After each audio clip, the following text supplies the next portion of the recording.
Looks like I got disconnected. Is YouTube still okay?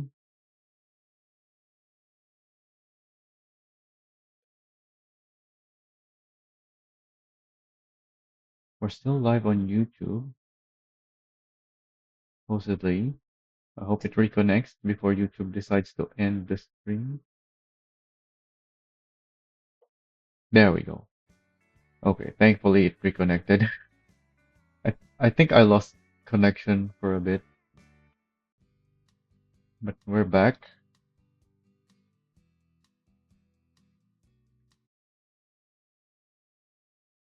Thankfully YouTube didn't end the stream still, even though I got disconnected for a bit.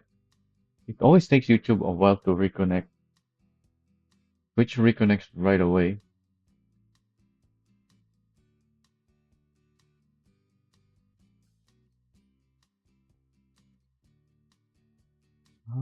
That doesn't look quite right, but that could just be because this thing is a bit of a weird shape.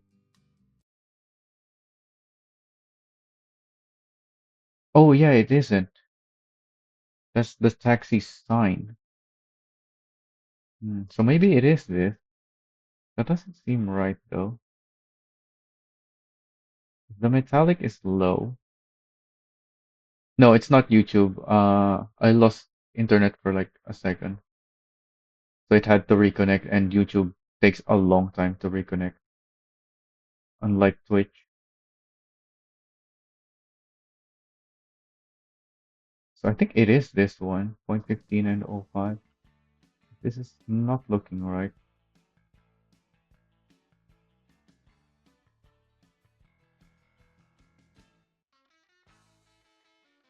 It still doesn't look right to me.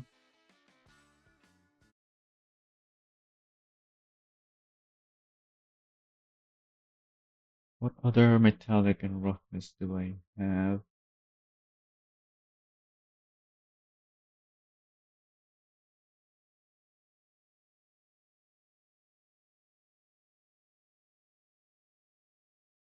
Yeah, that's gotta be it. Oh yeah, I have it even listed right here. As on Stella Panther Vista Dino. So that is the correct metallic and roughness. And yeah, this still looks very dark. And this is exactly why I don't use the default Cinco colors. Well, I think it's just dark on this side. This side doesn't look too bad. It still would look better if it's brighter though.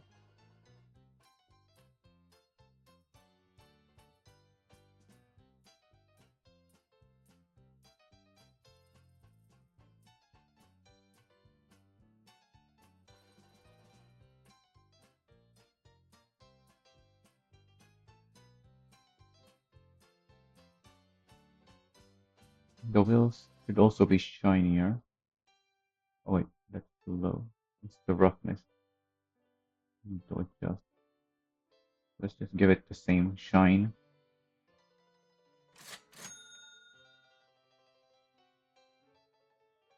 Yeah, this looks too dark. Okay, compared to my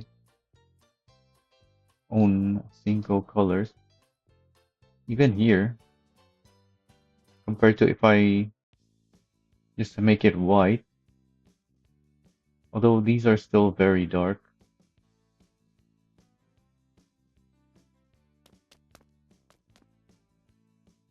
Is this even pure white though?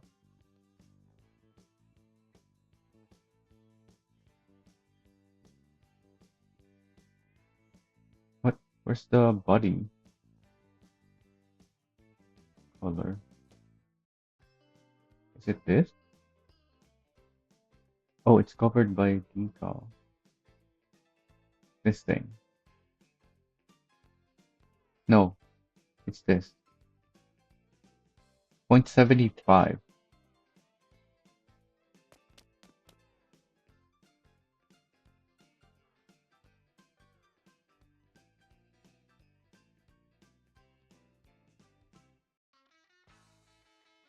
So this is a little too bright. It makes all the other colors look too dark. But if I tone it down to 75 like I have there, that looks way better still.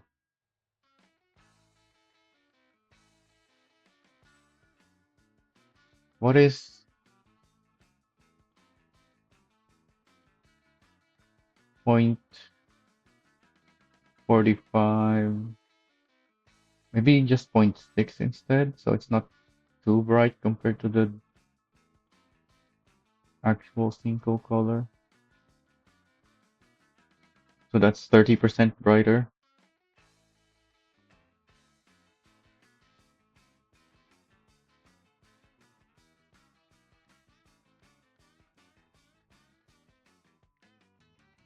But if I make it 30% brighter, I should also make everything else 30% brighter. We can try that. I have the colors saved on the palette anyway.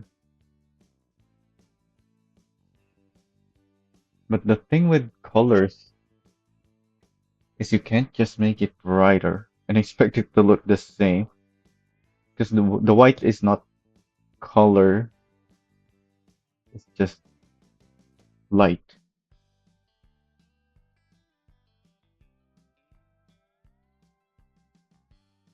So if I'm going to make this 33% brighter,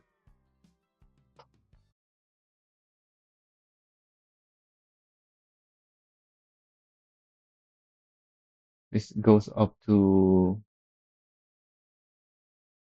70.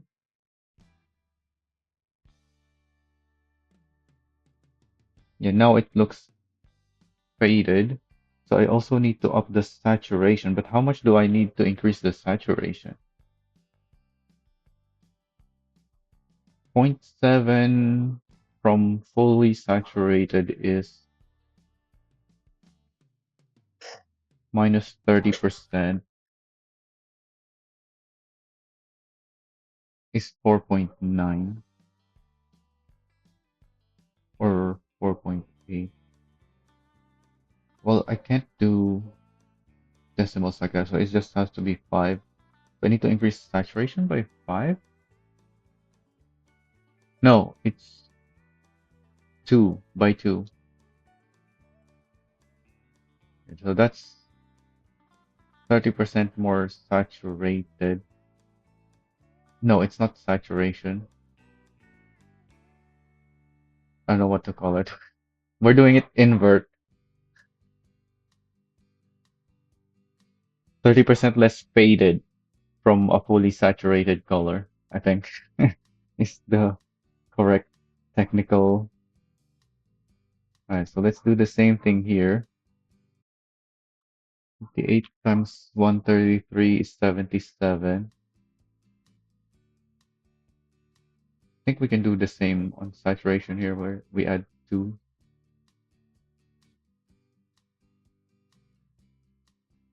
Do I want the dark color to also be brighter? I think not.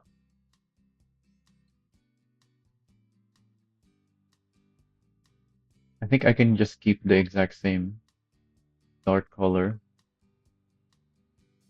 Well, I can revert it since I have the colors right here. So let's try to make it brighter. Let's go up to 25.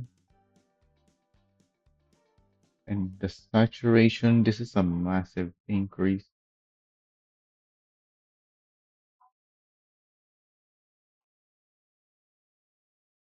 I need to go up to 73.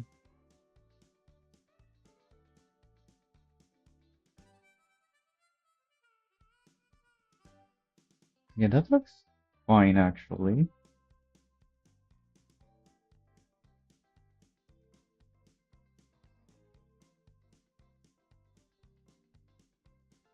Just need to go 60.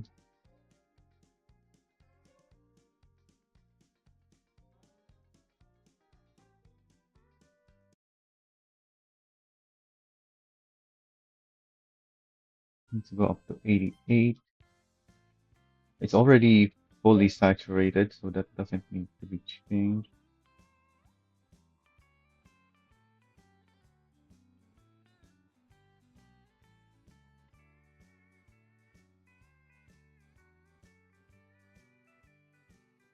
Yeah, that looks way better. The default single colors are way too dark.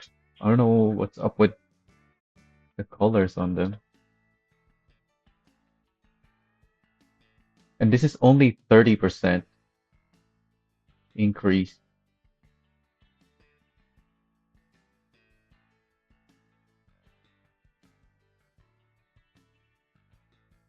I don't think I want to go up to 50% increase. I think this is good now.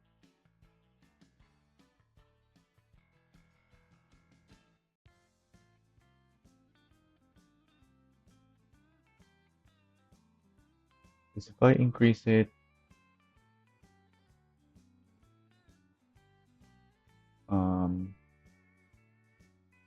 50% of the original 0.45 is 675, which is not that much brighter. Yeah, it's still very dark at 50%. So maybe I should make it 50% brighter then.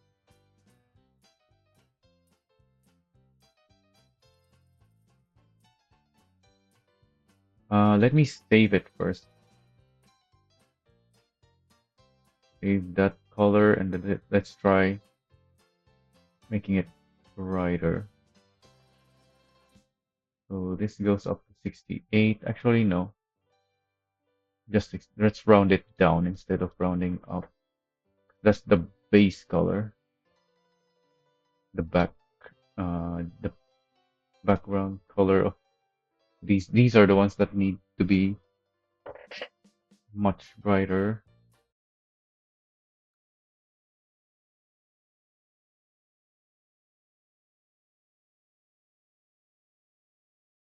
Oh wait, I should do the same calculation with the brightness as the saturation, I think. If it's more than zero point 0.5.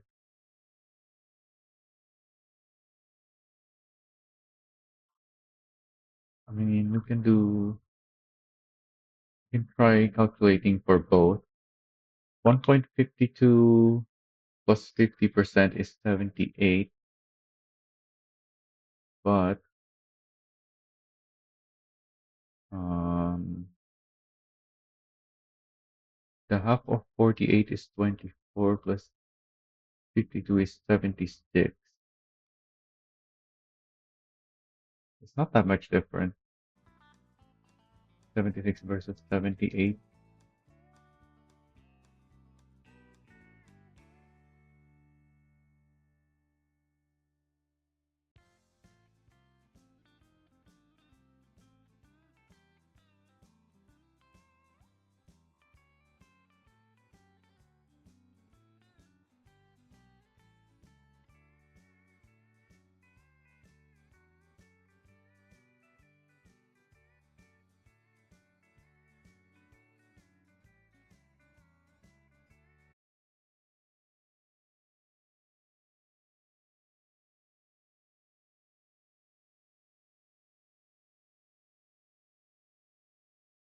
So this goes up 9.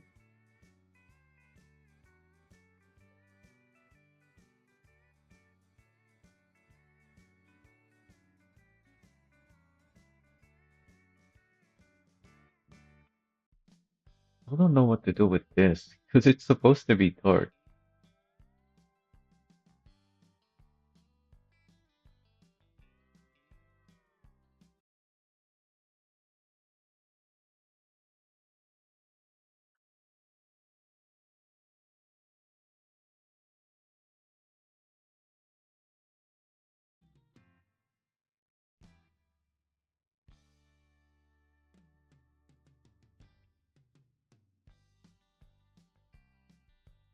Yeah, I think I should just not adjust this one. Oh wait, that's already the adjusted value though. This is the base value. Wait, did I adjust the correct value here as well?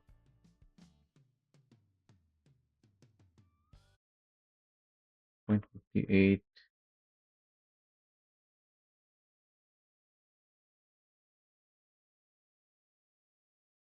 79. I didn't.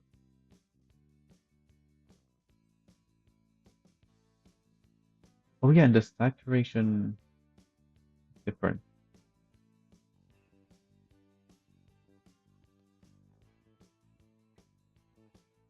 All right, I need to check again. 76 is correct here. But saturation of 1, 2, 3, or 4.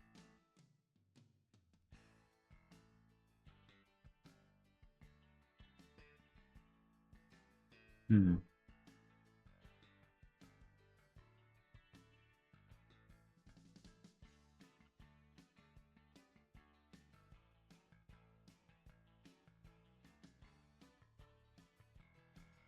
I think less saturated is better.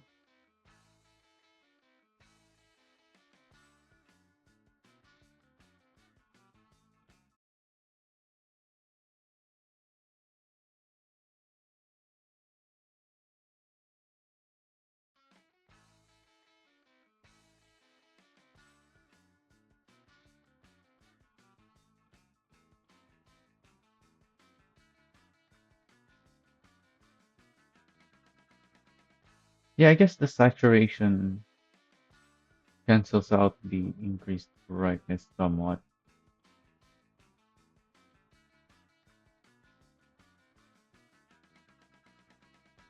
So it's still quite dark.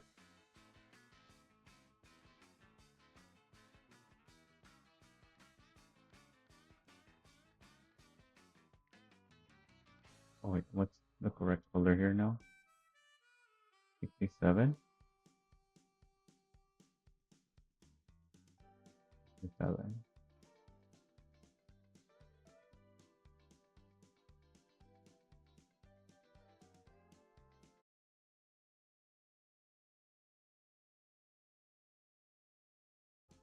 88.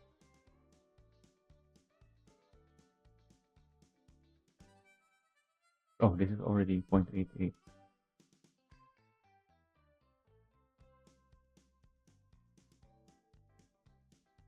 Yeah, brighter is 50% brighter looks better than just 30% because it's the original is way too dark. It needs more than 30% increase. So we're still missing one more line. The this colored line.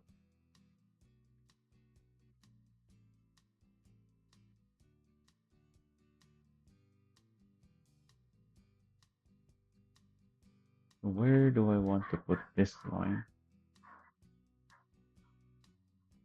I guess here.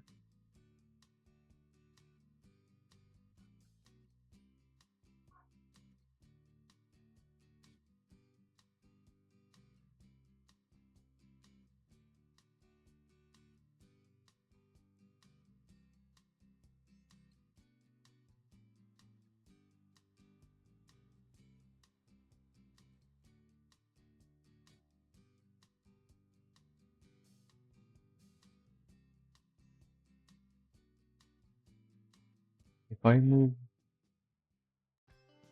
this decal any further forward, it's gonna appear on this side, which I do not want.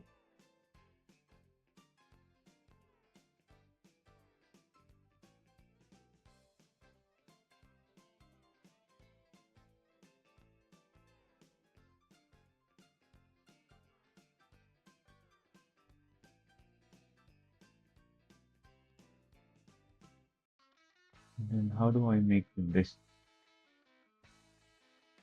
shape over here? Oh, on the semi-truck, I have it all the way going to the front and the back. But I don't think I want that on this thing. You can see how it looks like if I just have it go straight. Yeah, that doesn't look right for this thing.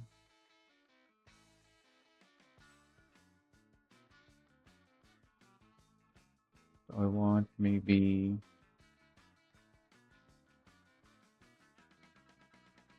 hmm,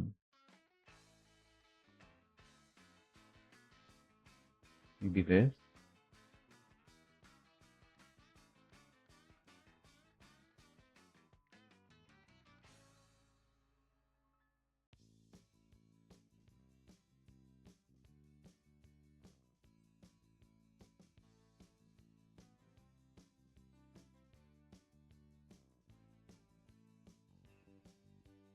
That doesn't work.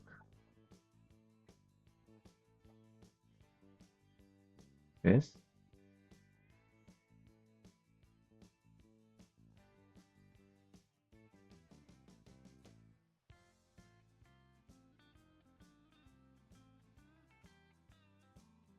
Doesn't work either. I need. What do I need? Just a triangle?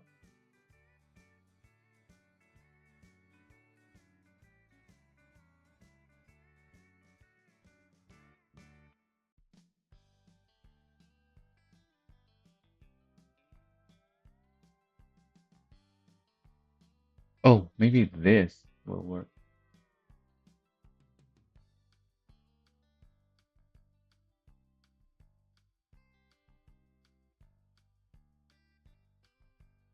No, doesn't work either.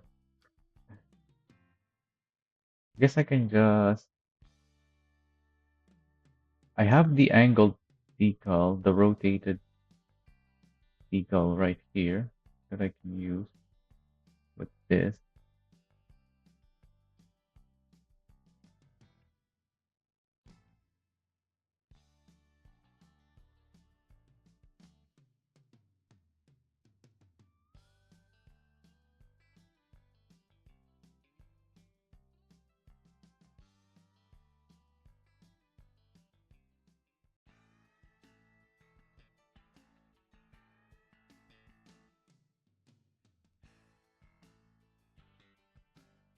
Don't like how it's rendering that, but I can't do anything about that.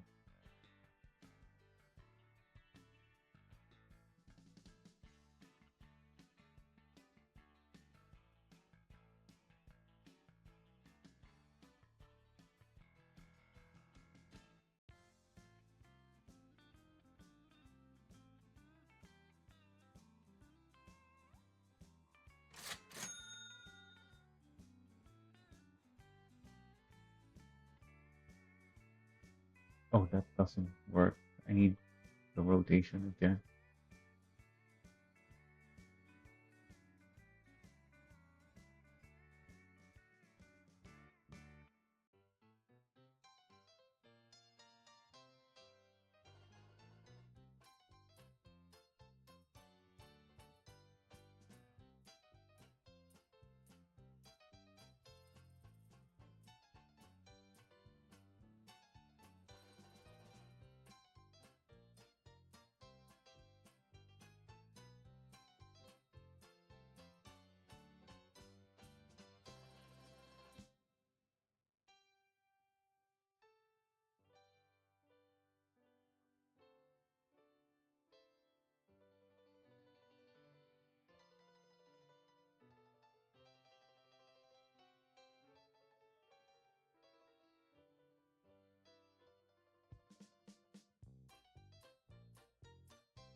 This is not the adjusted color yet.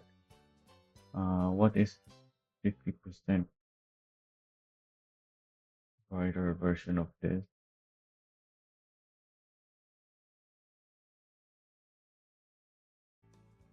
93 and 97?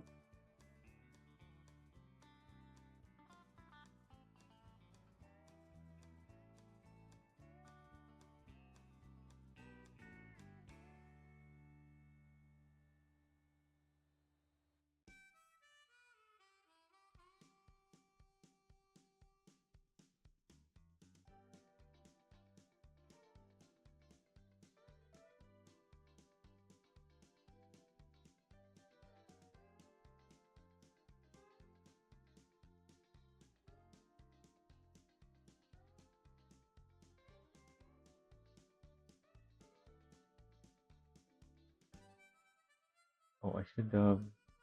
No, because that's the different side.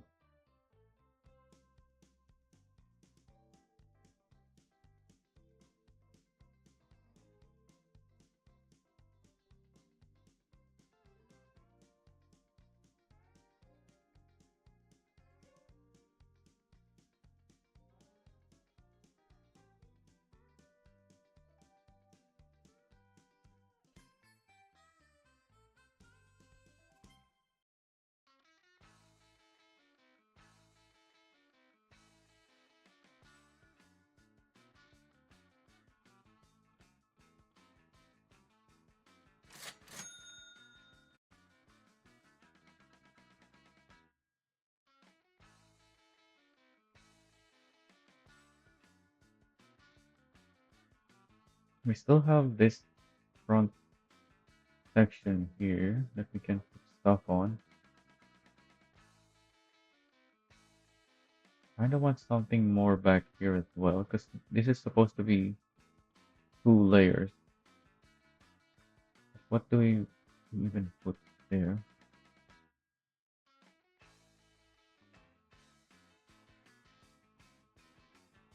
Oh wait, this can kind of be like a Cinco ambulance.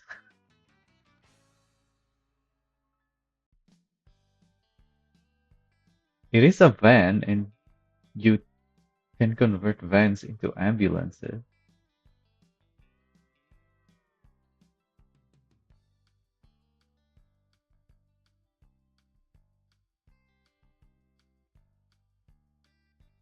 So we can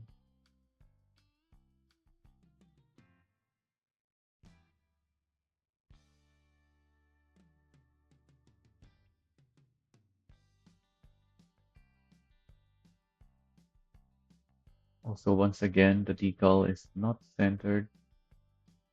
The emergency text decal, that is not the rectangular one.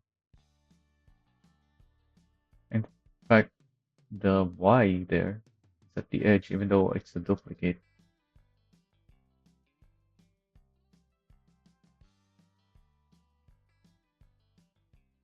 Wait, are they not?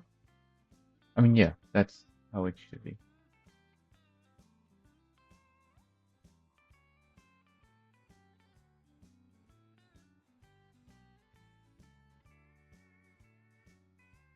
In fact, there's a line between these. I just remembered. I don't have the color for the line.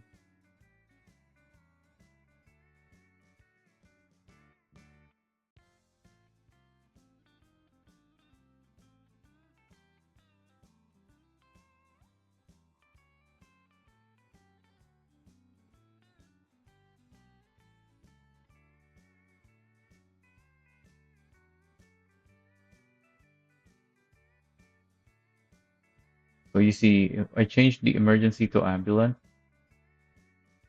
and now there's a piece of the A sticking out here, but then the E is further back.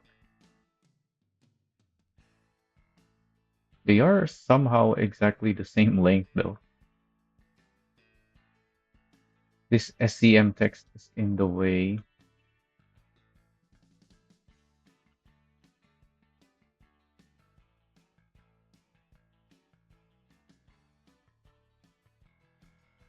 Well, the top text doesn't have to be up there. It can be down here. In fact, I kind of want to line it up somewhat. Which, yeah, I think if I have it centered like that, uncheck the back face so I can see it on this side as well.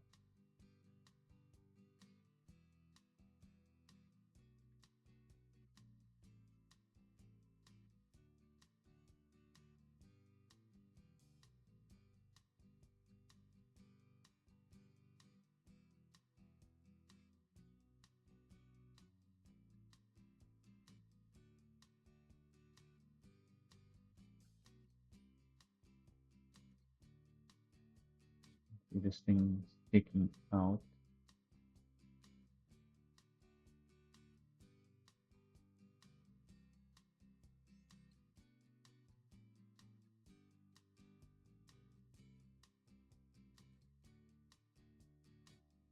know what? I should replace these colors now. Now that I have them saved on my spreadsheet anyway. Can always go back to those, but I don't think I will. So let's save the new colors.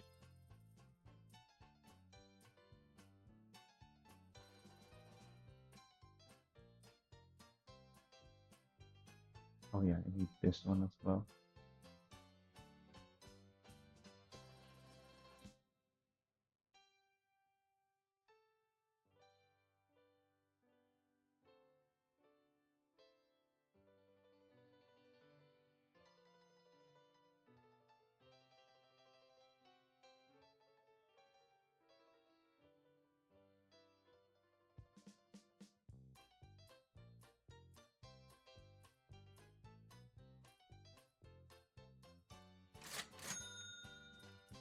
So you missed the part where I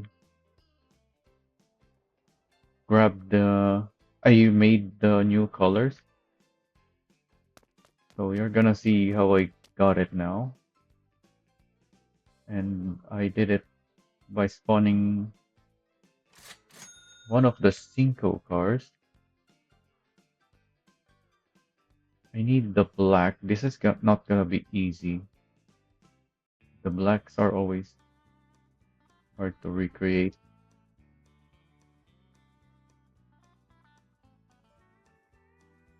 Wait, is that red? I always thought it was black. Now that I'm zooming in on it, it looks red. Could that be a similar red? Where's our Cinco red? Wait. Oh, it's right here. Duh.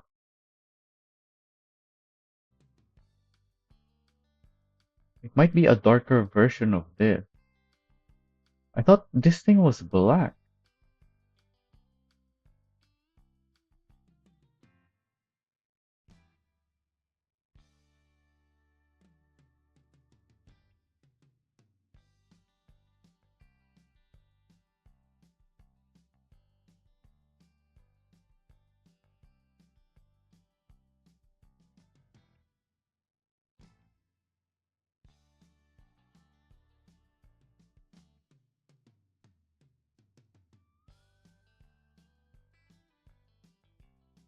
Why is it?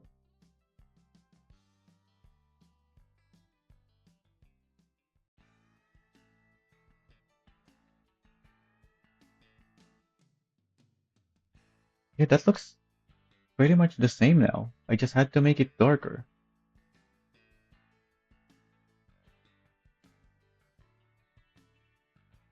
Well, you said you also missed the decal alignment, and I did this before that. And you also said that what was it?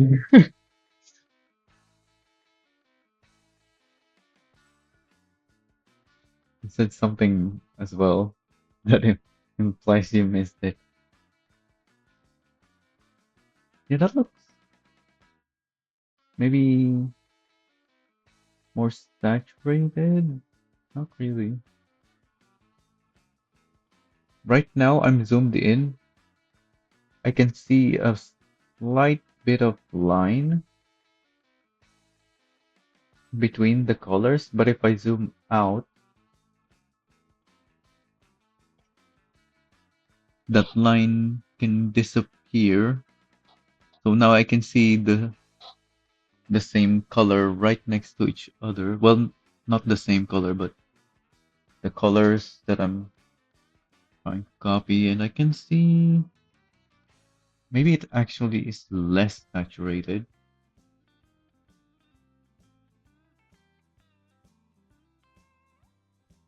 Okay, maybe 92.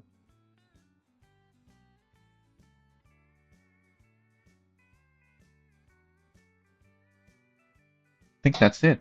92, 25. and then I have to adjust it to my, because I adjusted all the colors. I marked this as gray though, because it's hard to match. It didn't look like it matches, but this is the closest that I could get.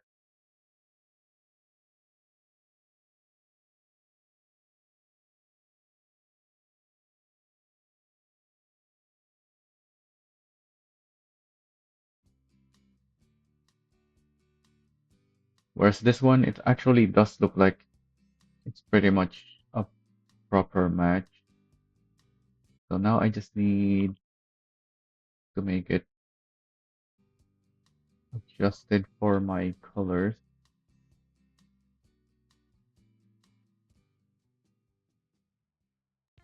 Would be that.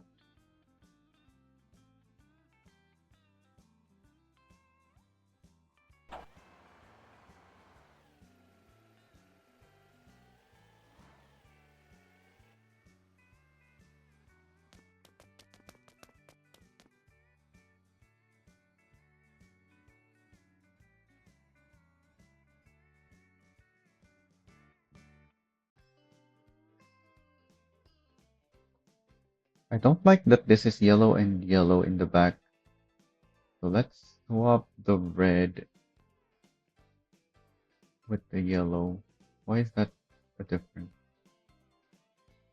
Okay, that's just the way the decals are rendered. So yeah, even though these are the same color decals, like if I click on it, it's the same. The game doesn't render them correctly. So that's the thing that I noticed on the fire truck. It has white on white, but you can see two different colors of white, even though they're the same color. The decals are not quite rendering properly when you layer things on top of each other.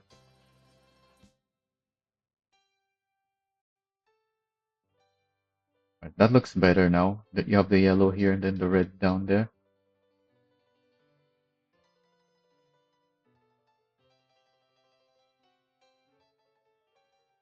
And then we're missing the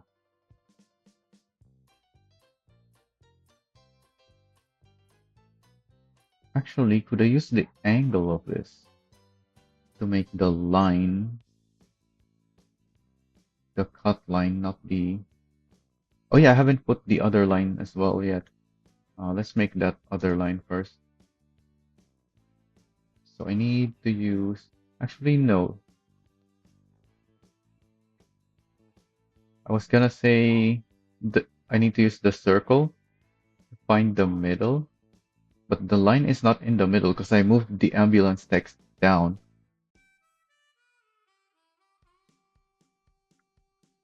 Also, I made a mistake of when I moved the decal. I need to redo that.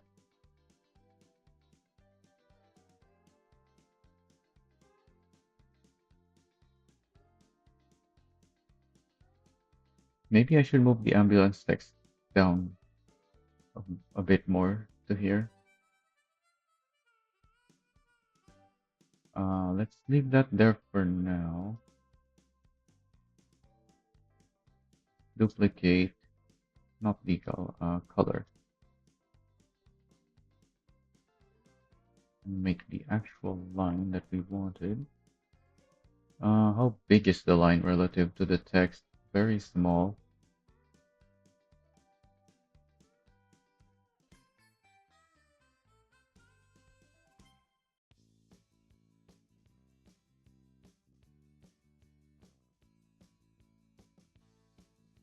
Did it stop again?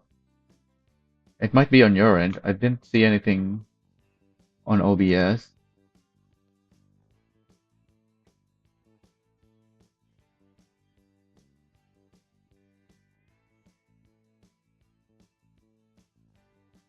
Oh, look, okay, now OBS is telling me YouTube is reconnecting again.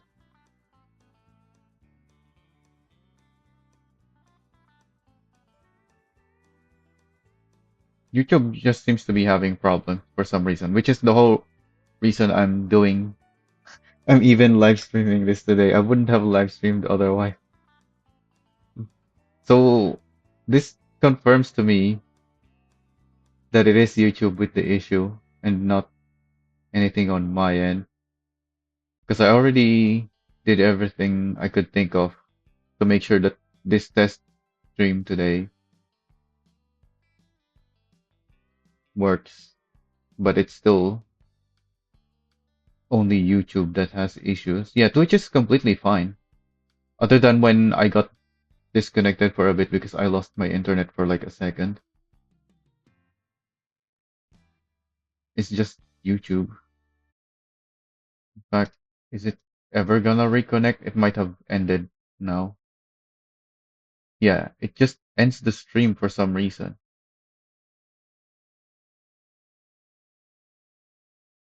So the YouTube stream is not gonna continue anymore.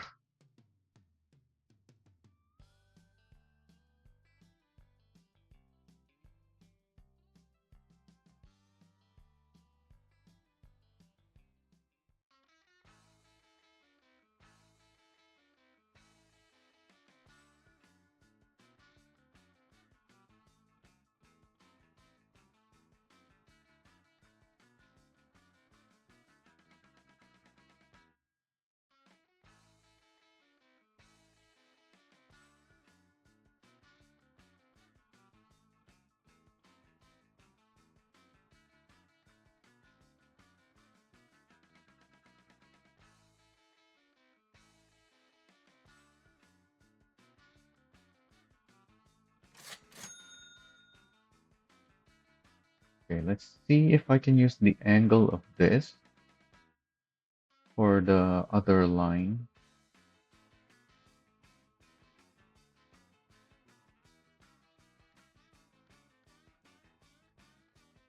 Oh, no, that's not gonna work.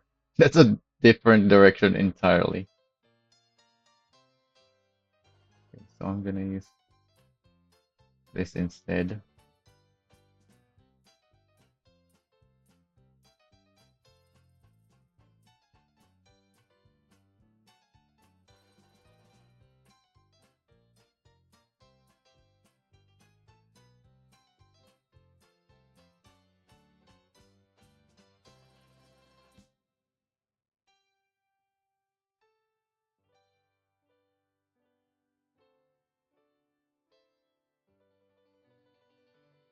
So I'm widening it right now so I can see where the tip is. Want to know where that is.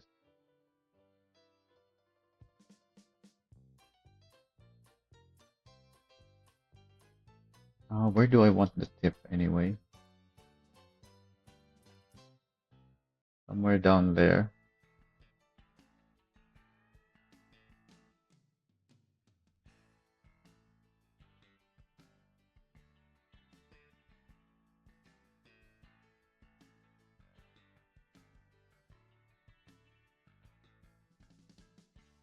I think I got it. Now I just need to match the thickness of the lines here.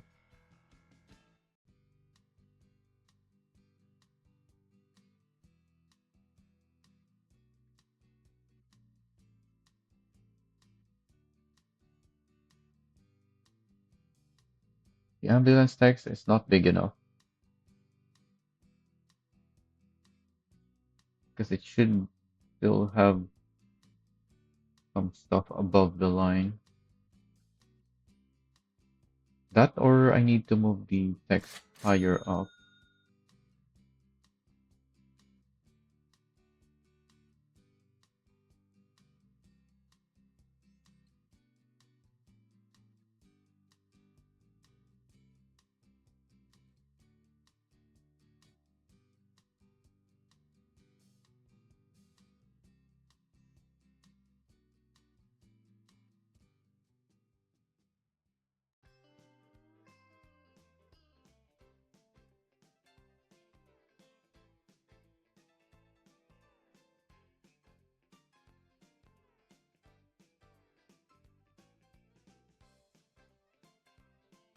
Only this STM text is not here.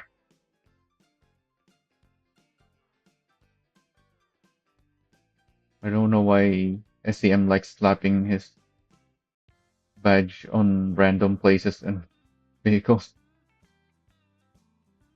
You already have the STM here. Why did you have to put it there as well?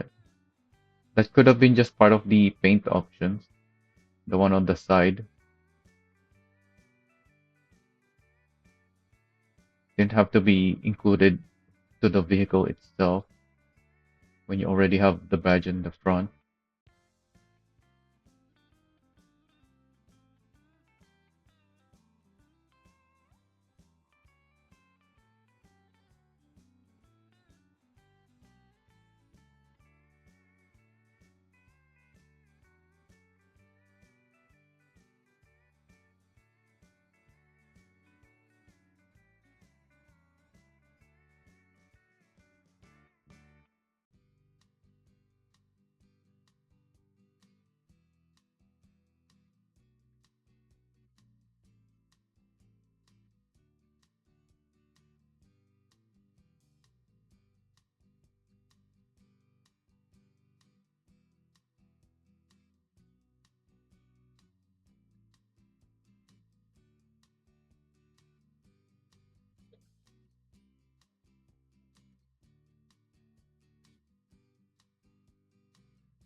In some of his vehicles, that is how he did it. The SEM on other parts of the vehicle is just part of the paint option, not part of the vehicle itself. So I don't know why in others he's including it to the vehicle.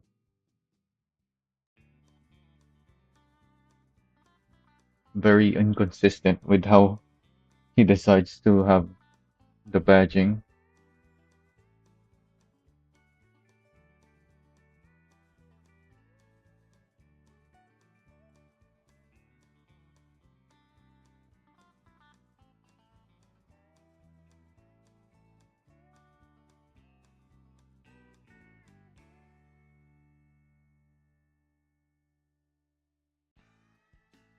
Now I need to adjust the other lines.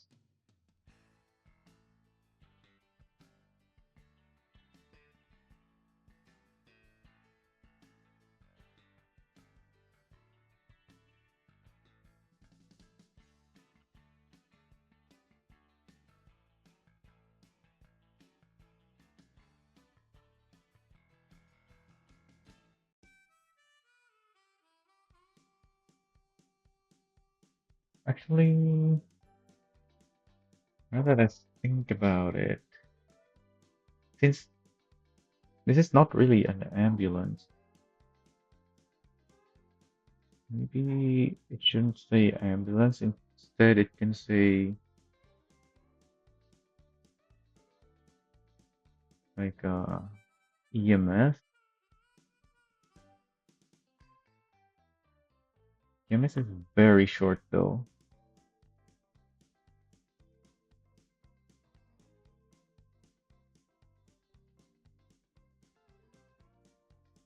This is 3 letters only compared to the Cinco.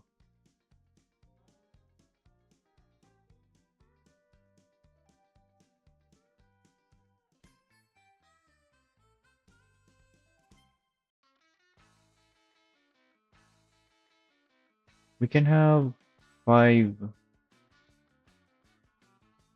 things here. EMS plus some numbers.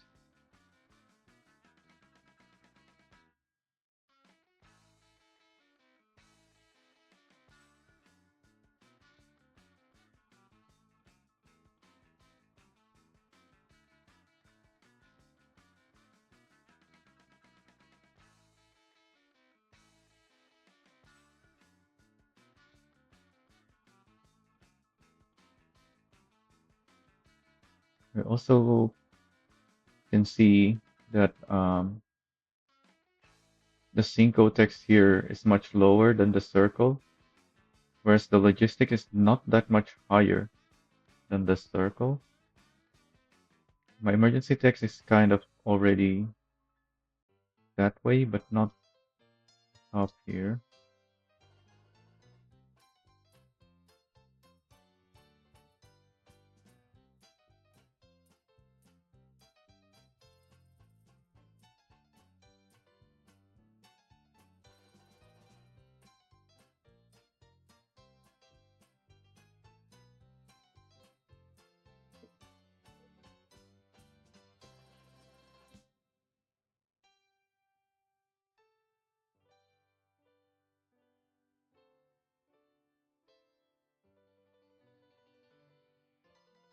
There is this line here though. Hmm.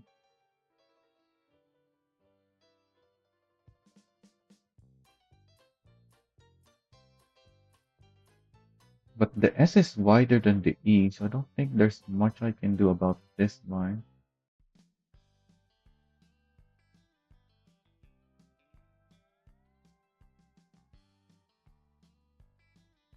Also, I need a box covering all of these. Well, not covering, but help me align things.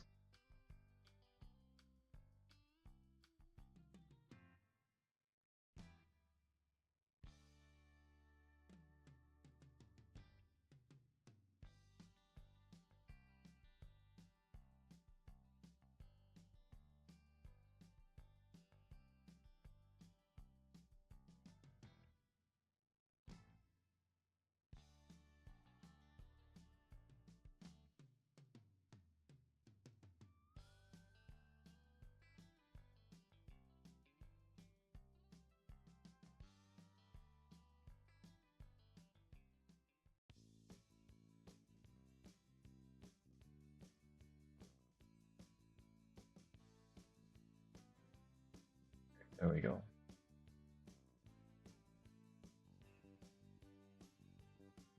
This SCM is still inside this box though.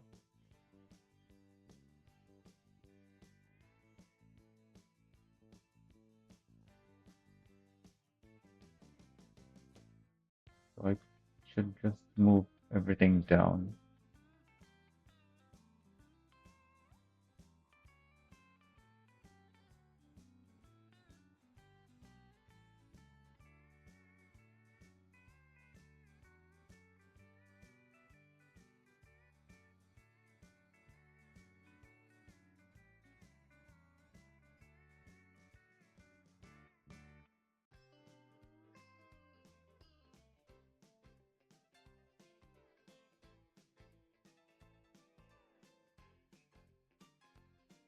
All right, that's where I want things to be.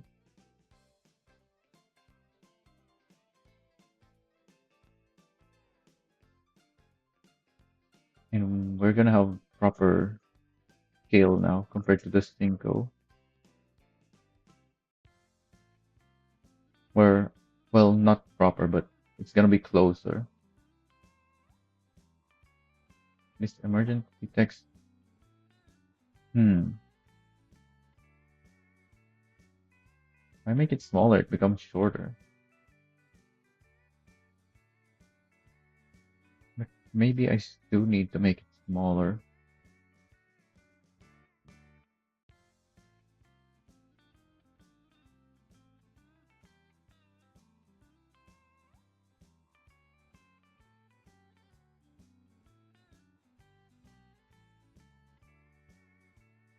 I think I have to make it smaller.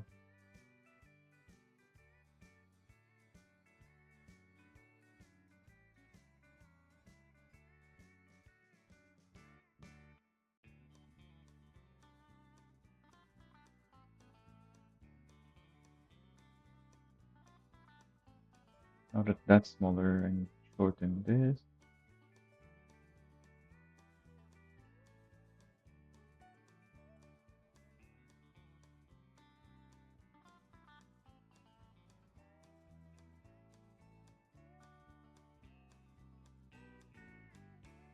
We have quite a gap between these two now.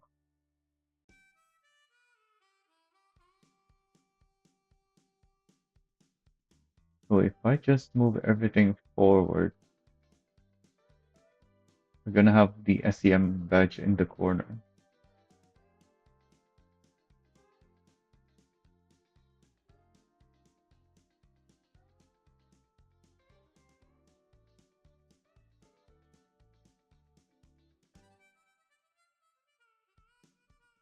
Rearrange the decals.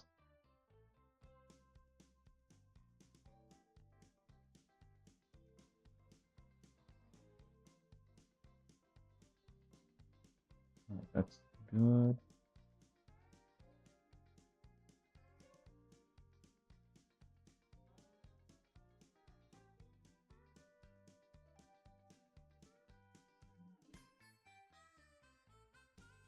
Let's move these down.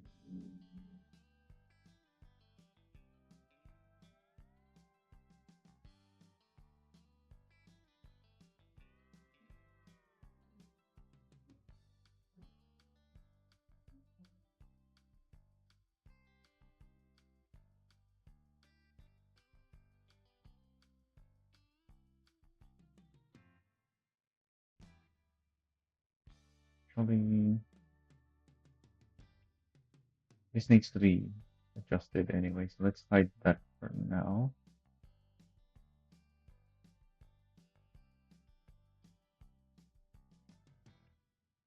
The text is higher than that. And now that I don't have the SEM badge, I can use more space up here now.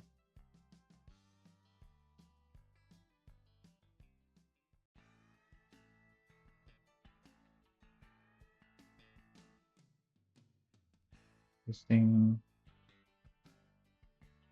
needs to go down.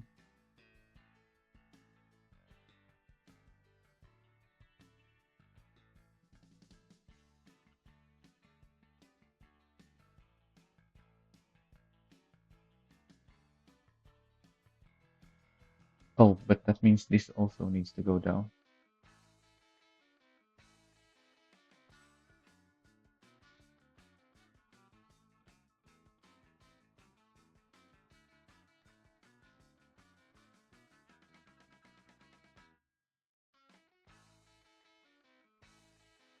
Let's remove that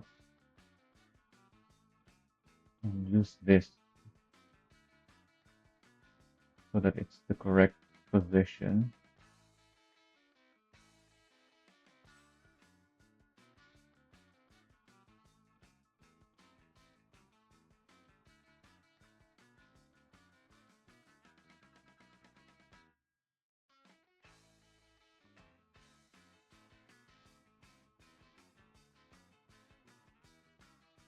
Oh, now we have this though. I should have looked that side. So we can't have this be this far.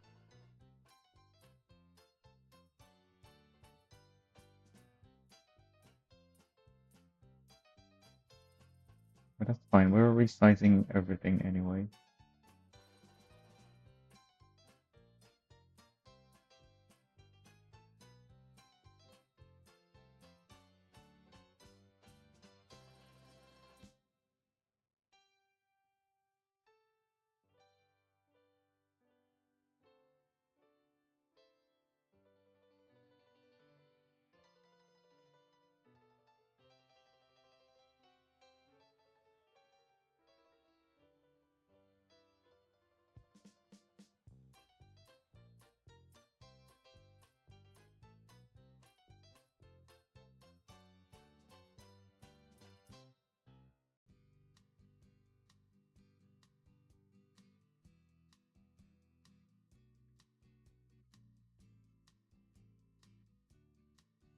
Doesn't seem to want to render there properly.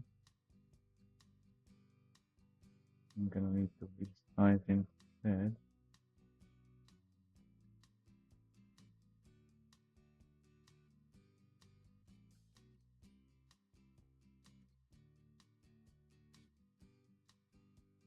I'm okay with that gap. It's about the same size as the gap on the M.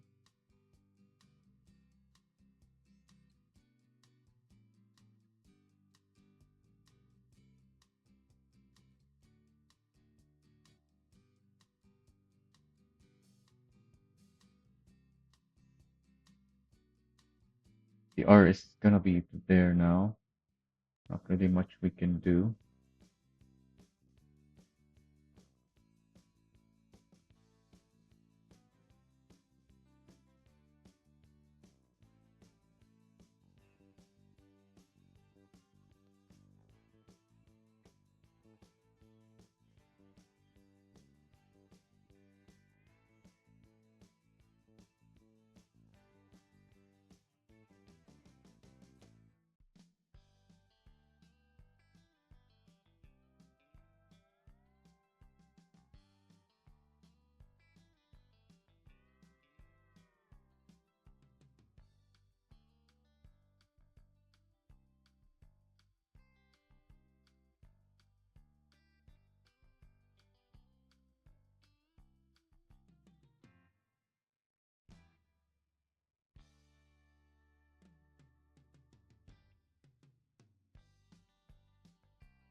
It's not sticking out there anymore.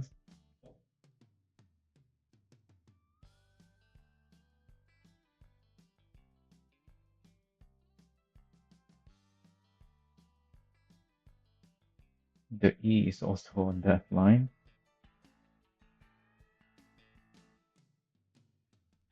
So place the line once again.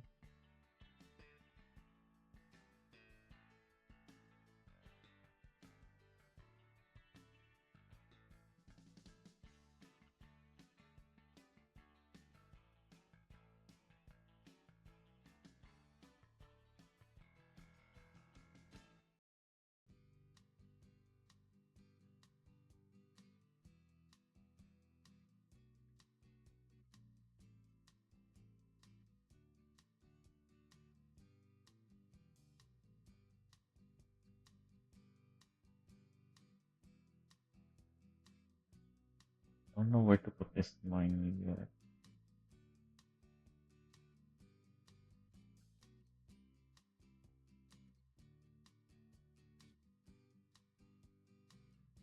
So if I duplicate this,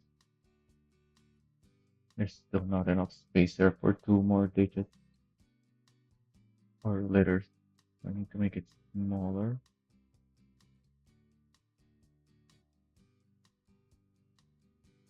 That seems too small.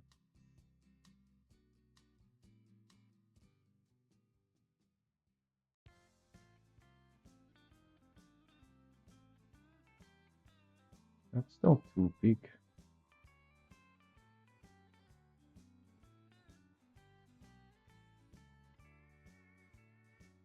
And I am using the M,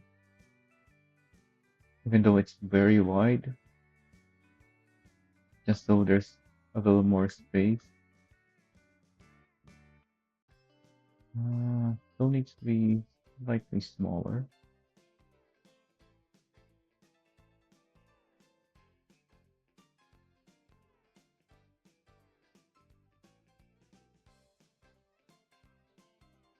At least the M is right on that line now.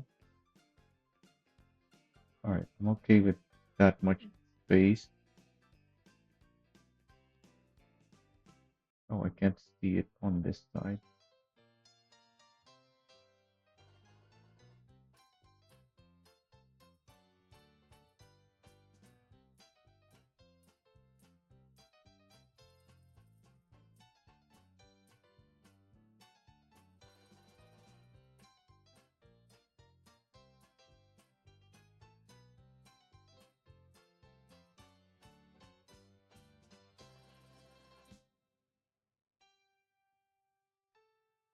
Alright, the M matching perfectly.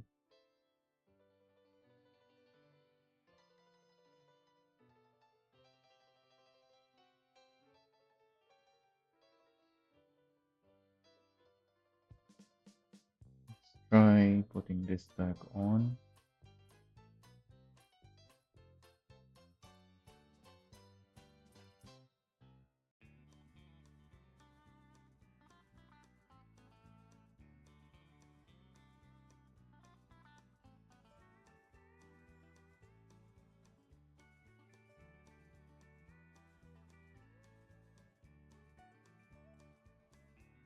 That's cutting the E.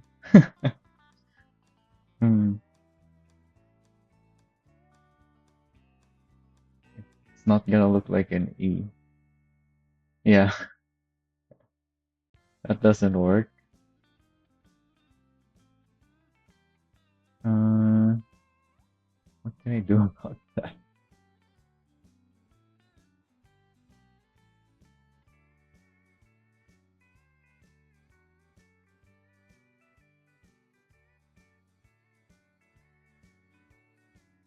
Make it angled like that. Maybe even more.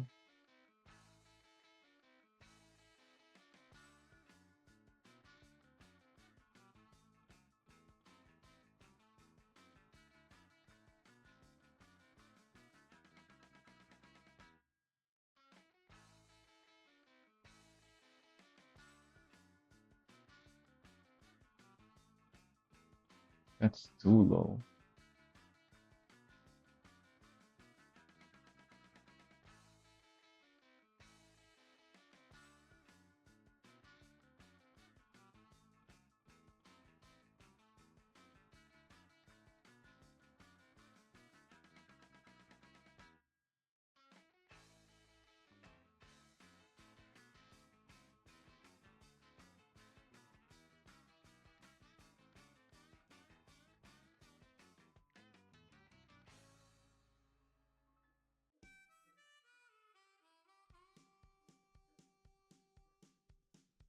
Alright, hopefully that looks fine now.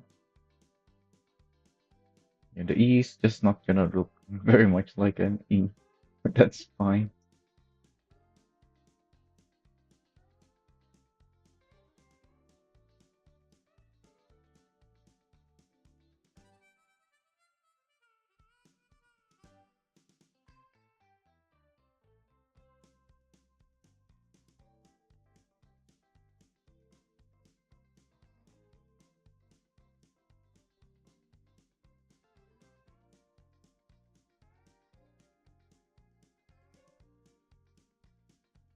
What number do we want on this thing?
Why is 13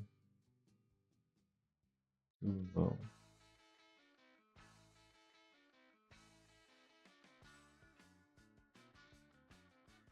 Well, number 3.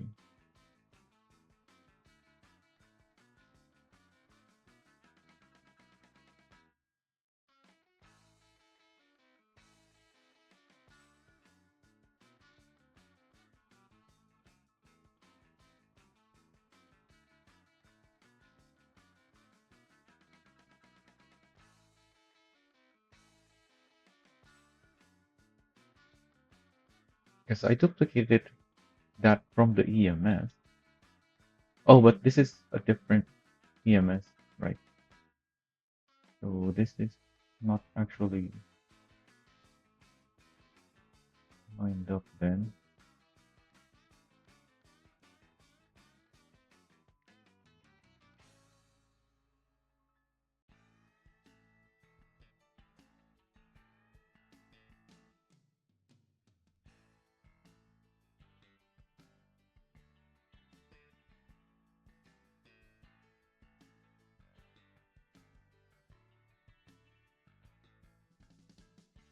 Oh wait, I didn't want to uncheck that.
What number should this thing have?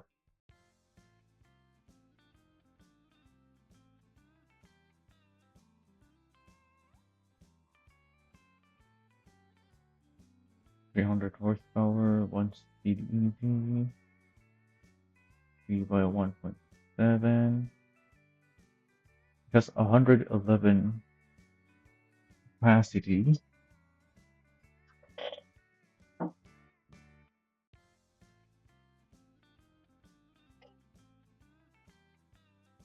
So that, oh yeah, I can add other electrics because I don't have a design for the Pulse yet. And the Zydro, I only have it as the police. Since we added this to the Cinco now, we can also add the Zydro and the Pulse to the Cinco and put a Cinco design on them.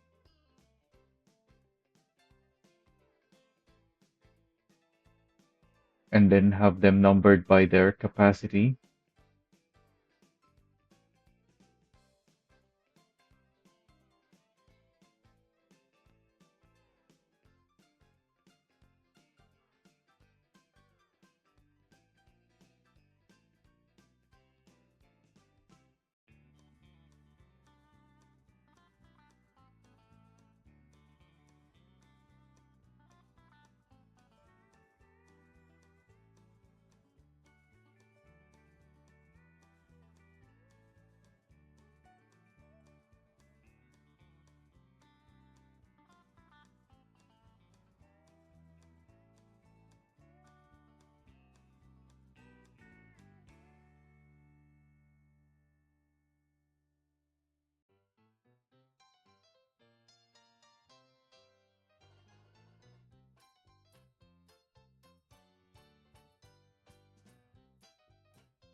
Right. I still can't see even when I removed one of them.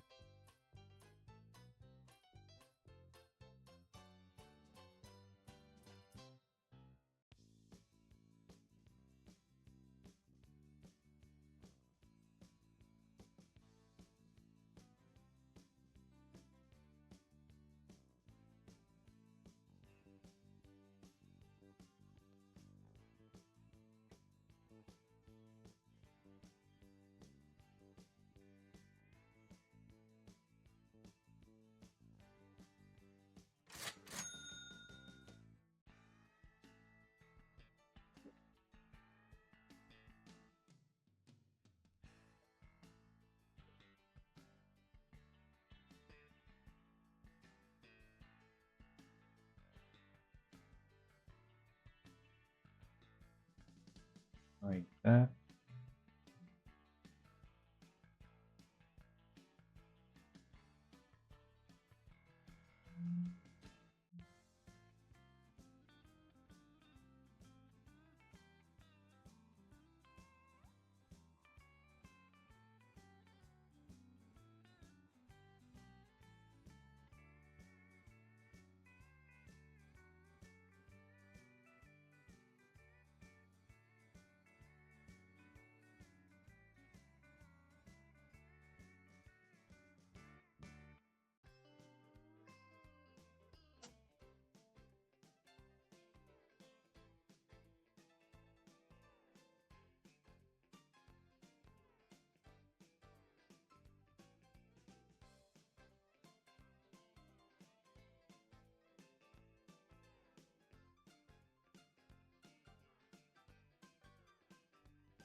Alright, what else?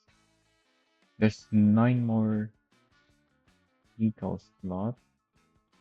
You can't paint the front, the rear, or the roof. It's just the side. We still have an empty front quarter panel.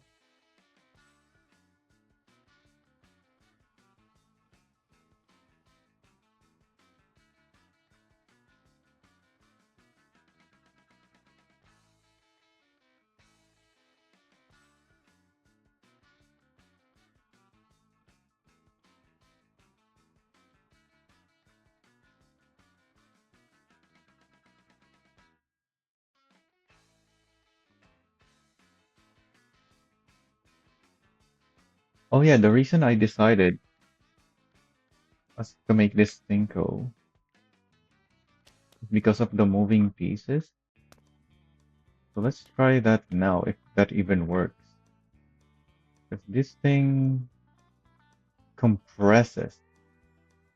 I think this is the first part in the game. But actually, no, it's not.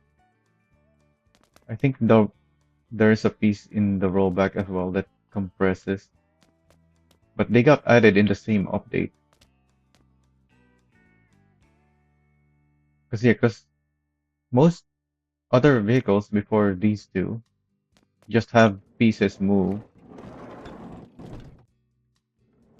It's the first time where the moving piece doesn't just move, it transforms. So let's try attaching parts to it and see what happens. My inventory full. Actually, can put that in there so that it doesn't despawn.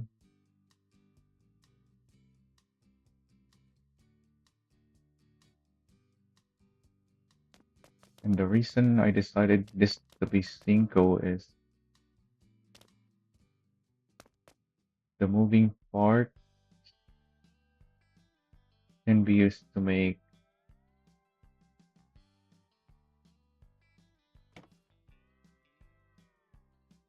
moves like that. Hmm. So what can we do where the pieces converge?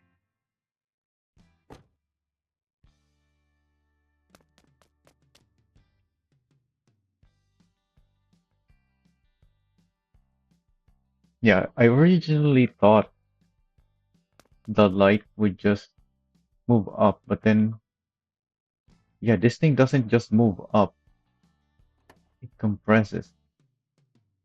So the light doesn't simply go up. If I place a light here, it doesn't go above, just converges with the other pieces on this thing. So that doesn't actually work for what I was thinking of,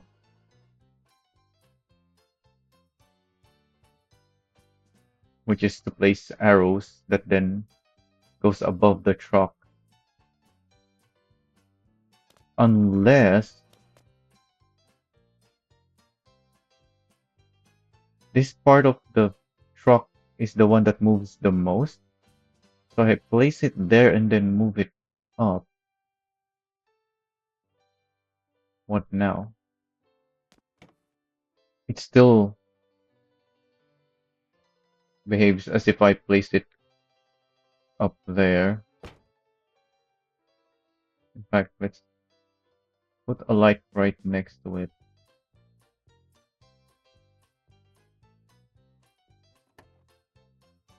Yeah, they're moving the same. Interesting. But what if I move it to a part of it that is not even there?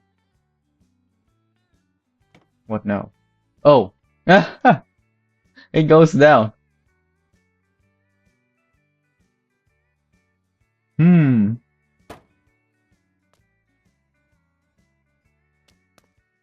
Interesting. Also, how far can I place this? It's letting me attach there. Oh, I think because of this piece over here. so the game still thinks it's attached.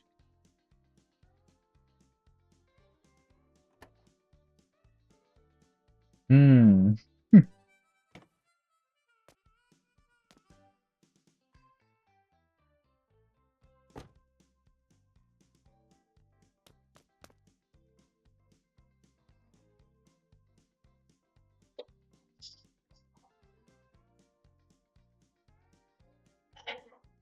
So that doesn't actually work for what I wanted it to.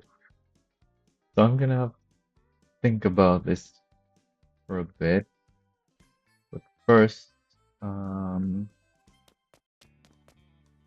it's time to take a break so we can think about things. Oh, not one.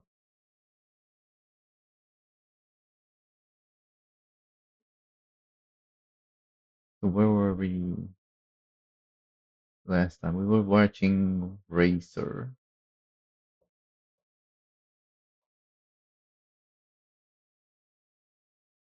Do I have anything else on Wrecker? There's not really much. Okay, let's just continue with the racing playlist.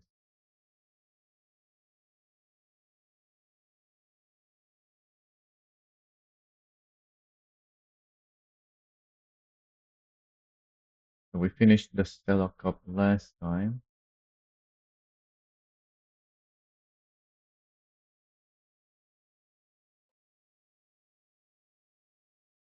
Watch November Neo. Oh, we already watched the bus race.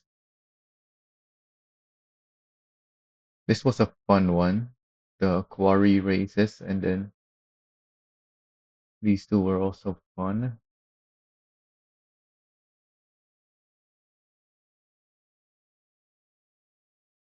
Anyways, I'm gonna go grab some food and think about what we can do with that moving piece of the event, if we can even do anything with it.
Looks like Skiro was trying to reverse because he missed the checkpoint.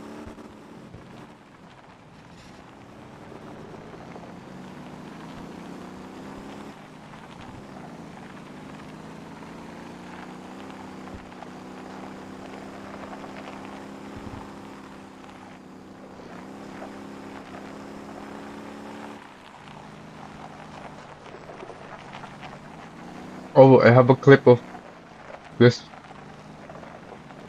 of this section that is where that we're in now. Because I'm really close to Steven. He got out of that corner slower, and then I decided to take the side offline to get my car turned in more so that I don't drift wide into Steven.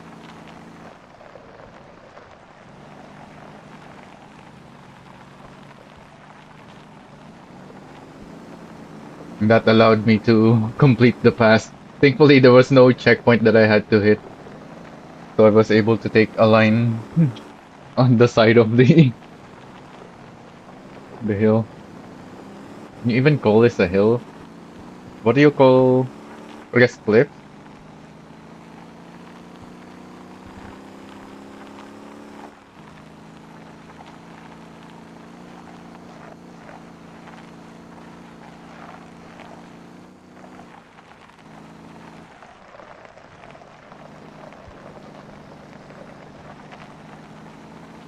Oh, we can also keep an eye out on designs that other people have on their vehicles while we're watching these.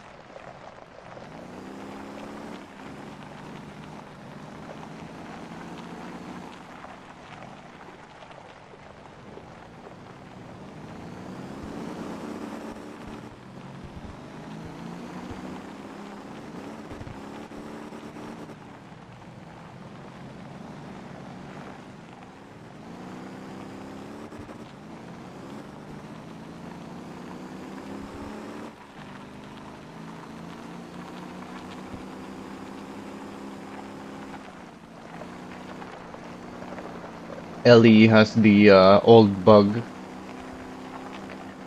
I think from like rejoining the server or something, where both the server and Ellie's client thinks he's part of the event, but they can't see the checkpoints, so they can't participate in the event.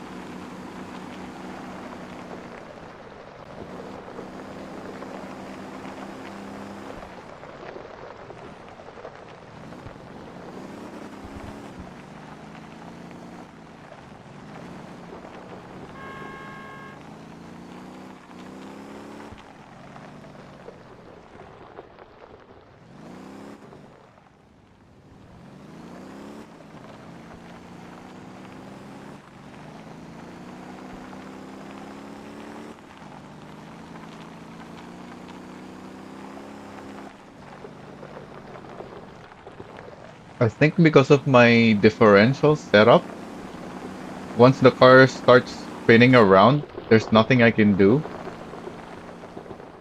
Or maybe it has to do with the traction control or something. But yeah, with this build that I'm using,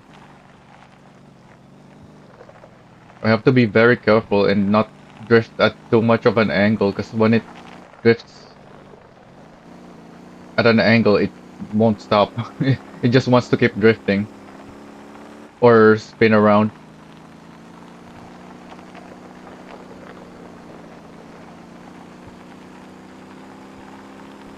Yeah, my car just bounced off of Steven's car and spun around like 3 times. Just Motor Town physics, collision physics.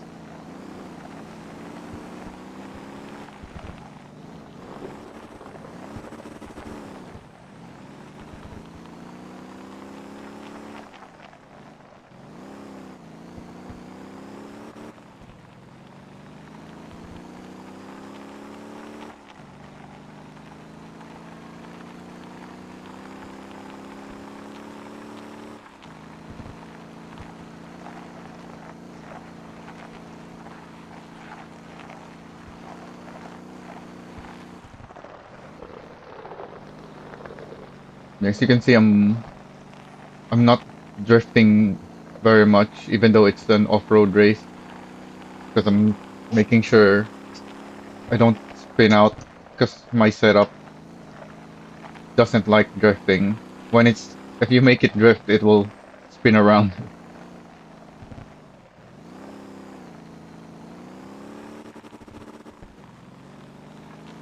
Because I think this is my Ole Speedway setup, so it is set up to want to turn, but when you make it turn too much, it will spin around.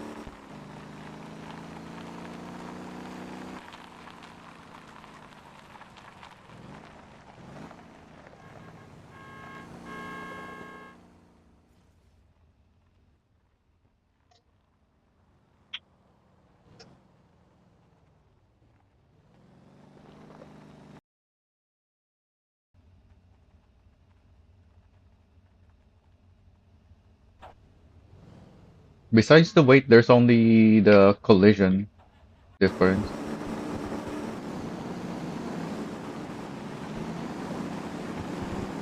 So with the, well, what the heck happened there?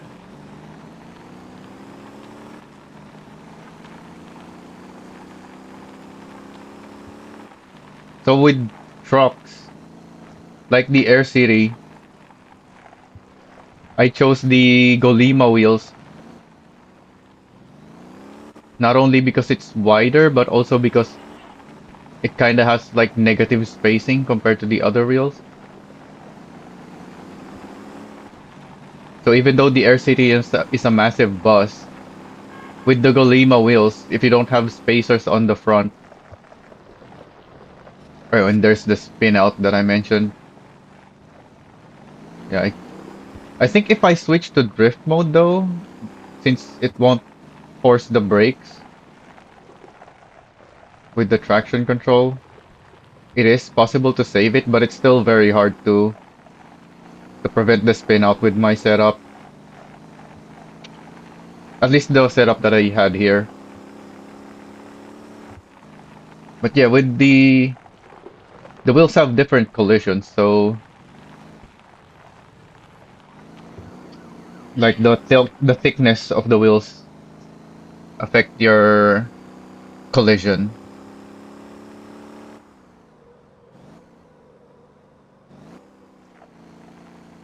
So with the Air City, because I put the Golima wheels, it's very easy to go over the Guangjin bridges compared to if I kept the stock wheels on it. It's kind of too wide. The front wheels are too far apart to go over the bridges.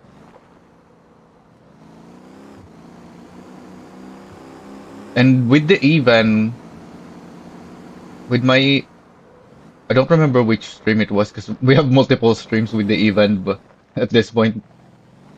But with the Evan, I also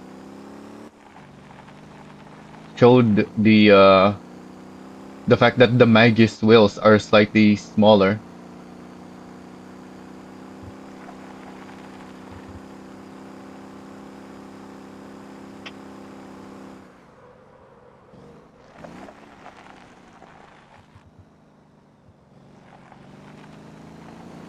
Yeah, once I know that I can't stop the spinning anymore, I just continue the spin so that it faces me back to where I want to face.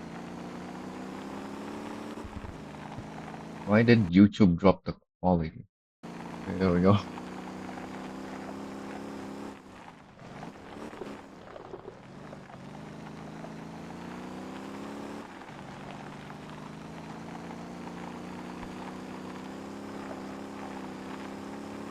If I can't stop the spin, I may as well let it do a full 360 spin so it feels facing the correct direction.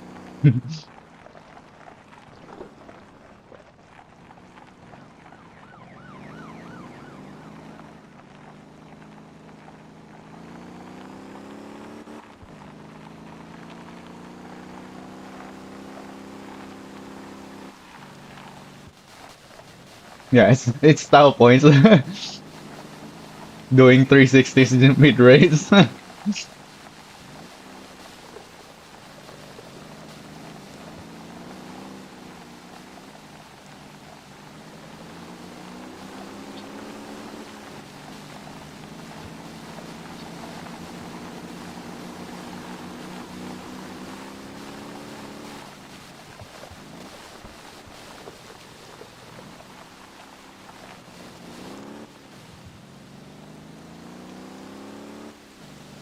So we're racing on mud and it's raining now.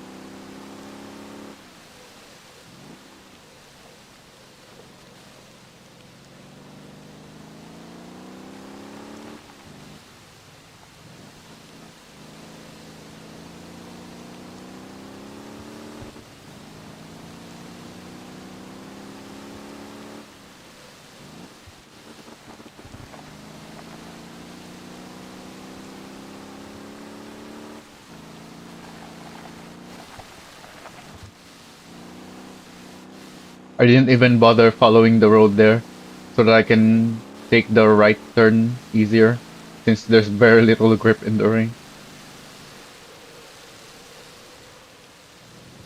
I don't remember if I had off-road tires for this. I think I do, which is why we have very little grip on the road.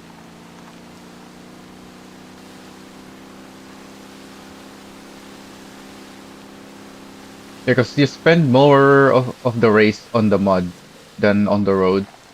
So I think I switched to off-road tires.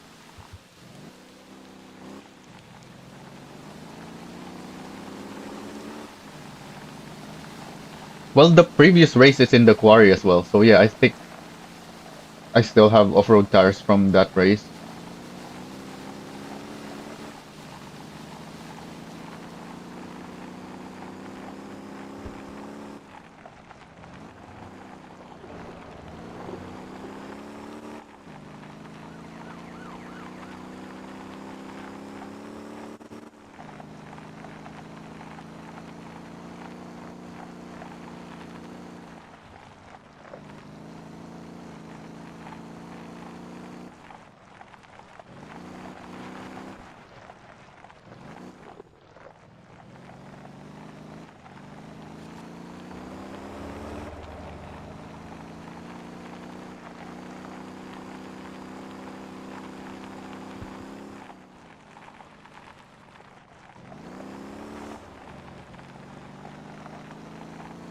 Oh, the server FPS is down to 13. So the traffic are moving slowly.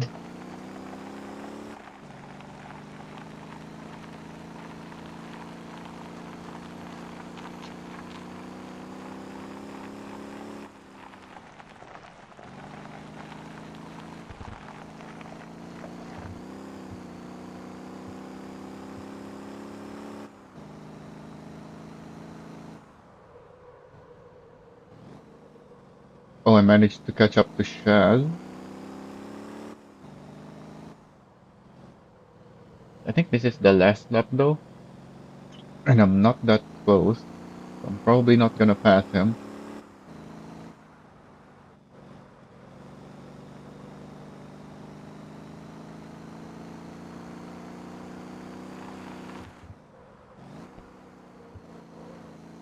I wouldn't say I rage baited him, but I definitely baited him because, like I always say, those builds, the Mad Max builds, they're terrible for racing. But somehow I still managed to get first. So I specifically worded it to make it so that Milk will do a proper lap with an actual race build, and that's exactly what he did.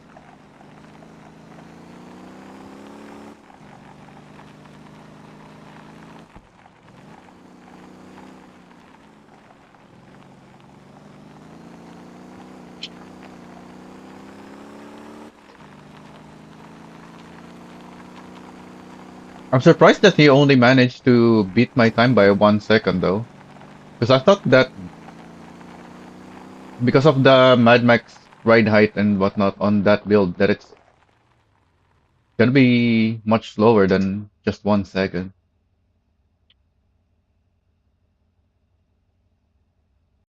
Because with the Air CD, I gained like what 10 seconds. No, he switched to the 320.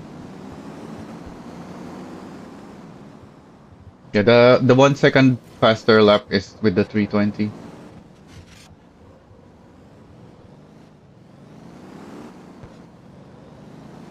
The 400 horsepower engine that he originally had is the reason I beat his time because it's worse for the Duke. Like among the muscle cars in this game, the Duke has the worst grip because it lacks downforce and I guess that's most of it really. It lacks downforce. It has low drag as well to compensate for the lack of downforce though, which makes it ideal to use the 320 instead of the 400.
Oh, goes the understeered.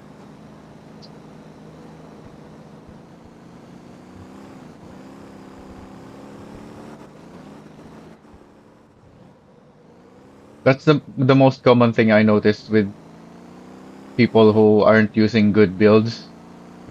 When they have powered front wheels, so if it's front wheel drive or it's all wheel drive, they always have understeer issues. Right, you can see Psychic Eagle is also understeering. And even my Neo kinda was understeering on that corner at least.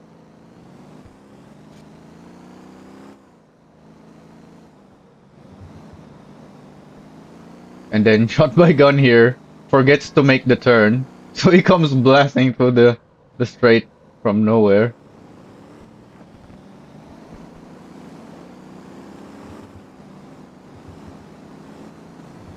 Well, some of them are, yeah, but most of it is the setup because you really need to set up when the vehicle differently when you have powered front wheels, at least on this game, because of the physics and the lack of grip.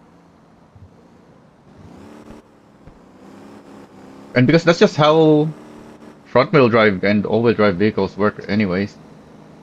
Because when you only have rear wheel drive, the only thing your front wheels do is steer the car. But when it's powered, suddenly it needs to also have enough grip to accelerate or brake as well.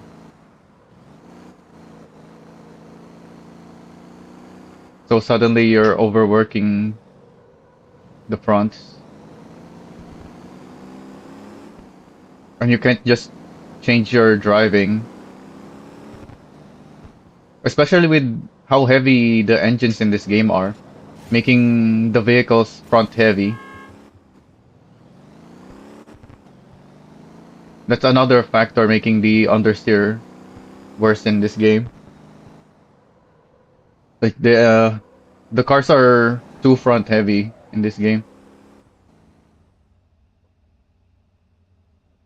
because of how heavy the engines and the transmissions are. So it needs even more grip at the front.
Oh, I should have skipped to the next race before leaving. I went to grab more food.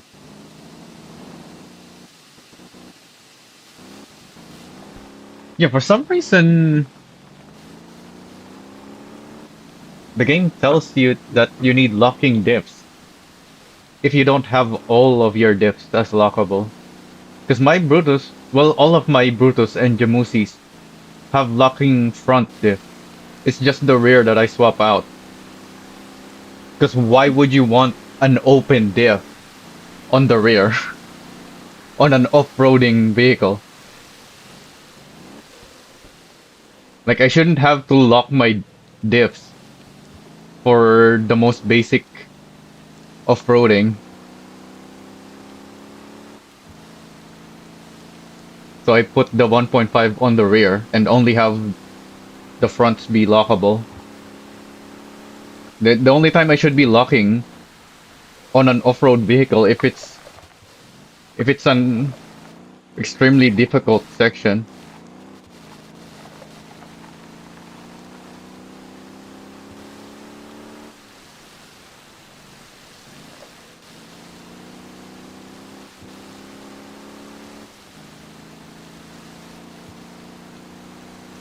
Like so many people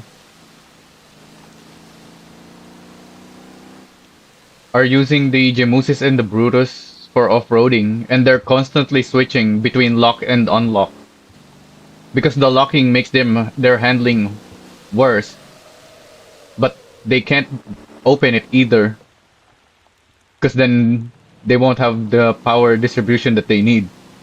So they're constantly switching in order to get through the off-road trails. Whereas with my build, you don't even need to lock it for most of the terrain. It's only in extremely difficult scenarios that you need to lock the front.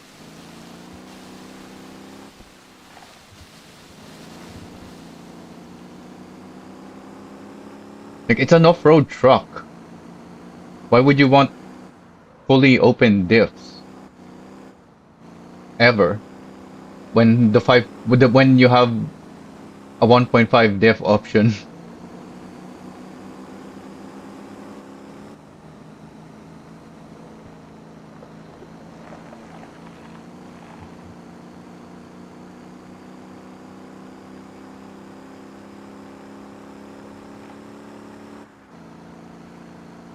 I don't even think you need to lock the diffs on my Brutus to get up the hill. You just need to switch it to L, to the L mode. It's not that he needs to lock his diffs, it's that he's in the H mode instead of L mode.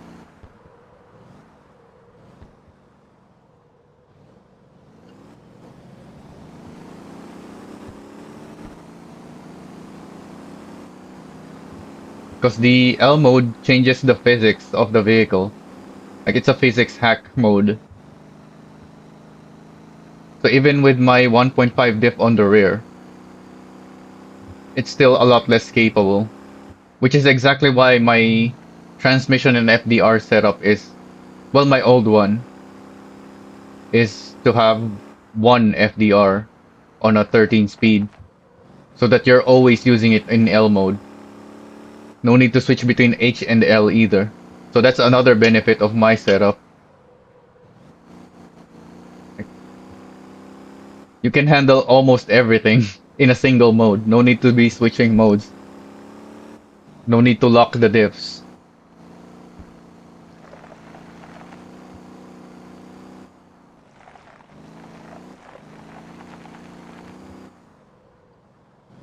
But the problem is also that there's no way for your setup to be in L mode by default.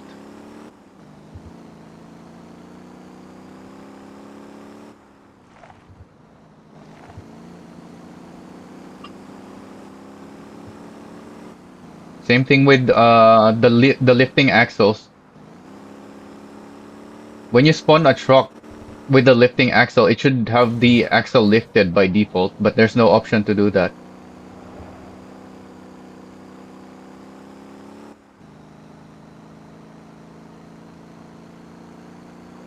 In fact, the dev adjusted the lifting axle on the vehicles in the dealership. So they now have the axle lifted by default. But as soon as you buy it, the axle instantly drops and bounces the truck for a bit.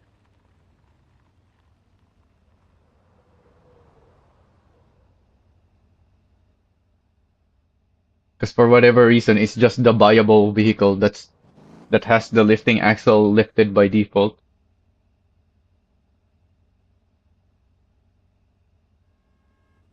There's another race where Dayton does the exact same thing where he sends it.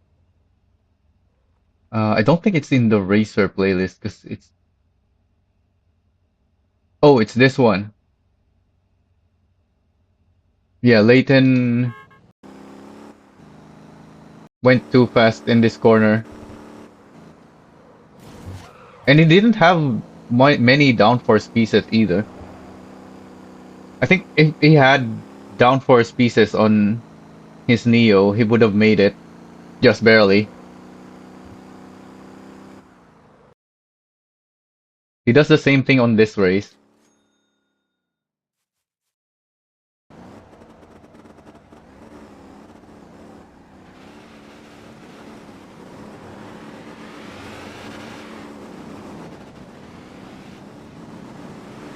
Oh, and this is in the title, it says open race. What I meant by that is that it's an unrestricted race. That's why you can see an Elisa racing against Panthers.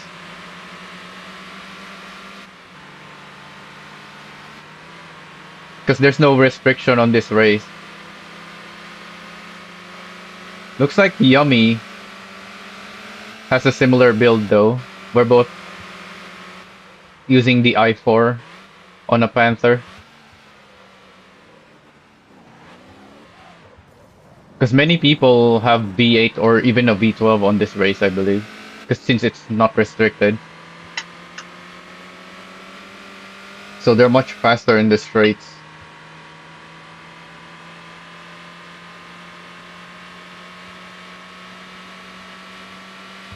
Oh yeah, Leighton is a drifter. So that would explain why he doesn't have the downforce pieces.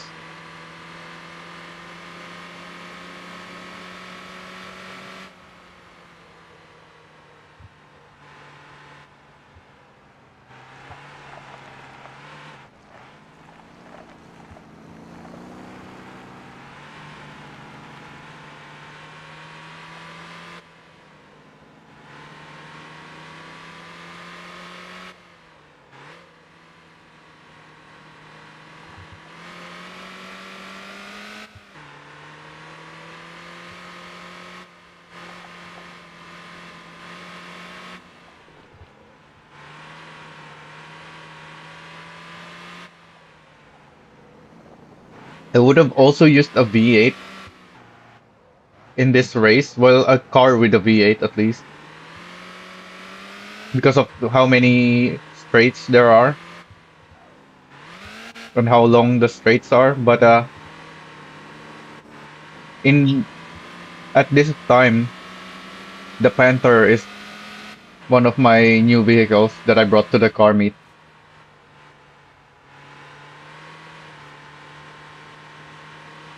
So I just went with it, even though it only has the i4.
Oh, and this is also a mostly stock Panther because I only made this for the livery.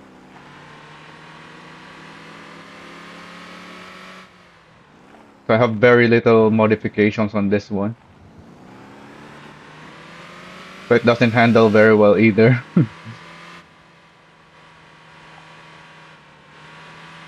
The stock Panther is not bad though.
Having to engine brake just to get brake bias on the rear.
He almost hit the wall there. He's trying to go faster because he knows I'm behind him, and if he doesn't go fast, I'm gonna pass him.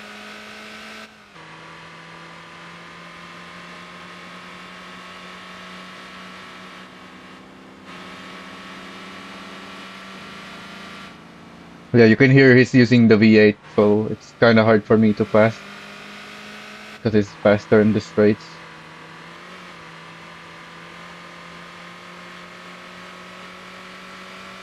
But it's raining now, so his power is not gonna be as helpful. Oh, we both kind of messed that corner up though.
There it is.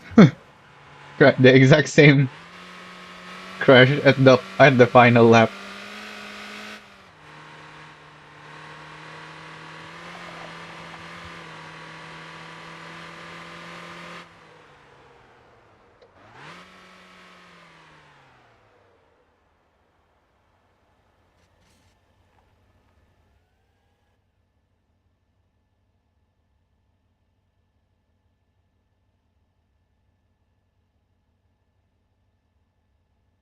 What's the next one?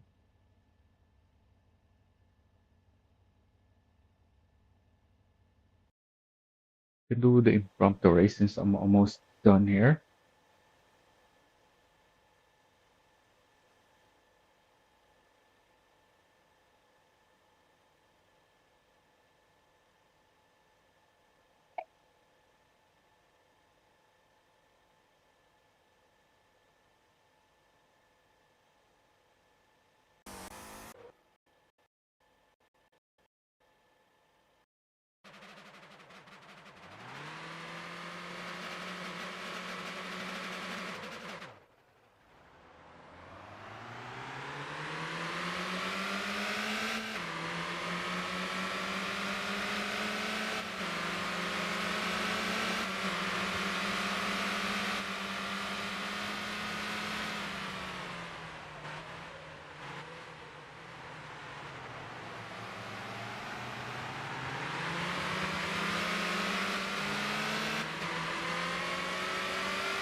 Oh yeah, I'm not using my own formula on this race because I lent it off to someone because they didn't have the level requirement to use the formula SM.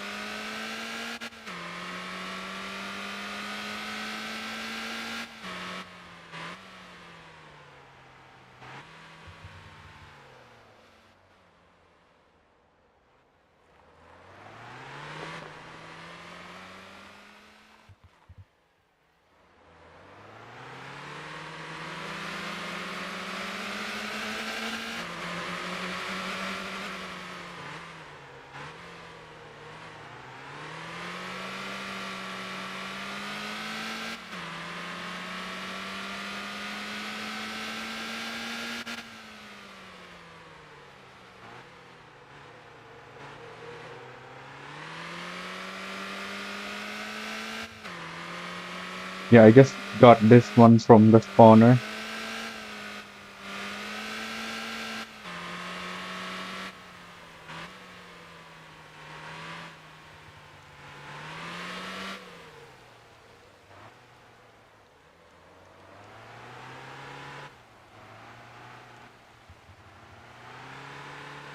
You can see on the map, it's the guy behind me using my formula. It has my car icon.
The setup on the Formula SEM doesn't make much difference anyway, unless you make some extreme changes like maxing out the height or minimizing the height. If you make the SEM have minimum height, it's gonna scrape all over the place.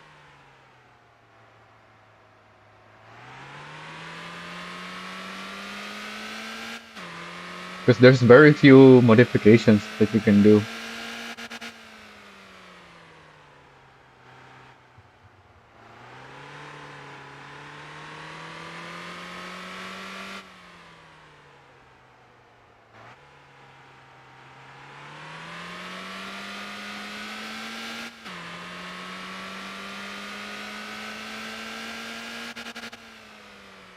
Well, you don't need the spacers either. It doesn't change very much because it's a very low center of gravity vehicle already. Like the gap between the front axle and the rear axle is about the same as the gap between the left and the right wheels. And the center of mass being super low, your spacers isn't gonna change very much. It's just gonna add weight.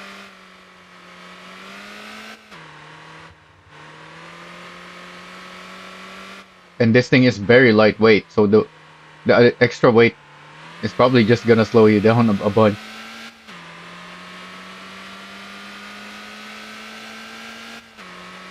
Because most of the speed of this car comes from the power to weight ratio. It doesn't have much power, but it also doesn't have much weight. So any weight you add to this thing is gonna have a big effect.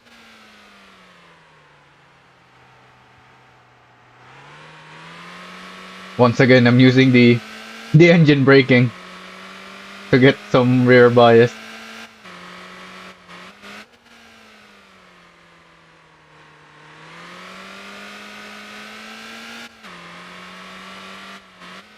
Because there's not much of the race left, but I'm still quite far away from the podium. So I'm trying to go as fast as I can and utilizing the engine braking. Like if I was in first, I wouldn't be using that.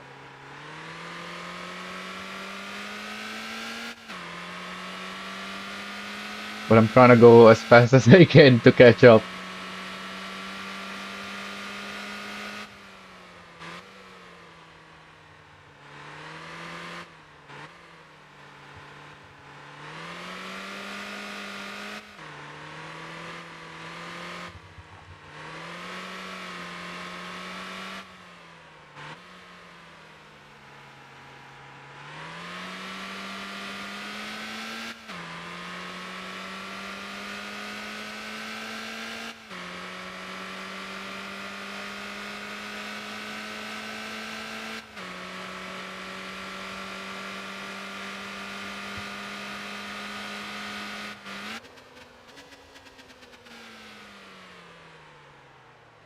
Even with engine braking, the rear wheels are not locking up. I'm in drift mode. Well, I guess engine braking is not affected by ABS. so it wouldn't really change anything.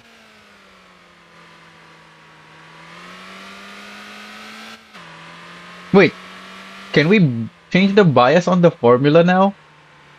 Or is that also locked? I haven't checked that.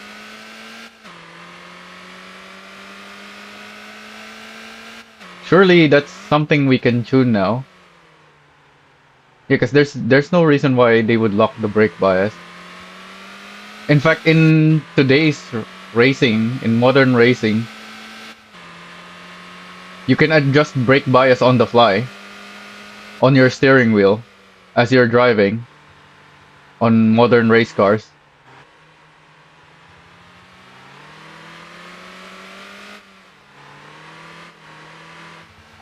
So on sim races where they have more restrictions, if you're using modern race cars, you can still adjust the brake bias on the.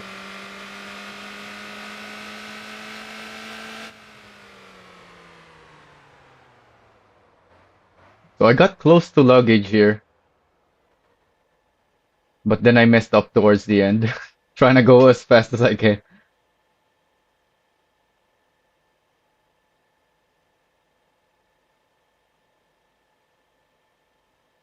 Yeah, I could have gotten close to luggage and attempt a pass at the end if I didn't mess up the the chicane because I tried to go through the chicane too fast. Anyways, that's enough of that. Get back to the game. Still can't think of anything we can do that involves the compressing rear door here.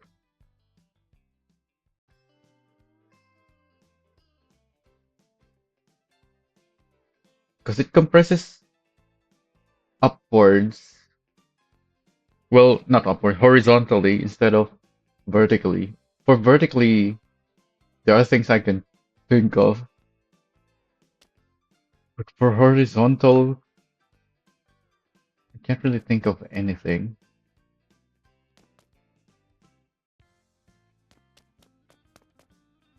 Also, what else do I have on my other Cinco builds?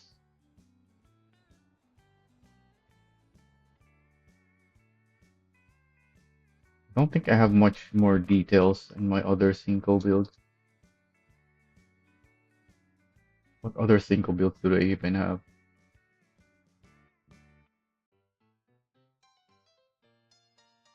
The rotator.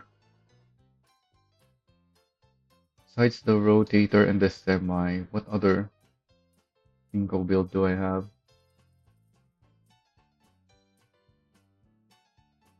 Oh, this thing just have a lot of numbers on it. Well, not a lot.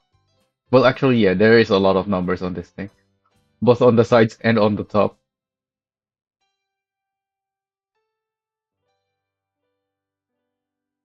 And this thing has a similar thing as with my new fire truck, but I'm pretty sure this is different slightly. Actually, now that I'm looking at it. Yeah, the one on my fire truck is different. It's only the flat panel that is not covered by the decal from behind. Whereas on the Cinco one, the sides of the panel still has the same paint as the face of the panel. So yeah, you have the color here as well. So they are different. Although this one doesn't render correctly.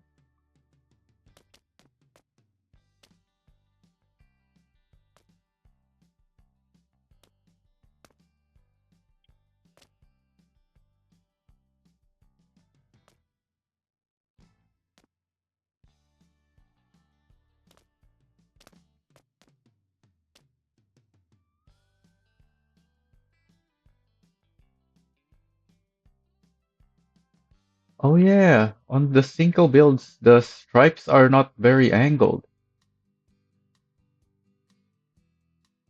Hmm. Let's look at my others.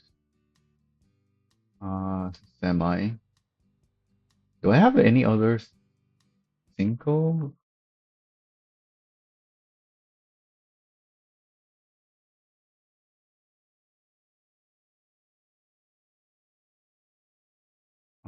Where did I put that list? Cinco rotator, semis, and the Lomax. So yeah, it's just those.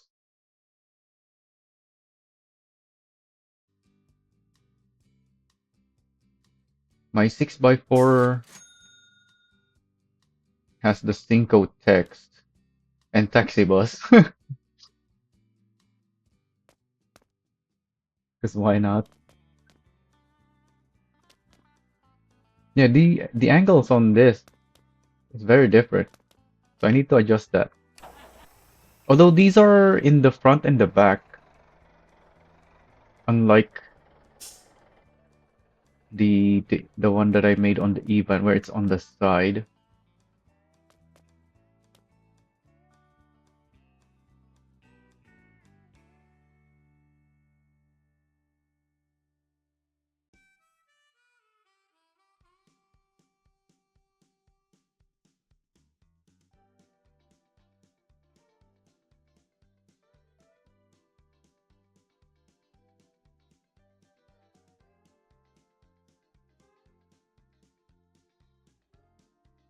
Maybe we can do something to line things up.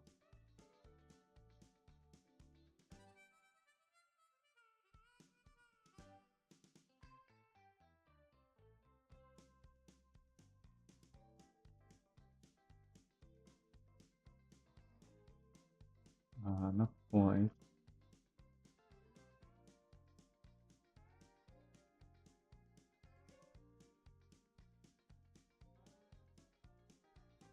So that's on the corner. Though this one, the decal has the corner cut off, so I can't really remove that without using an additional decal. This one is just not quite there.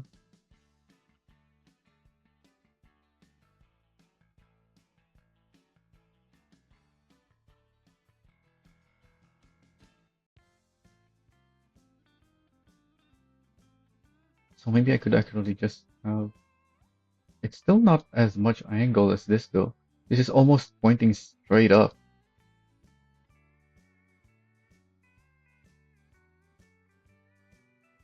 What can we use as a reference to figure out the angle that we need? Something like this.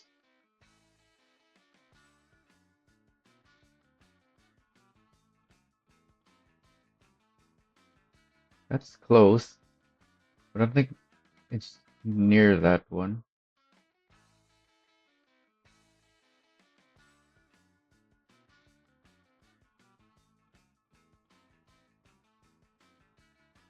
Yeah, I think it's more like this angle.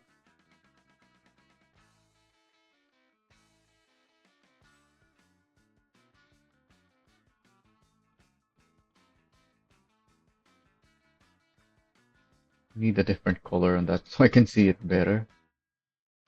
Like blue, much more contrast.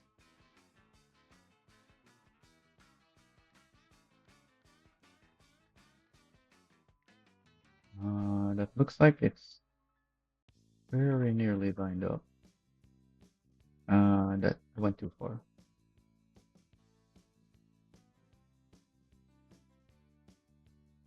Alright, I think that's lined up now.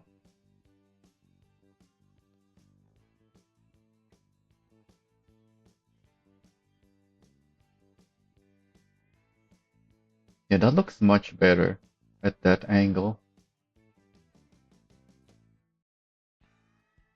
On this one, I couldn't really bother figuring out an angle because I was more concerned on even making the decal work so that I won't need as many decals.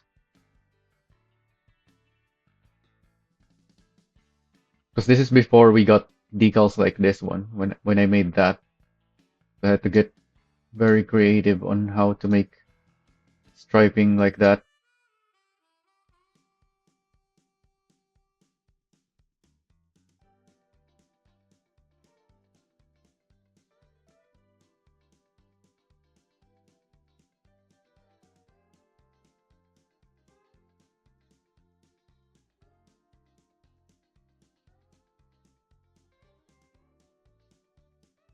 It's a little too big, I will say.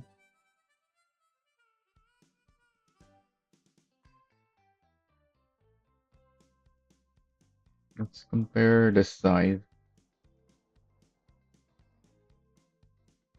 How do we compare the size?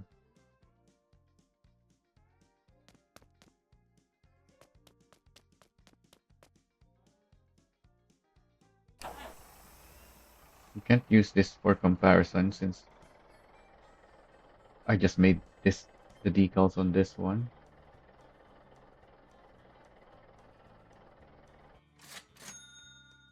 This one has tiny stripes.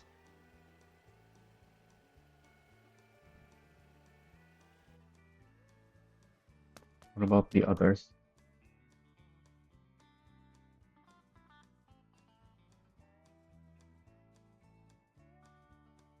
What else even has the decal? The Mickey, the Zino.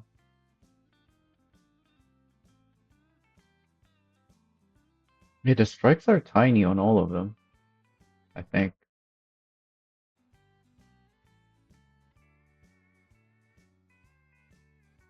That looks tiny as well. Panther and Stella.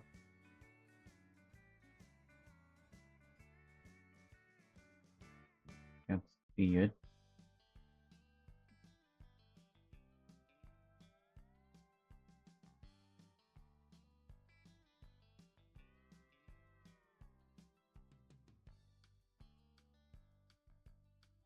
Yeah, I think they're all small like that.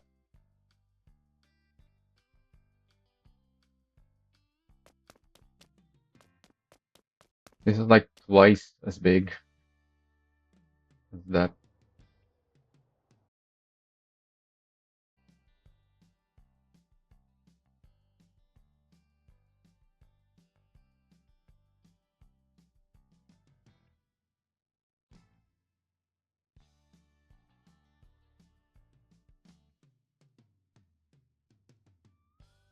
Oh, in order to divide by 2,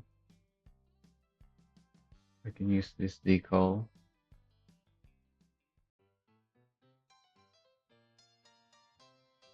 This decal is split in half. Well, almost, because they have a little bit of overlap in the middle.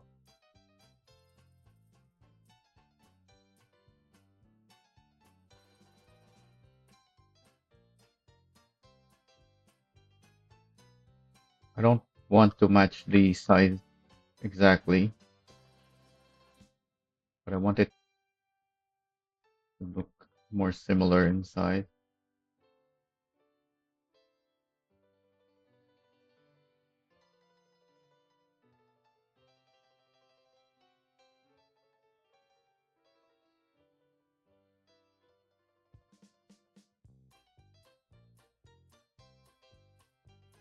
So I put it slightly bigger than the line created by the other decal, and it's still not big enough.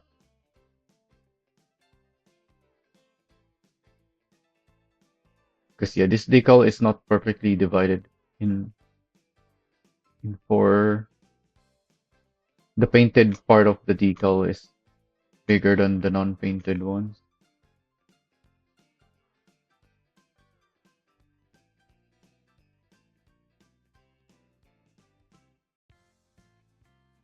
Right now it reaches all the way to the back.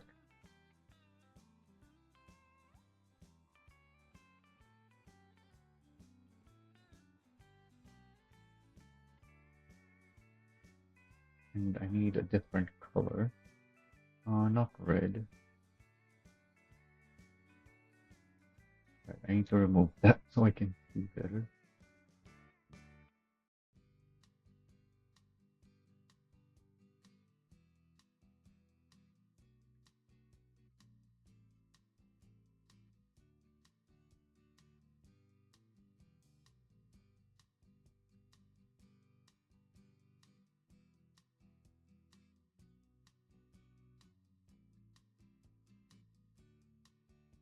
Wait, what? Yeah, because I'm copying the blue.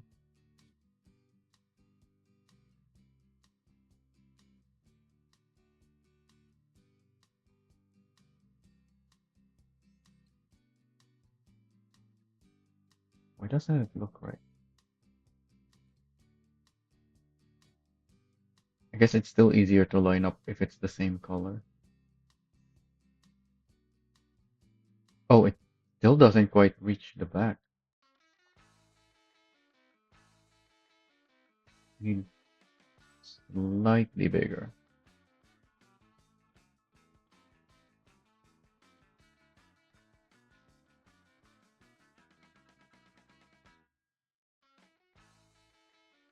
Oh, what's confusing me is the other colors behind.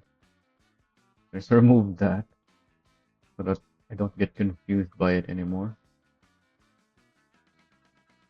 So now I should be able to use a different color and be able to spot if it's lined up or not. Yeah, now I can see.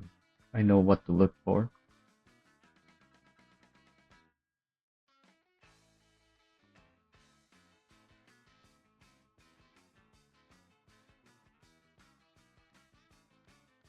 Why do I have three reds now?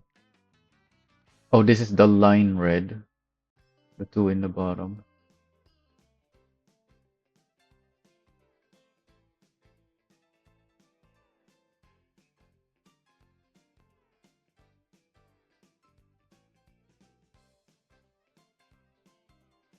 The tiny piece down here. I don't like that. Let me make it even bigger. But there's a tiny piece down there.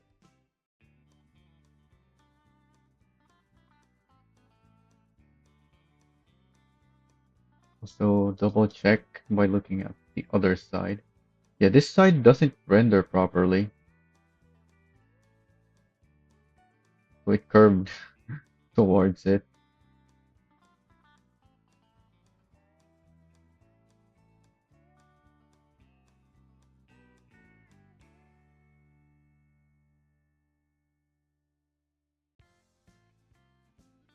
The decal moved faster when you're zoomed out, slower when you're zoomed in, so it's more precise.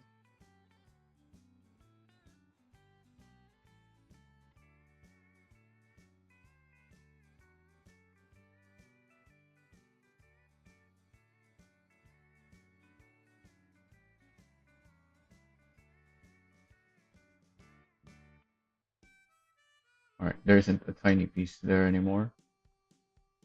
There's still this one, but we also have that, and it's not so tiny. I'm okay with that. Like the single pixel that was here before. I don't like this though. So maybe I should swap the color again.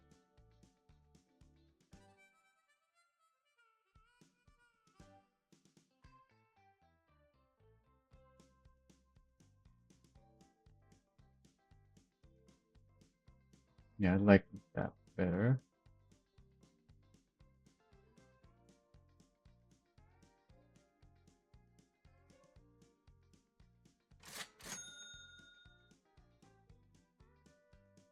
Let's compare again.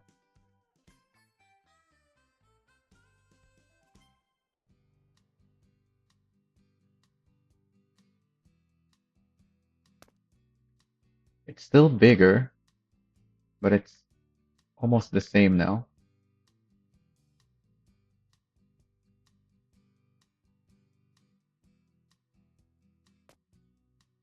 Also, Not very easy to tell, but the colors are brighter on this one because it is the same color, just brighter. So my color adjustments work. Except for the logo.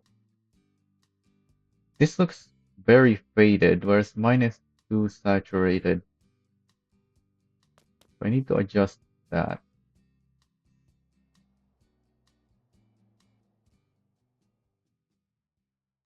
Or maybe I should just use the same color for that part.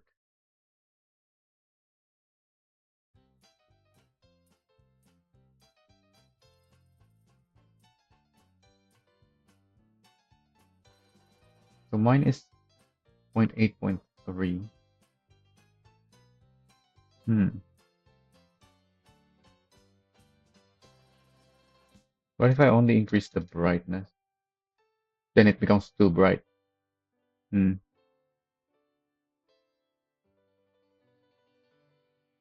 Yeah, maybe I should just stick to the default color for this one.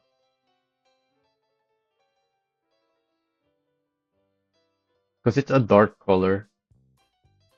It's everything else is bright. Well, this the red is also not really bright,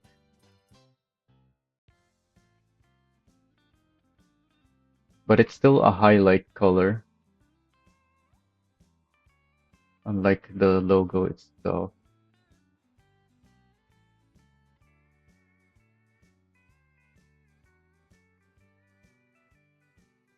So what am I doing?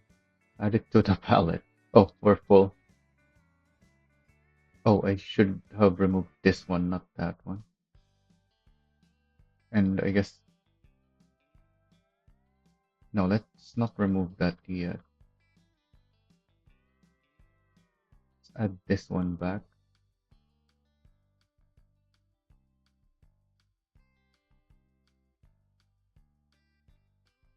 Oh yeah, I haven't added it to the palette. All right, there we go.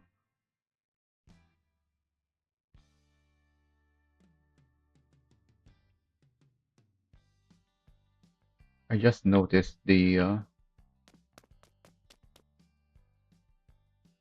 number one is almost lined up with the M there. Almost. Obviously on this side, the one is pointing the other way. Also, the order of the decals is wrong. This needs to be on top.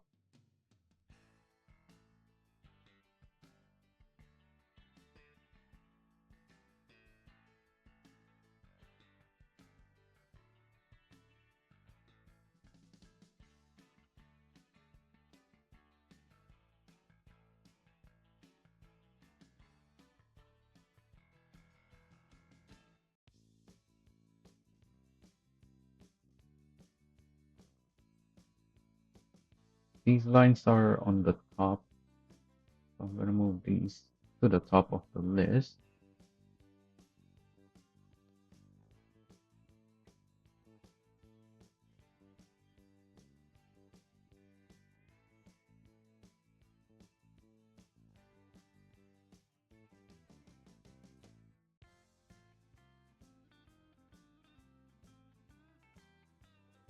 Right, let's compare again.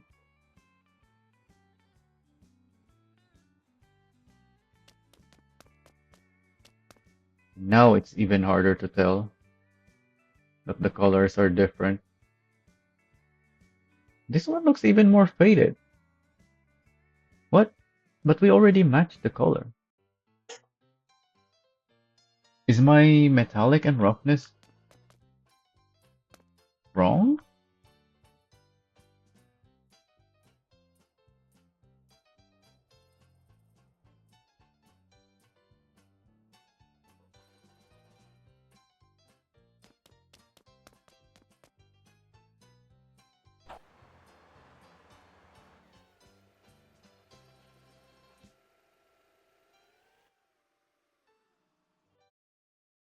So what's our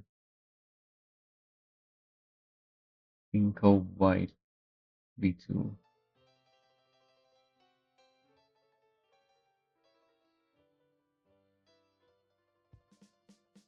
And then I used, oh, I didn't put it in here. I believe I used this, metallic and roughness, 115 and 05.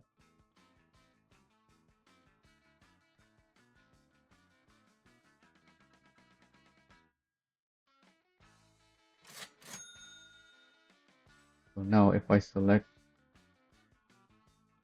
that, it looks the same. So that is the correct color.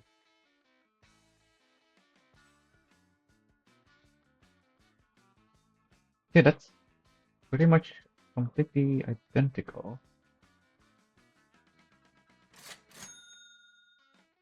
Is my color in the palette wrong?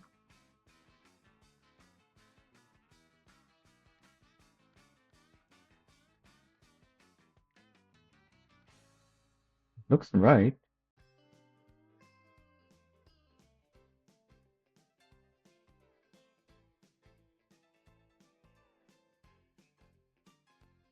The color. Actually, maybe I should be using 0.66, but now I'm making it more saturated.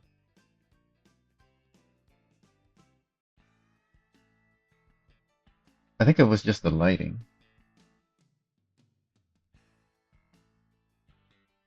But I can also see that this is reddish because I moved it, the hue, to 67 instead of 66. So I think this is the more accurate color. Maybe actually only 61. No, it's definitely more saturated. Possibly brighter?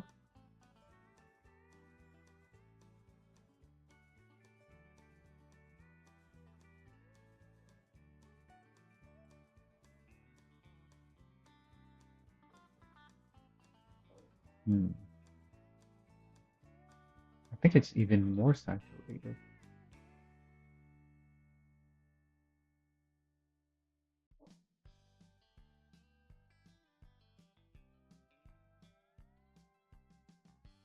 But I can't make it too much brighter.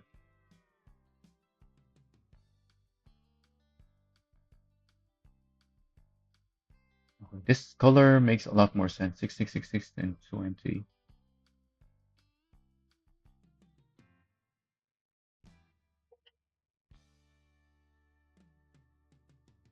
Oh, it went up to 21.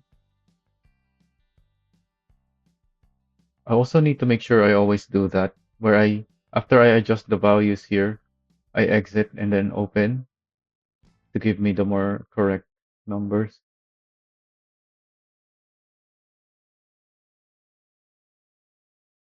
So this dark blue, wrong apparently.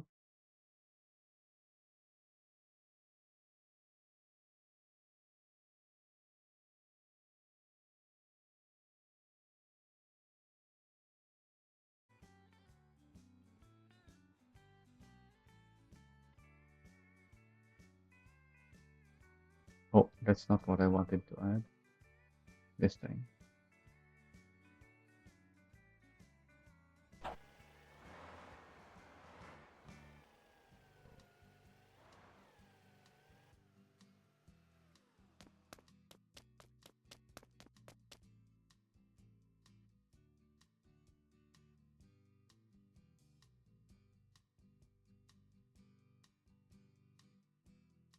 Can't tell the difference.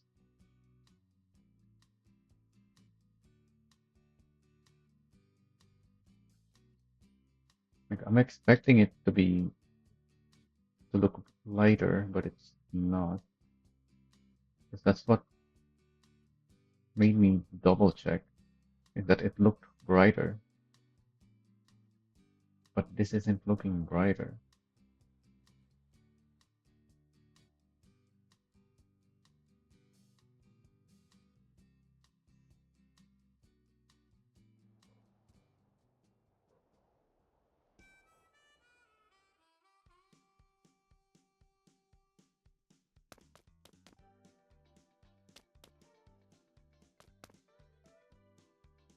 What if I park it like that? That's the problem, the lighting.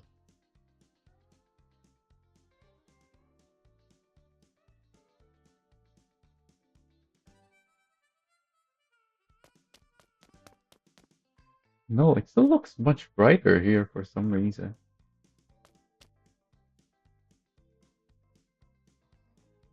Oh, of course it's gonna look brighter because every other color around it is darker. Like that's the whole point of my color adjustments is to make everything brighter. So yeah, I do need to make it brighter as as well, not just all the other colors around it.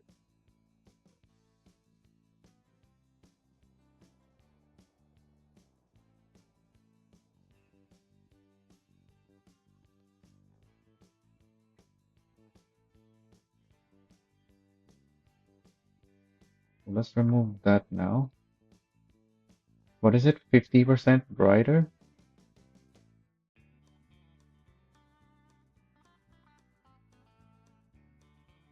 That's so much brighter. I think I need to do the same calculation as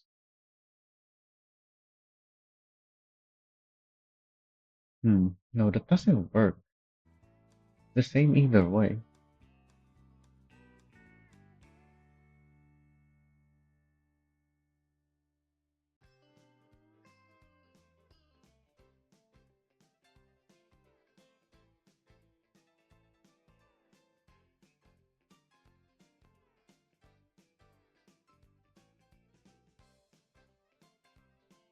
Let's try this for now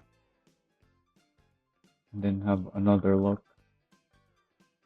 I don't think this works because it doesn't look brighter. It just looks more vivid, but maybe it works.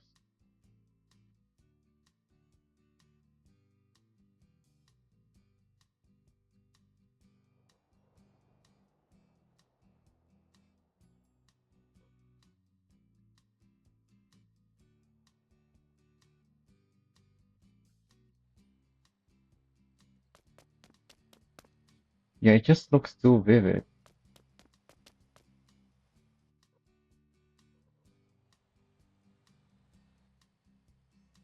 It's a dark color, so maybe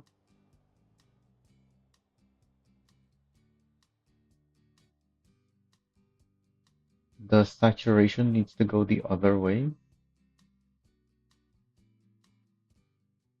So it should actually be 44. Then same brightness? Because the reduced saturation already makes it brighter. Yeah, that I think that's it. I'm not sure if that's quite the color that I want, but I think that is the way to do it. Reducing the saturation. I might have to adjust the brightness as well.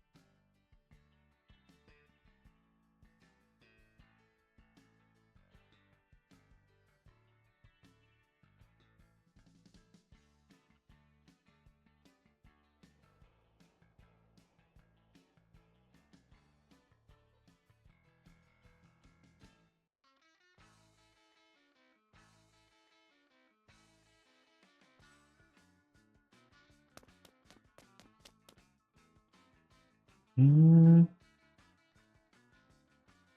looks closer. Maybe I should also darken it, but by how much? Because how do you calculate? If I do the same kind of calculation in the brightness, it's gonna be too dark.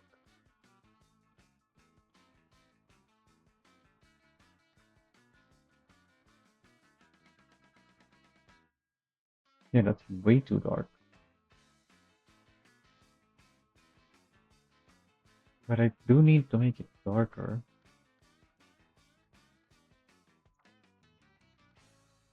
Just maybe make it a little bit darker. And maybe also. Oh wait, my saturation adjustment is not 50%.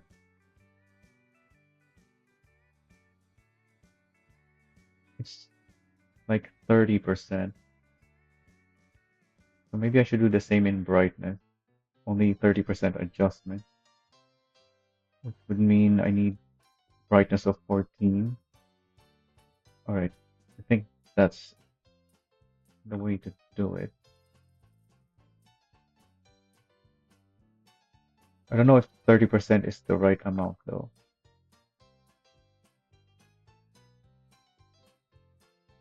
Yeah, 66 minus 30% is 44. 21 goes down to 14.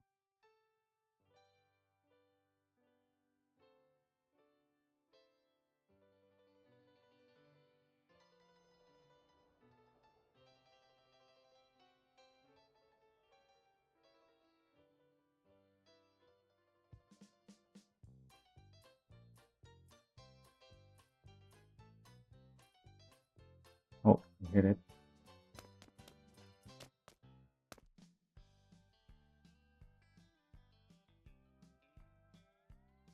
Okay, I think it needs.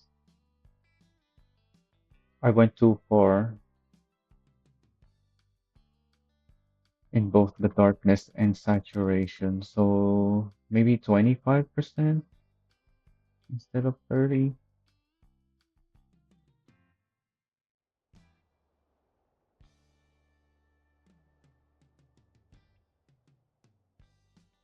Also, I should just park this here and then park this there. I don't have to keep driving it in and out.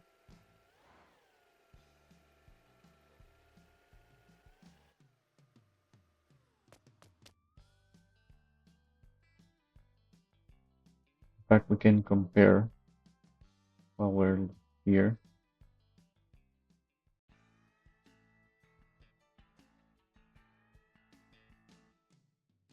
So what is 25%?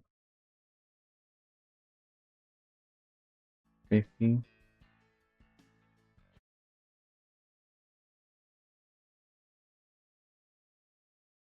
then 16.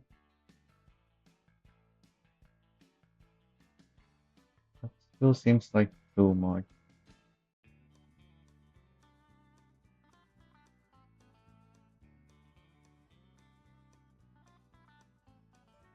This is the original color.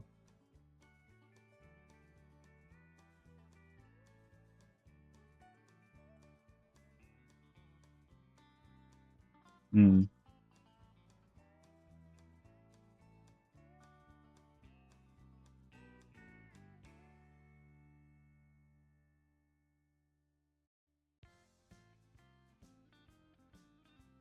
I think I should just use the original color, even though it's gonna look different.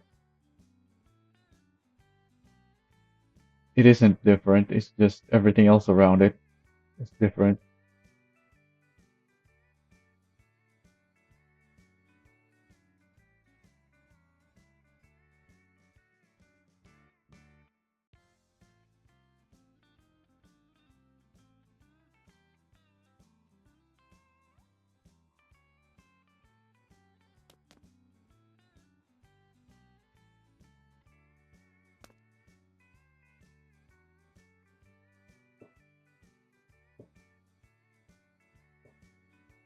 I think it was the combination of the fact that all the colors here except that is darker and the lighting.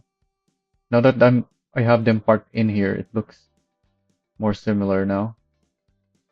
And it's more obvious that every other color except that is brighter instead of this being the one that needed to be adjusted.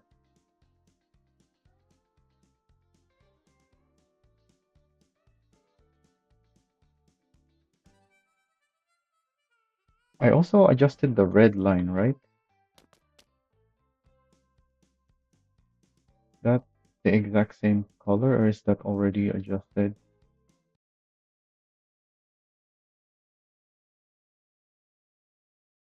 The line. Why did I mark the line as red? Oh, because it didn't quite look right. Yeah, it is different. So it's already adjusted as well.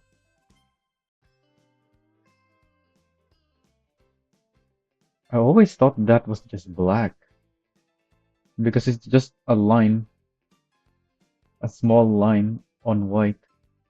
I never looked at it too closely to tell that it's actually a dark red. That, that was surprising. So I need to change the, well, I need to change all of the colors of my other Cinco builds.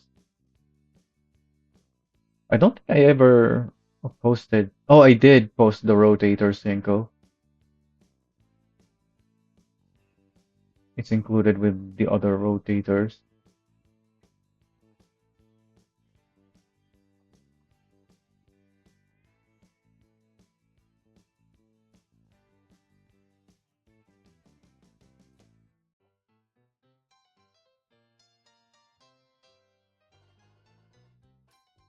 The line angle also looks good.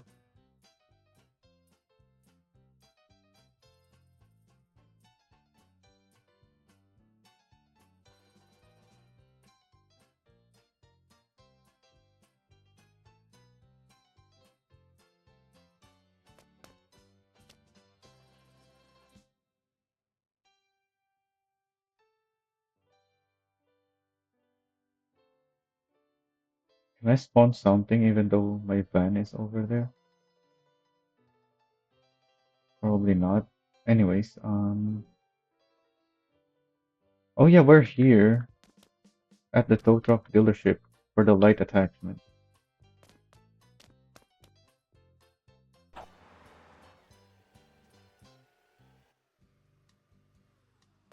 which my original idea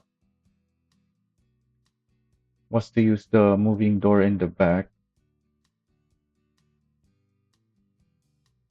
but it doesn't work because of the way it moves. It doesn't move like I thought it would.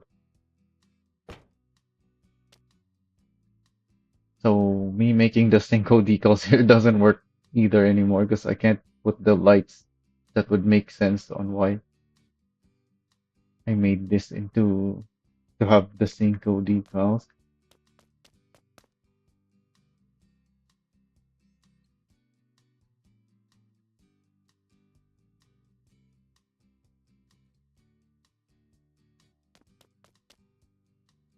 Can still do something maybe with the side door. This is just one side though, and it just goes like that. There's not really much to do with that.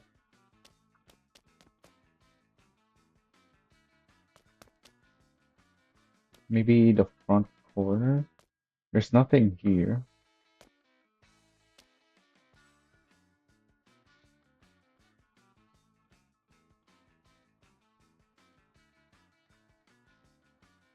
Well, I guess I'll go here then to have a look at the other Cinco stuff.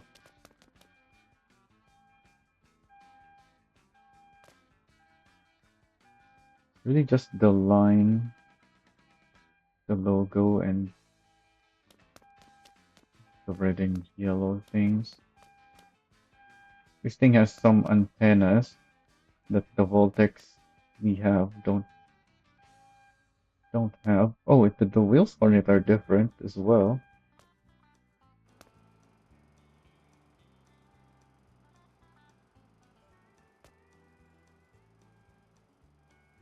And then for whatever reason, this line goes there but then cuts off instead of continuing. This thing also has an exhaust pipe there, but ours doesn't.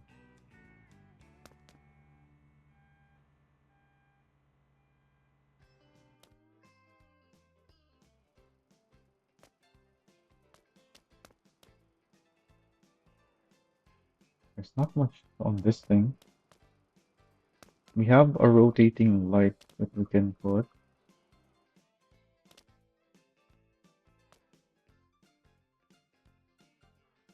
This one is covered by the black bit on the side.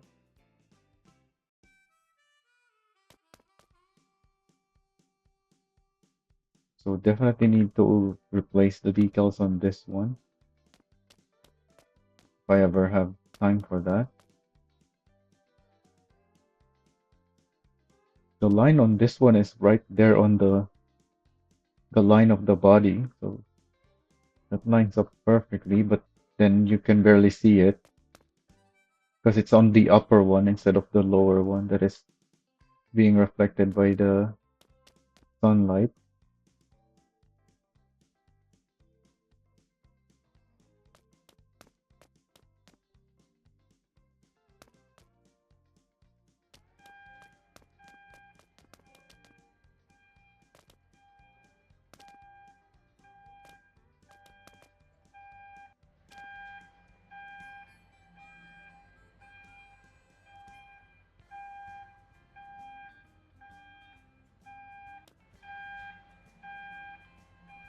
There's not really much on these things.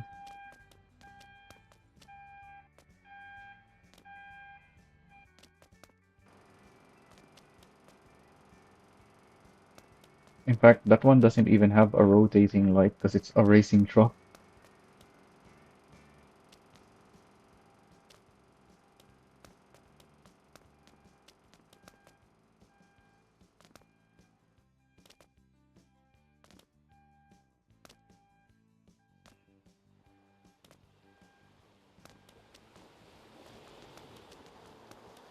That's not a single boat. Oh, where's my rotator? Oh, I spawned it, so it's not here anymore.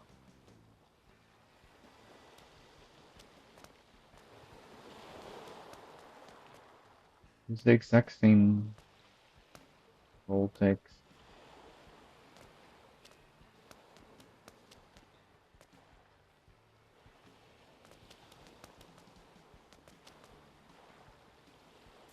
It's the exact same boat, I think.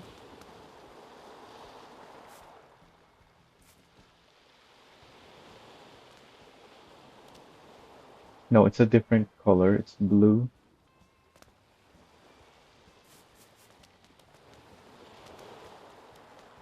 This is yellow. Is this green? It's not very saturated, so I'm not sure that still counts as green or more like brown or it looks more green to me though.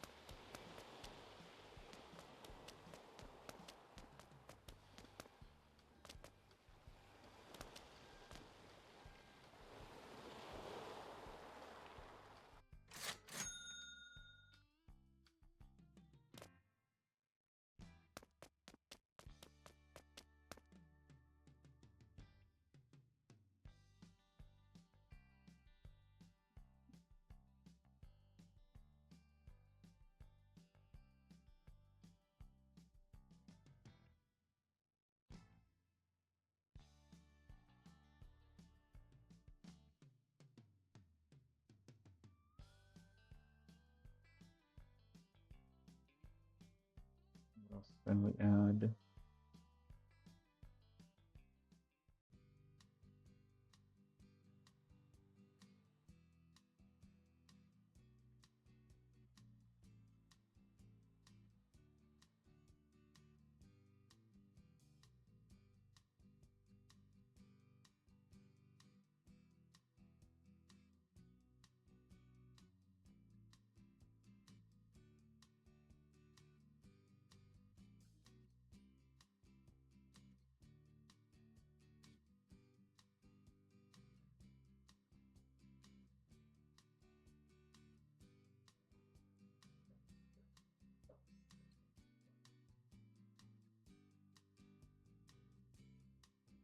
I might be able to write the Stingo text on this one. Not gonna be easy.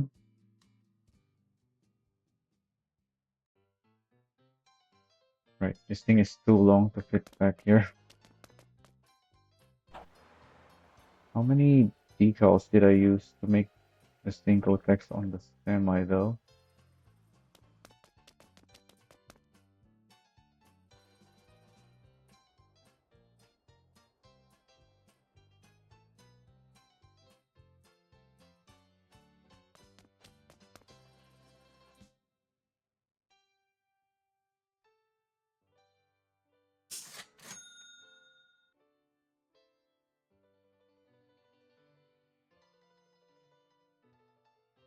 Oh, I used two of these shapes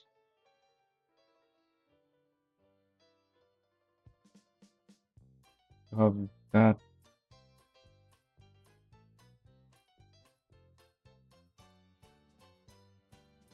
Oh, that's part of the Cinco text.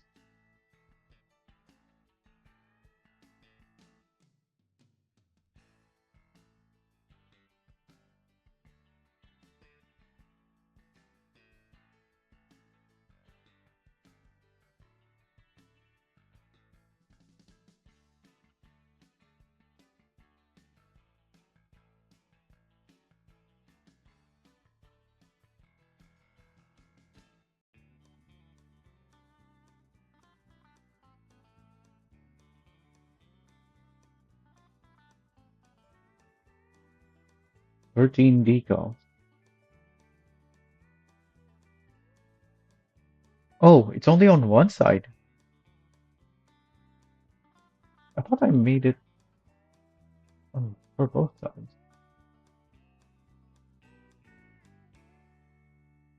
Hmm.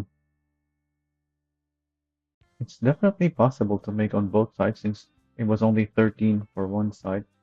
But then you don't have much decals left for anything else if you do that. You still need the logo and all the other stuff.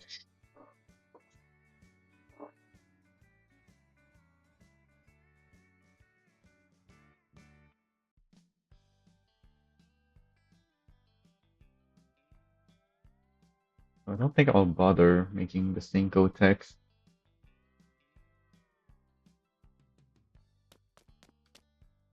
especially because the design of the Cinco makes sense to have emergency and EMS already anyway.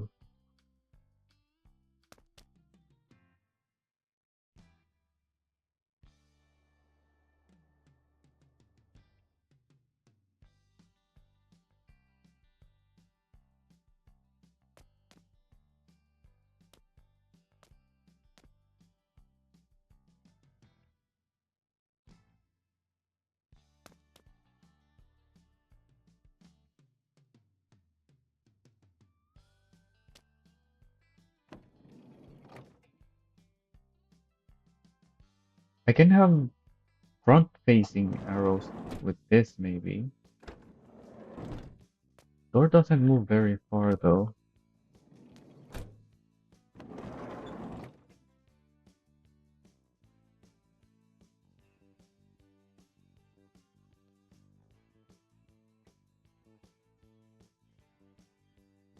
But it moves far enough, I think.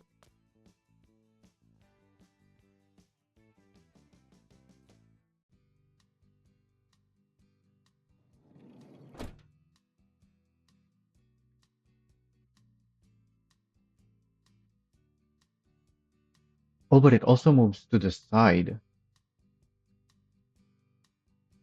I need to figure out how much it moves.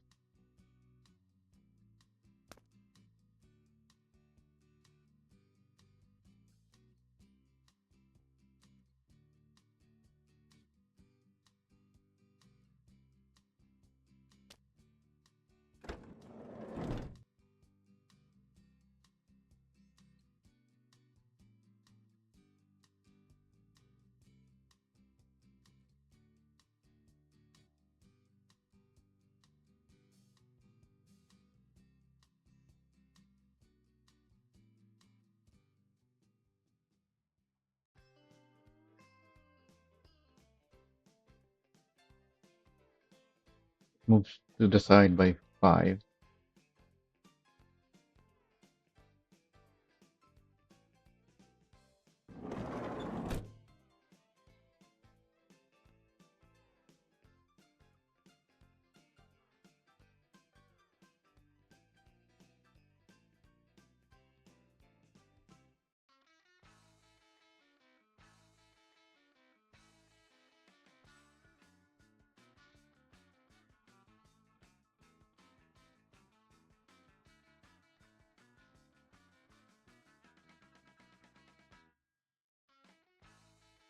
It moves to the right.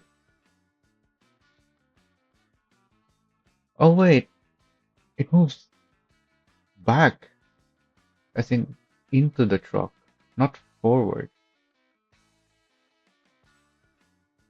So it has to be rear facing arrows then.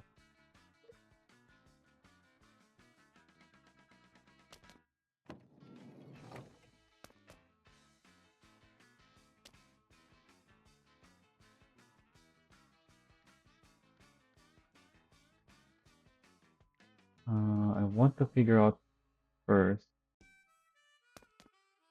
where to place the long one.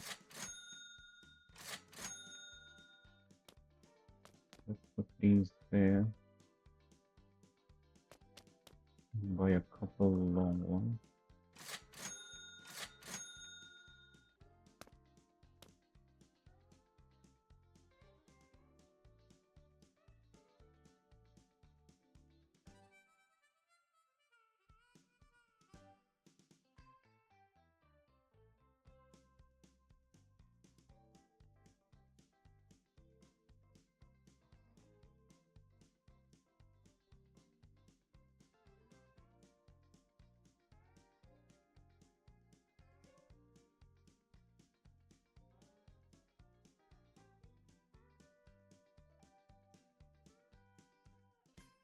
Wait a minute.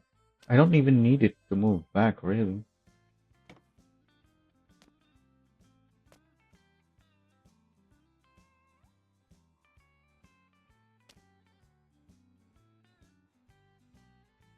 Oh, I know what to do now, I think. Wait. Mm,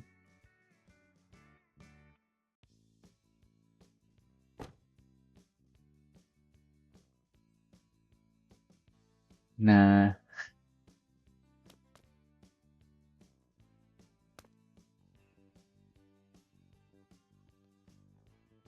don't think that works.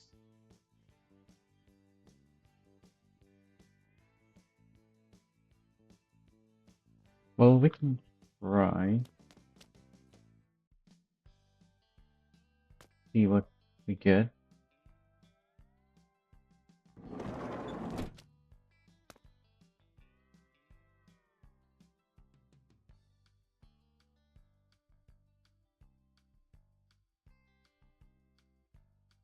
You know what? Let me put these two first.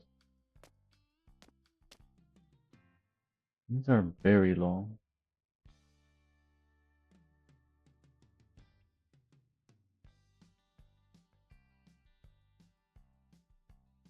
Yeah, this van is not wide enough for that.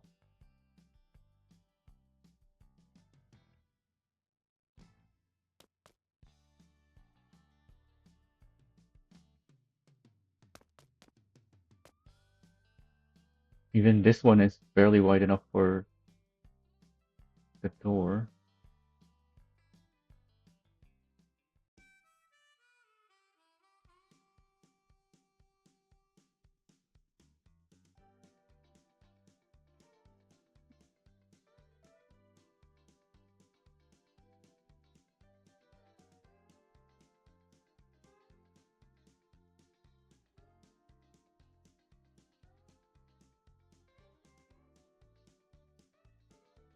I need to know where I could place things because that moves up.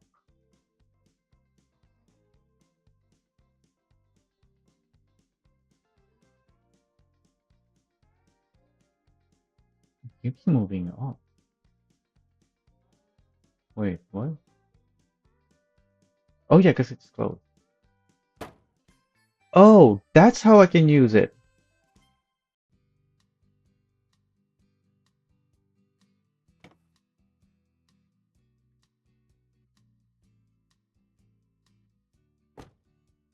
Yeah, we can still use the opening door for what I originally wanted.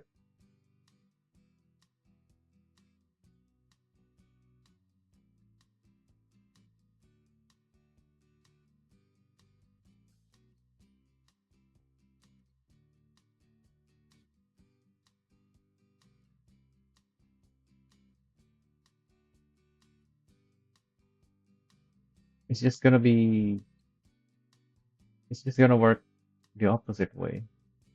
In that you hide the arrow. Well, not hide it, but the,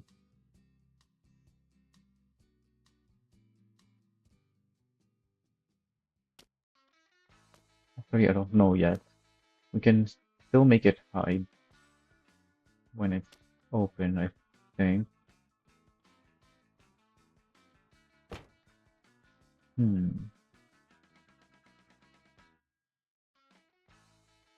Because by default, it's closed.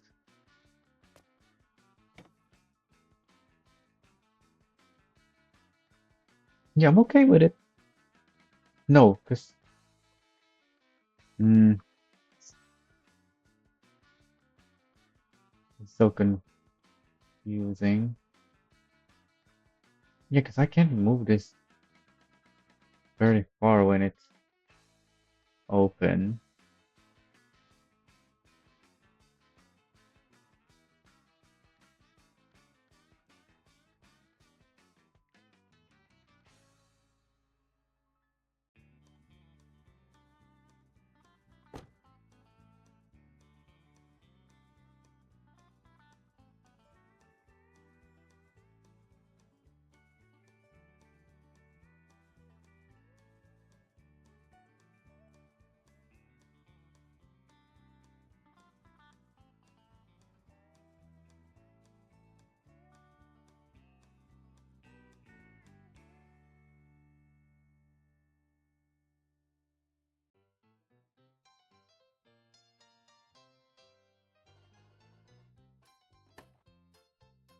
Right.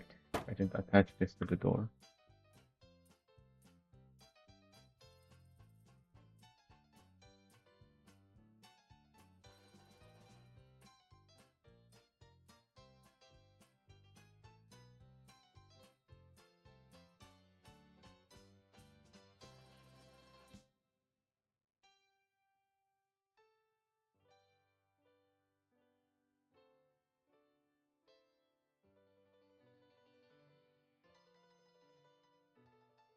Wait, I'm getting confused with this rotation thing.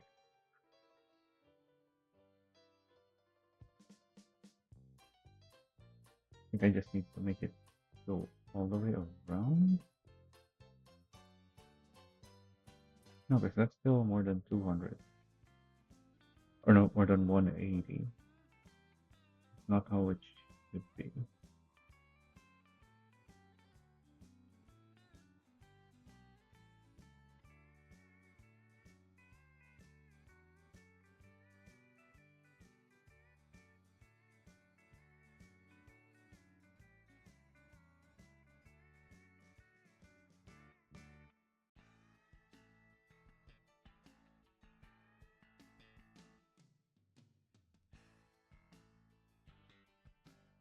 Okay, there we go. I think this is the rotation I'm looking for.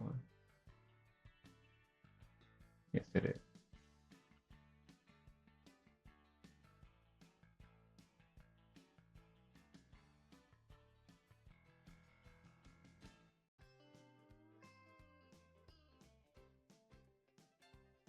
Can't move it very far for now.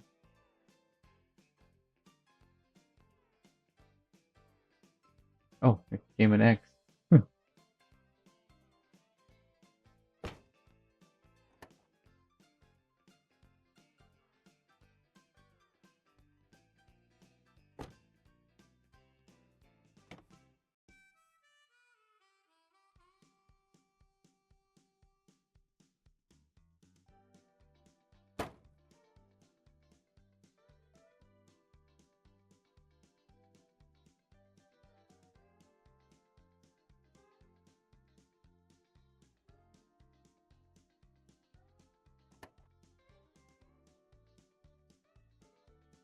The thing is still moving, just barely.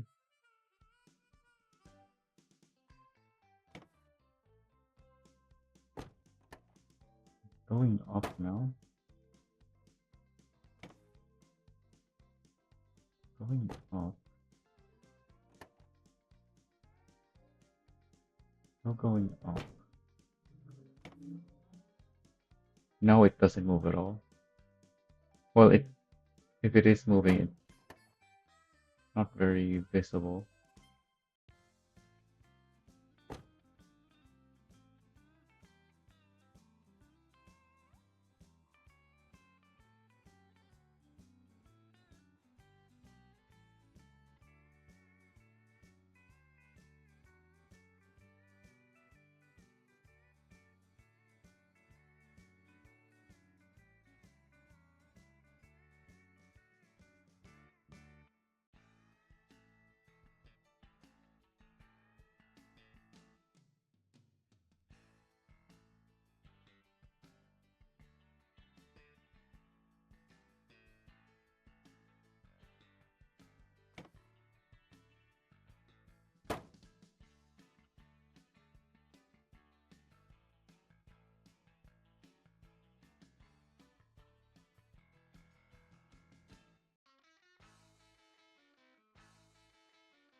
Doesn't quite line up.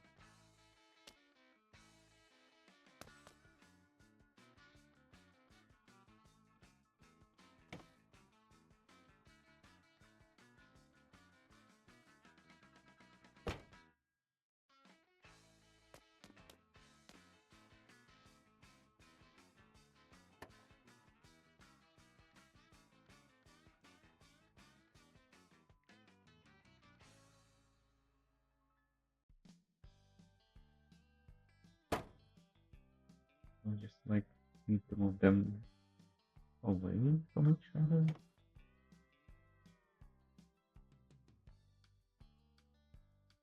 So I think that worked.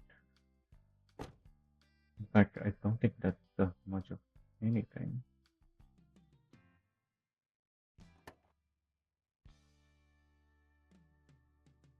Yeah, it's just not gonna make sense when it's open.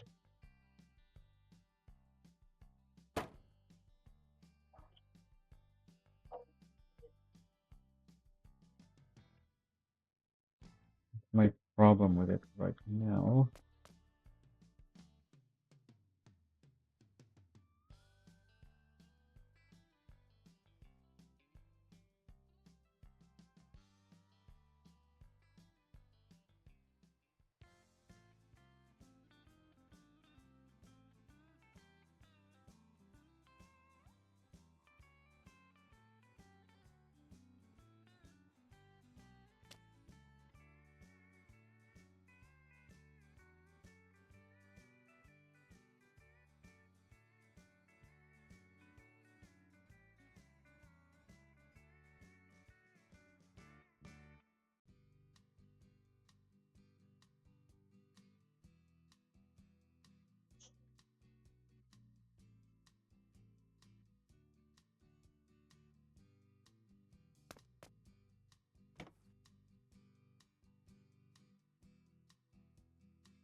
So this lower piece goes up when I open it,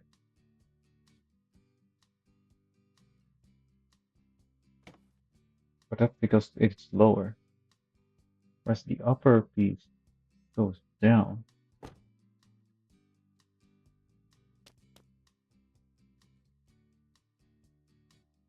So no matter where I place it, because it's a compressing door, don't matter where I place it, it's gonna go there. Wait, but I thought I got it to move up before, above the van. Didn't I?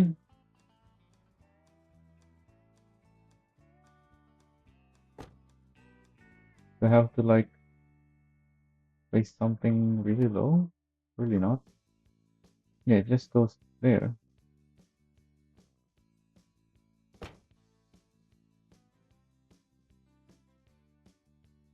But I thought I placed something really high before.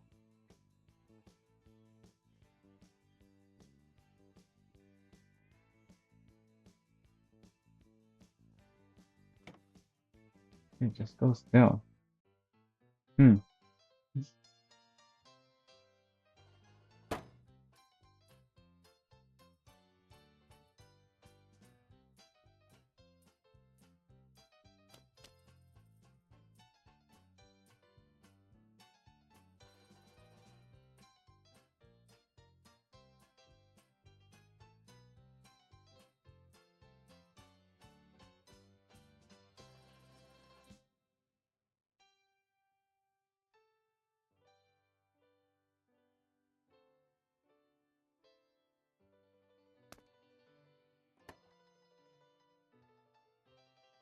I don't know what to do with this.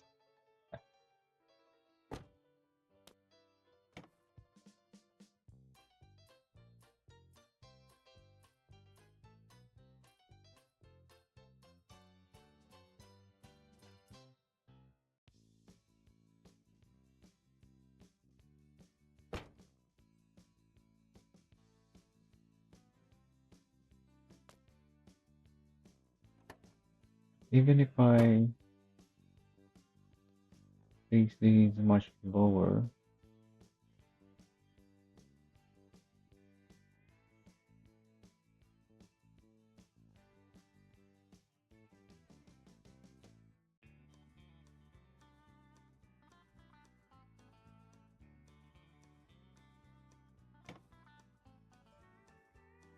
yeah, it still ends up the same over there.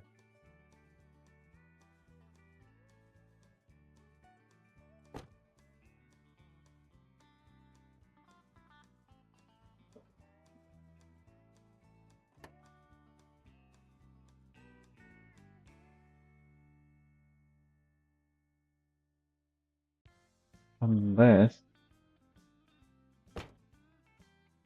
I use smaller pieces.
Look at all this rotation.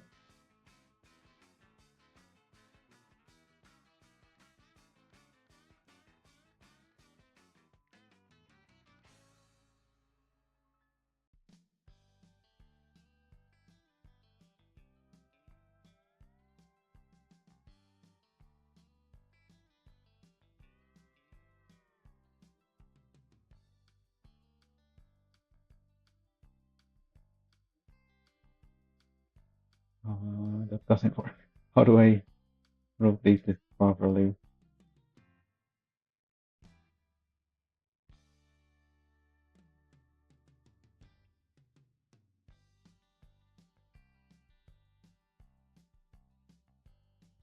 Okay, there we go.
Pretty much the same thing, really.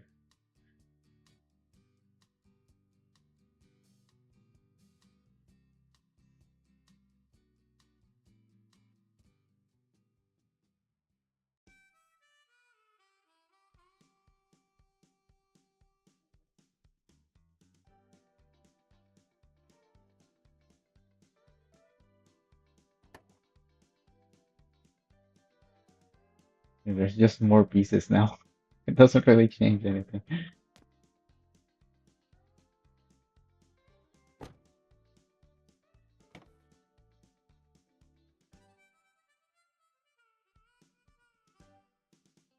I thought I had lights above the thing though. How did I not do that?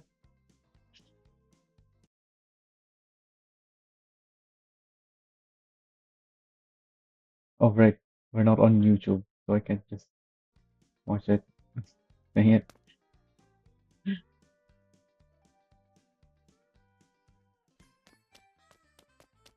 I thought I made it go above the thing earlier.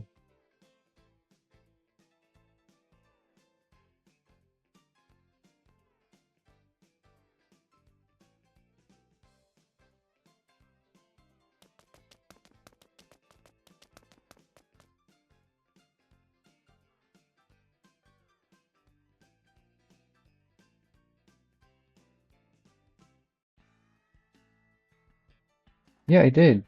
By closing it first.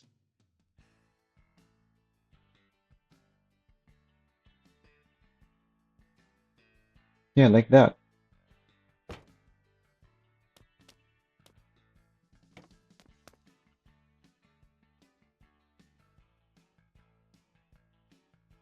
I'll just have to move everything up once I've made what I want.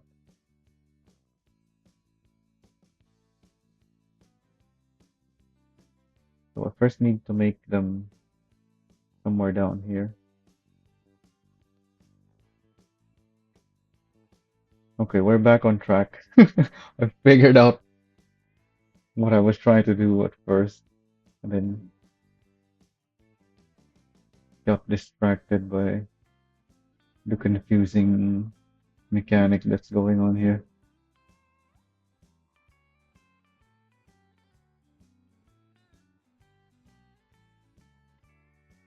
I just have to open it so that I can move the things up, and then once I close it again, it will then move above the thing.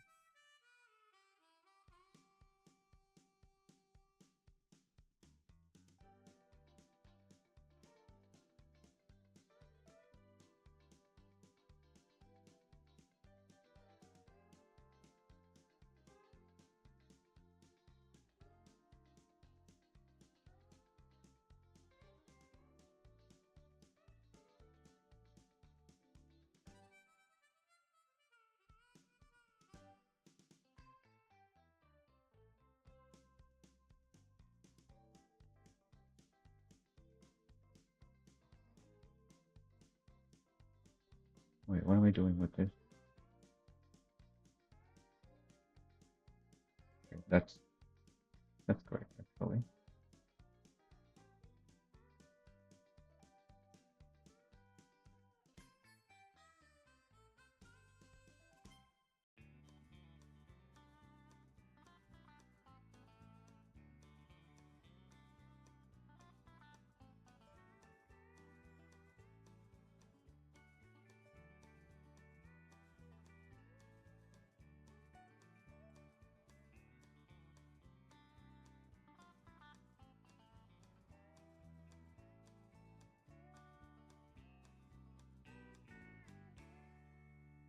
Wait, this is wrong.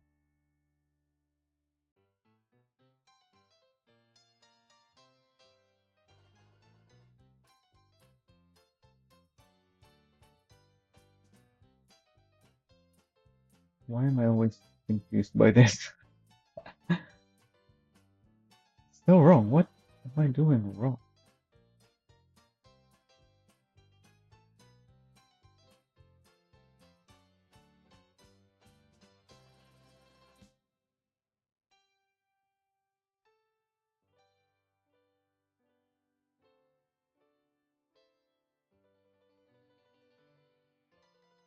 It's the pitch that I need. That's why.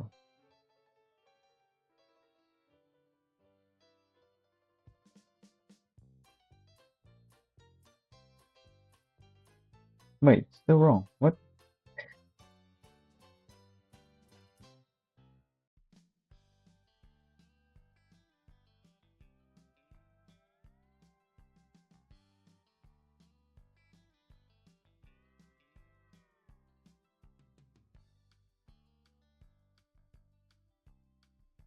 There we go. Always getting confused by this rotation thing.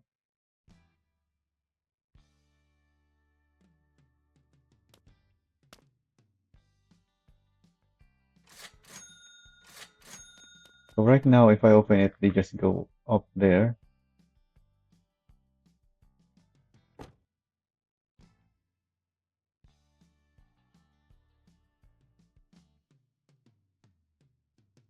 But that's because this isn't where I want them to be at.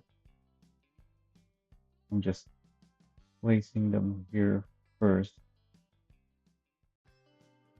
Get their relative positions correct.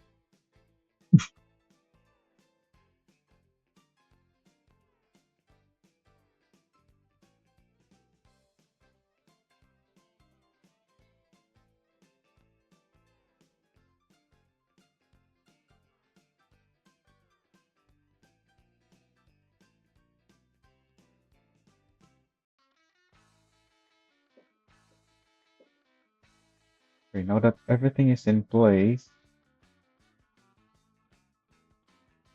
I need to figure out how high I want these things to move.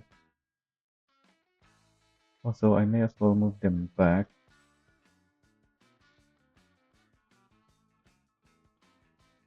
Oh yeah, I can hide them behind the door for when it's open, not when it's closed. Actually, they're probably not going to be hidden behind the door either way. But let's move them back there anyway.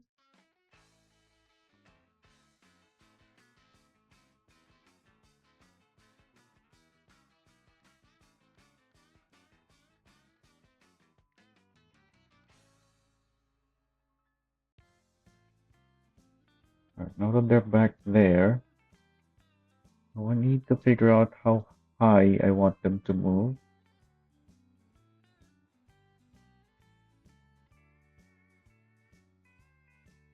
Like up there.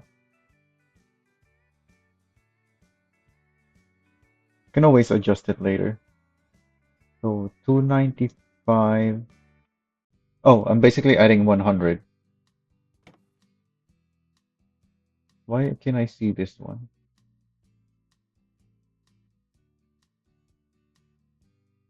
Didn't go to the right place.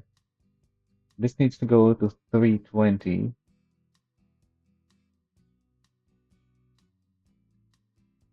295.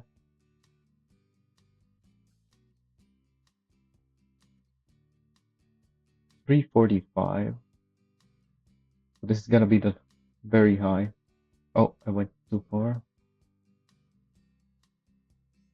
This one is also 345.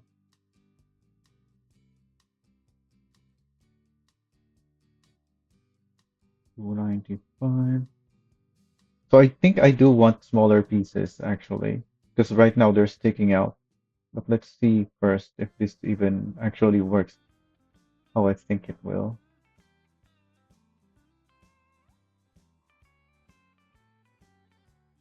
So if I open it, there it is.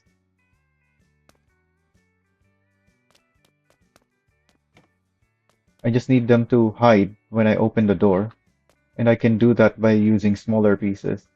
So I need to replace all of this. Oh, oh, right. My inventory is full.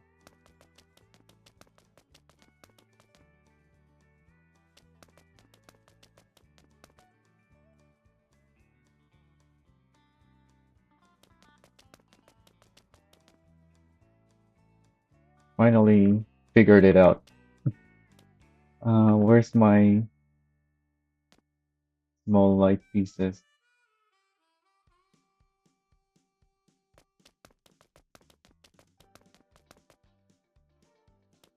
So let's open it again so we can tell where things need to go.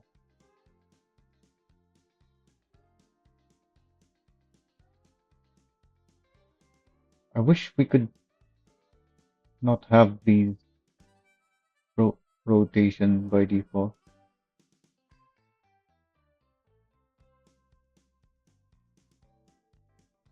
Oh, it's facing the wrong way.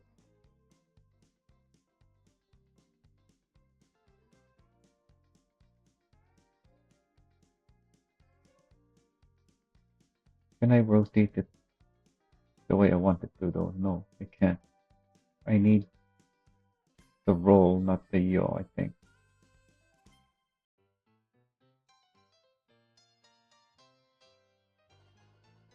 So that is facing backwards.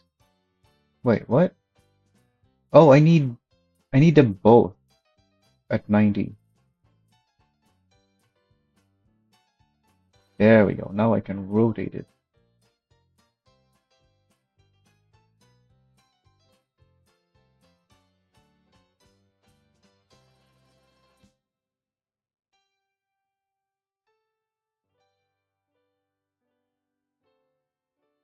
So it's actually good that it starts on that angle because it's quicker to go from that angle. I need to figure out how far I can place it. I think 8.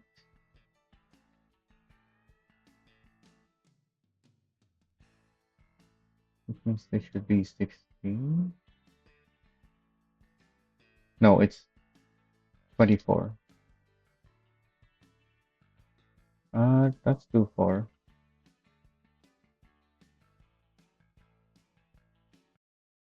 Or is it? Um,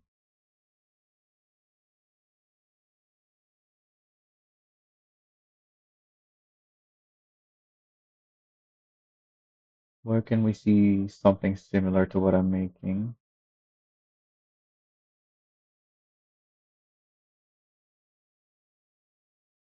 These are circles.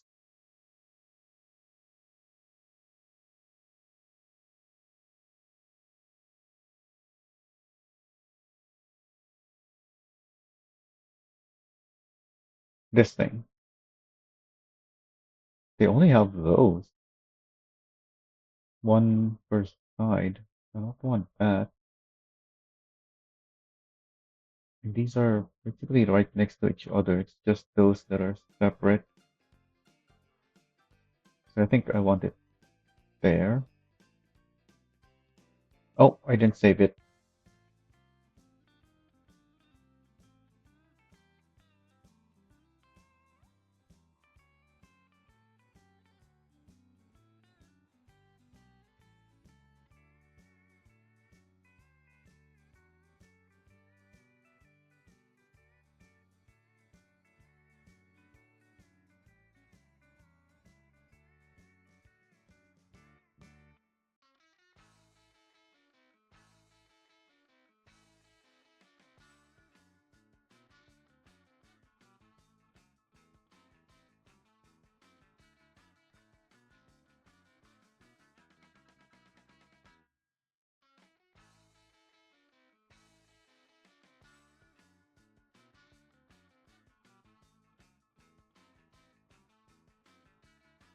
I doubt anyone else has made something like this in Motor Town yet.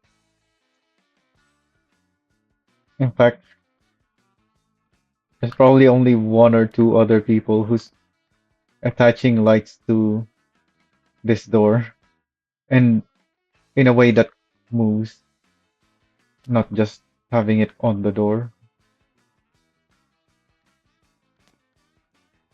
Well, I guess if you're getting that specific, then yeah, it's probably just a few people. By the way, have you seen this in Vic?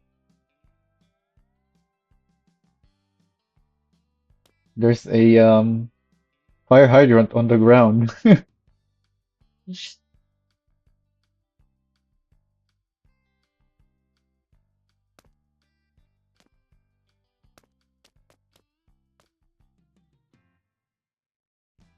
This render distance is so dumb. I don't know why the render distance on this thing is so low. Because when you have the light attached on your vehicle, it does render at a good distance, but for some reason it disappears from the screen when you have a low. Well, I don't even have low render distance. I'm on medium.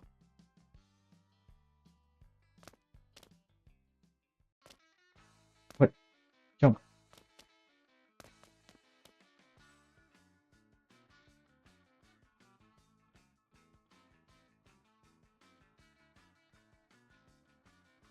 Ooh, that fits nicely in there. Perfect.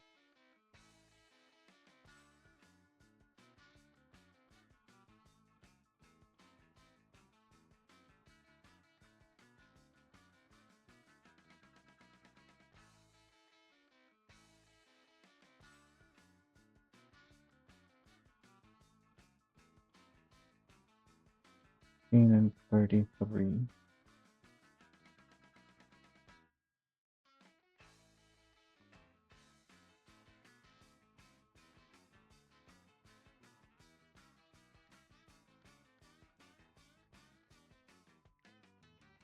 Right. I need to fix the rotation because it's probably not quite where I need it to be if I don't fix this. In fact, let's do that pitch fix.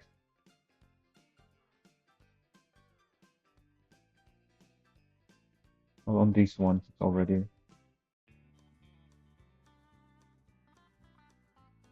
I need more light.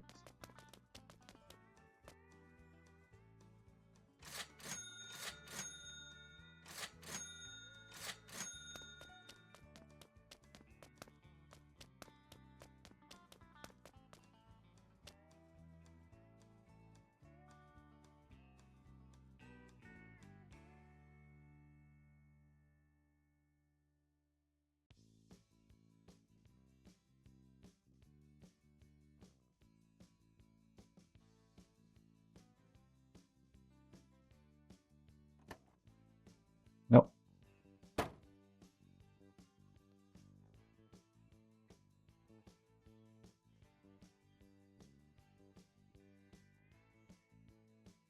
save it. Come on, there we go. I kept clicking on save, but it wasn't saving. I had to redo it. This is what I wanted to, to look at, but I didn't. Um,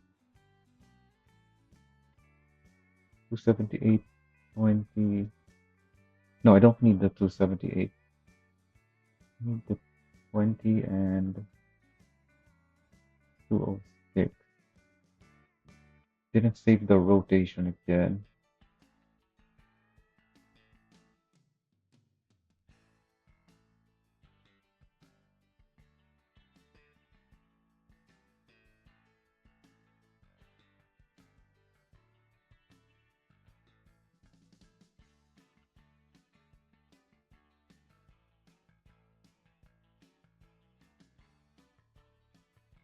Okay, I need to do it backwards.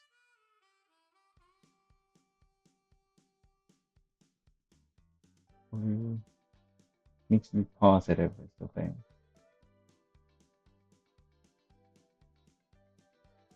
Because these lights are not centered in their rotation. So if you have one side on the negative, the other side has to be on the positive.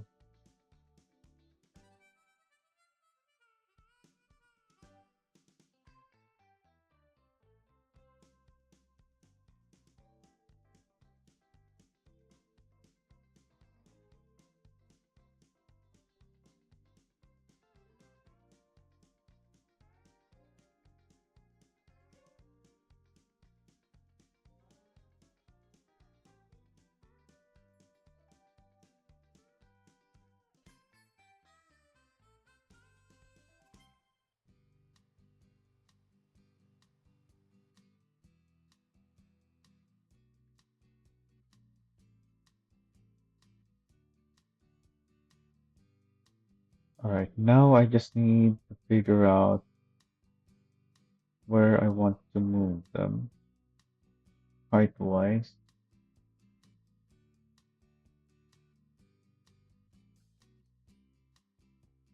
Probably want them above the roof. 283 from 206. That's what, plus 77? I need everything to move up by 77. So 246 plus 77 is 323.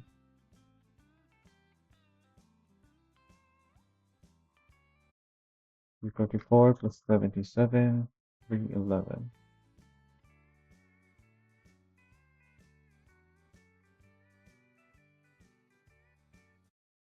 218 plus 77, 295.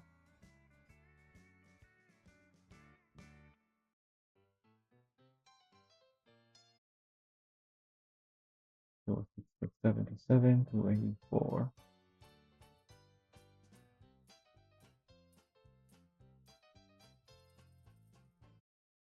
6 plus 77, 303.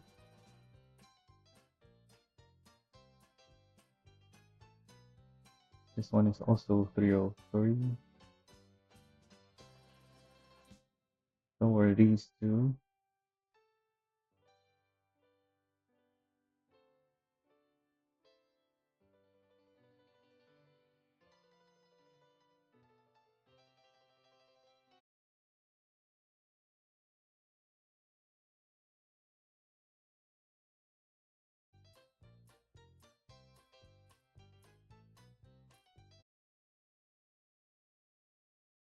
What? I can't view my calculator history when I tab back into the game. Alright, I'll just input it again then. So this is 283.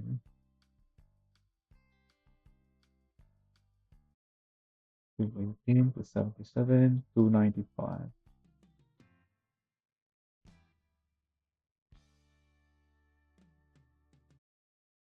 34 is 311.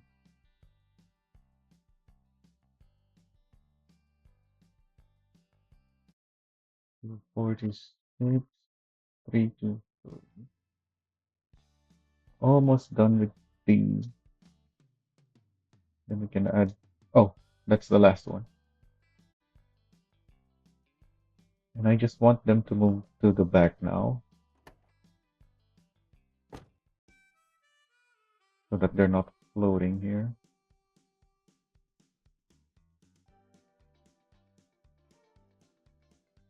Not letting me attach though. Oh, it's too high by one.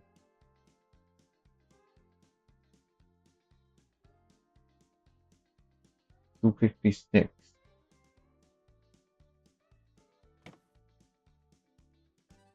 Need to move everything forward to there.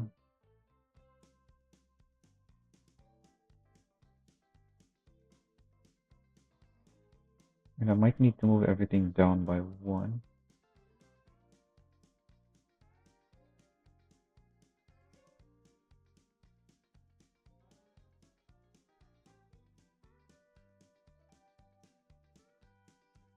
Except that one piece that I already moved down one.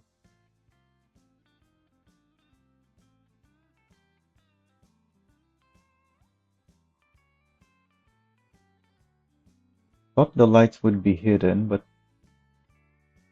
they're not small enough to be hidden. Well, from behind, you can't see it. But if you look up the inside, you will. In fact, what is back there anyway? I may as well move them further back if they're gonna be there.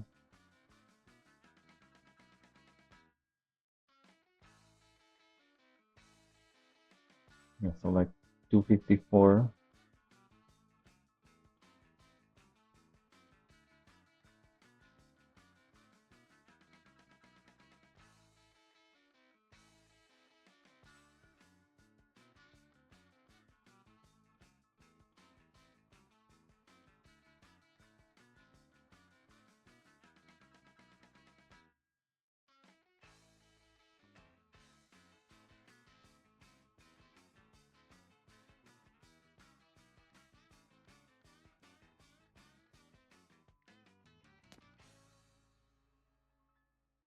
is this one? Right, there we go.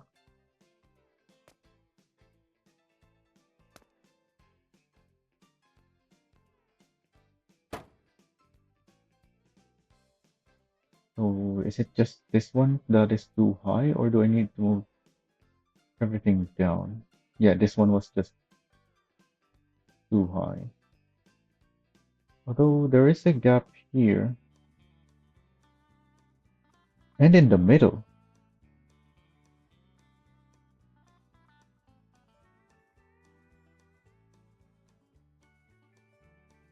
Hmm.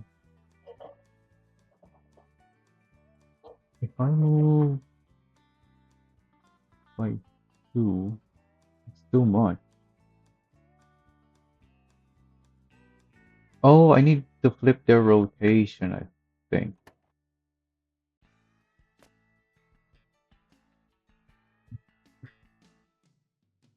This should be the ones in the positive.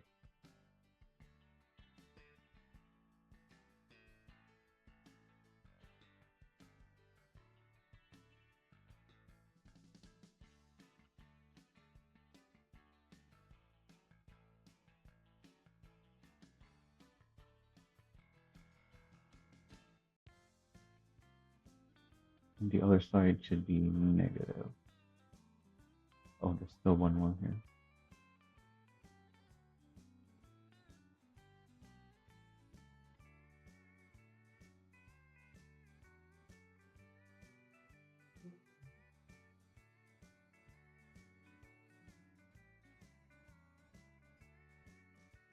Wait, what?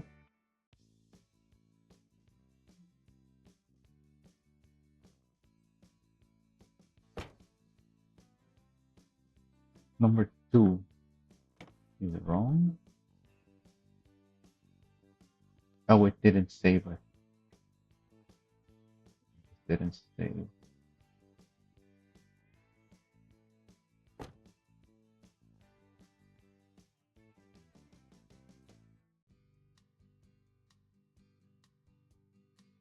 They're still wrong. Because 20 and 8 is 8 and 20.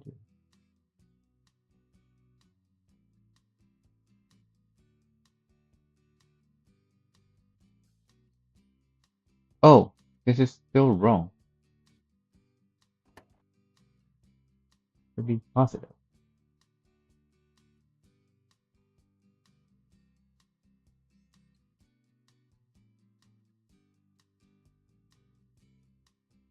This side should be correct now.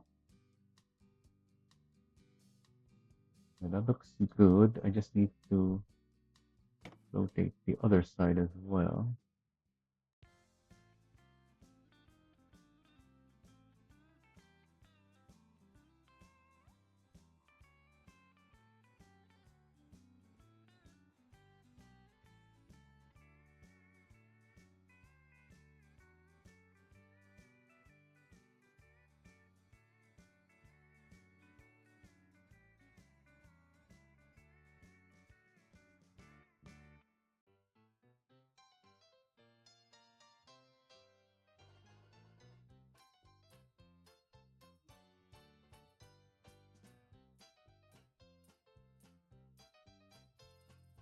Oh wait, it's 135, not 145.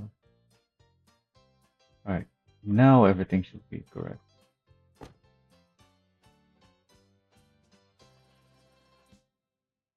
Maybe if I rotate these, they'll also connect better.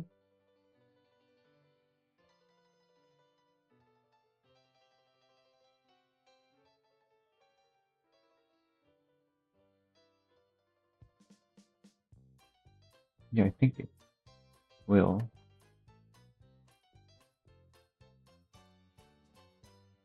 Might be too much though.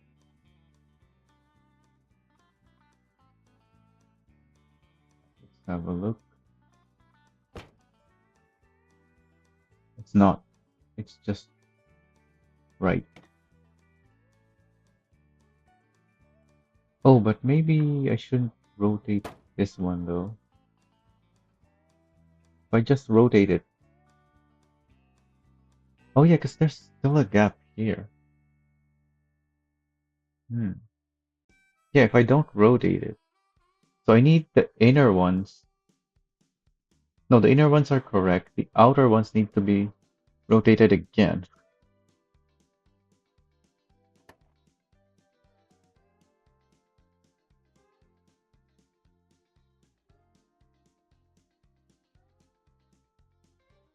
So this means this is an inner one, and I haven't rotated it yet.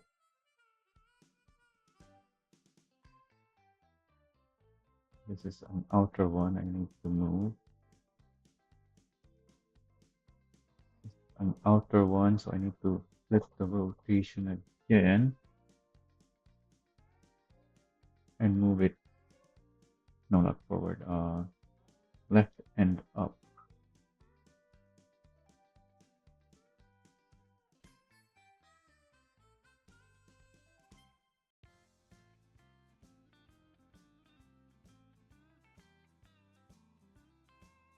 And this is down and left.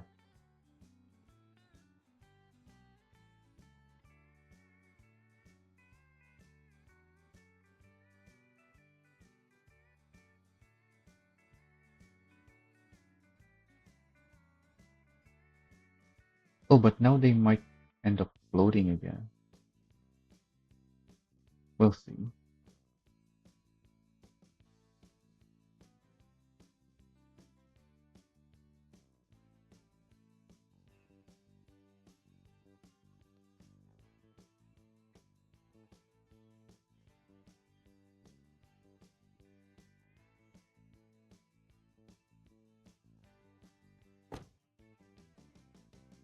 Oh, what happened with that one?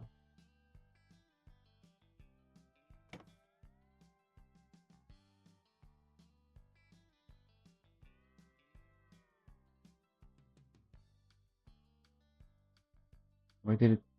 Huh?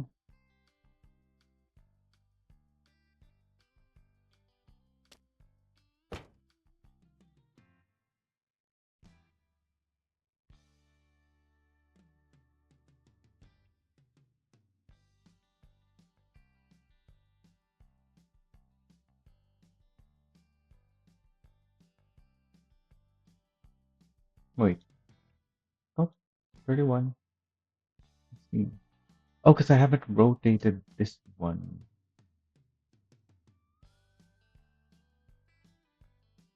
Yeah, I need to rotate this. Or do I? Yes. Number 7 needs to be pitch 90.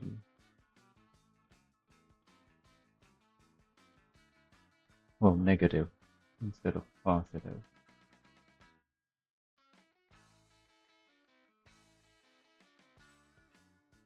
That's not quite the result I was expecting though.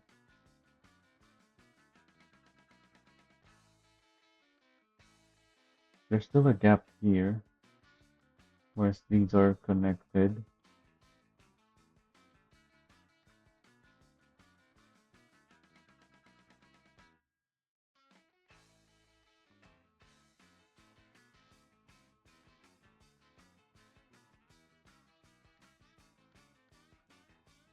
Also, why is this one too close? The rotation on it wrong? It is wrong. It should be plus 90.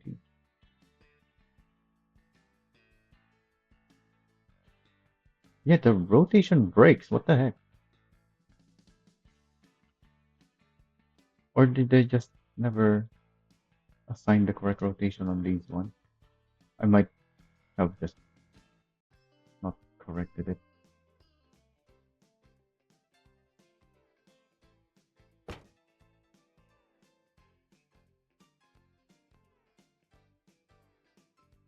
Yeah, I think I'd rather. Wait a minute, why is the gap here bigger? 135. Oh, I haven't rotated that one. Right. One more.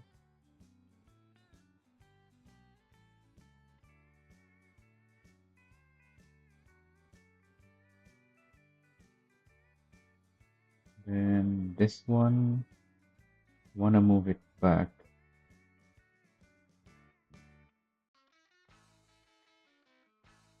32.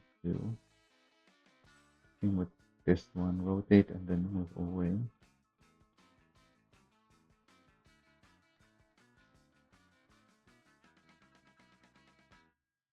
Alright, I think that's the final adjustment that I want. Wait, that didn't really do what I wanted. Hmm? Why didn't it change? I saved it, right? Or do I really need to move it even further?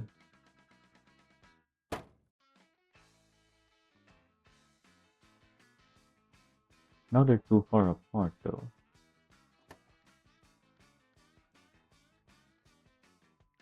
Maybe what if I rotate it again?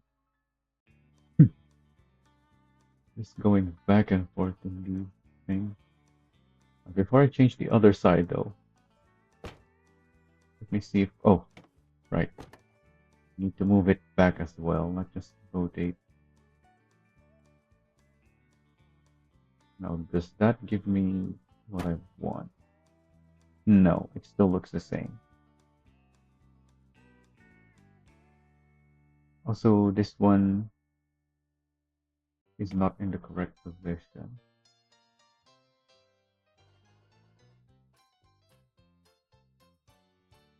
Since that doesn't change how it looks, I'm just gonna flip it again. So at least it matches other side, even though they look the same regardless.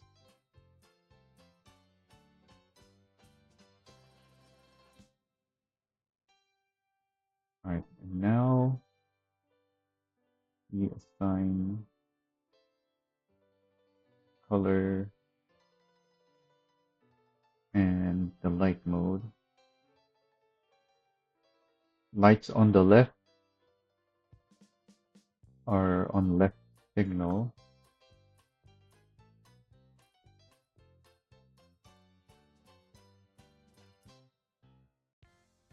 And those are the arrows pointing right. Because when you're signaling left, you don't want people going to your left. You want them to avoid going to your left because you want to be on the left, not you don't want them to go to the left when you're also going there. Um, this is right,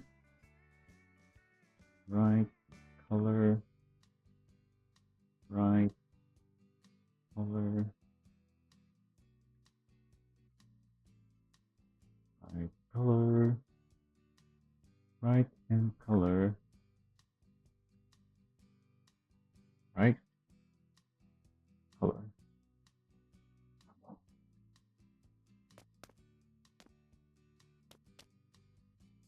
All right, let's look at what we got. Oh, these are small pieces.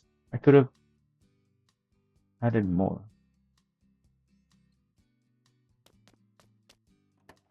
The arrow is too small. I need more.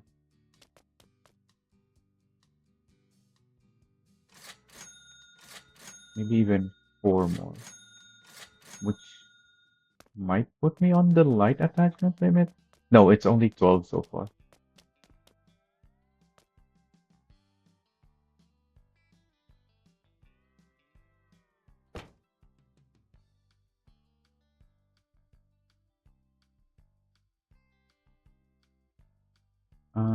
That's quite far. But the lights are not on the door anyway. Back here, and there is more space back here. So that's fine.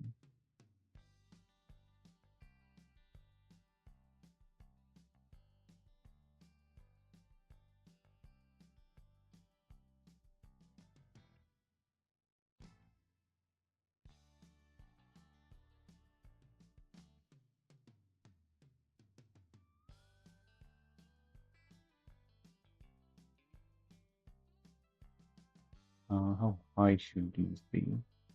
303.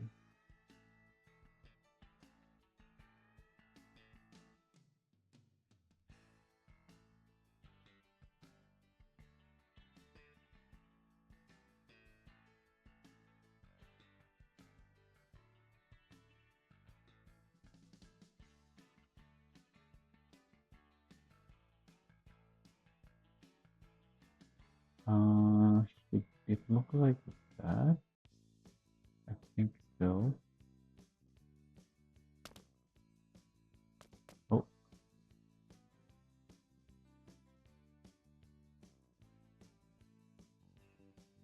open the door. I can attach to the top. Close it again.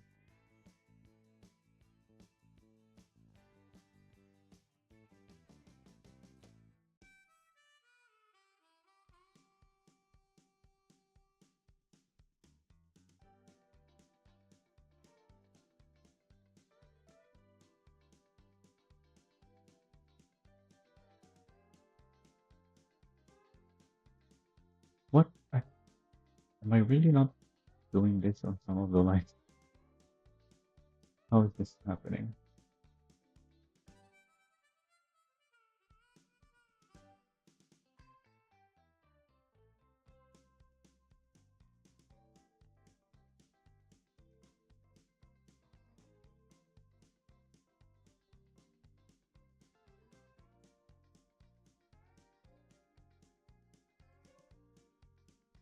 Alright, I think that's all in correct position now. Change the color and the light mode.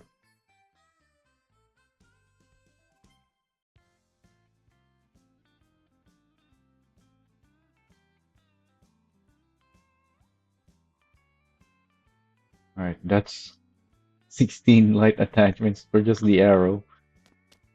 Because there's so many pieces.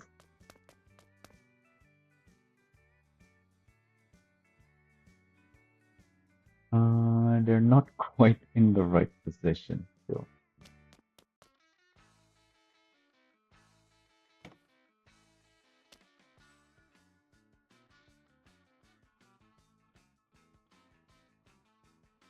So I might swap some of the lights later. So I'm gonna move this to the other side.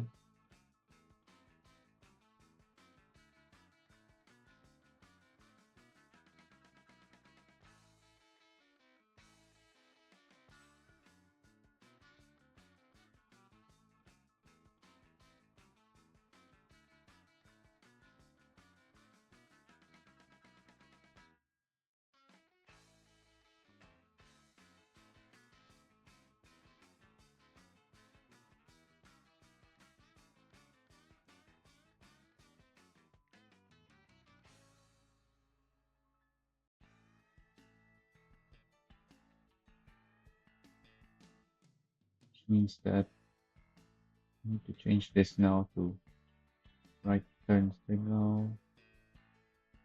This to the left. Alright, I think that's it. Oh, I didn't move the ones on the right correctly.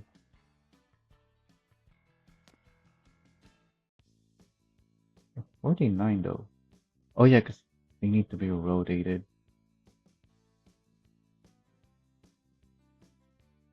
Otherwise, still wrong.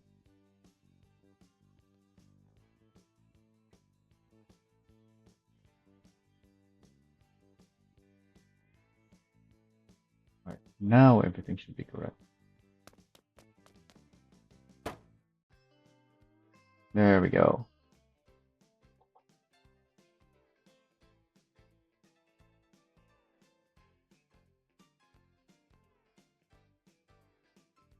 I would have liked the arrows to be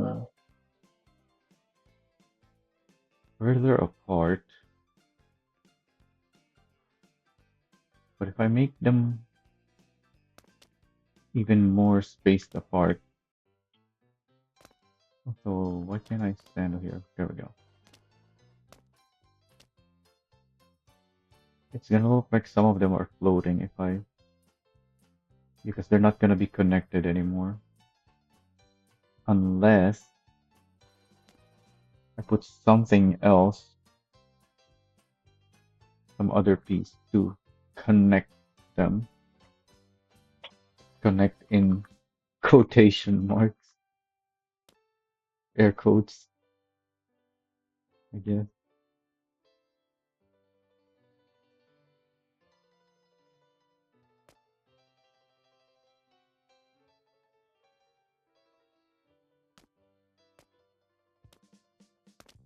Also, do I even want them in the back here? Probably, since they're facing back.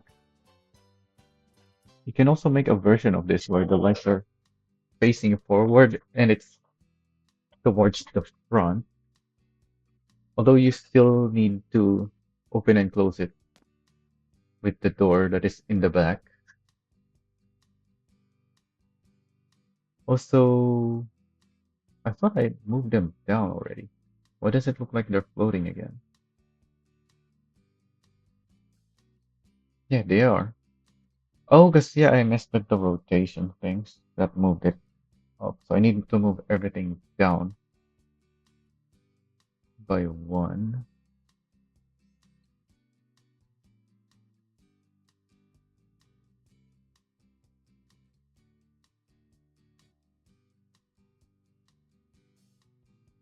Oh, just one, not two. I only clicked once, but the stutter somehow doubled my input. Don't think my mouse has double clicking issues. Yeah, it did the thing again. My mouse wasn't even there anymore, but it still.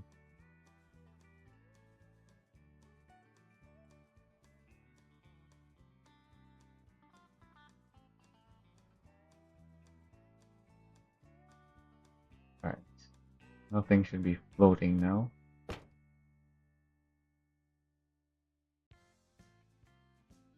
Well, they're all floating really. It's just that the bottom one looks like it's connected to the van and then everything else is connected to each other.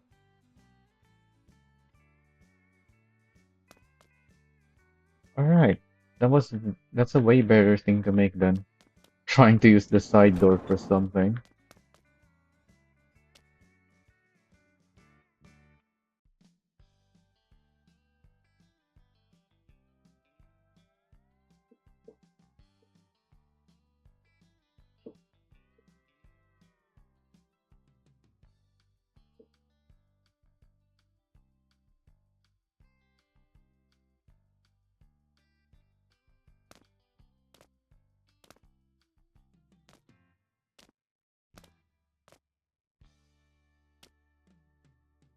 I'm trying to see if my character jumping up and hitting the top of the van is also causing the van to bounce, or is it just my character hitting down on the van after jumping? Yeah, it looks like it's just the head hitting thing doesn't do anything. It's only when my feet lands on the van.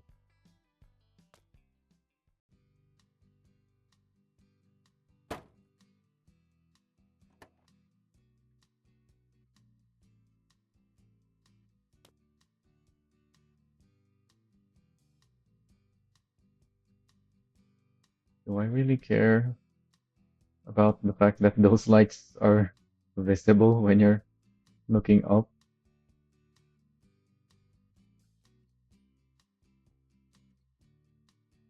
Oh, the lights are still clipping back here.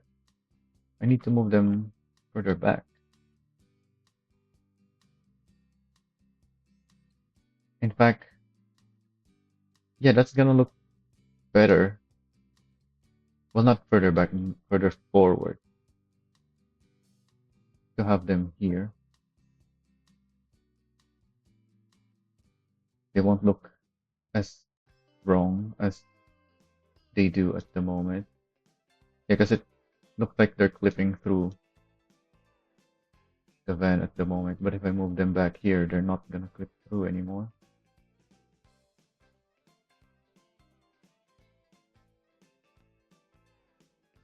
So I don't care anymore that I can see them when looking up because they look fine when they're not clipping through anything.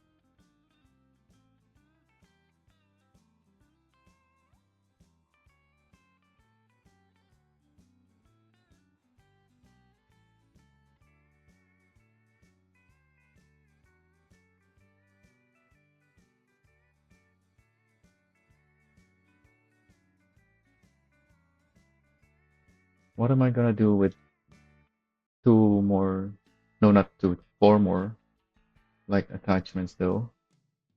Because I can add four more.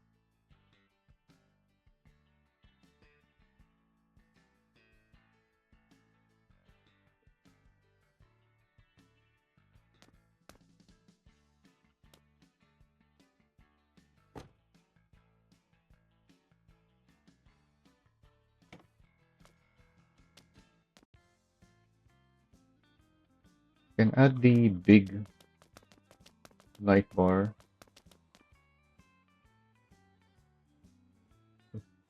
Yeah, I have one of these.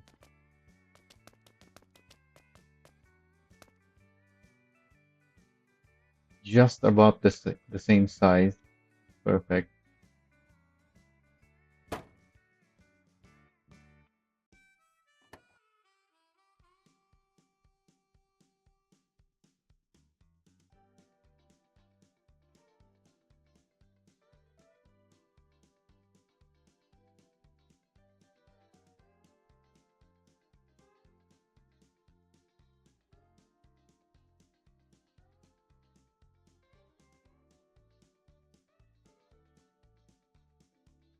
Need it at somewhere below 302. Like maybe 1, 2, 3. So 299. Oh, can't see it if I'm inside. Oh, and I need to move it back. Well, not back, forward.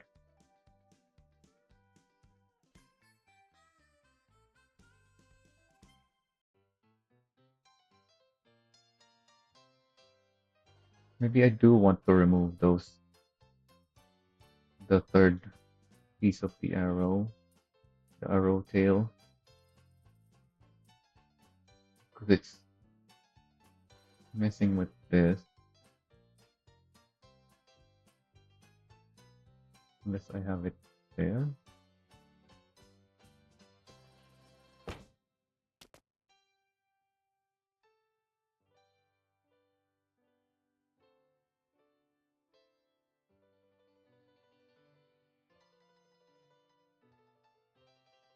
I shouldn't have them there, yeah. And yeah,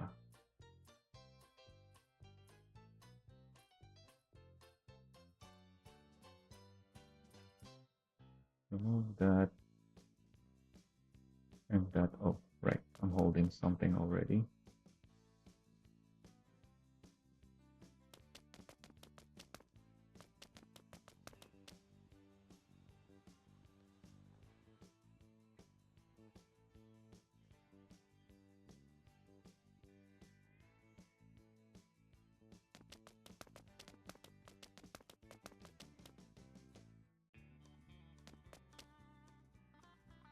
This arrow is too long for the size of the head, and that frees up more of my attachment slot.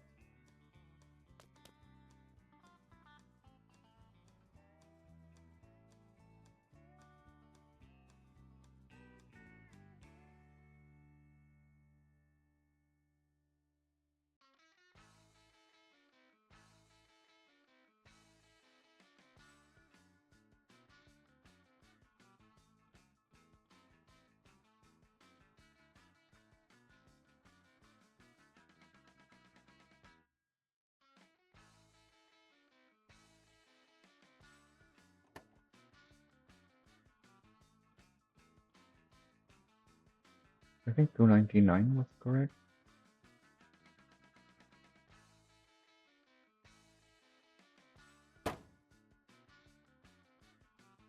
A different color.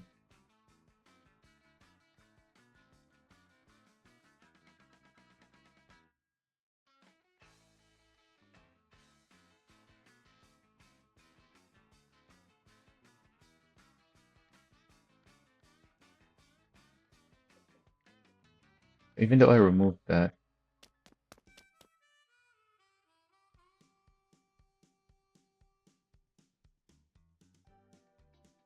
Oh, you know what? That should not be on a hazard. That should be a separate thing entirely. Because obviously, the arrows. If I want both arrows, I use the hazard. Well, actually,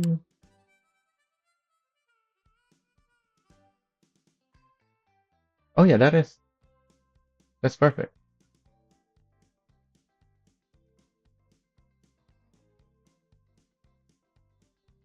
You can have it alternate. Yeah, the thing I thought of using in a separate control instead of hazard. Although there's light in the middle now.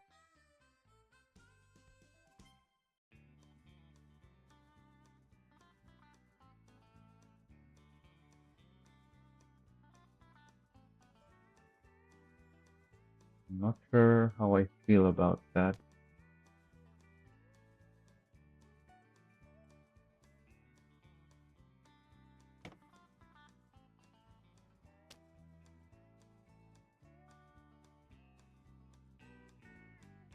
Remove the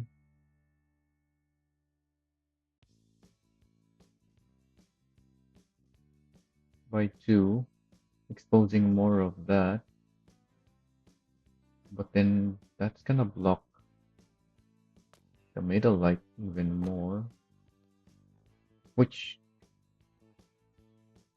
do I want to block it even more? I don't. I like that there's a light there.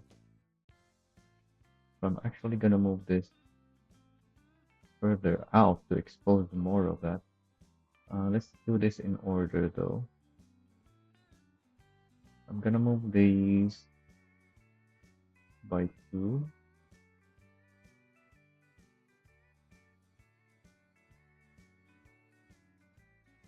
Oh wait, I can't move these by two down because they're already at the lowest position. I need to move everything else up by more. This goes up.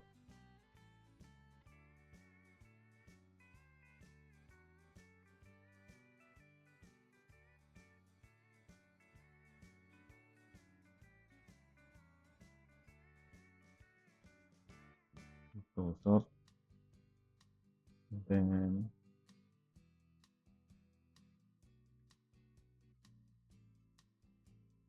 I want these more to the side.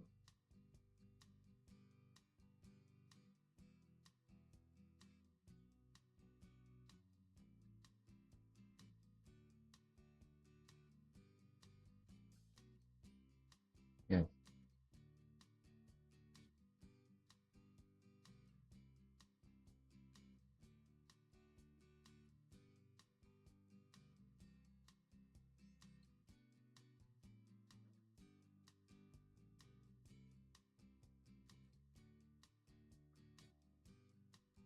Why is this one not staying?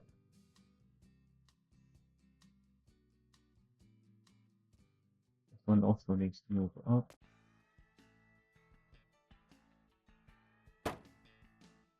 Oh, those, I didn't move those up, yeah.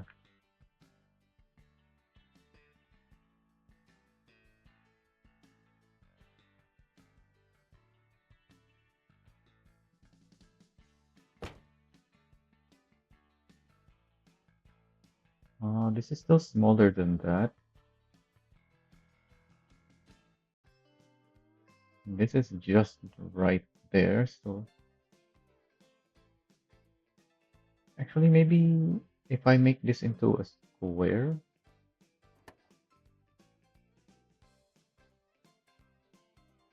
by moving these back in the middle, like originally.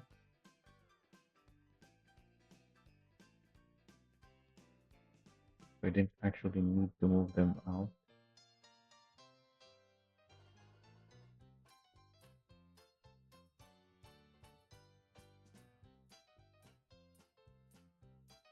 I think that just makes it a smaller rectangle though.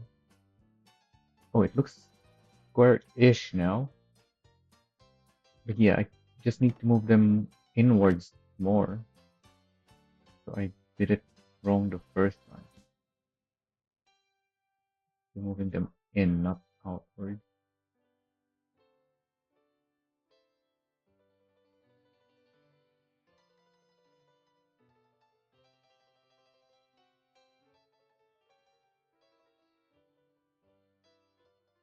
Right.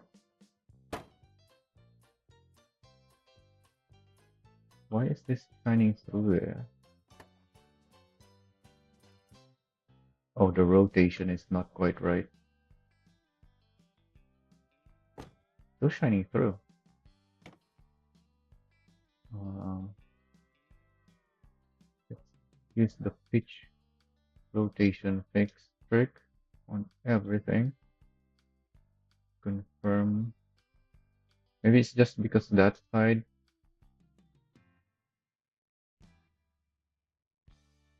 because of the way the lights rotate,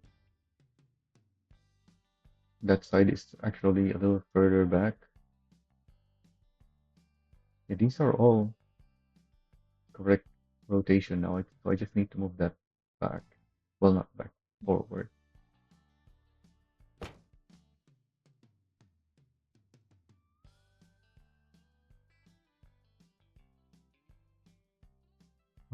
This one, what happened? So I just need to move these up. Why are they flipping through that now?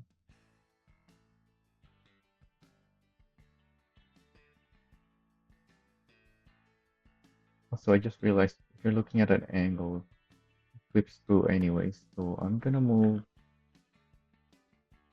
most things up again.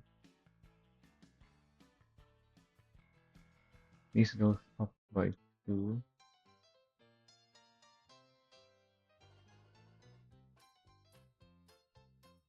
Oh yeah, I should be moving those as well.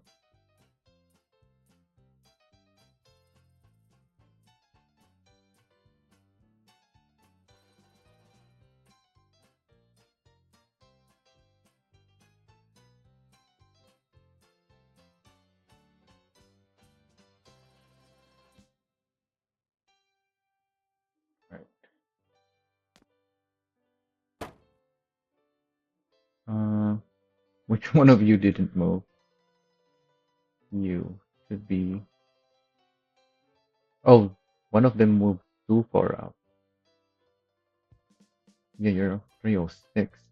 Supposed to be 305.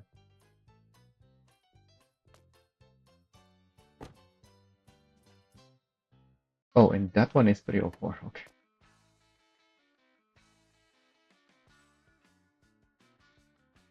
Right, good now.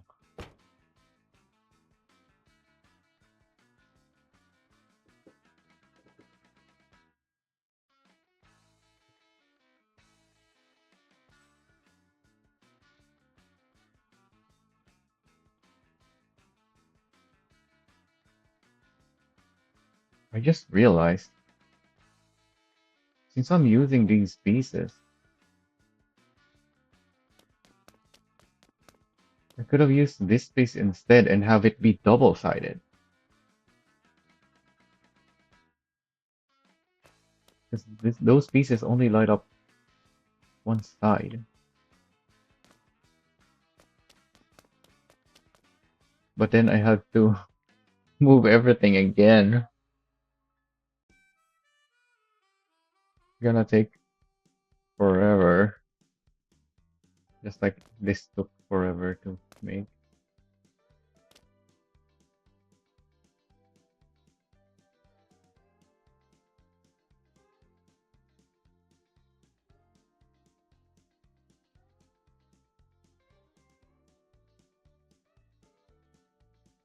And I don't even know if that's gonna look better or not.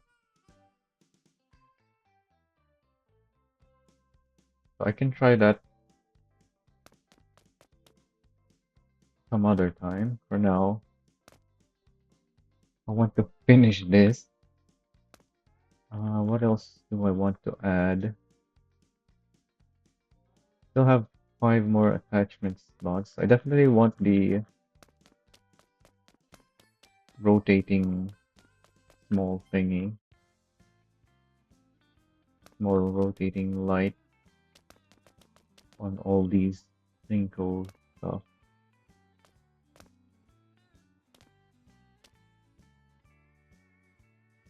Where should it go though?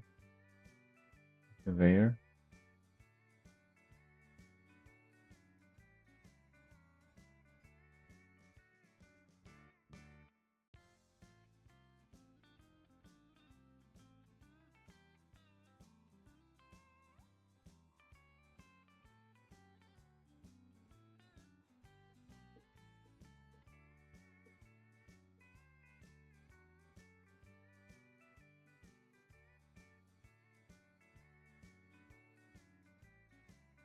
Yeah, that looks like a good spot for it.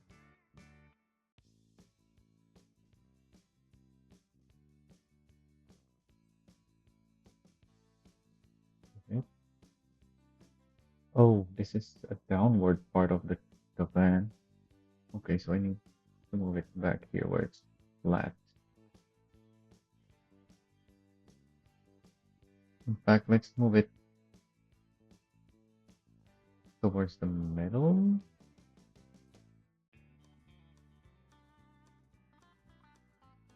What's the 0? Not quite in the middle of this square. Maybe lined up with this.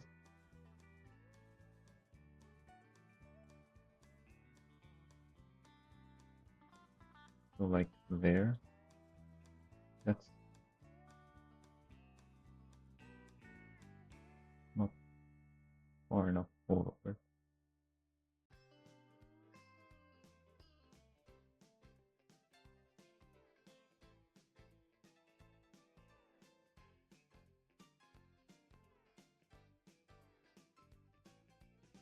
Kind of hard for me to tell whether I'm lined up or not.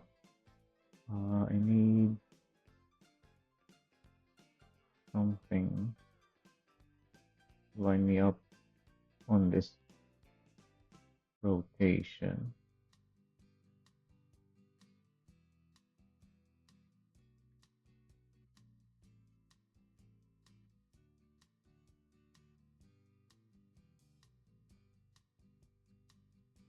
Okay, I think that's the spot.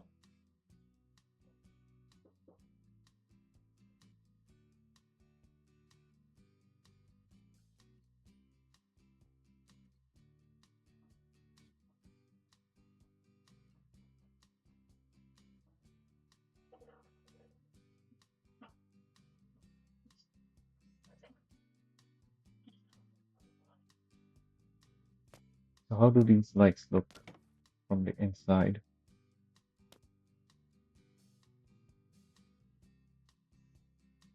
Tucked in nicely. Yep.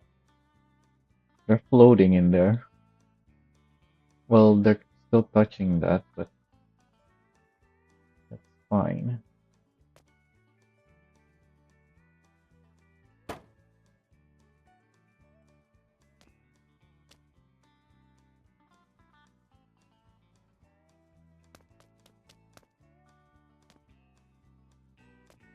That big piece sticking in front of the stuff doesn't look right though. So maybe I need... How many more slots do I have? I have plenty, right? Yeah, 4 more.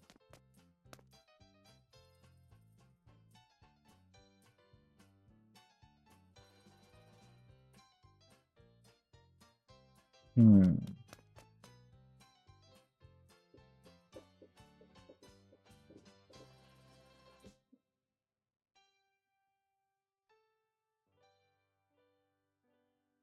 You can put like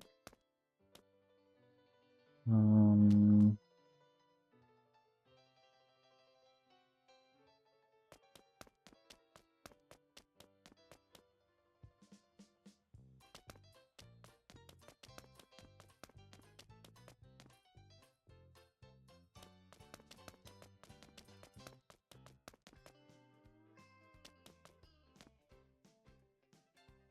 that's a big space between the roof and the big light bar.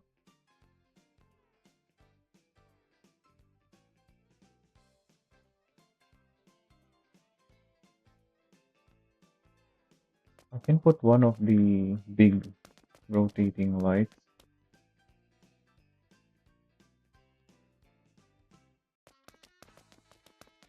This should be high enough.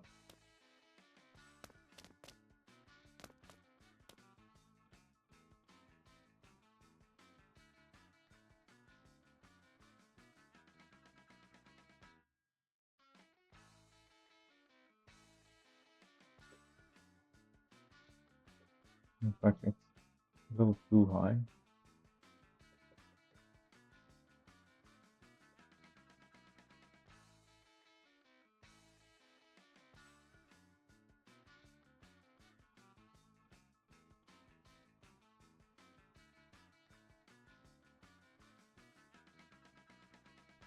So I want it to also turn on with the interior.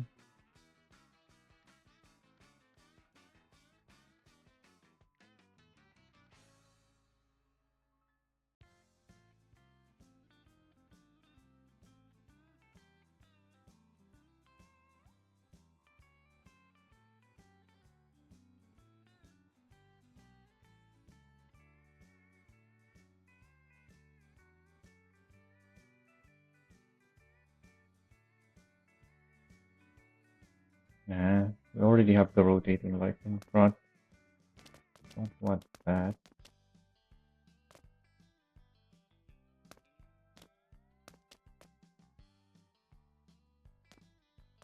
Maybe some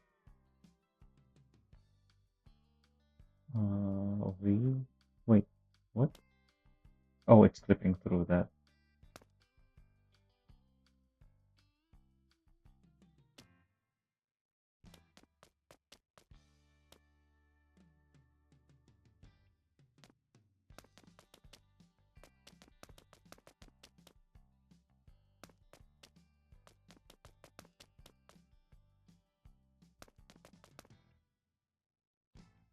How many can I put again?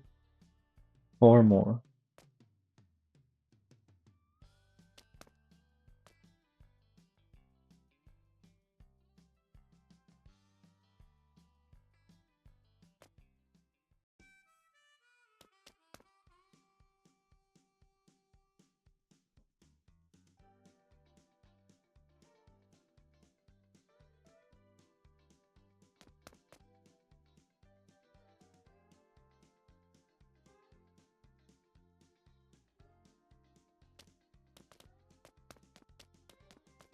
Hmm.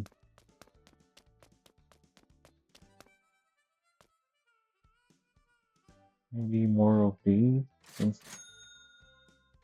that's what it already has.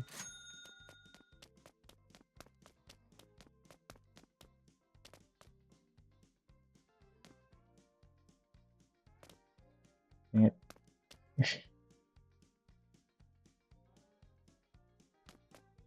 But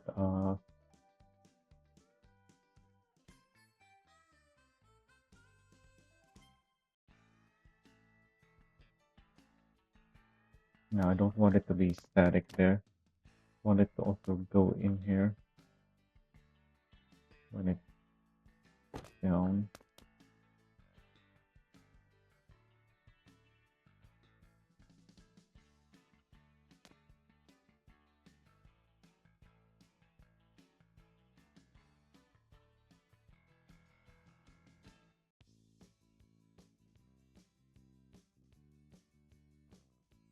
So this is 294 and 283.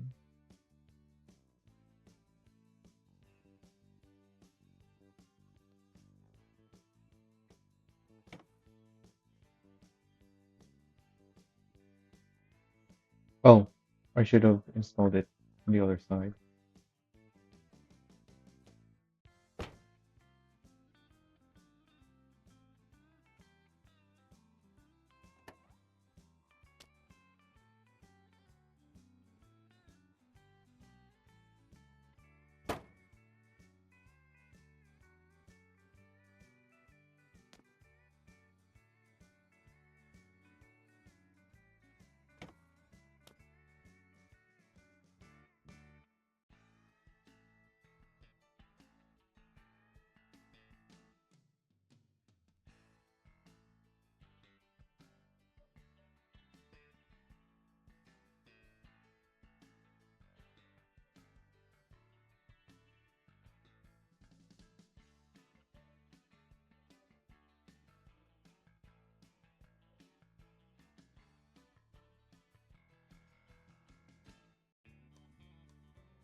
Alright. See how that looks when it's closed.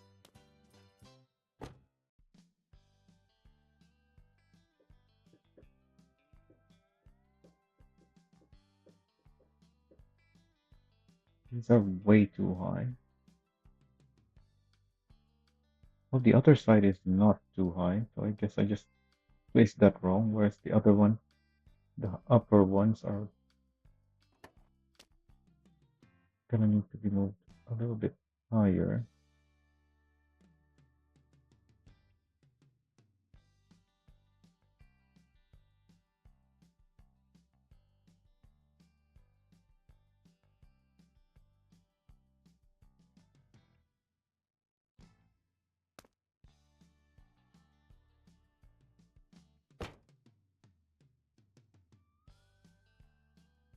That's too low now. The upper one is still too low as well. So this needs to be 282 and then what, 299?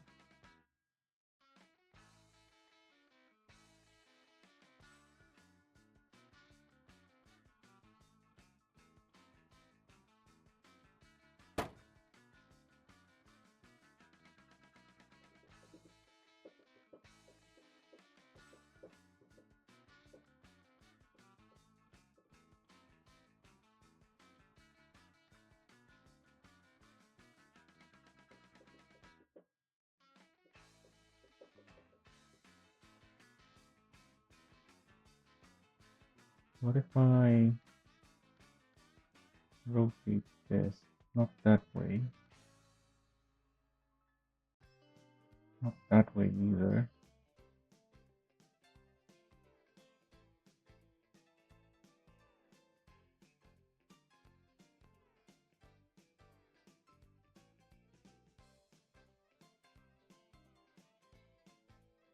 Yeah, that doesn't really change much. So I think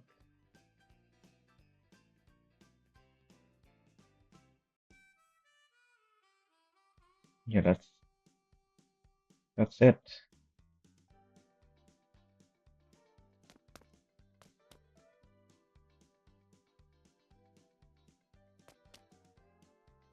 This went out of sync now.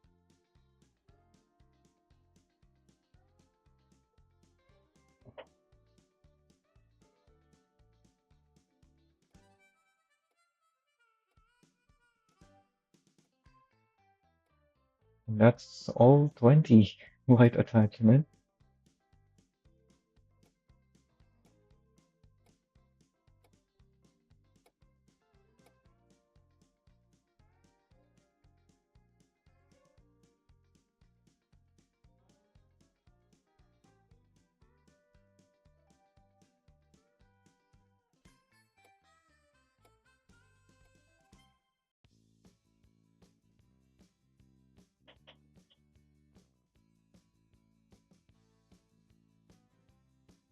You know what? There's way too many yellow lights. What if this one is white?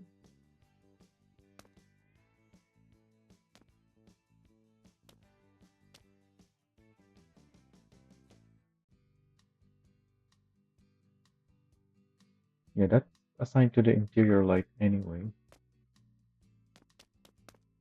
Although the rotating light is also interior, but it's definitely gonna stay yellow.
So I made some tuning adjustments from what I tested before. Oh yeah, the final drive ratio. I haven't tested 8.5 or 11.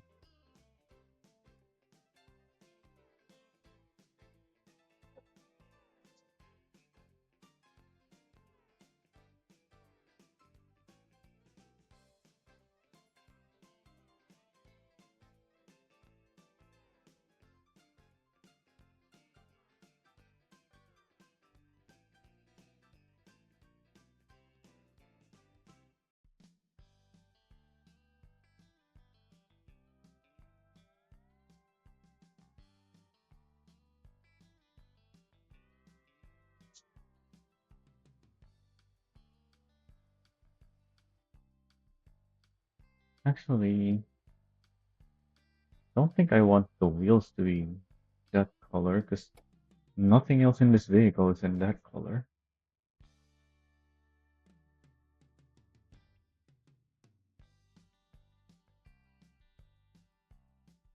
But also, what color should I make it? If it's that kind of wheel,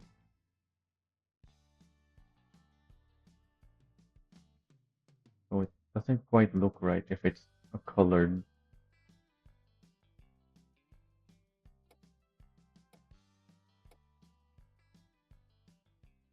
Yeah, it looks wrong in any other color.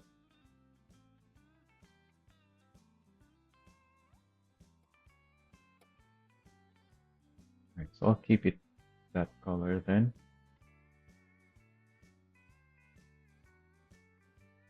Oh yeah, and now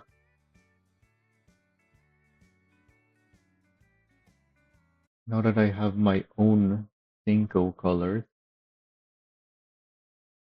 let's write these down. What are these?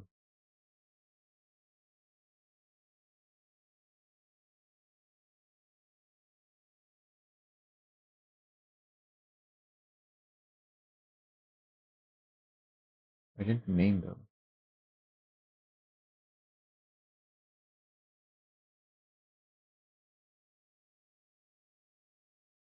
Where is the other Cinco? There it is.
Right, I have a few more colors here.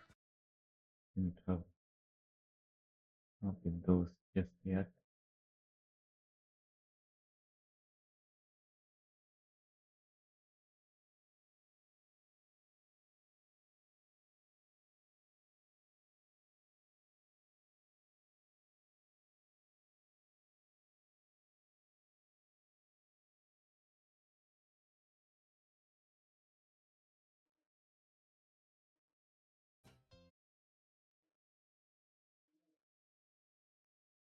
Why do I already have two Cinco blues?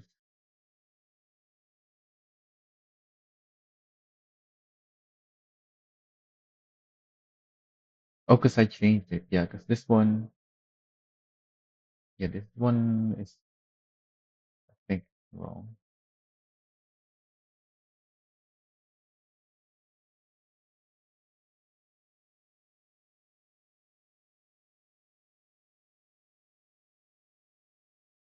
Brighter dark blue.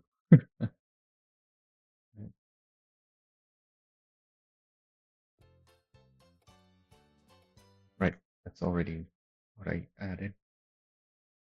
And lastly, the base color, the white.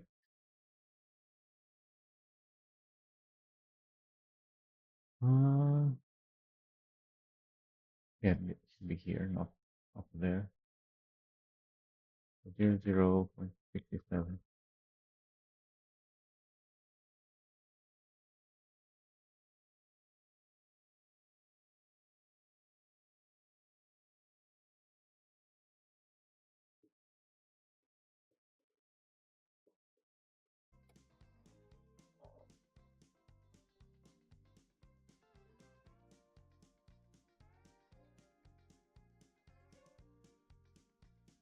I really want that white.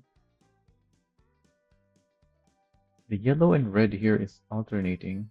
That's not alternating.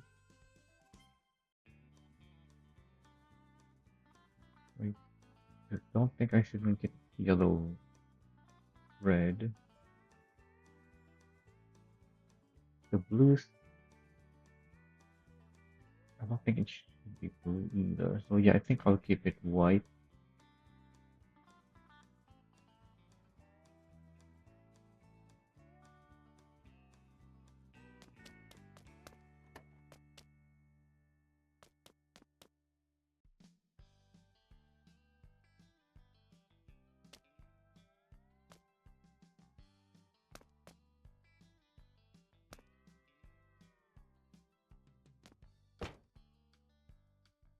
All right,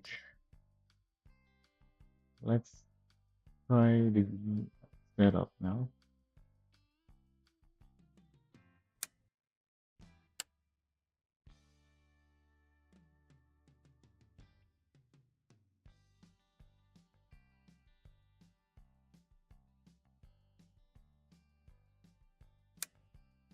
Actually, I don't want the rotating light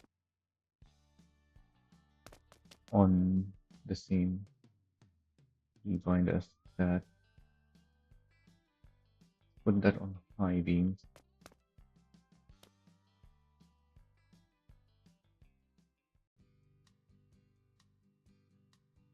I don't think they should be used together. You can, but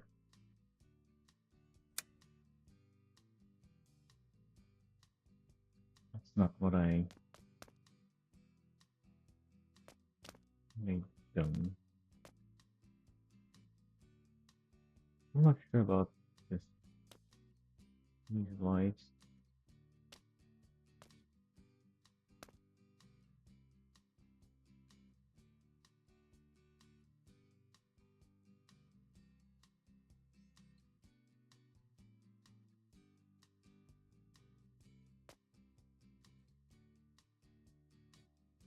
I want to move it forward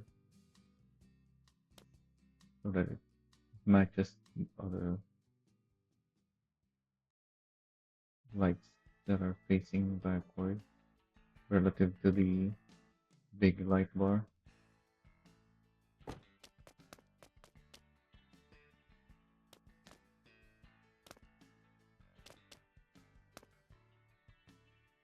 Yeah, it sticks out of there, and so the beam.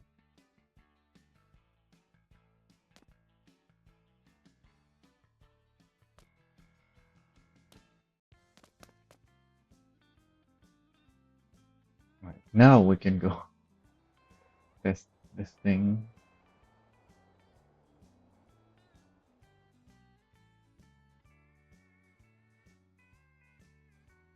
Um, I'm gonna return the S on here where I took it from. And my atlas is also not here anymore.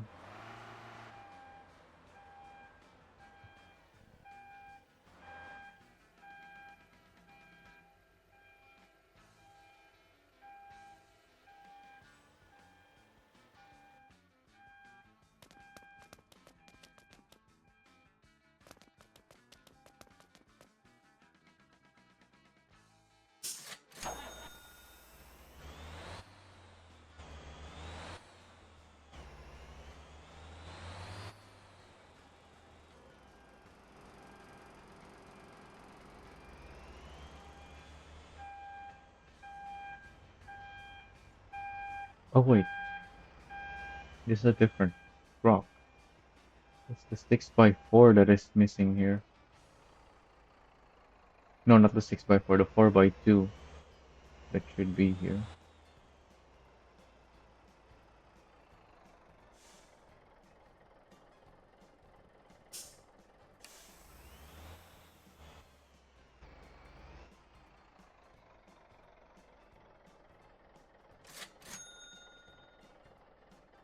This thing.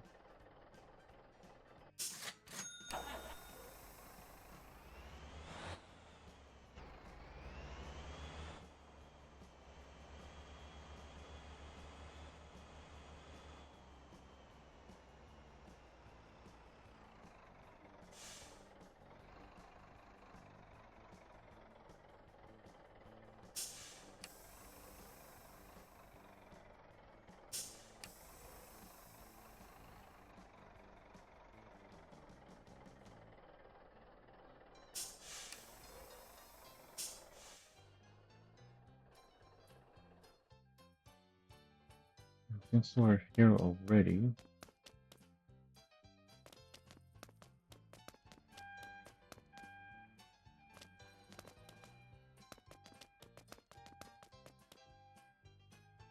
maybe as well.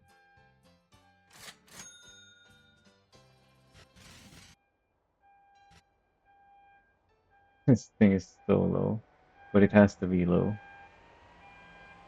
so that you can walk in and out.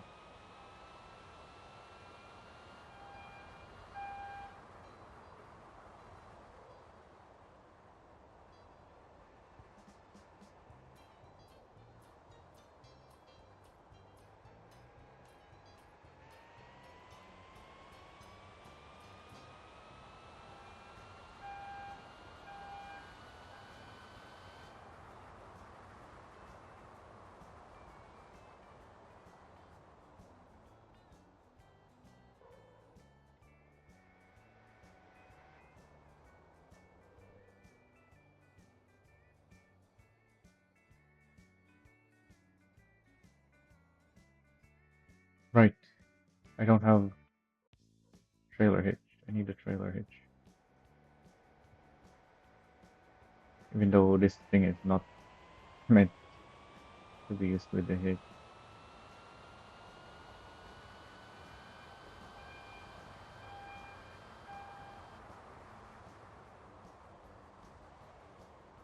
I want to try something with a hitch.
Let's see what we can take from here.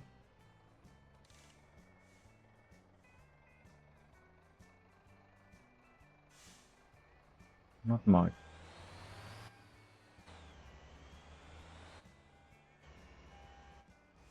Just giving single pallet. Right. I can't make the delivery from here then. Have to go.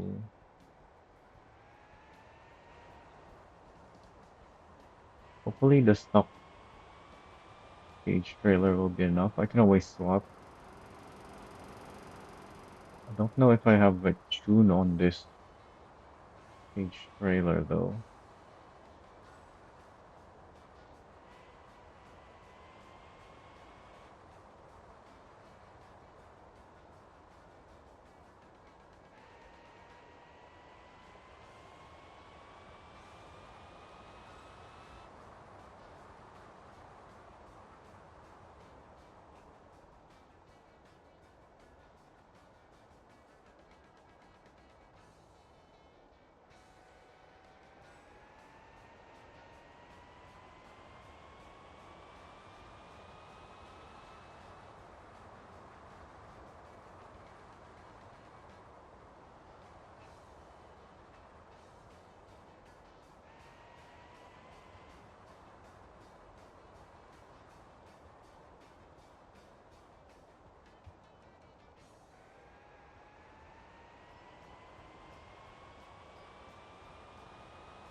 Oh yeah, there's a warehouse right here.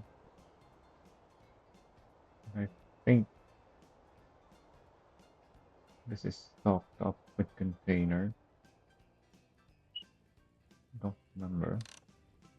Yes, there's 10 containers and a lot of pallets.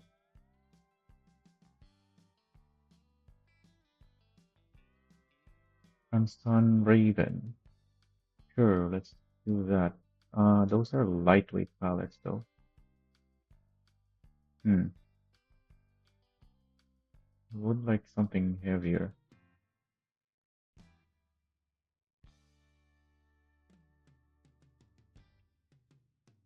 Like these. Very heavy.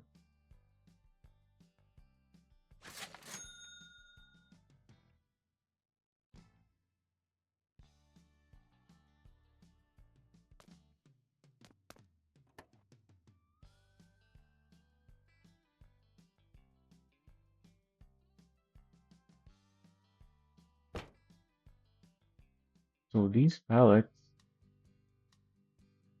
are between my rear and front wheels. There's not enough space back there to fit a third one, even though they're not big enough to use all of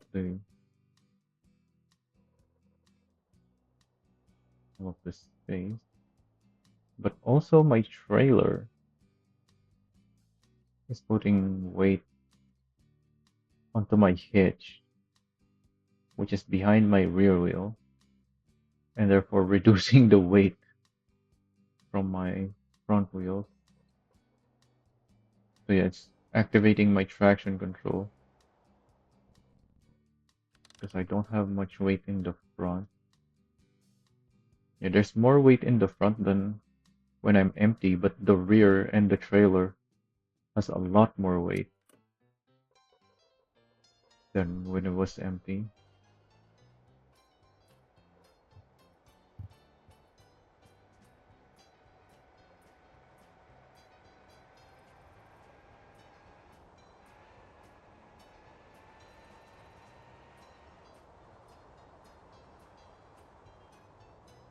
I only need to deliver this over there, but I want to test the build, so let's take a detour.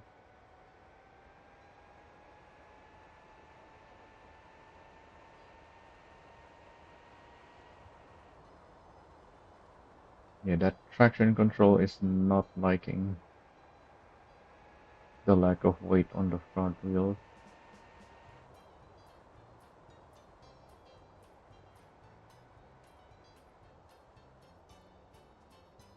What if I turn drift mode on? Still activating something. Like that, the traction control icon is still on.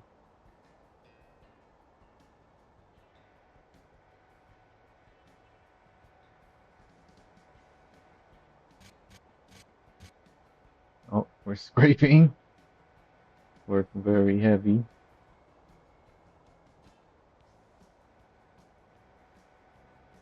This is like at the limit, so the fact that it's just some light scrapes is fine. You're not really supposed to be transporting stuff that are this heavy. Especially because it puts the weight on our back wheels instead of,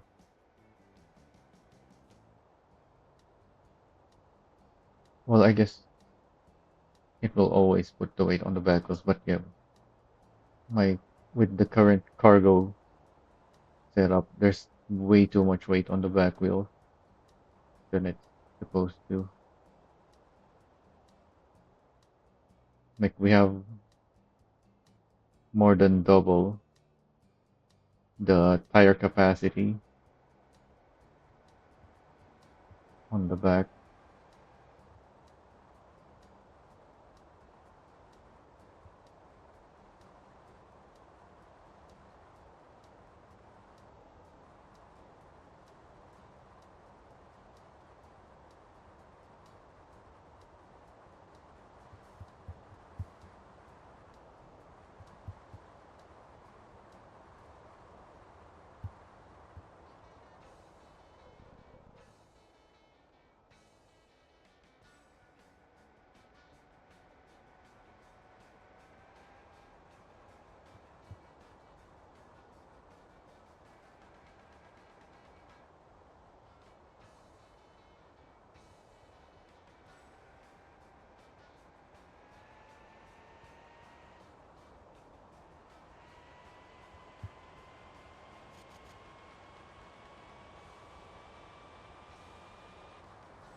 Having some lockup. But I thought the braking is just right for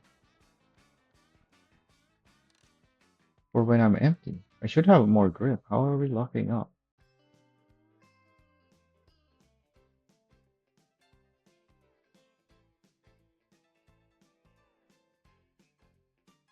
Hmm? Oh, right. Because yeah, you get stronger brakes the more weight you have as well. That's a thing in the game as well, in case you didn't know. And that's why when you have a very heavily loaded truck and trailer,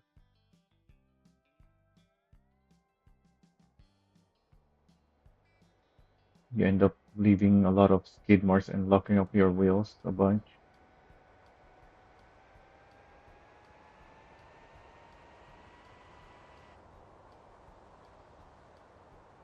Oh, I just realized this trailer is even heavier than what I tried before with just the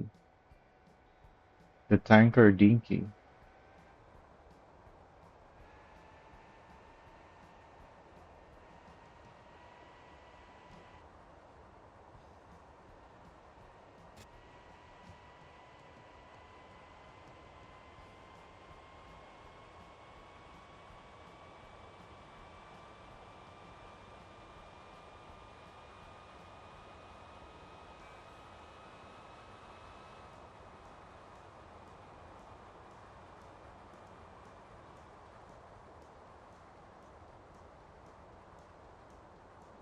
We're not having power issues though. Oh yeah, because the only time I struggled with these uphill is with the because I was testing with the 130 horsepower.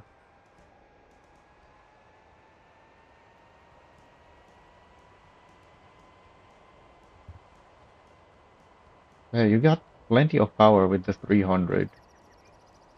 You don't need the 670 and end up having to pay a huge repair bill if you damage it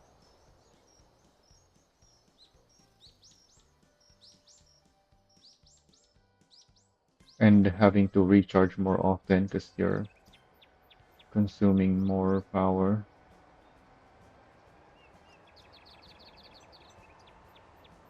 And you're not really gonna be that much faster anyway. Because I tested that and yeah, my deliver is with the 300 horsepower engine is not that much slower than with the 670.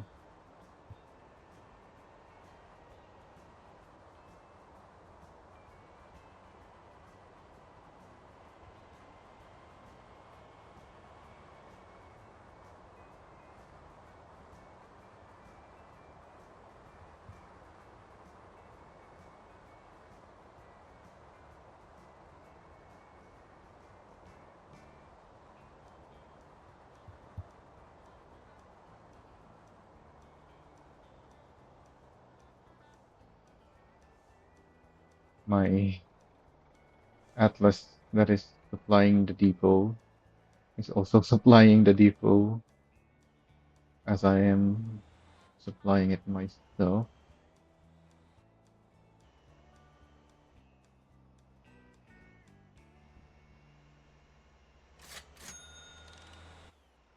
What did deliver one of the pallets?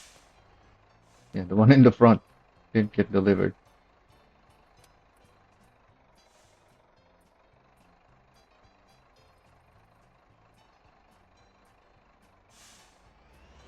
There we go.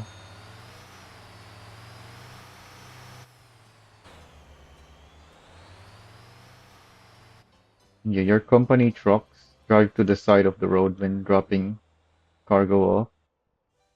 I don't know why he's still not back on the road though. What is he doing there? What? Why is he driving here? He should have went back on the road as soon as he dropped off the cargo. I don't know why I kept driving on the sidewalk.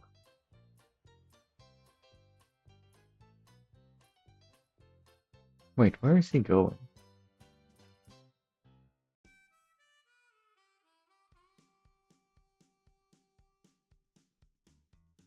He should be going to the harbor. Why did he go up there? Oh, he's turning around this way.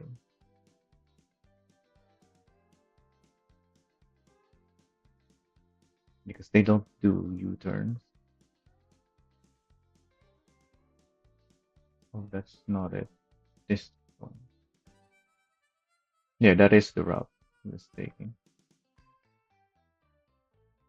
Yeah, there he is now.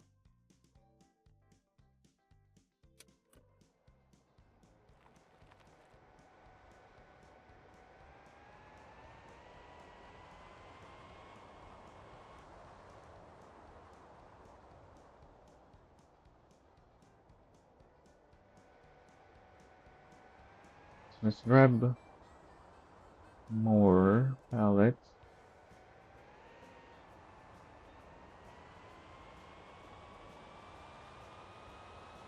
Hopefully something further away so we can do more testing. And hopefully something that is also heavy. Though I don't really need something very heavy.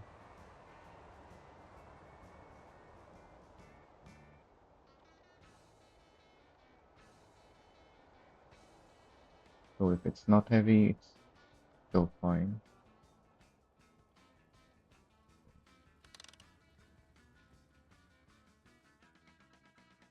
Oh, that's gone. Ranch not far enough. To the sunflower farm. There's only six though. Pallet Ace, I can fit 8 of those.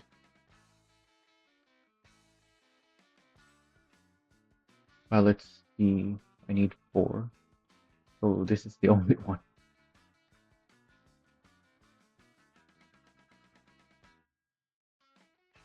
Let's go to the other warehouse, I guess, and check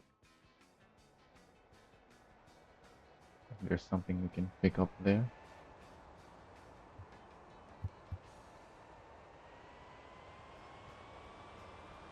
Alright, so if I break now, yeah, there's very little locking up now.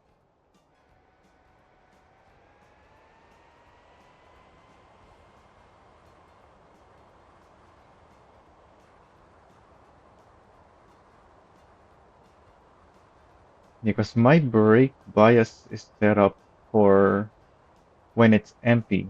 And when it's empty, the front is heavier, and therefore there's more weight. No, not more weight. There's more weight, and therefore more grip at the front. But when I loaded the cargo, I'm suddenly heavier at the front or on the rear, but only because I loaded something really heavy. I guess we can look at our weight distribution with something not so heavy. So maybe this. Yeah, this gives me like 50-50 weight distribution. But regardless of that, since this is not a build for racing, that tells me I should still move the brake bias further back.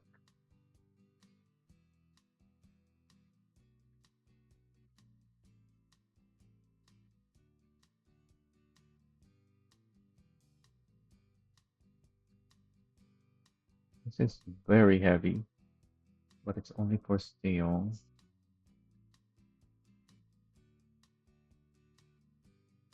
Do I want to take Dongsan? Yes. Oh wait, that's not an... Oh, it's only because I still have the trailer. Let's take...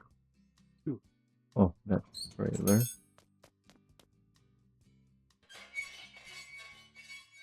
And now I can't load anything.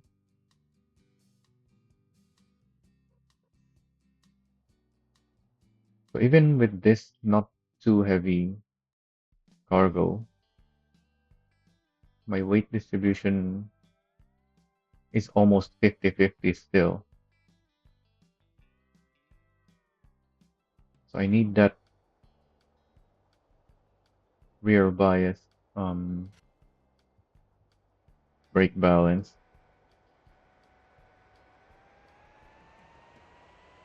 And then when I'm empty, I can just use less braking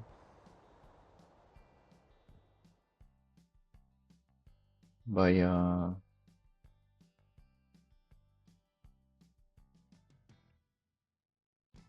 maybe like 80% in comfort.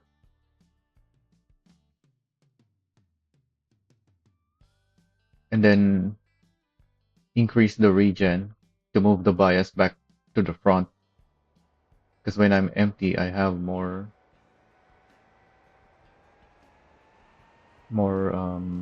grip the front. Also, why does my rotating light look very differently colored? What's the color on that thing? I didn't change the color on it. What's the default color? It is the same. It's just the lighting on it because it's not a solid color object. It's transparent.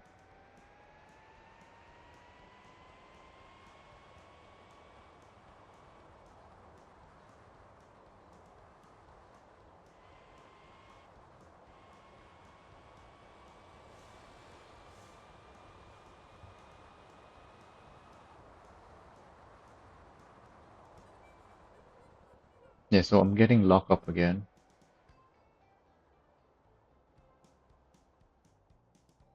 Although I have the regen, so that's part of the problem that my front is locking up. I should turn the regen off.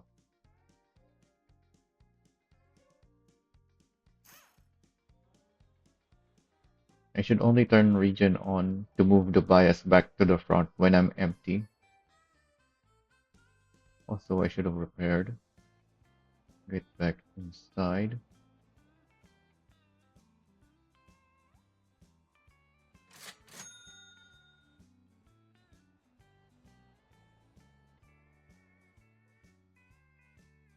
What's our weight again? 1.92.1. We're still overloaded. Very much overloaded. That's like 50% more weight than the actual is supposed to support.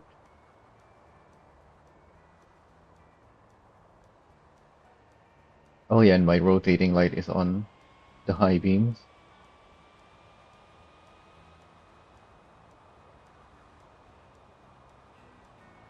So when I'm driving towards like a traffic, if I was playing like an actual Cinco worker and I'm driving towards like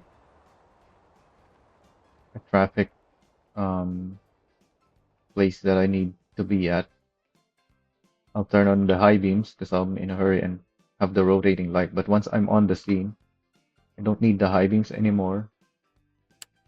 And then I can direct the traffic with my arrow light.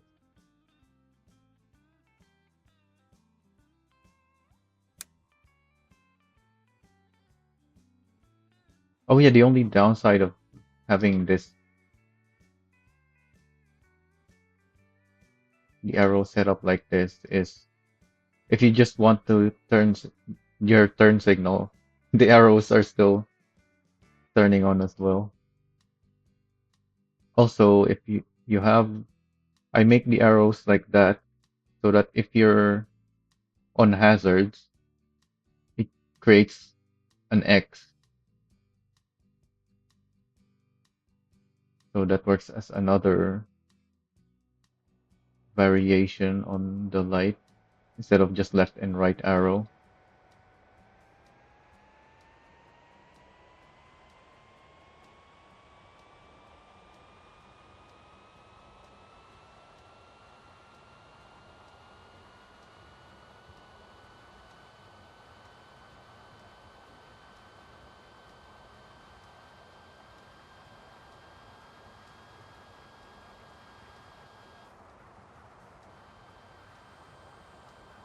Right.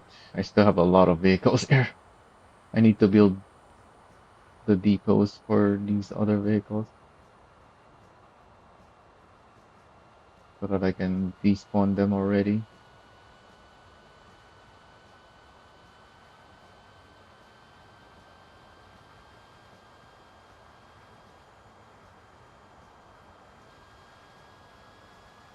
Oh yeah, let's turn off the region now.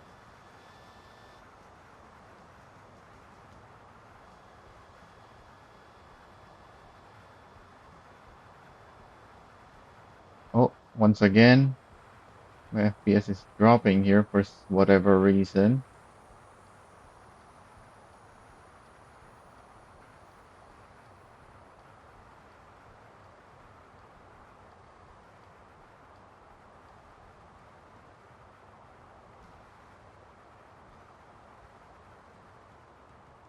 So if you don't want your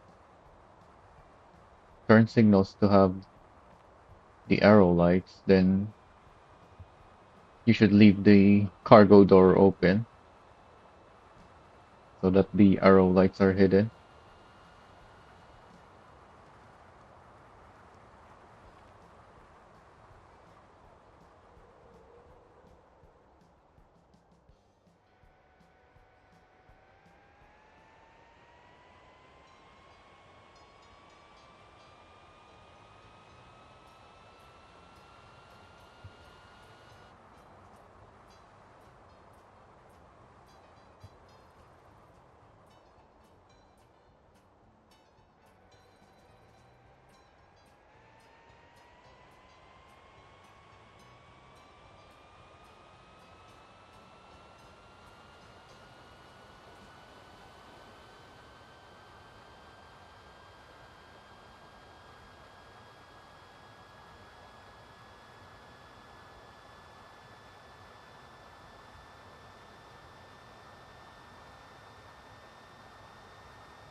What? I'm gonna change the FDR to the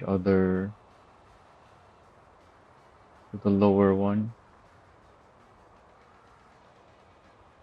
I'm not really able to test this one. It's just a lower speed FDR.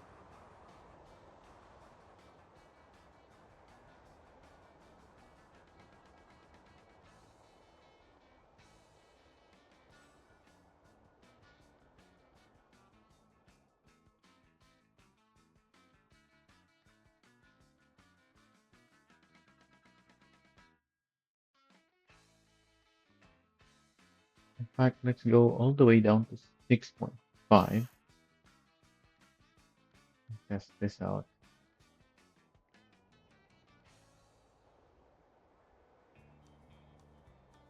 Okay, I think that's too low already. I can see the in the gauge that it doesn't like that.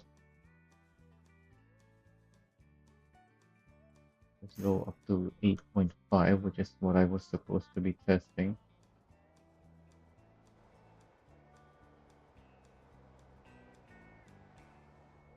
Oh, let me look at the gauge again. Still not ideal.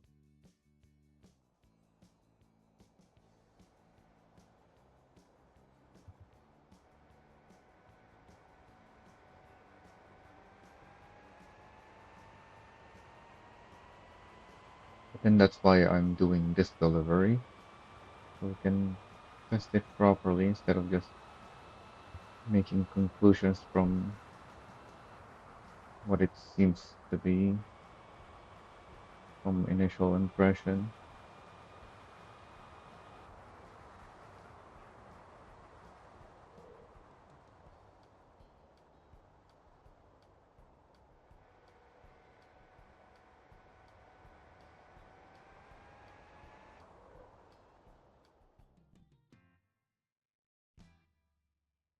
You know what? still locking up. I think for this cargo build,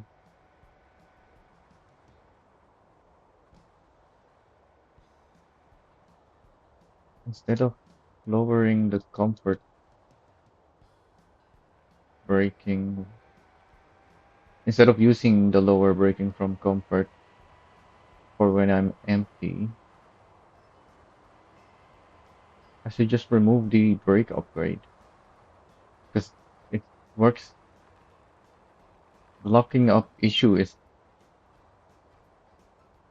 in both cases where I'm empty or unloaded.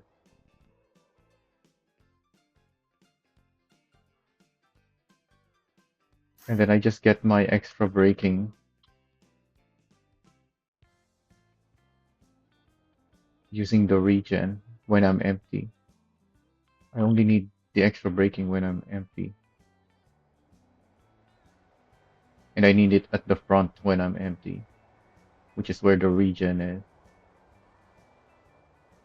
When I'm loaded with cargo, the extra brake power from the extra weight is already enough.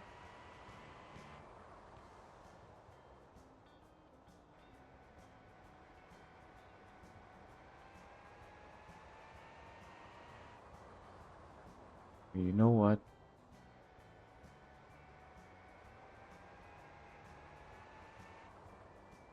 This FDR is not good. I need to be going really fast in order for it to give me maximum power. I need to be going like 70.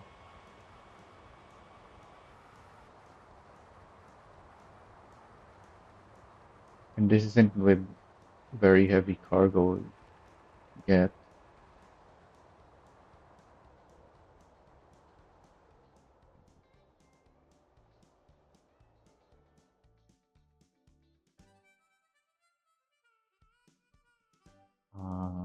FDR. I think 11 is the correct one then. The one that I've been using.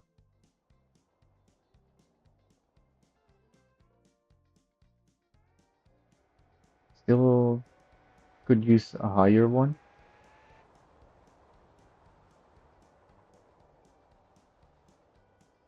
because it still starts poorly. So actually, let's go even higher.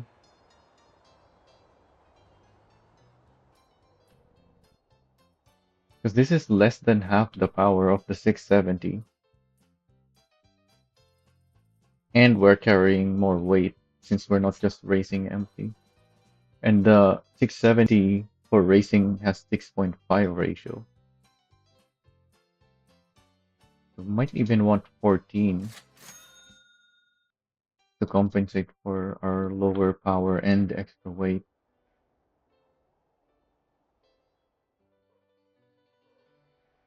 Oh, and let me remove the hitch before I forget.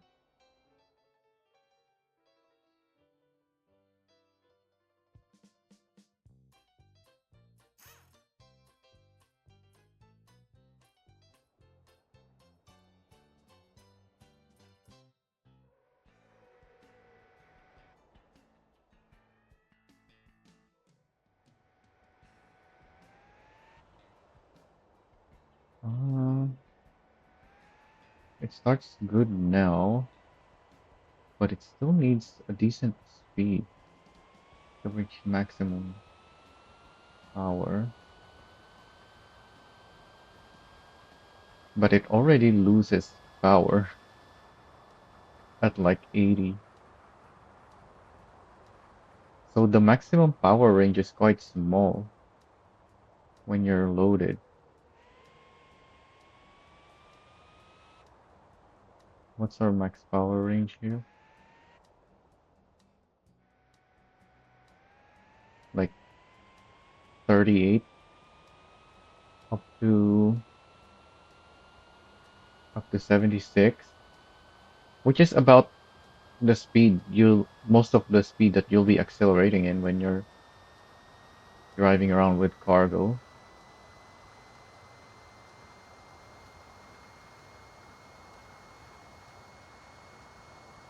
basically the entire medium speed range.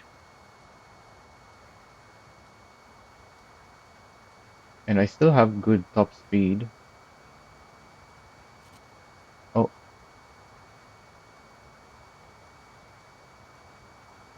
so hard to drive straight with the mouse steering,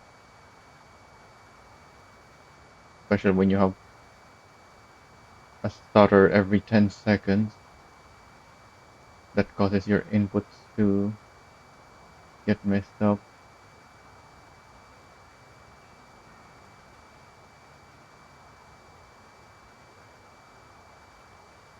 Yeah, so this is not very fast, but again, this is only with the 300 horsepower engine. If you want to go even faster, then you have that option, but then you're gonna have to pay a massive repair bill to repair that engine every time you damage it. And unlike the Zydro, this is a front engine car, so you are very likely to damage that engine when you hit stuff. Where's the engine on the Pulse? Is it also a front engine? It's got that hood. I'm guessing it's also front engine.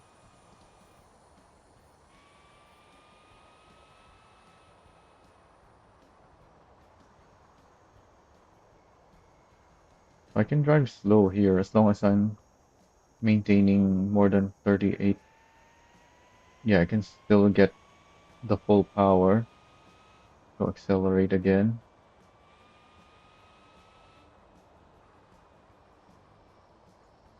And if I stop,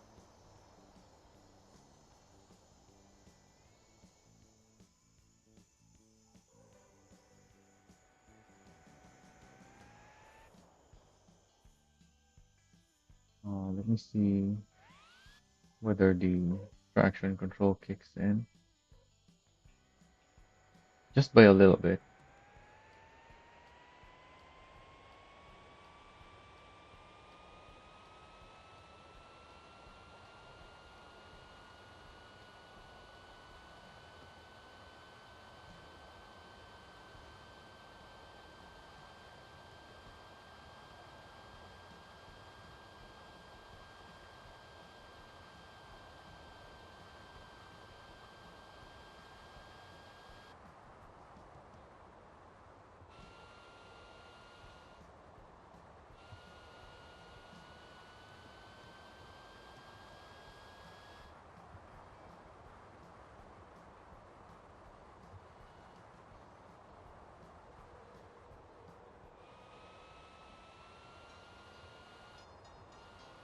Don't have any steering issues. In fact, it's turning too much sometimes when I get a stutter at the wrong time, causing my steering to not be quite where I want it.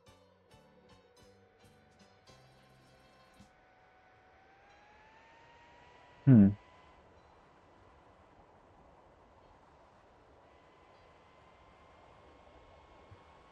maybe 14 is a bit too high. There is a slightly lower option. Was it 13.65? And then the next lower is 11, which is quite a bit lower.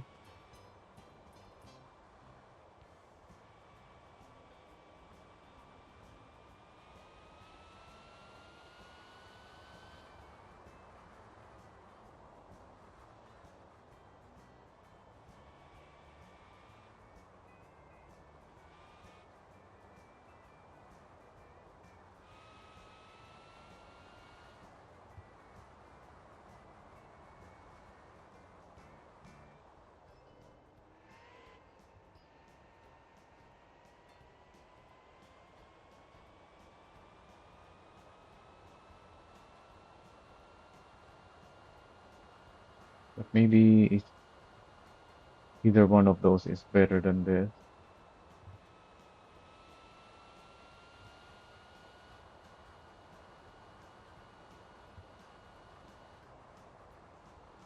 Because even without the peak power,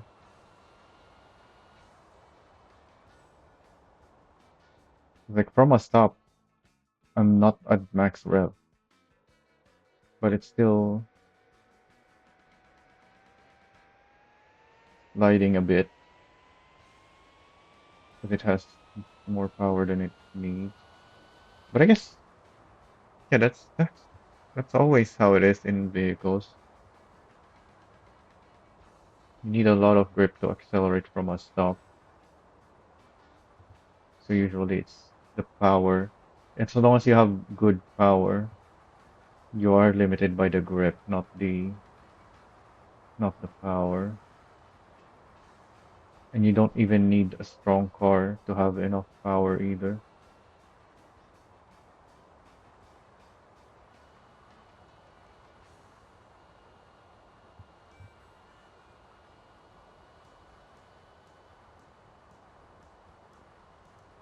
And the stock even has what 10.65 FDR? Although that one only has the 130 horsepower engine, and it does start very slowly. And you can't have that when you're trying to transport cargo.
Even when I'm max braking, it doesn't really struggle.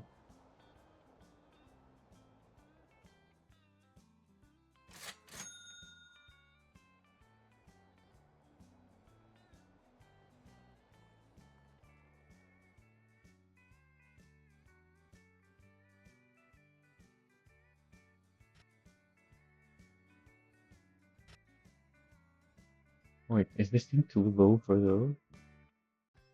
No, it's just barely tall enough to not scrape. Obviously, you need some speed to get over them. Then when you do get over it, you're gonna hit it.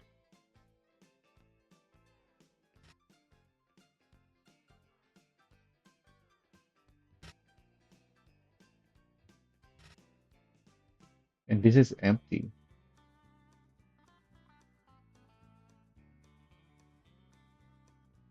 Though I guess you're not really gonna be going to a parking lot while you're loaded. You're gonna be driving on the road to make your delivery. Yeah, even when it's empty, it's just so low that scrapes those. And you're not supposed to be driving over those anyways.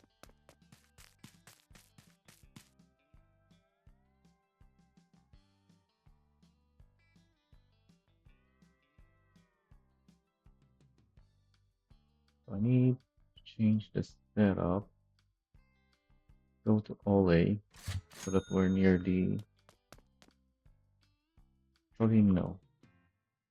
They don't have anything supplying that warehouse, I don't think.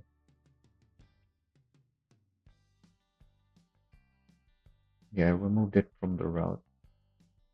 I should go back to GAU.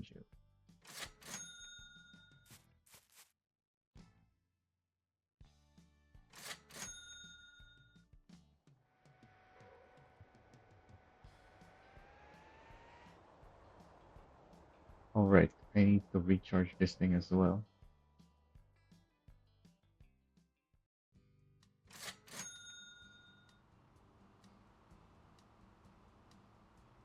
Alright, I'm gonna go grab a drink then, I guess, while we're waiting for a recharge.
Right. Uh, so,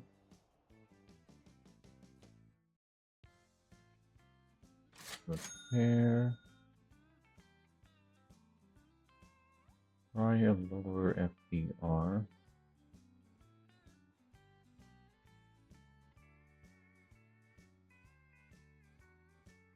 Oh yeah, the problem as well is the weight gets added to the back, but it's a front wheel drive.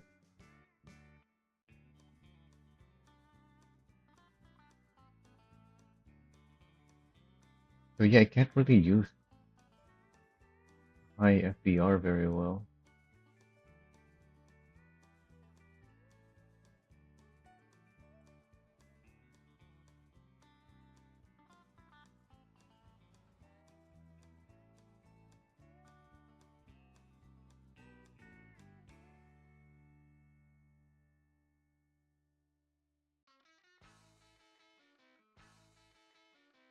Most of the grip issue is only on the low speed though. But it still helps to have a high enough FDR so that you can reach the peak power band without needing to go very fast first. Because obviously if you're already going fast then you don't even need the peak power band anymore. The most important is getting up to that. So maybe 11.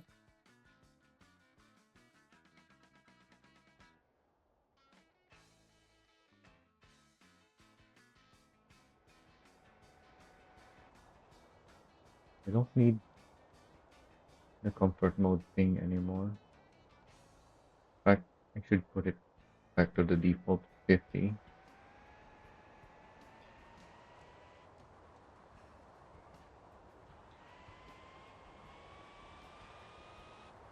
If I brake, yeah, it's not locking up because I don't have the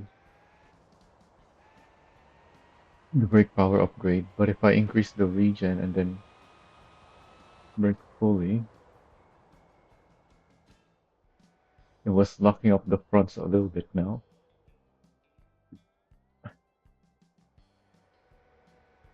You don't want to use regen 3 because then even when you're not on the throttle, it's gonna understeer due to how much front braking that gives you. And then I'm picking up cargo, so I'm gonna turn the regen off now. I'm not gonna need it anymore.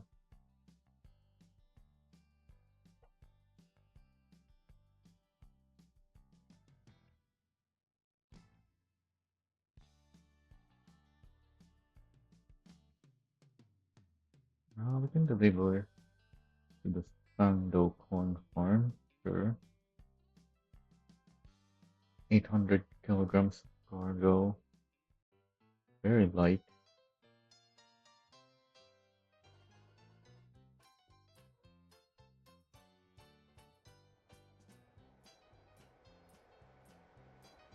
Well, not very light, but not heavy.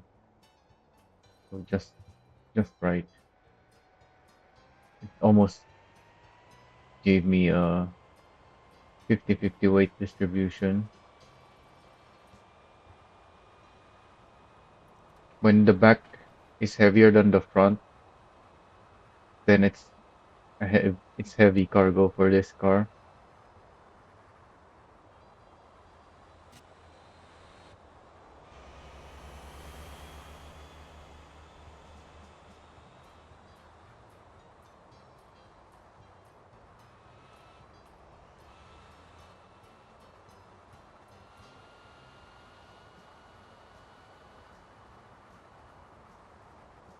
Did I see that right? As soon as it hits 100 is when it starts losing power.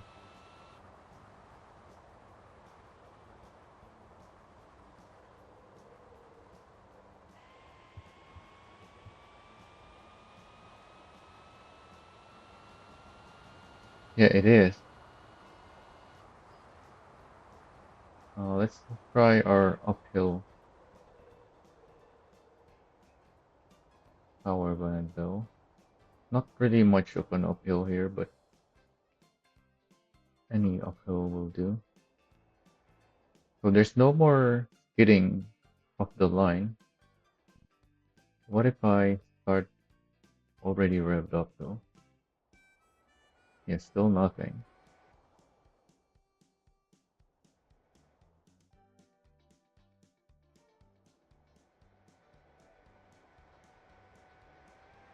This might be... Wait, when does it reach the peak power?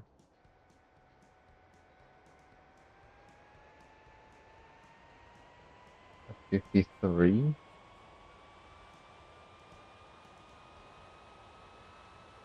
Yeah, I think that's good.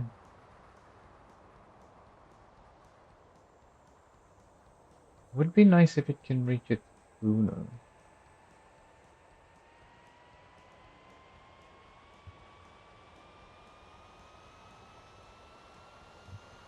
And 100 is already very fast on this thing. So I don't mind losing, starting to lose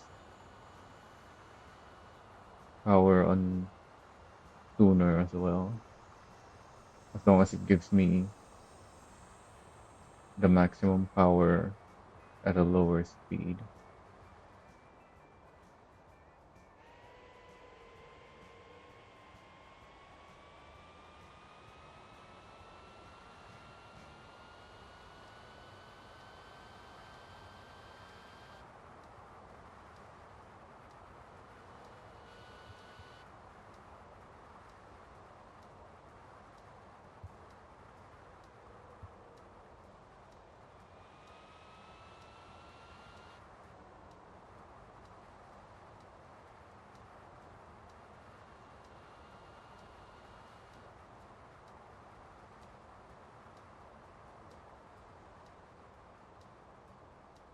Oh, how will this do on trails like this? It's very low.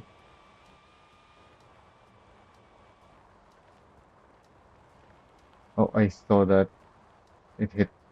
It's bottoming out in some of these bumps.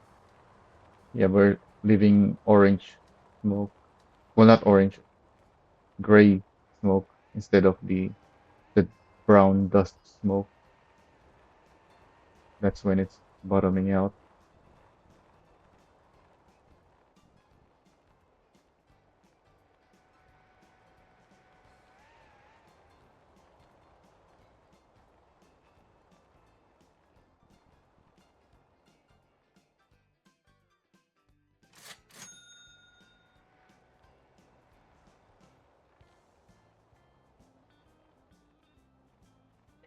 Oh yeah, we have Santa's cabin. I haven't seen pallet delivers to the cabin. Not today, at least. I think I saw some last time I was using the Evan. The last few times, in fact. But today I haven't seen any.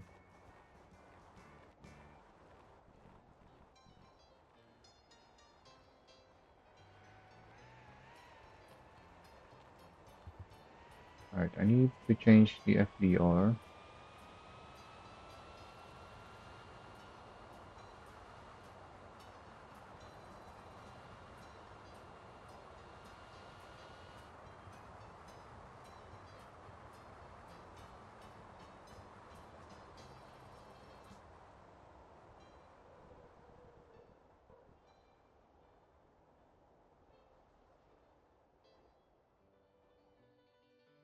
Also, I just now thought about it, but maybe I should write on the side Evan. There should still be enough space for the number because the M is taking up a lot of space right now. So even though it's gonna be 4 letters, you can still have the number there.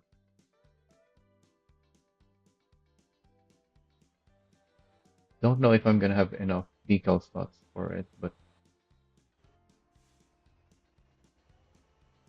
anyway, for now, let's keep testing.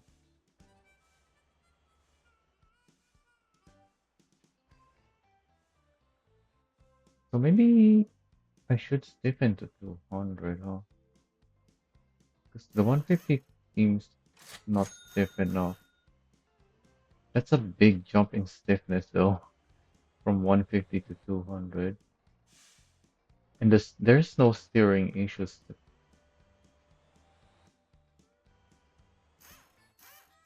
So the stiffer springs should be fine handling wise,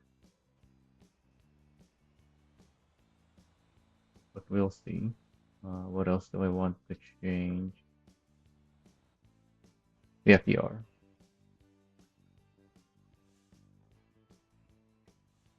Yeah, we can only go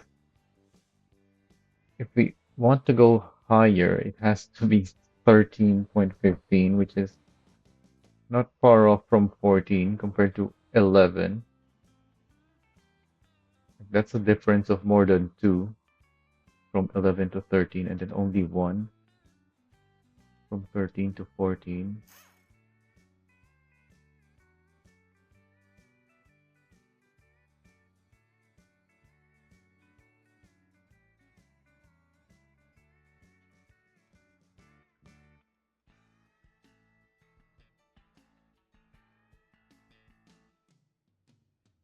Okay, I still think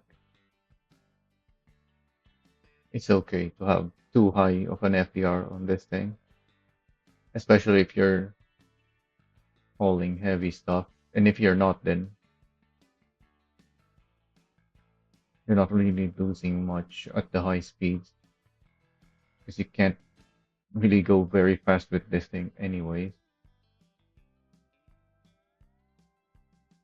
And now that I mentioned Santa's cabin, let's try delivering from GABA. to Santa's cabin and make more money doing our testing.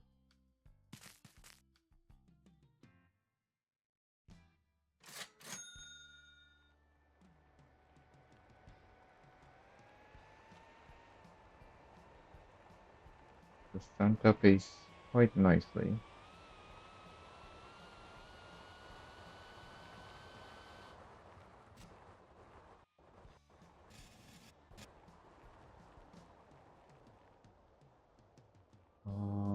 I want to take from the hemp farm.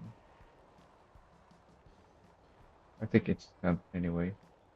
Oh, there's solid objects over there that I almost hit.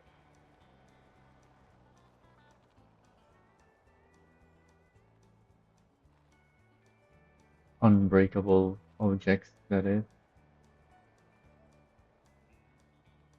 Don't wanna drive into those.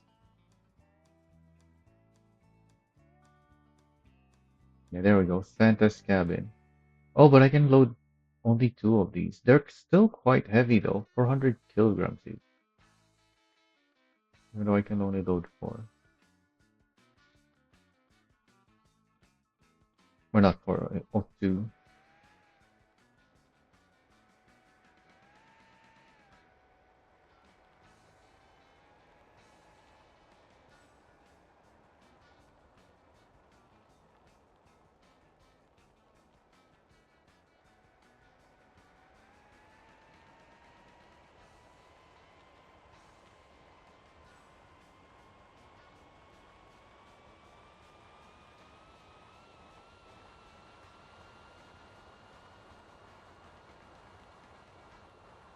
Also, in case you haven't seen it yet, there is a second road over there now.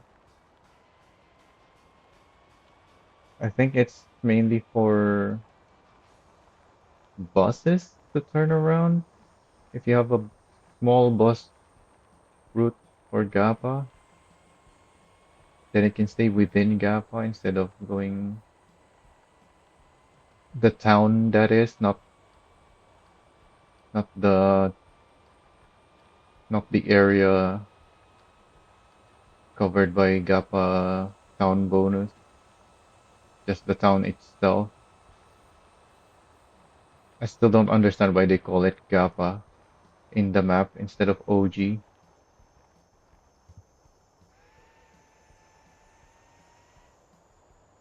Because like this whole island is OG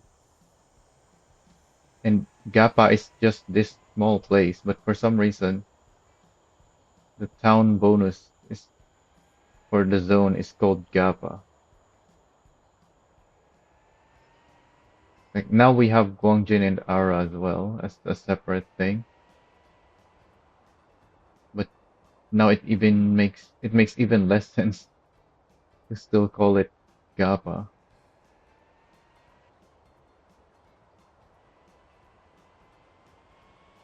instead of OG.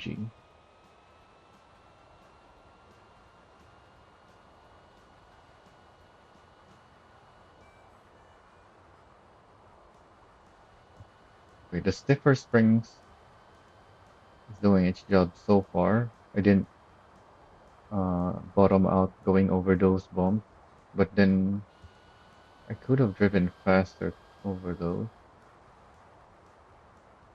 I just didn't want to. Oh, my regen is on. Wait, am I skipping the rear?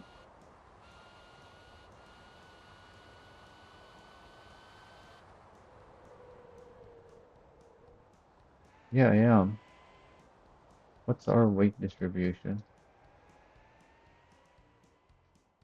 Well, it's moving, so I can't really tell. Let's get up here where it's mostly flat. I think this is still an uphill, but I don't really care about the exact weight distribution.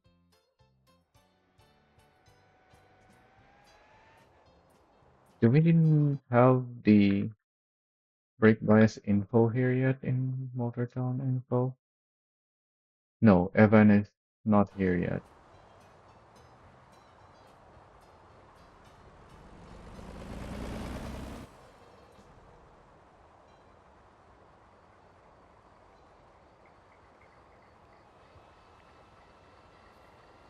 We've had the update for a while now. I guess Destroya is just busy with other things. Oh, another new vehicle. Wait, which Longhorn? Oh, the rollback. Then maybe I should make the rollback Cinco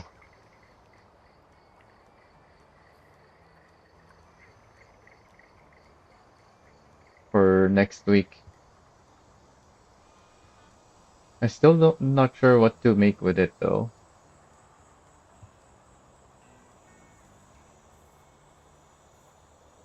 because the decals are still broken.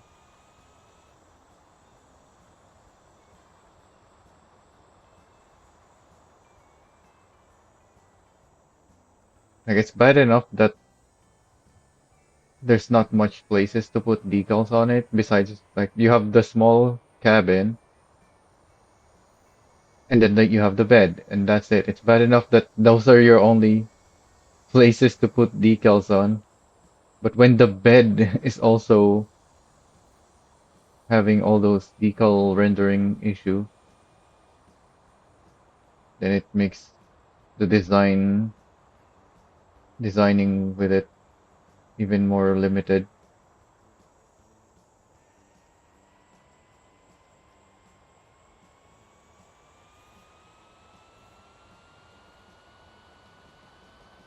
So I have a weight distribution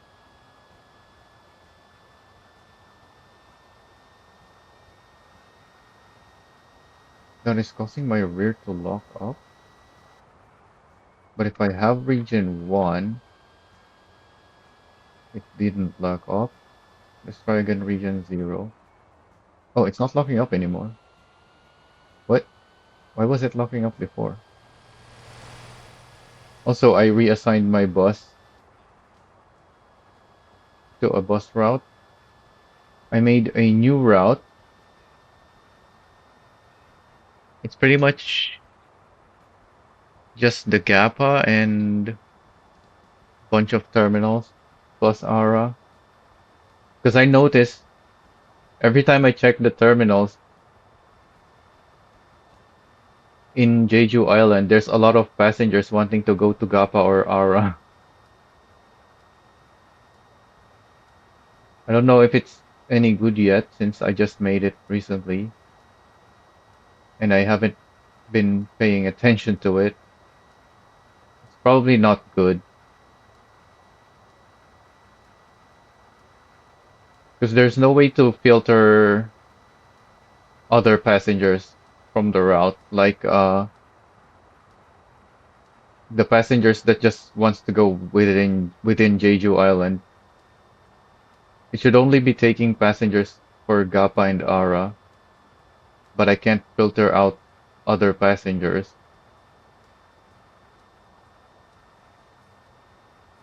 And since it has all of the terminals in Jeju, since that's where it's picking up passengers for GAPA and ARA from, it will pick up those other passengers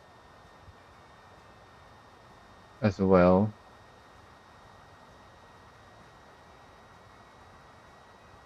So it's probably not a good route, but at least my bus terminals are not going to be full of stranded passengers because there's no bus transporting them to where they want to go, which is GAPA and ARA anymore. Well, they might still be stranded there because that bus route is quite long. And since I can't filter out the other passengers, everybody's gonna want to hop into that bus every time it's at a terminal. So a lot of the passengers at the terminal will probably not have any space, any seat left.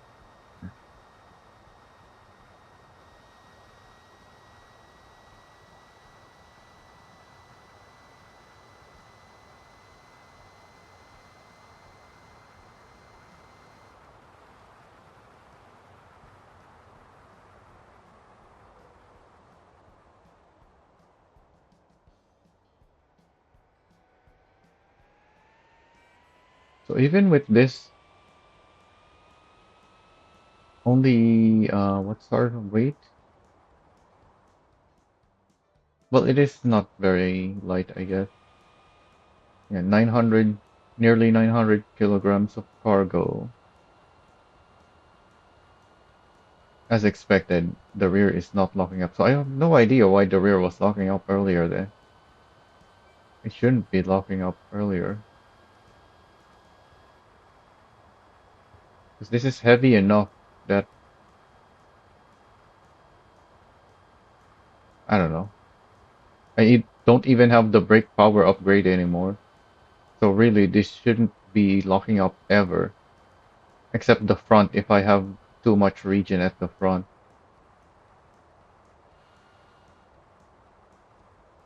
And yet it was the rear that's locking up earlier for some reason.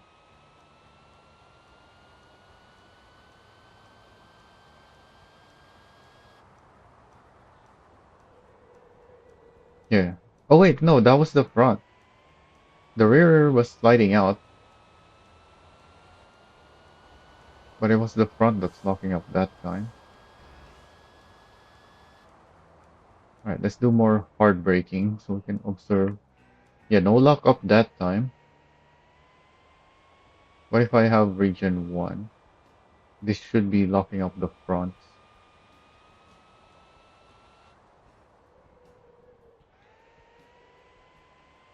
I couldn't tell if I was getting lock up or it was just understeering.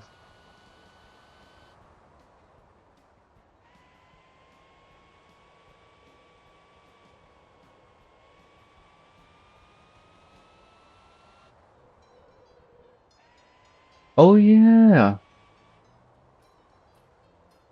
I have came to at the front but not the rear. I haven't been considering that when thinking about the braking and whatnot.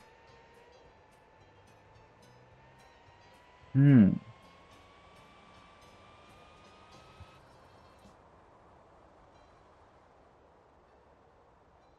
There's not a big difference between the grip of KM1 and KM2s though. It's only the drift tires and off-road tires that actually lose a lot of grip compared to the KM2s.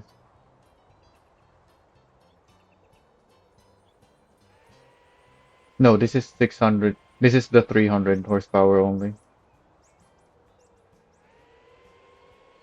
Because there's no need for this thing to have the 670.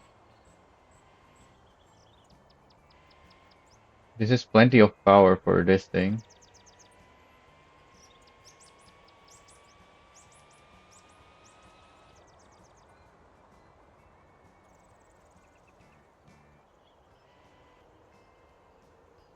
It just adds weight. Even though it's a small extra weight, it still adds weight putting that thing. And it's being a front engine. If you damage it, then you're gonna pay a whole lot of money to repair. Because it's a very expensive engine.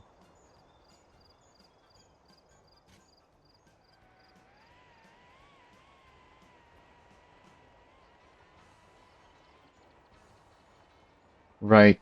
I also have a bunch of vehicles here still.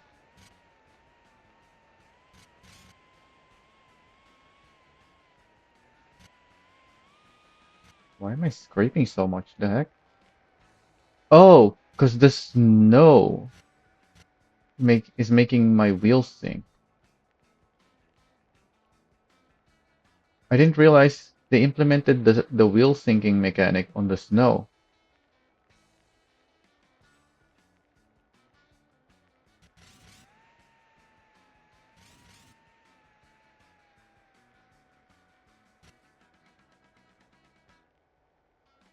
I'm not very heavy though. This is just a van. It's a heavy van, but still, it's just a van. So why am I sinking on the snow?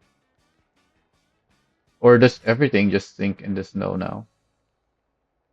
Everything that's not very lightweight. It's just scraping everywhere because when the wheels are sinking even just by a tiny amount, there's no ground clearance left.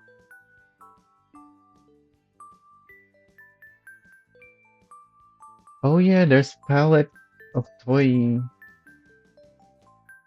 contracts here. I forgot about this.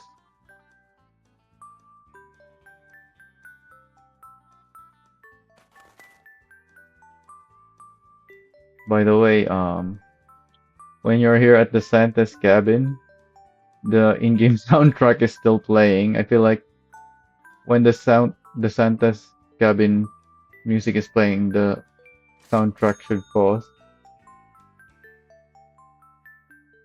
We have two different in-game music playing right now.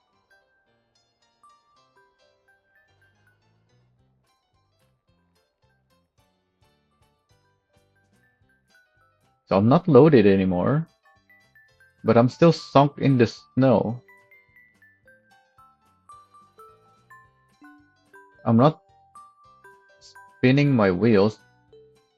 This thing is just too heavy for the snow, I guess. How heavy is this thing? 1.9, 1.3?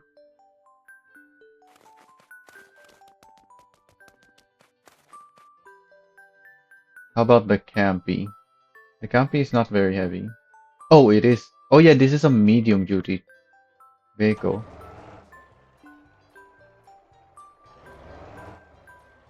Oh, I forgot about the bikes back there. Yeah, this thing looks like the wheels are sinking a little bit.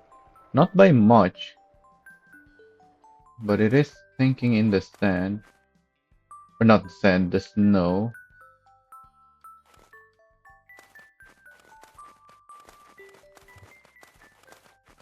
The trucks are not though.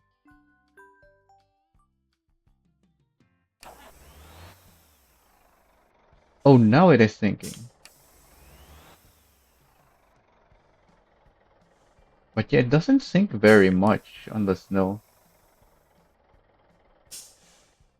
So snow is just a small amount of sinking.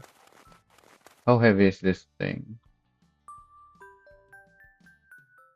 5 and 4. Yeah, as soon as you move, it starts sinking, but it's a tiny amount of sinking only. What about the cart? Is it also gonna sink?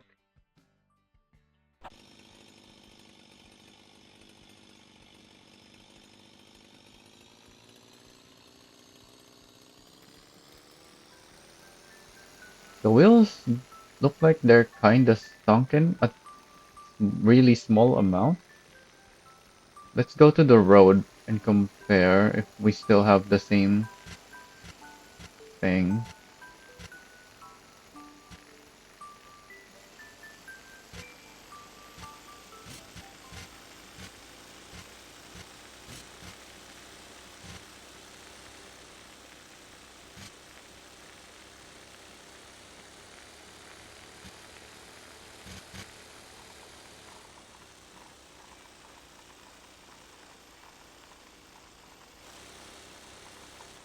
Yeah, it looks like it's not sunken anymore.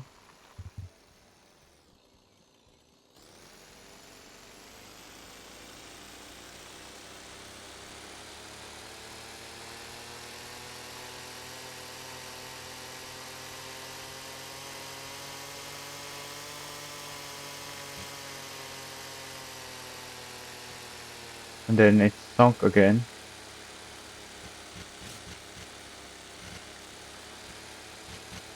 Interesting. Yeah, this thing is also scraping everywhere.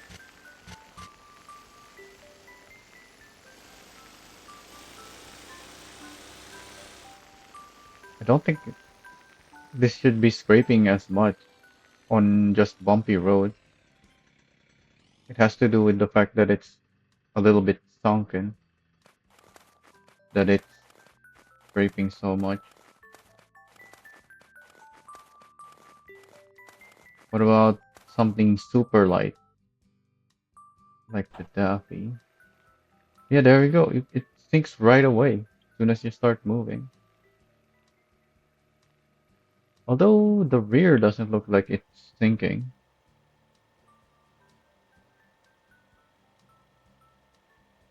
0.4.2. I already uploaded the new Atlas tankers. It's You can check one of my recent live streams. I just haven't posted it on the Discord.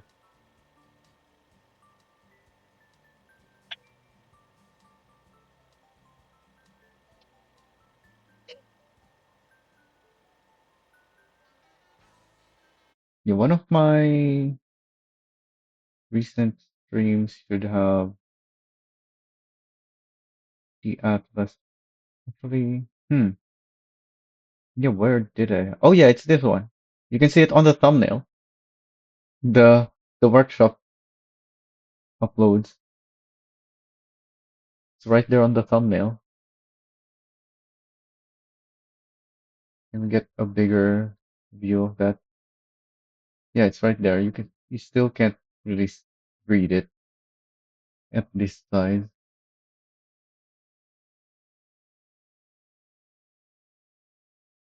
Yes, it's there. Oh yeah, let me close the other tab now.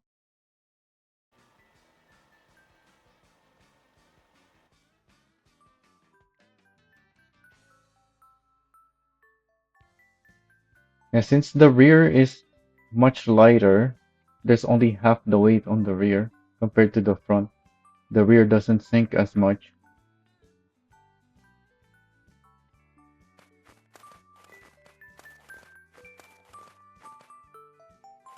How heavy is the bongo? The bongo is quite lightweight.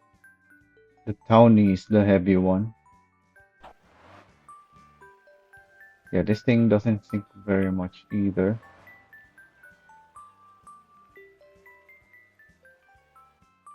Not for its weight. But yeah, I think it's relative to the weight. What about the Dory?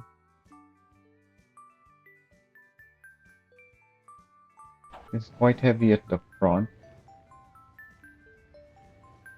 Yeah, the front is sinking quite a bit.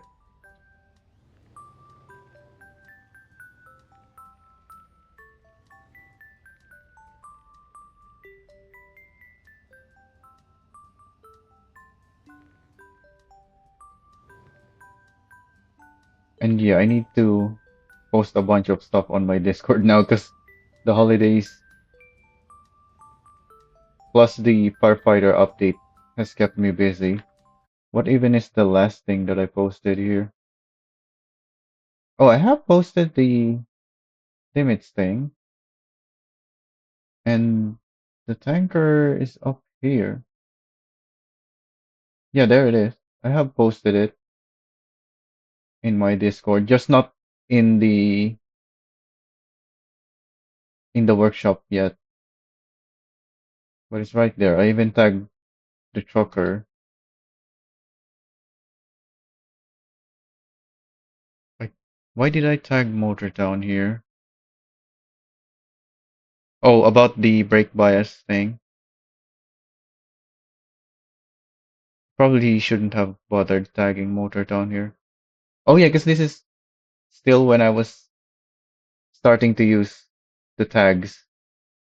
I shouldn't be using Motor Town in every post, but I did here, even though I shouldn't have.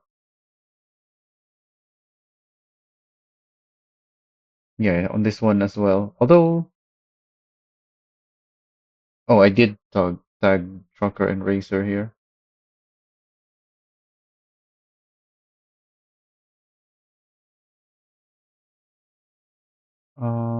This one does not need the Motor Town tag either. But so yeah, I've been. Oh, on this one I didn't. It's just the trucker that I tagged. But yeah, at some point I just kept tagging Motortown for no reason. That's my bad. I shouldn't be tagging Motortown unless there's a general info thingy regarding that post. And that's why I started putting the tags within each item instead of at the top, because that helps me identify if I really need to tag them or not. But yeah, I've been tagging Motortown anyways. Also, who did someone write something here? Oh, somebody said trying to watch this. Why is he apologizing? This is yesterday. Oh, I think he actually accidentally joined the voice chat. But Discord has a streamer mode anyway, so I don't hear any noises in Discord when I'm streaming.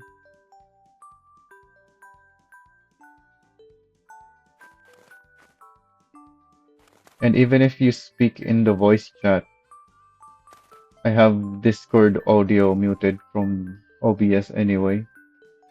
I only unmute it when someone joins me and tells me they actually want to be heard in the live stream, which so far only one person has done that.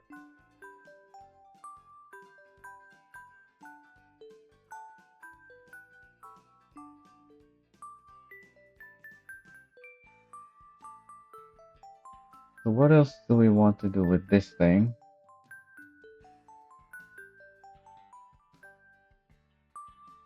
Go back to the tuning shop.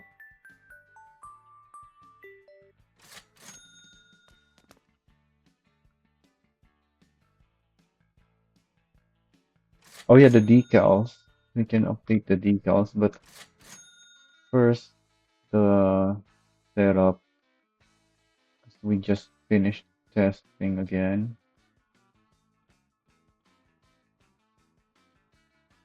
13.15. I didn't really notice this thing because Santa delivery was below the average medium cargo weight. The FDR only really takes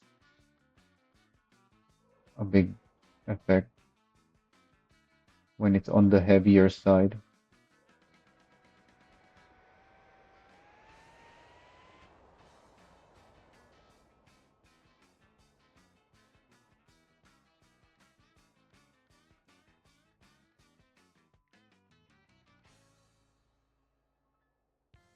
Small wiggles? What do you mean?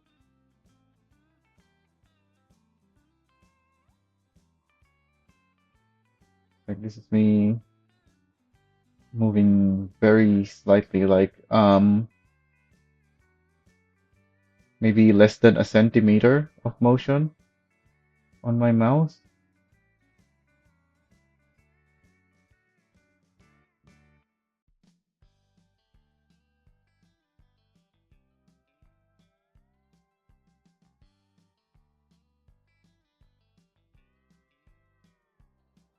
Sensitivity is something you have to get used to. It's not something you should just use as a similar setting as someone else.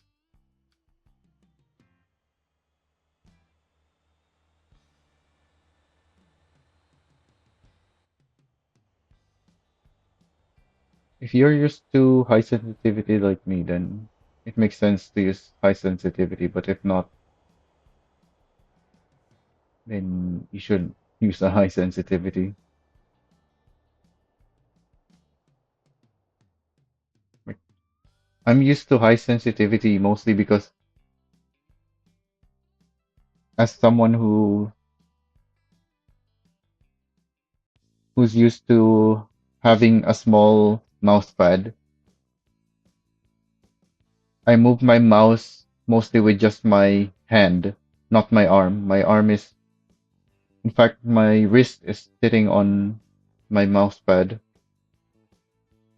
so my arm doesn't need to move at all.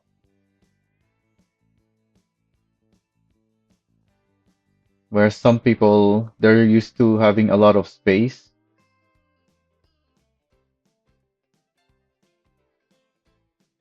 and therefore they move their arm as well with the mouse.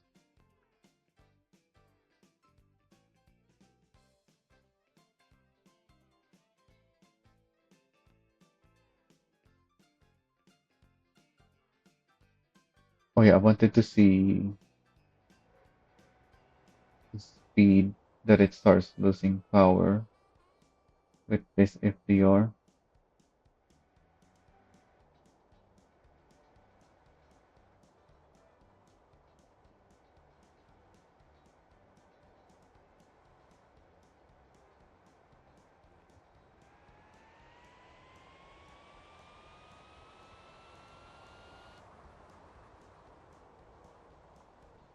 Oh, and the speed that it gets to the max.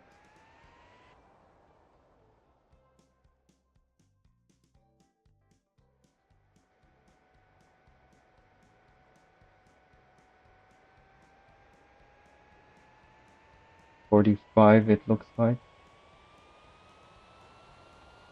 and then 80.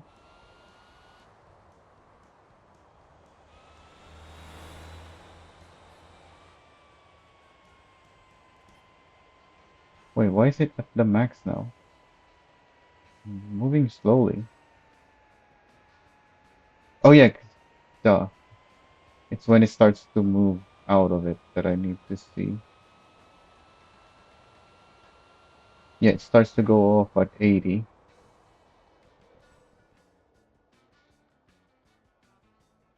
And since this is the 300 horsepower engine,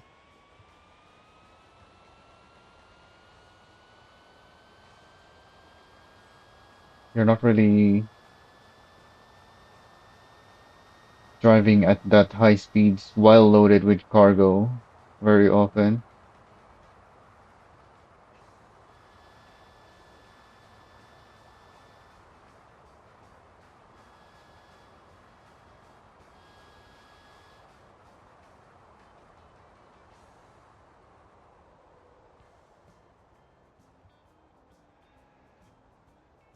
I have the color match for the light bar's default color. But yeah, now that we can change the color, and I didn't match it on the Duke, because the Duke, if you have it on the full body, the color matching of the default light bar, it looks horrible.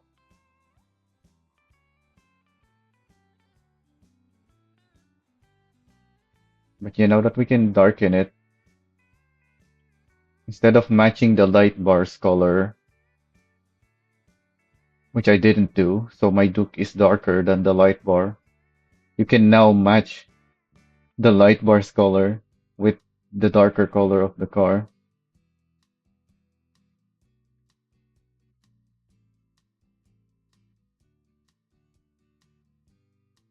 That's It's not a good system right now though. They need to make it so that it's a separate color adjustment, not the light color, and make it so that it works like a paint, so that you can actually make it like white or something bright instead of always being dark, no matter what color you put.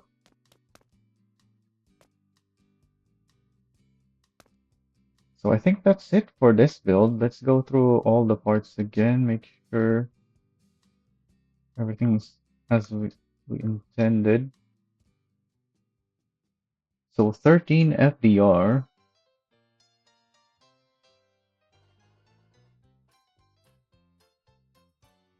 double that of, well, not quite. 6.5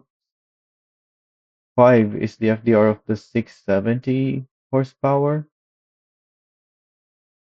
But what is 300 divided by 670? 0.44. How do we calculate that? By dividing? Yeah, 6.5 divided by 0.447 is 14.5, so it's still lower because obviously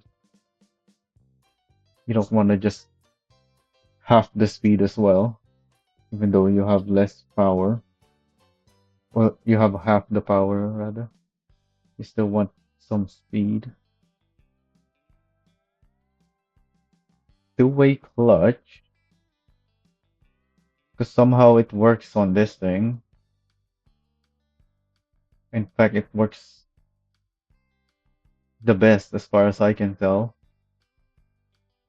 Because your front wheels are the ones that steer anyway. So as long as it's pointing the direction you want and you're on the power, then having it makes sense to have your power equally distributed on both of the wheels. Because if you have less locking, which is what you get with the one way and the 1.5, say you're turning left, you're putting weight on the right side because of the weight shift. And therefore, more power will go to the left wheel. But if you're turning left and more power is going to the left, then that's countering your steering. It's gonna make you turn right when your left wheel is having more power and therefore spinning faster.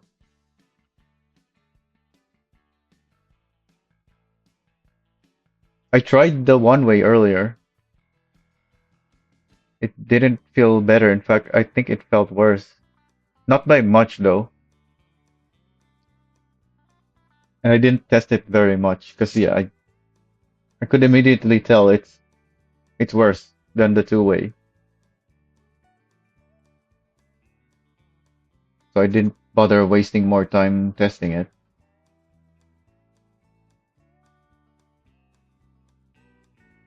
And then since this is not for racing, there's no point in having the upgraded brakes because when you're loaded with cargo, you get more weight and that increases your braking power already. In fact, you can lock up your wheels without the brake upgrade if your cargo is heavy enough. Instead,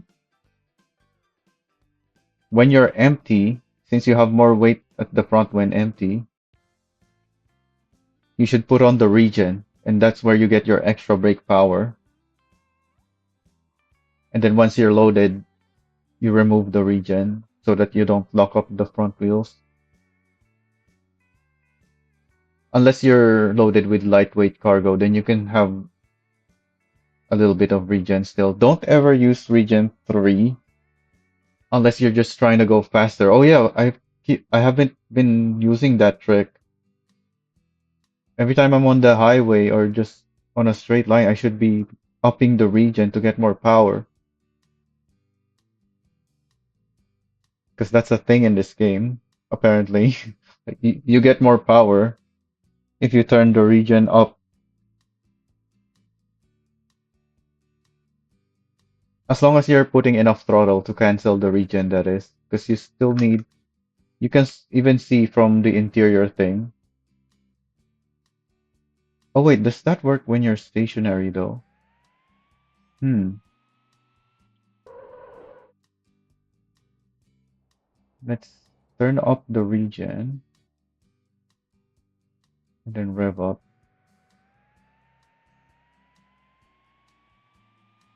Hmm, drive mode, not escape menu. This, oh, my comfort is already limited to 10% throttle. Okay, that's 10% throttle.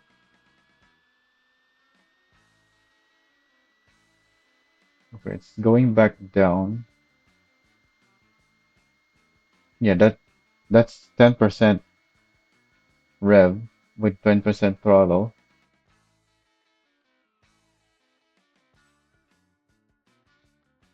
But yeah, it starts out more than 10%, and then you get regen when you let go.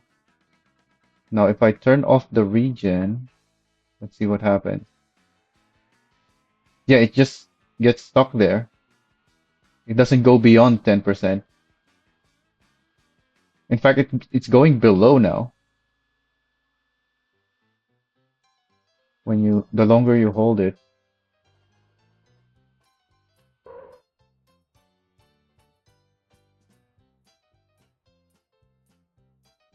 So yeah, the regen in this game is weird.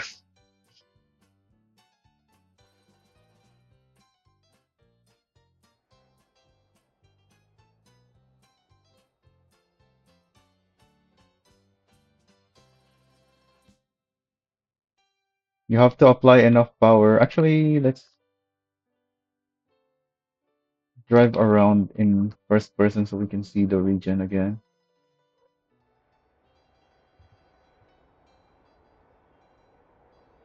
We don't need to be going fast. So let's switch to comfort now. Then turn off the regen.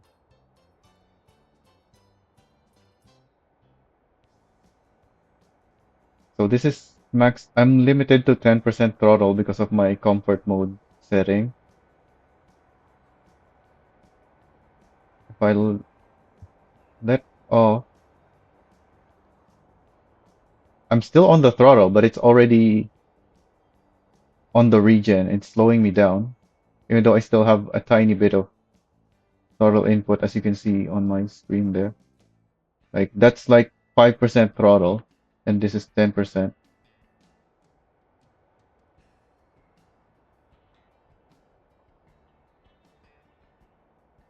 So you need like a minimum of 5% throttle to not get regen. Although I think if I'm going fast, let's turn up the sport mode.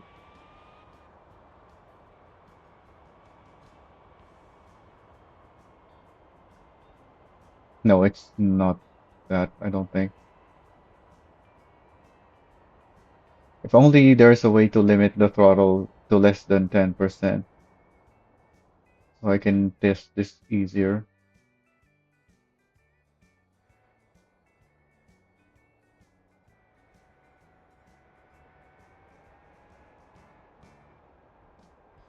Yeah, you can see my throttle input down here. I'm not hitting the brakes, I'm not letting go of the throttle, but it's activating the regen sometimes. So you need a minimum amount of input for the regen to not kick in if you have it at the maximum.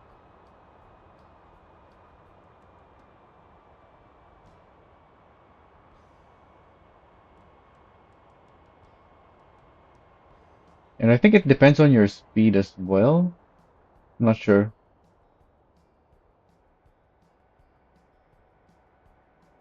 Anyway, what was my point? Why was why was I explaining that?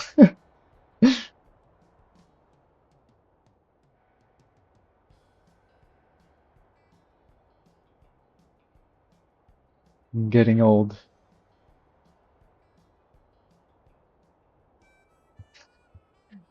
We're one year older this year, every one of us. But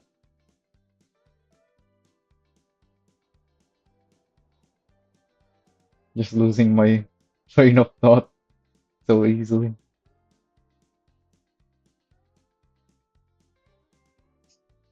But yeah, the regen in this game is weird. So if you're trying to go fast, well, not fast, but if you want to get the most power, you want to turn up the regen, and then you don't want the regen when you're trying to slow down or cornering, because it's gonna lock up your front wheels and cause you understeer or give you worse braking distance.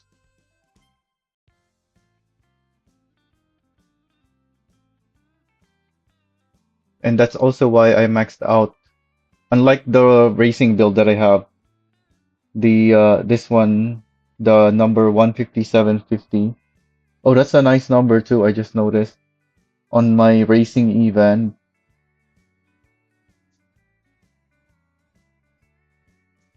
That one only has the F60, but that's only because it has in the increased brake power and it's not meant for hauling cargo. So the F60 gives it more braking at the front so that I don't have to use the regen because the regen is hard to manage. Like I said, even when you have some throttle input, the regen could activate, and that's gonna make your steering worse when you have your regen at the front. Because instead of using all of your grip to turn or accelerate, it's now braking instead. So yeah, it's gonna make your steering worse. Well, not just steering, many things. You don't want that on a race build. But yeah, on this thing, I'm I have more braking on the rear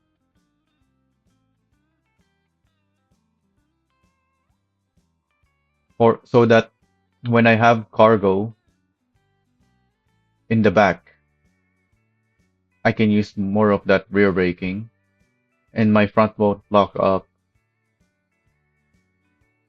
And then when I don't have cargo, I can up the regen to give me the extra front braking that I don't have because I have the F50 and I don't have the brake power upgrade, which the racing build has. So that's the reason for those difference between this thing and the racing event.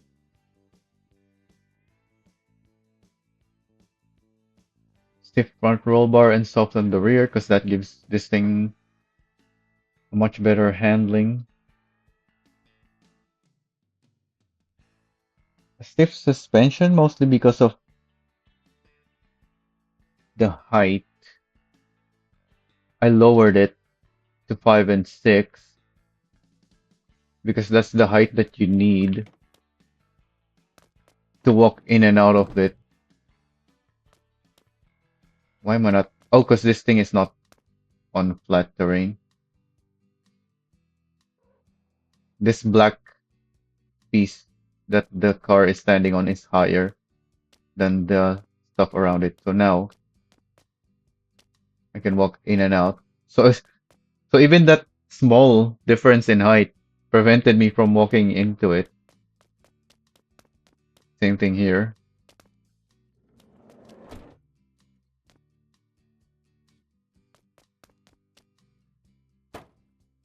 So that's why the height is low and the springs is stiff.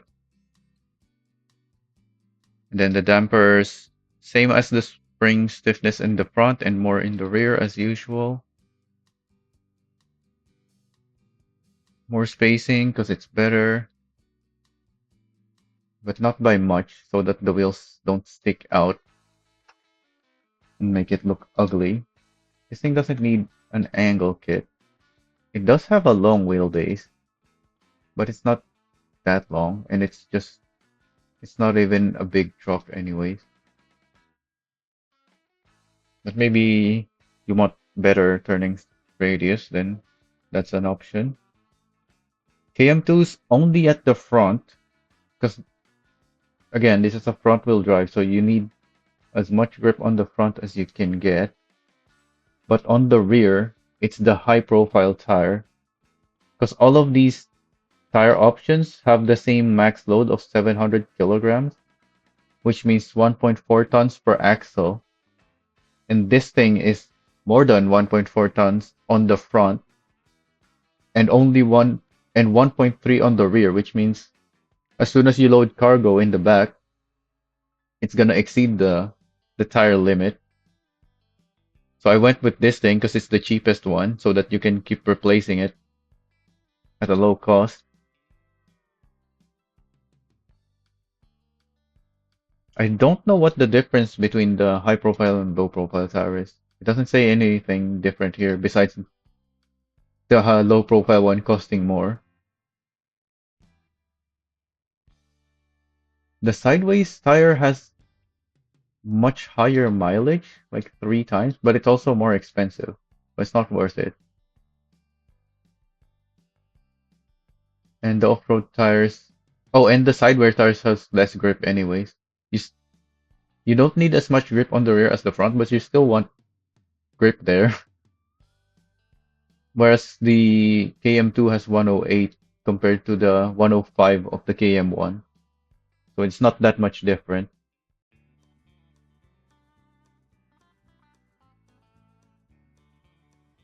Oh yeah, and the KM2s have lower mileage of 77.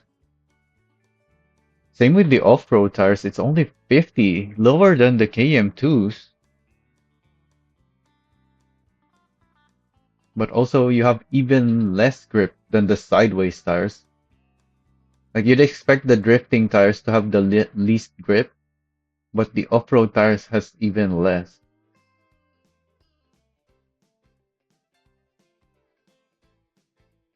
And it's heavier.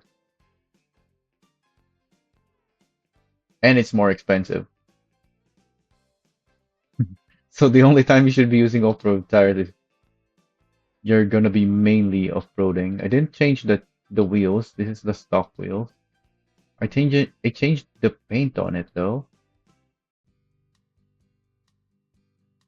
This thing being a front-wheel drive, you really shouldn't be using with the trailer, but you can. It has the power, especially with my setup. Even with though it only has 300 horsepower motor, I have a high ratio, so it can pull trailers just fine. Just don't expect it to do really well. So as a final test, since I changed the suspension, let's go back to Ansan and do some laps. See if it still handles fine despite the changes. I need sport mode for this, probably.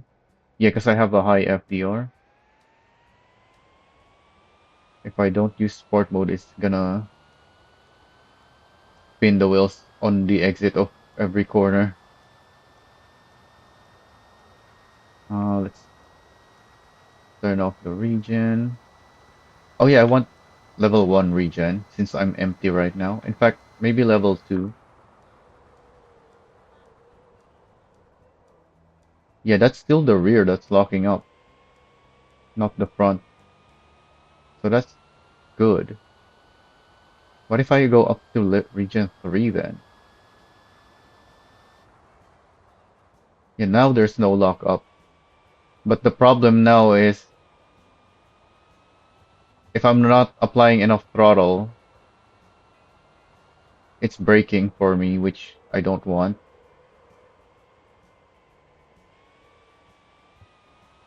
So I'm gonna go down to... Actually, no, let me stay on regen 3 for that extra power, even though it's gonna drive worse. At least my braking doesn't cause a lockup.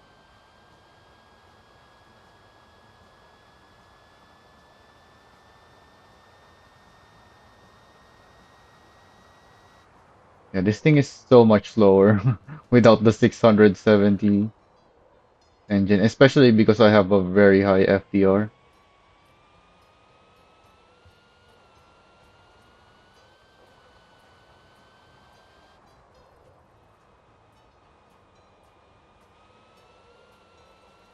But yes, so far the handling really good. Oh yeah, speaking of my racing setup, I uploaded it as soon as I got my best lap time, so that is exactly the setup I used to get my best lap time.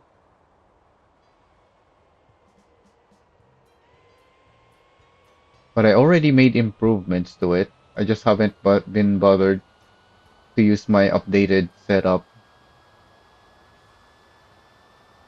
to try and beat my current best time. Because this thing is really hard to get really fast lap times with. Even though my setup is better, it's still super hard to beat my best lap time.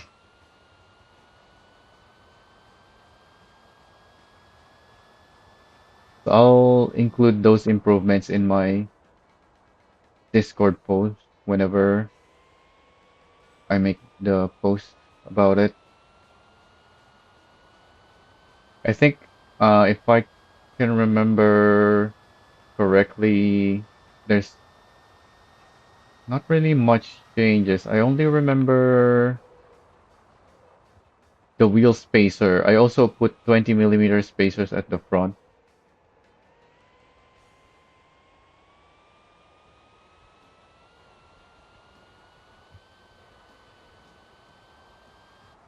It originally had only spacers on the rear because I started testing with stiffer rear than front. So I thought it only needed spacers on the rear, but as soon as I started testing, well, comparing the testing between stiffer rear and stiffer front,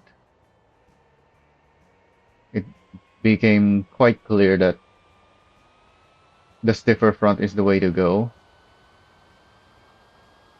But then I forgot to also give the front some spacers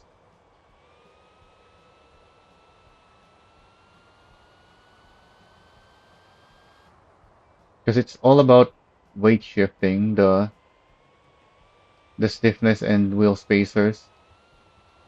If you want the weight to shift to the rear, then you stiffen the rear with either the roll bar or the springs.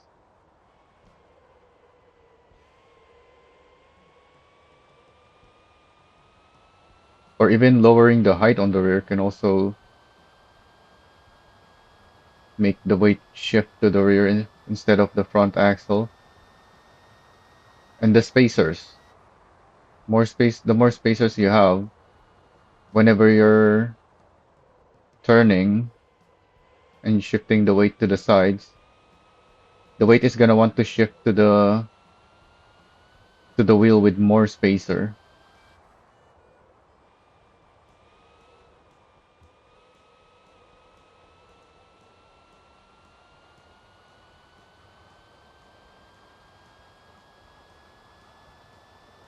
And I think that's part of the reason why the Interceptor build, even though it's not for racing, it actually ended up being quite good because it has a decent amount of spacers in the rear, which is where you want the weight to shift on that thing when turning.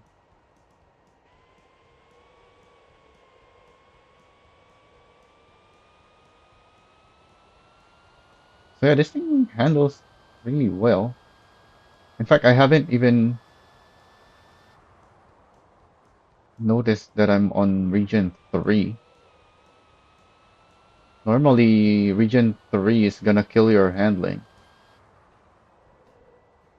because of it's constantly applying the brakes unless you apply the throttle. Well, not the brakes, but it's slowing down your front wheels, which is essentially applying the brakes on the fronts only. But yeah, I'm not even noticing that. So I can drive this thing on region 3 when it's empty to cancel out the fact that it has the F50 brake bias and doesn't have the increased brake power. I've been avoiding driving it with regen so that the handling doesn't suffer, but I'm not even noticing it on a racetrack right now. It feels like it's driving fine with the regen. Oh yeah, part of that could be because I also have the two-way diff. Maybe the two-way diff is helping with that. If that is how the two-way diff even works. Because it is called the two-way, but I don't know if it's actually locking the diff, locking the axles if it's getting um a slowdown effect like the regen.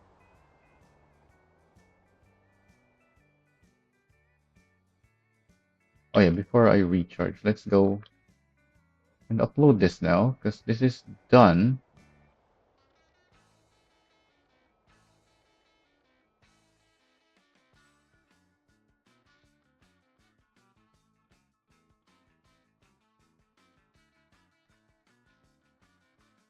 Oh wait, I was going through everything still.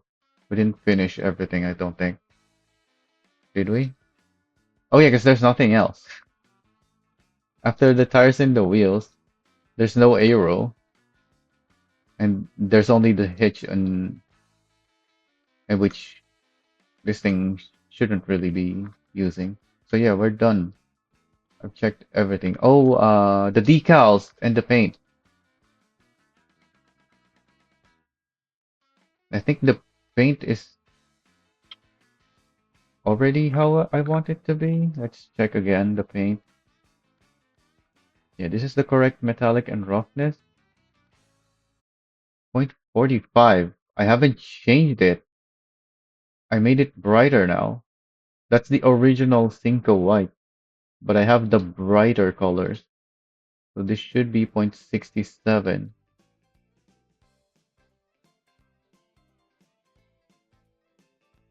The window has similar metallic and roughness as the body, just so it matches. Although I need to check that during the night time.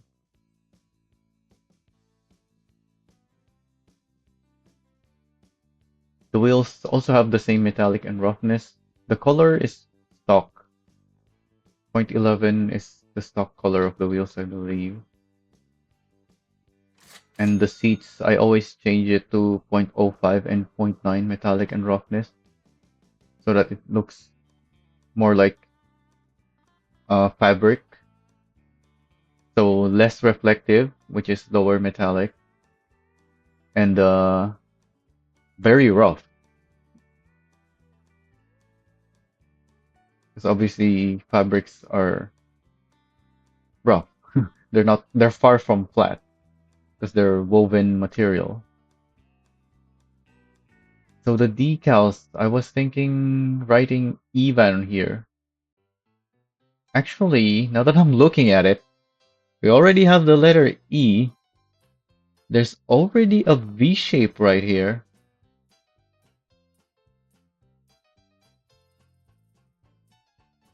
It's just gonna have a lot of space between which is fine because the E is separate from the van.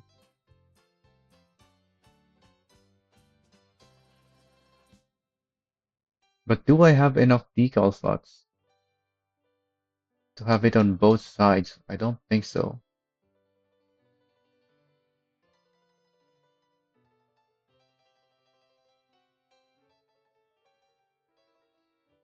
Oh, I can take off the base decals. I don't need this anymore since I still have there. Yeah, I don't need that one either. So we have 10 slots. Let's see if we have enough decal slots to make it. I'm probably gonna need to rearrange the layers, but we'll do that once we see that we can even make it. How do we want to cover the M so that it turns into V? Ideally, cover the S as well, but I don't think that's gonna be possible with a single decal.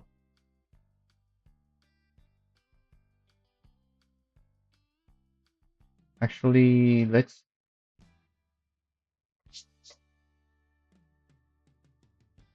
Let's size things out first.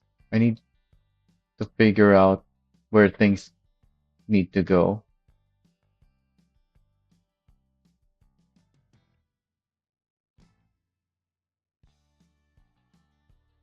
Let's put a white background.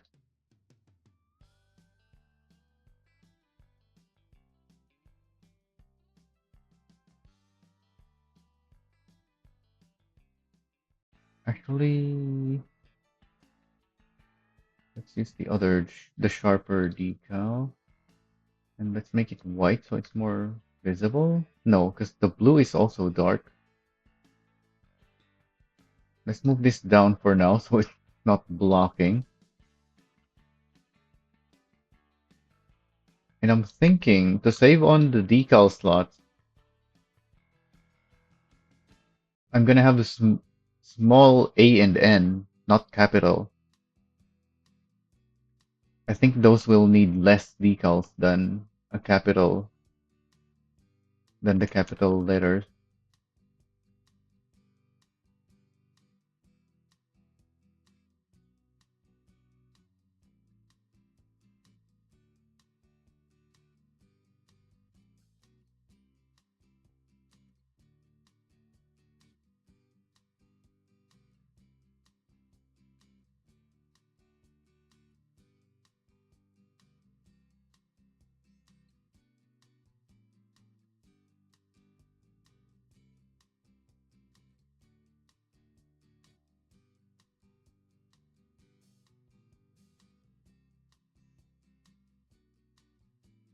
So I'm thinking the N can maybe go up to there, and then the A is gonna be somewhere here. Yeah, that's plenty of space. We have plenty of space back there. Then the next thing is I want a circle for the A.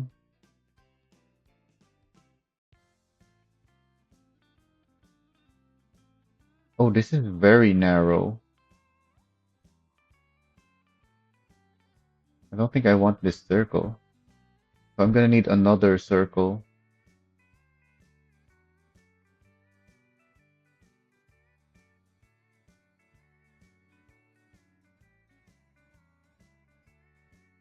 To make the hole inside of it.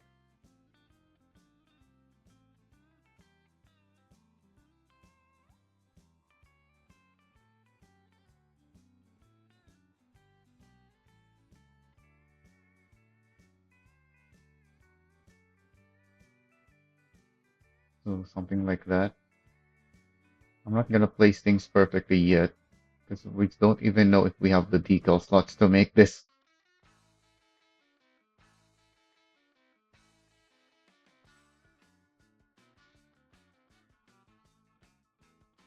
How do I want to make the N without using very many slots? I guess just a square and a rectangle.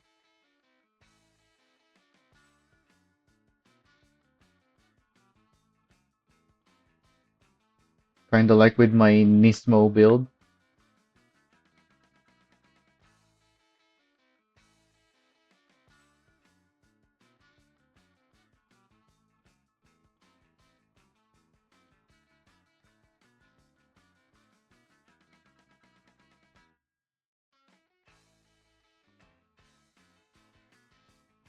So like that.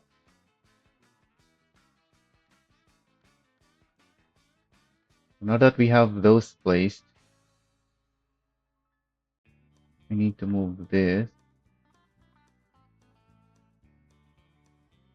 there. Because now that's 4 decals. Well, I can just project it at an angle. It's gonna be hard. At least the N is gonna be very far away, so I don't think I should project it at an angle. Although this is very flat, so that could still work. It's just gonna look very slightly skewed. So I think this does fit within the decal limit. So I moved the black there. Oh, it's already almost on on the spot.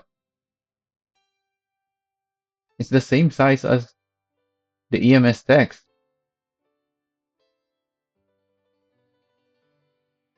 So I don't even need this. I just need to put the N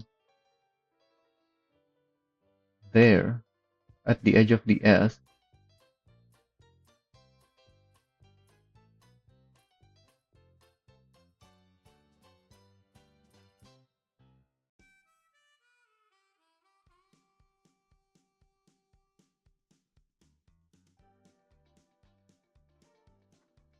And then I need a decal to cover the M and the S,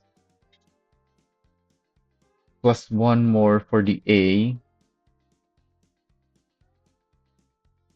So yeah, I'm gonna need to project things at an angle, which is not gonna be easy.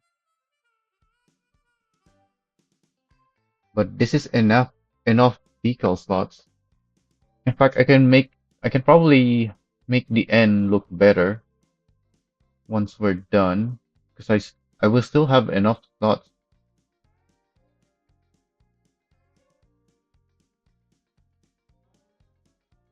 It's just gonna be a whole lot of projection, which is not easy to do,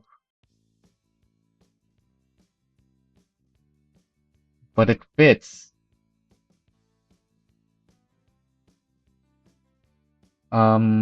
Let me. What did I do right now? I didn't really do very much yet. Let me undo that, upload what I have now so that it's saved,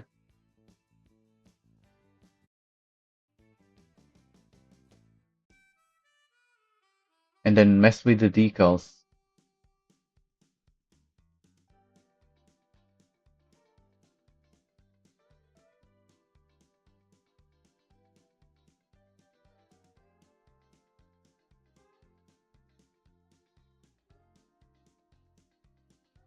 And I can always remove the numbers, or at least two of the numbers, so it's only gonna be two digits left. Although I don't know what I'll put instead of the 111.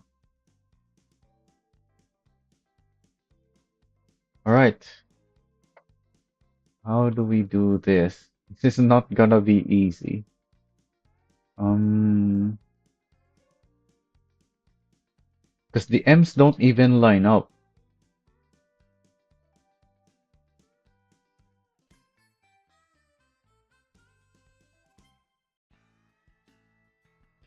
I think, is there an easy way to make a V? I should just not use the M if I can just make a V with minimal decals.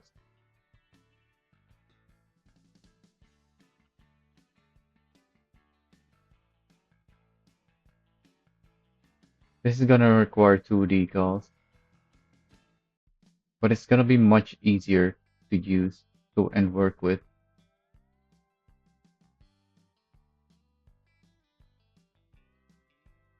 Oh, but it's not gonna look right. Yeah, these lines are too small compared to the lines of the E.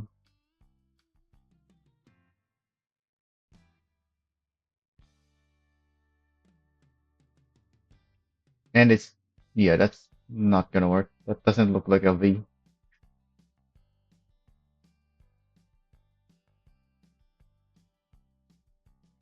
This looks more like a Y than a V.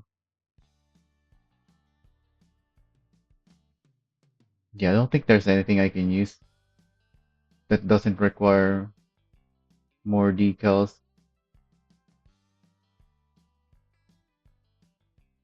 So how do I cover the M? I guess I can use this decal.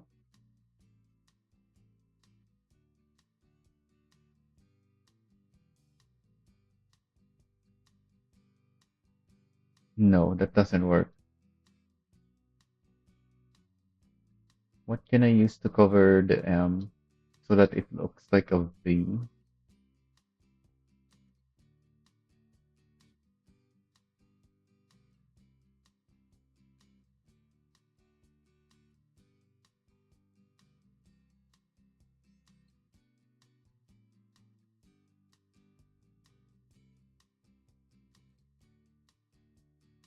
That only uses a few slots. The plus? No, that doesn't work.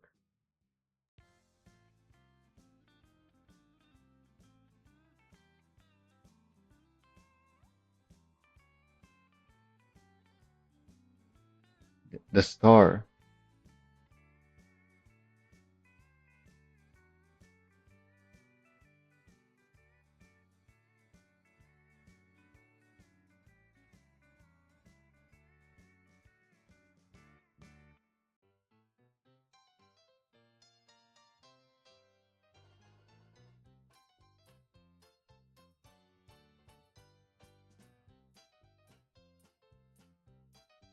Yeah, now there's a V.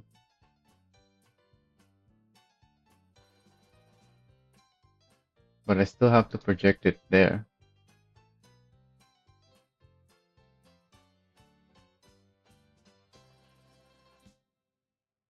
So this is the hard part. Is projecting it properly to the other side.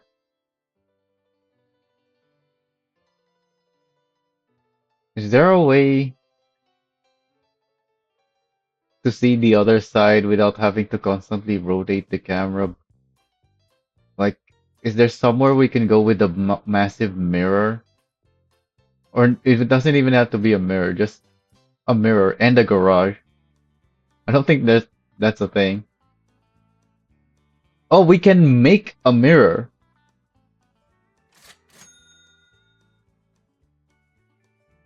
Yes, we can create our own mirror. Uh, let's go to the sun. Let's spawn my Vamos.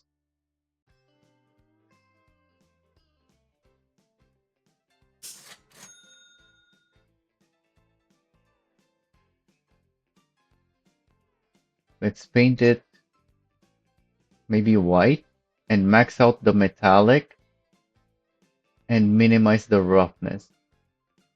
There we go. That's a mirror. I can't really see very well.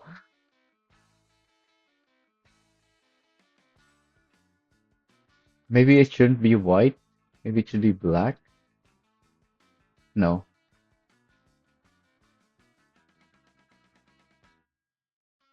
I can see stuff, just not always. Maybe it should be 50% brightness.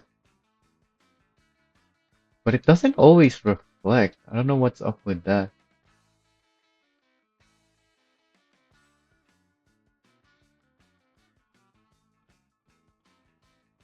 I don't need that color anymore.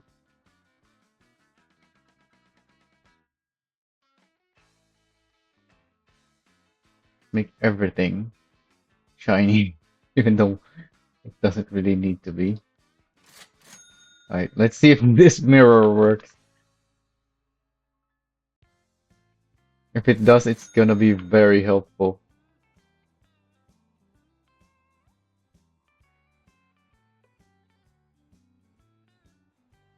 Spark close to it.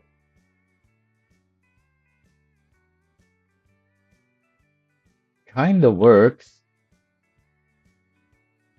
Maybe I just need to change something in the graphics. Like shadow? View distance? I doubt it's foliage. Yeah, I don't think those do anything. It's just lowering my FPS.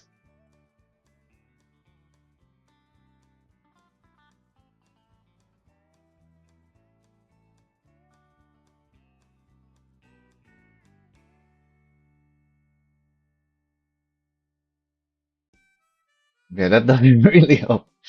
You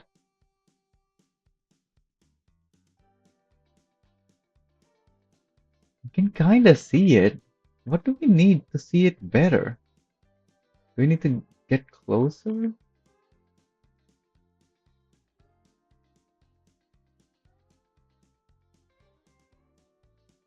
Because we're gonna be doing a lot of projection thingies. So if we can see the other side without having to do the whole rotation camera thing, I think I just need it closer.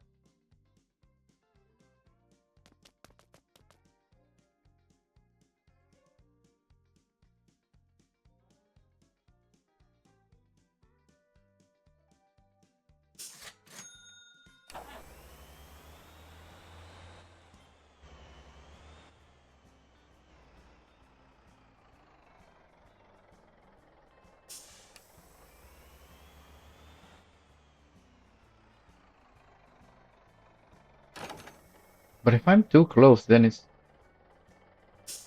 I won't see the reflection. So yeah, that's already very close.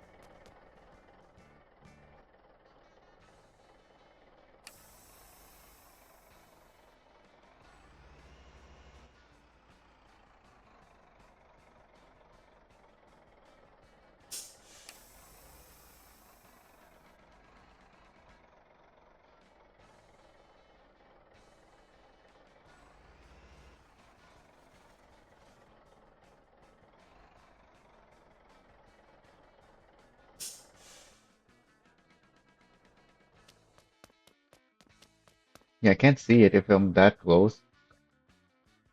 But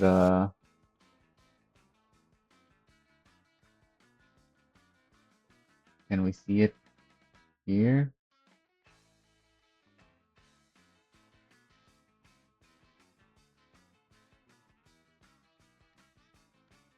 Nah, it's just a blurry mess still.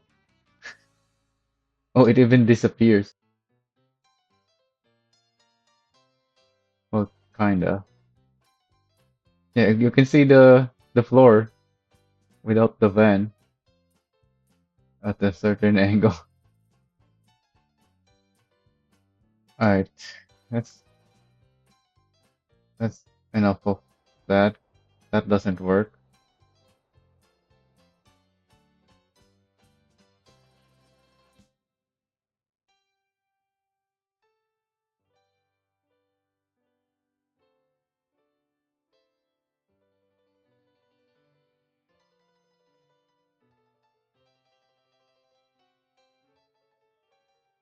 The next thing I can think of is to see if I can just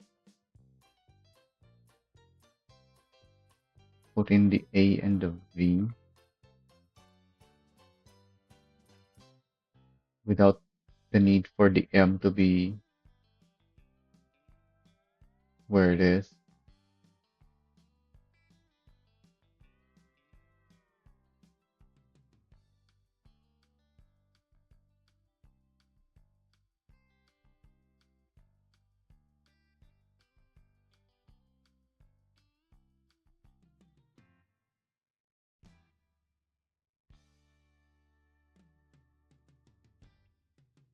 So say the A is there. Yeah, because this is a small letter. I can have the small letter however small I want it. There's no other small letters here.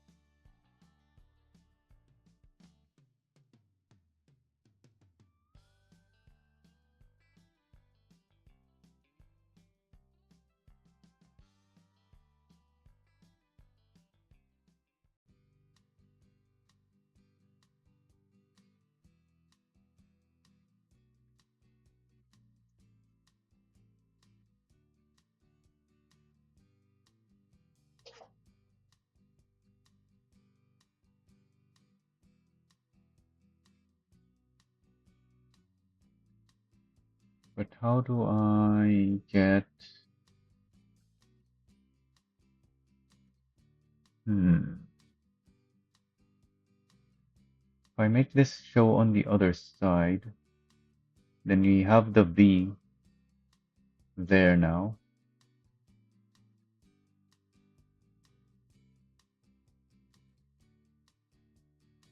There's no paint inside that we have to worry about.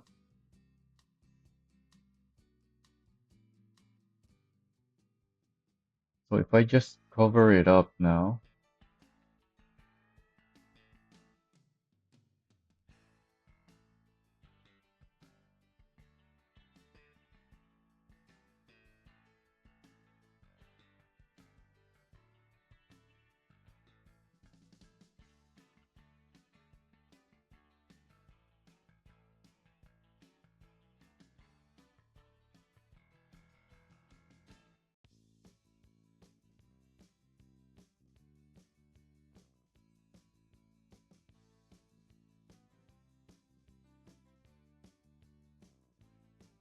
I move this below. Actually, no, let's not go all the way down. Let's just move everything to the top for now.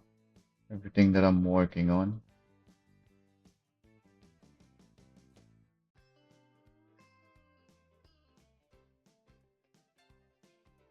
Yeah, so now we also have the E there. We have the E and the V on both sides.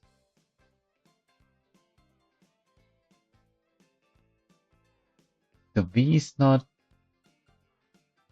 equidistant though to the E's. I need to move this E towards the V.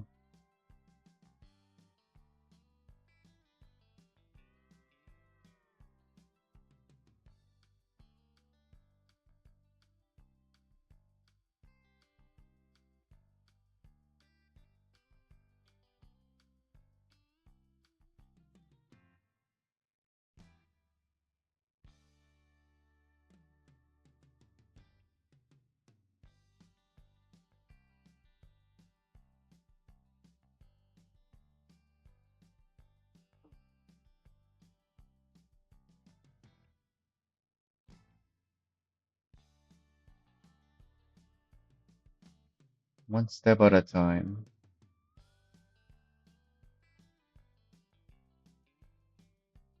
We don't get confused.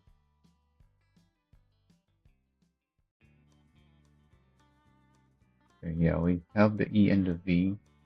I just need the V. I need to figure out how far the E needs to be from the V.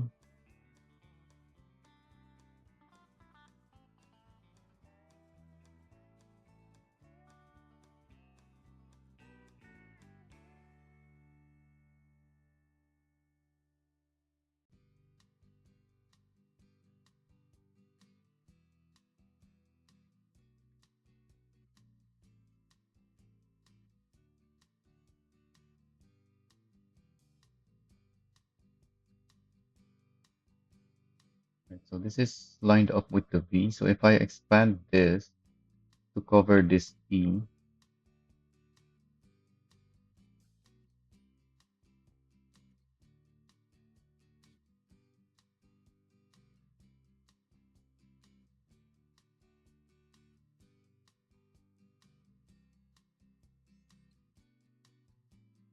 I now know where the E on the other side needs to go, which is there.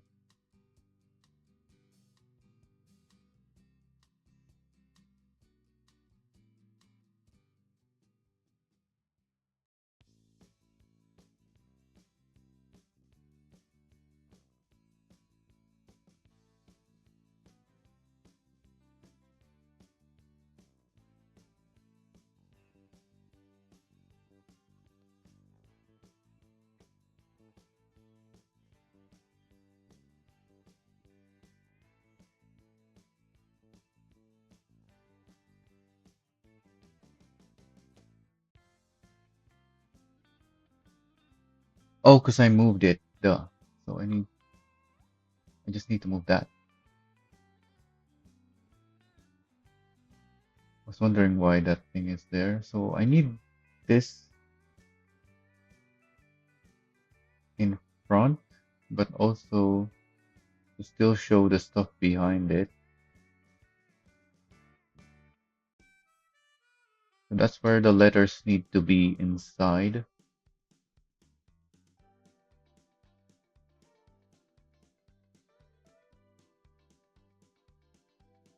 which are these things.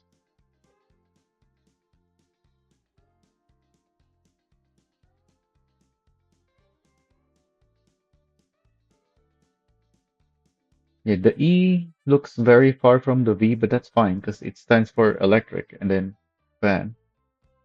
You don't need to be close together. It's the A and the N that are the only ones that need to be close to the V.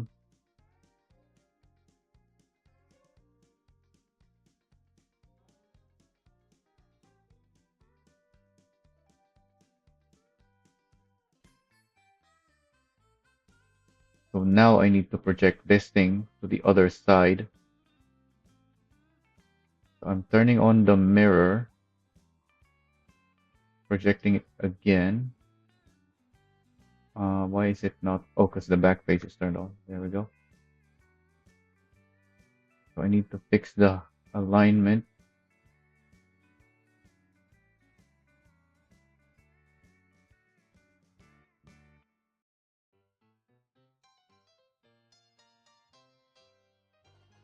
So that is appearing lower.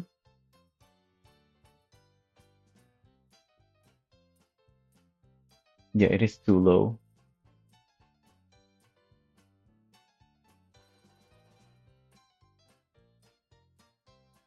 Move the camera up, project again. It's appearing slightly higher now, which I think is where I want it to be. Because the mirroring is not perfect. Oh, it's still too low. Need it even higher.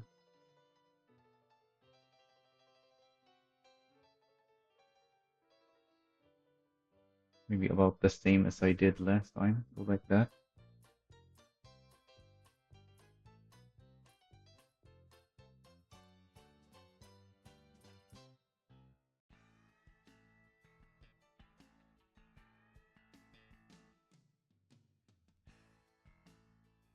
Still too low.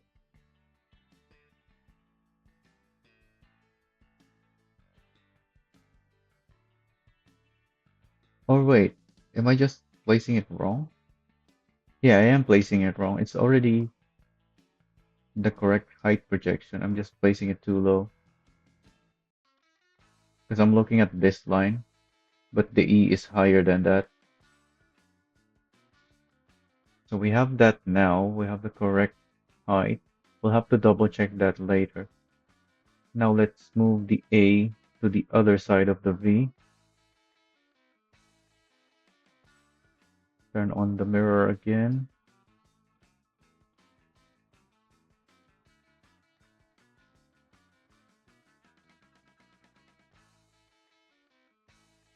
That's close enough. Let's check where it actually is.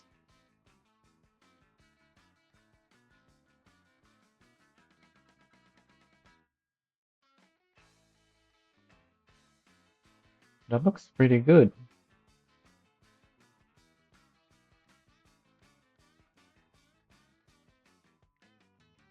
Oh, I should have made references on where to place this.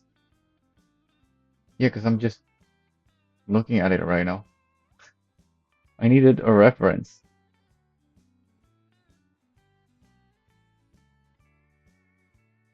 But I think it's in that good spot now, so I'm saving that.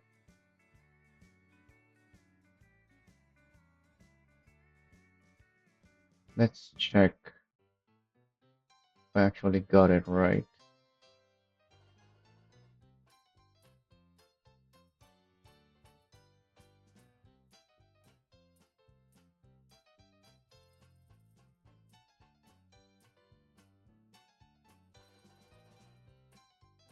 Oh, why am I using that?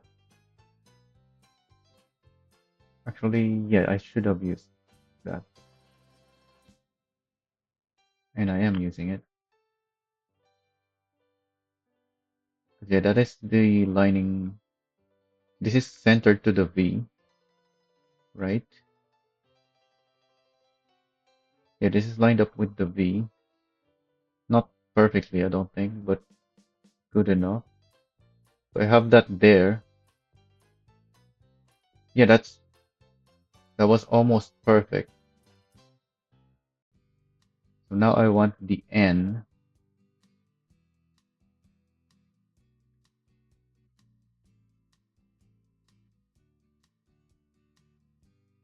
The V is quite far from the O, so I think I want the N to be like that far.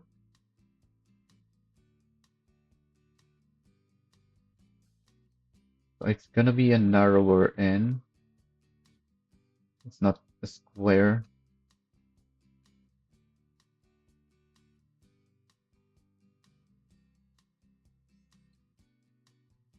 Turn off the back face.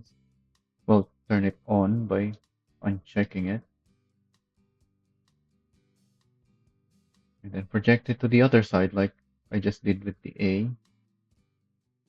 First of all, correct the horizontal.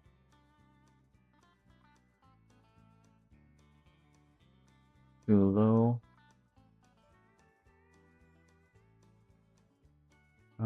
That seems to be the right height now. Let's have a look.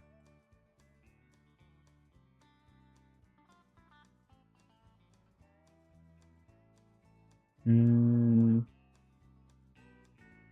just a tiny bit too low.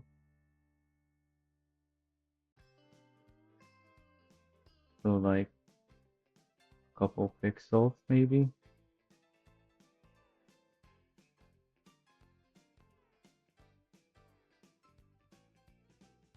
Oh, this thing is actually a little bit too big. Let's resize it.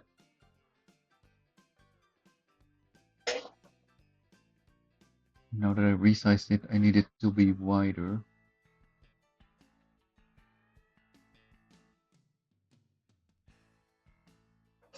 All right, let's have a look again.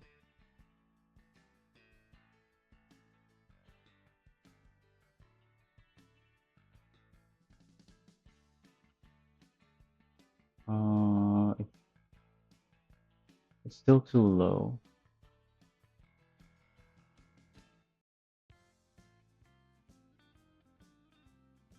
So maybe a couple more pixels.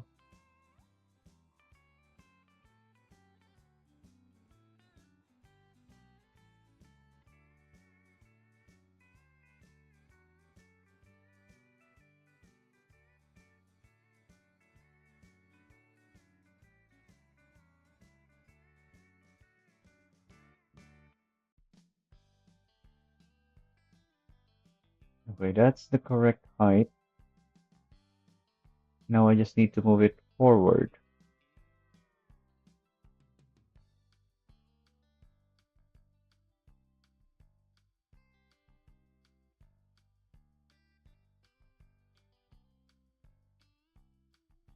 So like that.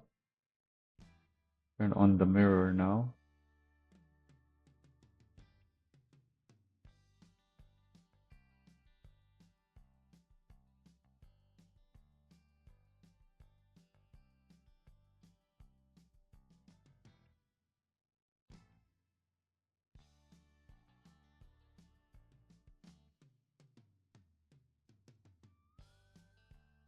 Okay, that's too far.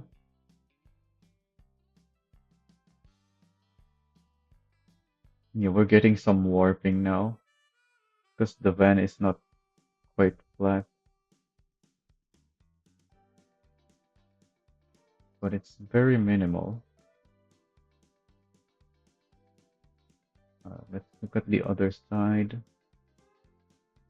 see where it actually is.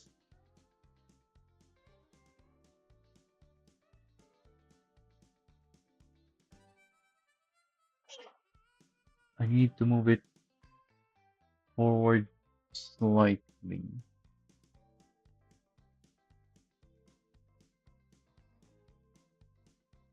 But also the warping is already messing with it. Hmm. Also, it got wider because we're projecting at an angle. So I actually need to move it forward quite a bit.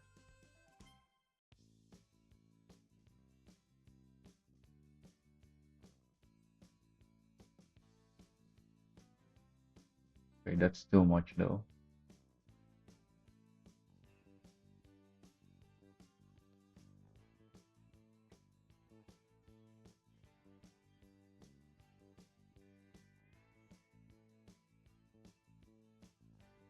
Alright, have a look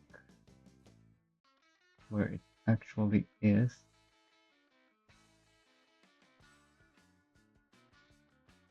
Needs to move further forward.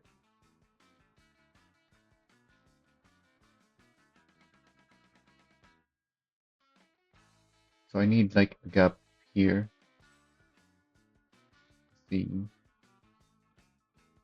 correct spot.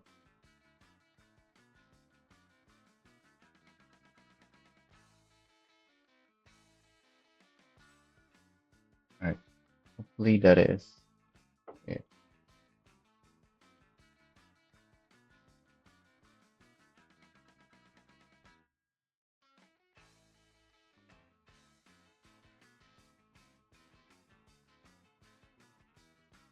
There's a gap there now.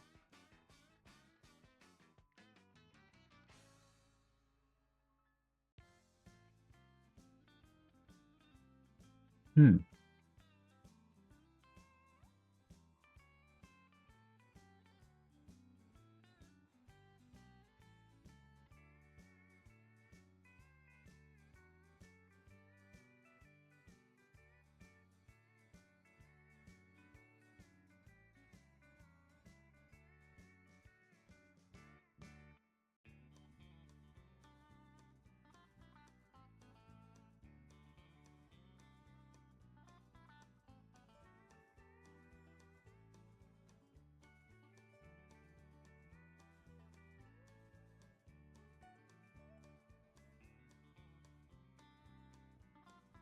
Let's see where it is now.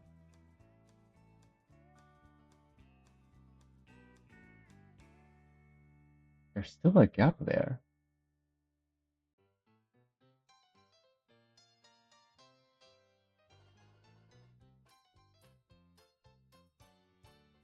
Yeah, I guess I can see now that I didn't really move it very much.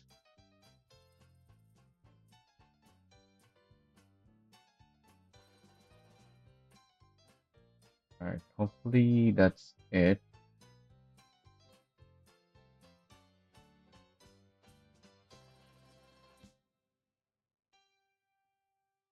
No, I moved it too far forward. No, too far back, rather. Need to move it forward again.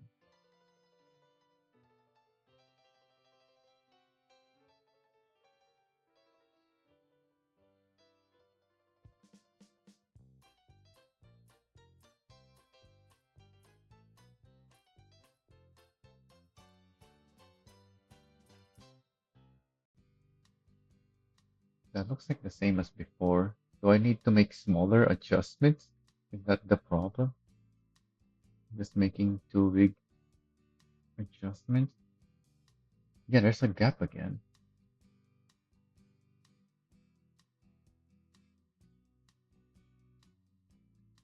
Let me move it back again. Okay, I moved it very slightly only now. Hopefully I got it now. You'll see a gap here.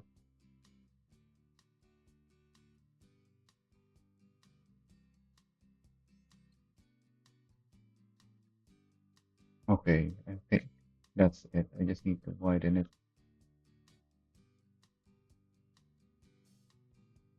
But before I exit, let's have a look here again. Yeah, it has a little bit of an overlap there. It's very close to the circle.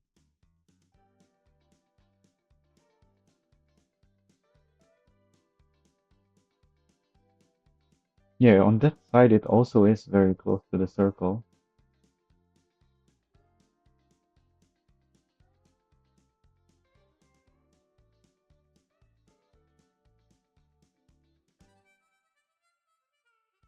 So I think I need to make it narrower.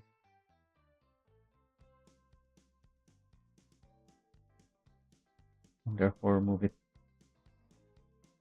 more forward again.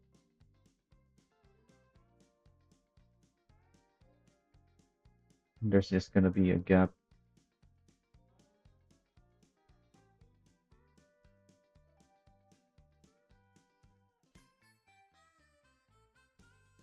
To minimize the, well, not minimize,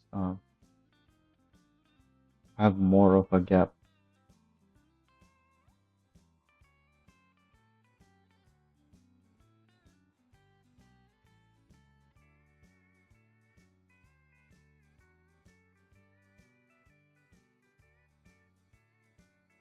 All right, I think I'm happy with that. Let's exit finally. Save. Get a closer look. So there's like that many pixels there. Yeah, that's about the same.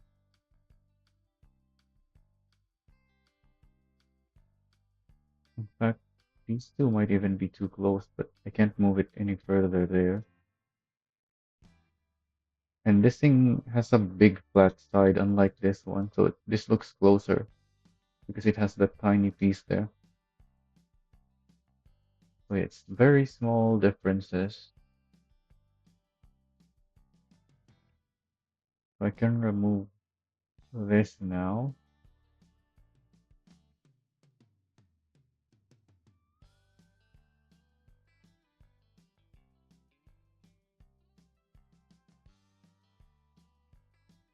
Do I need this? Not really, but I don't need the decal slot either anyways. I can move it back. Yeah, let's move it to the bottom, but still visible.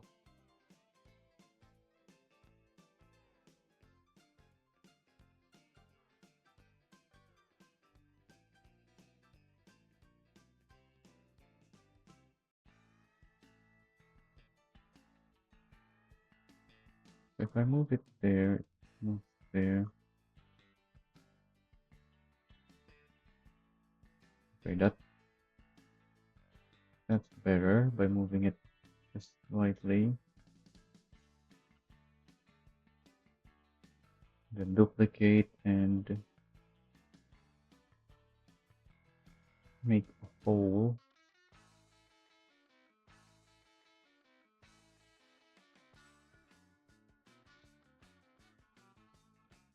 Oh, I need to project one more thing. I can't just use the end projection, can I? I don't think so. But maybe I can. If I put this here for the A. Yeah, that moves there. I need to project one more thing. Alright.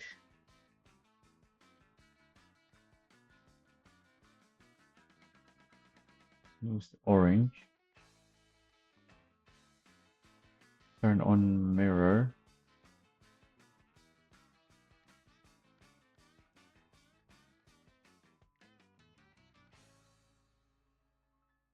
I can't even see where the thing is, so I'm turning that on and changing the color. That's what I need to line up with.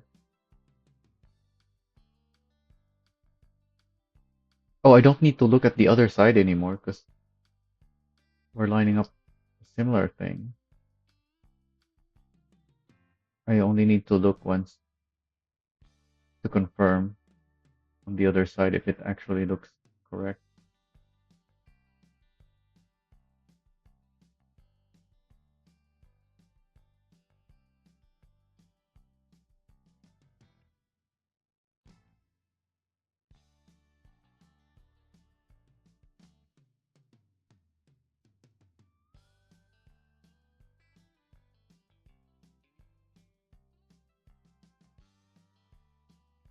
Because sometimes it doesn't render exactly the same on one side than it does on the other.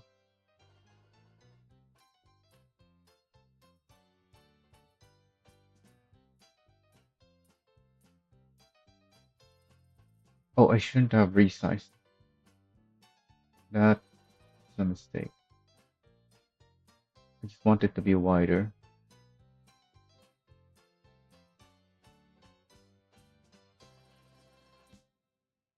Let's not do that yet.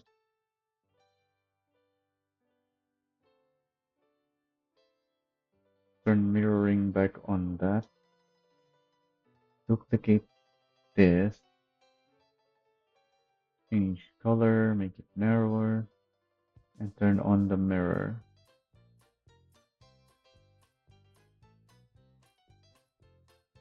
Oh yeah, I need it. I need the circle, the inner circle already. I can't save it for later. Because I'm lining up with that as well.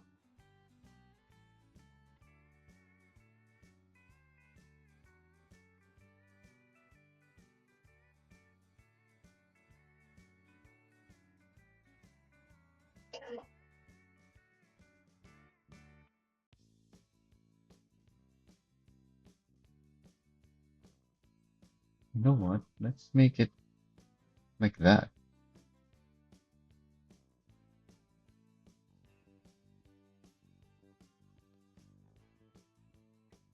I can always adjust it later.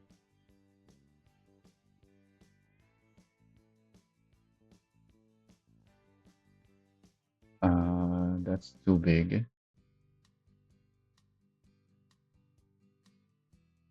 I'm like dividing it into three.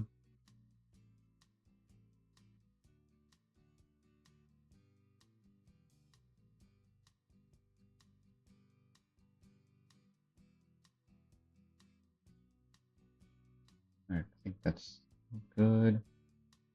Duplicate this, turn on the mirror, change the color, and project it there. Oh, it's still too big.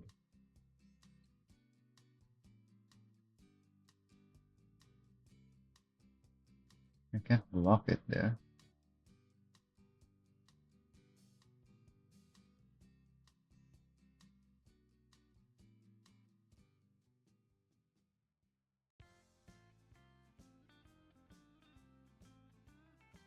Well, it's fine. It looks better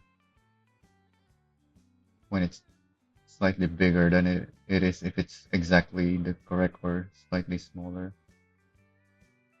Anyway, at least I think it does.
Alright, a little bit lower.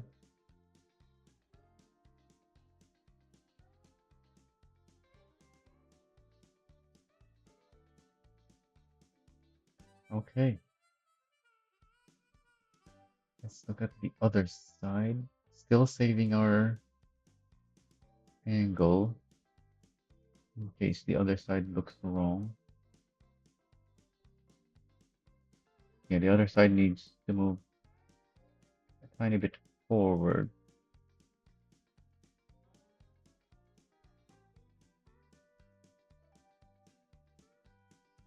like 1 pixel.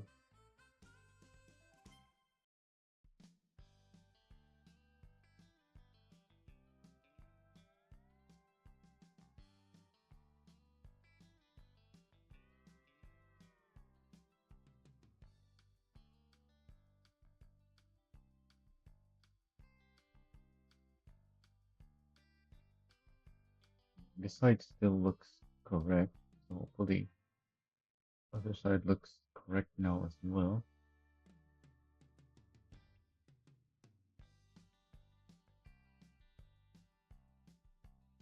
It's higher. I need to move it 1 pixel down.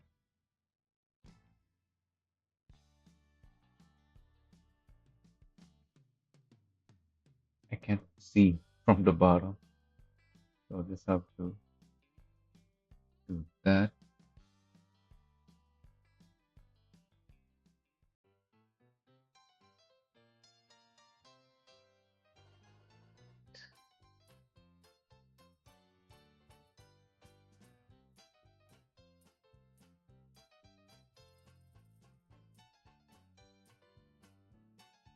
All right, we have our A, and that should be the last thing I need to project.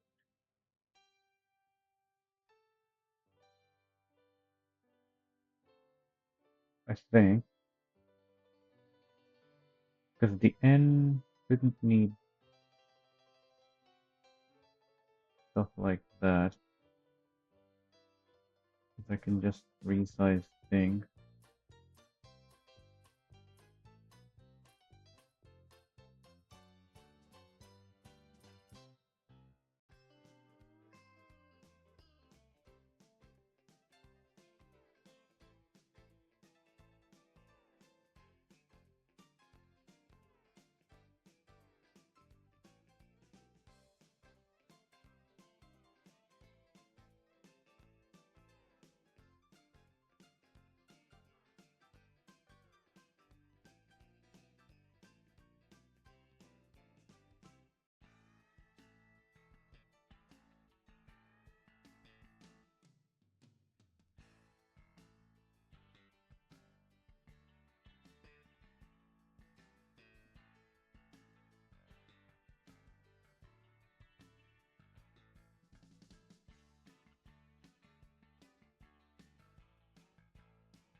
And let's cut half of it. Let's not use that.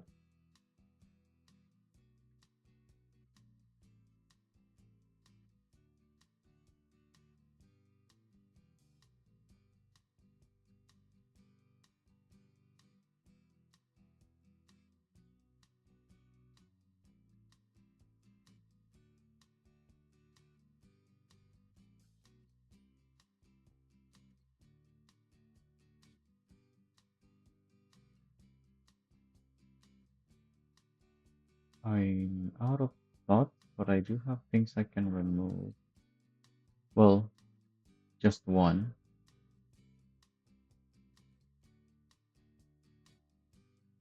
And I'm thinking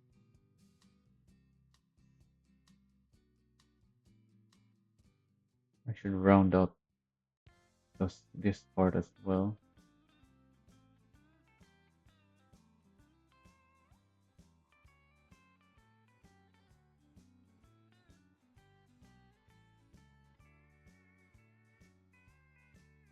Make sure it's the same height. A.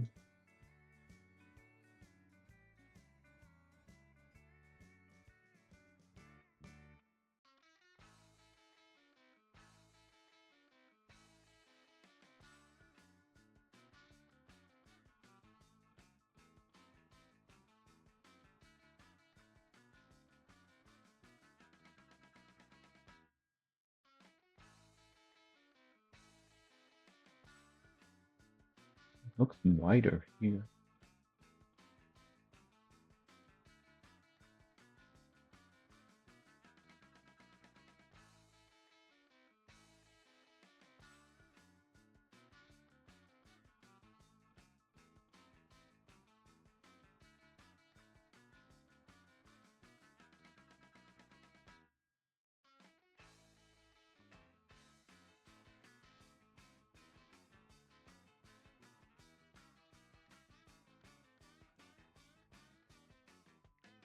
Alright, let's put everything in the same colors or the correct colors now and see what we got. What is this? Circle?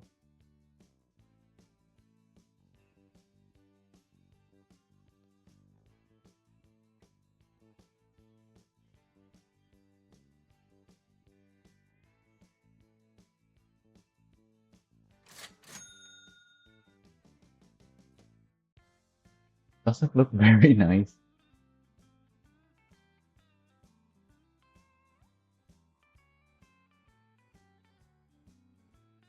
The N is very, very thin.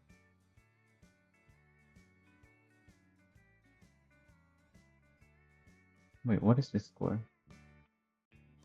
Oh, that's part of the A. Let's move it down the other parts of the A. Oh yeah, because the A is these pieces on top.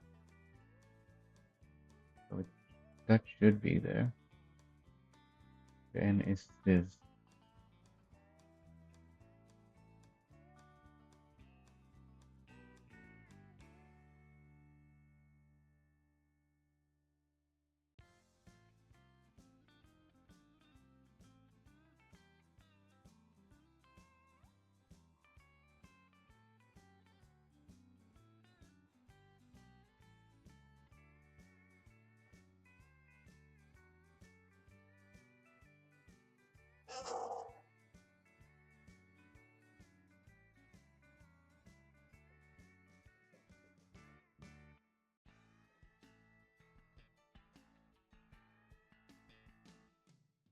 The A is just much wider than the N.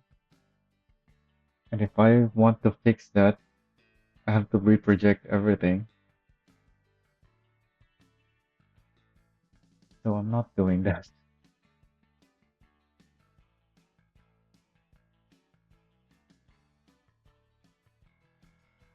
I can try minimizing the difference at least. Like making that narrower. And this one as well. Maybe even this one too.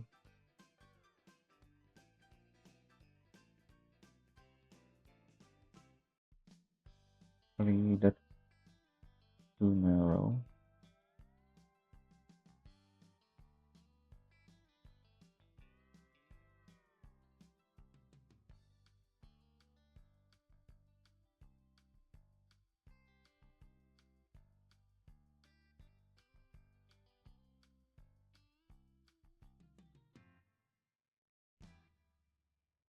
Alright, it still looks messy because it is. Let's clean up by finding the correct colors.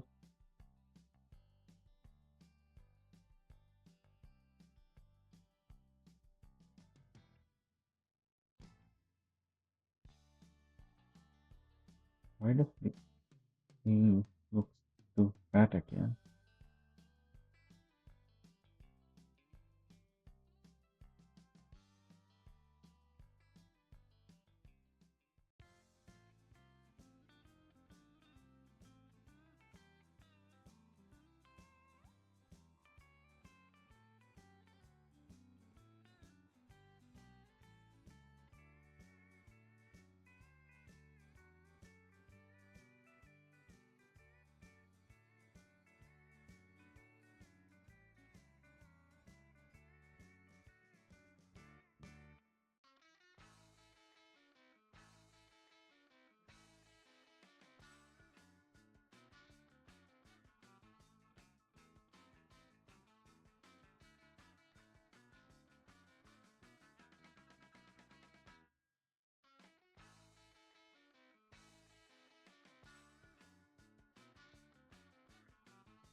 So these adjustments didn't really help very much.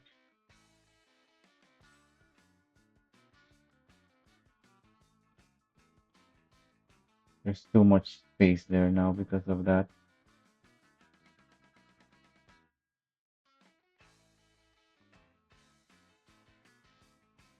Yeah, I didn't line things up very well, huh?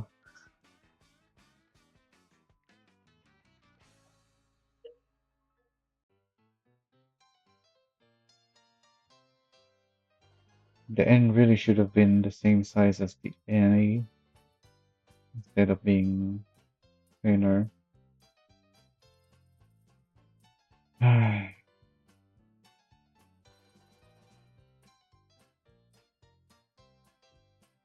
Can't just adjust the end only. I have to adjust everything.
And you can't even see it because it's just covered by the line. At least on that side it is.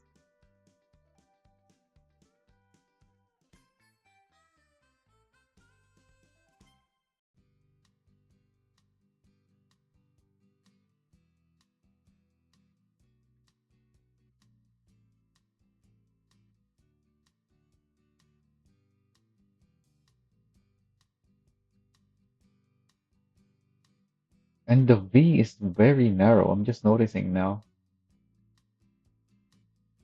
Because it's not an actual V, it's an M that's been cut off.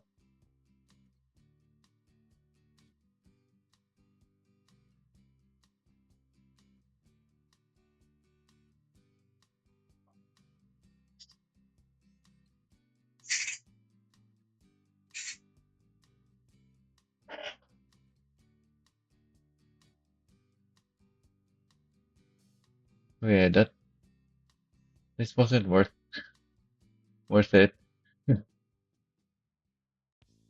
It's better if I just keep it the EMS text instead of this event.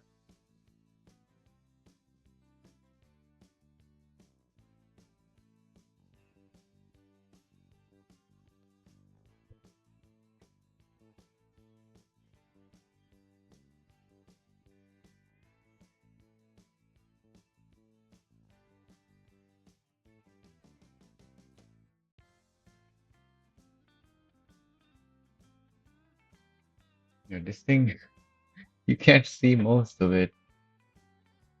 It needs to be capital letters, I think, but how do I make it within the detail slots with capital letters?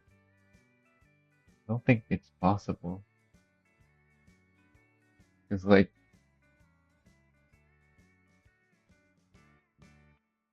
even maybe it is.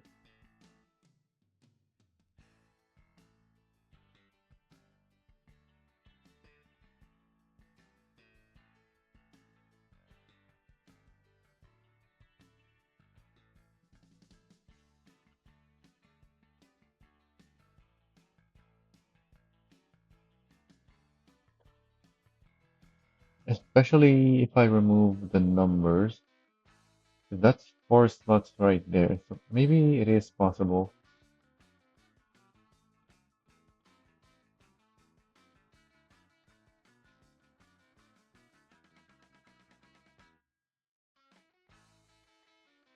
Oh, What changes? Oh, I sorted them. Right. I'll upload this as just decal. Well, I guess I may as well include the paint. And then try to make it with capital letters.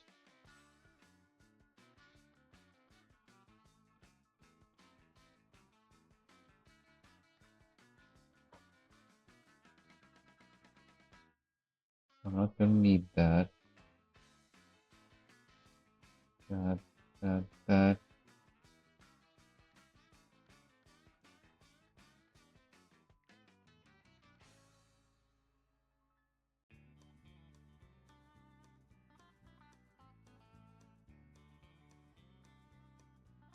I don't think I need that yet. We'll see.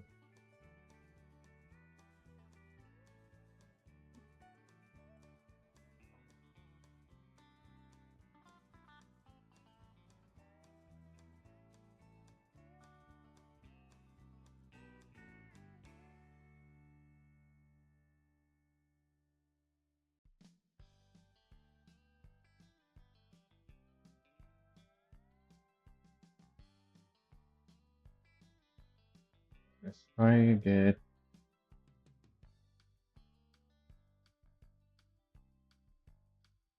Wait. Ambulance has AM. Maybe I can use that for the AN of the N.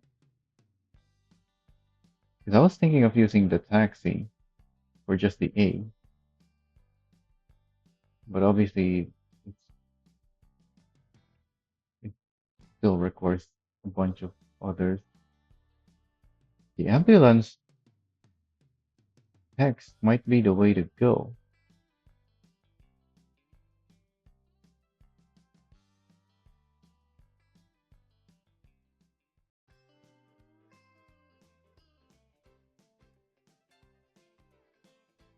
In fact, so if the A, no, the N is narrower than the M. It's gonna be just like here.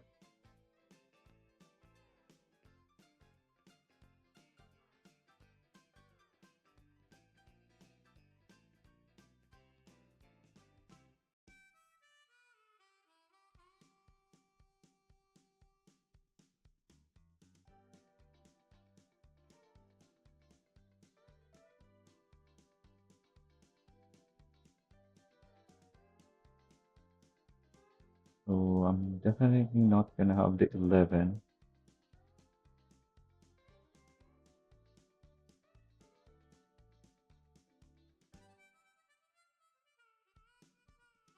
Let's see how the AN looks.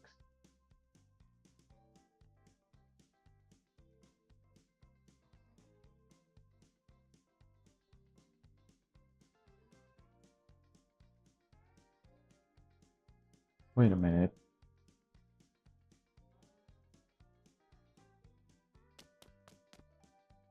How does the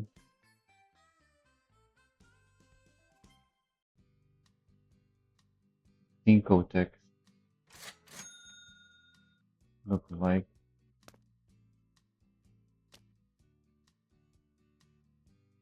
Very low.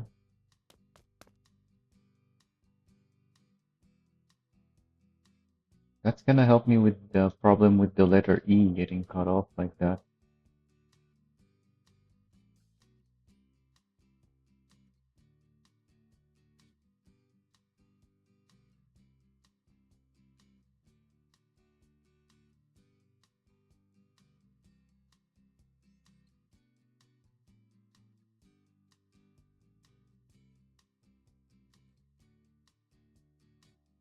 Looking at that,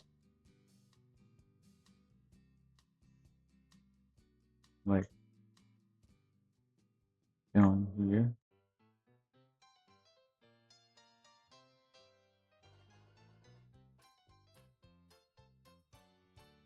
and we're gonna have a much bigger text up here. Well, not that much bigger, but bigger.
Need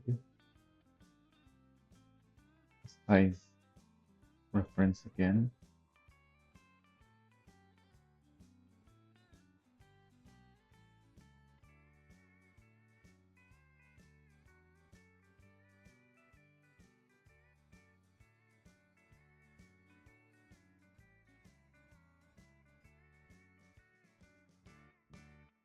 I should have used the circle really.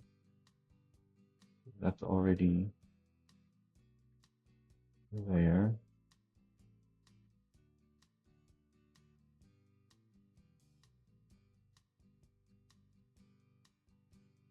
Wait a minute.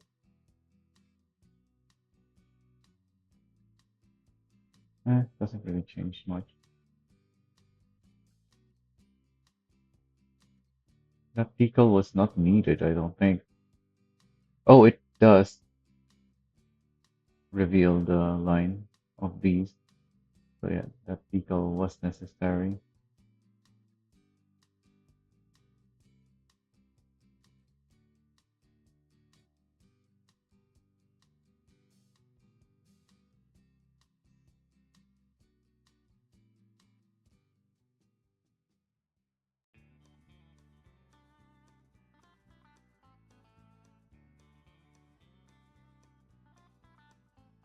So is this thing the same size as that? Yeah, the gap there, that size.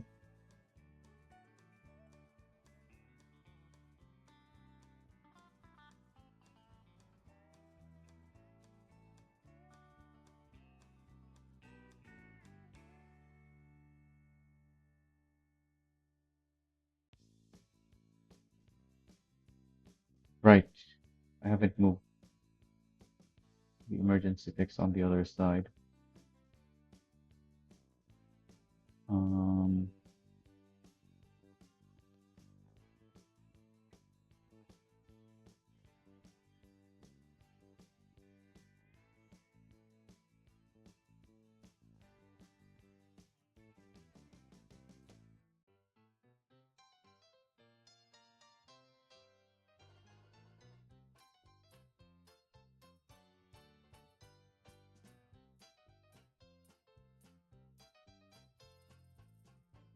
Now I can make this even bigger.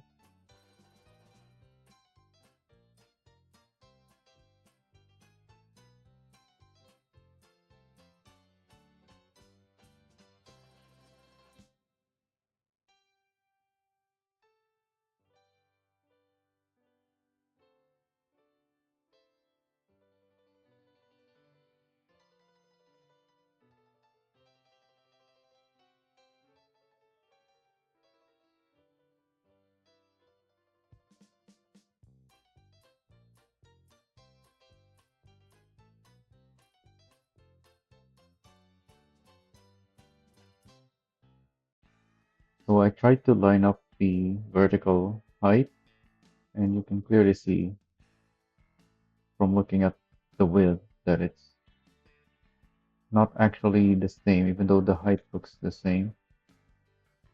It's much bigger.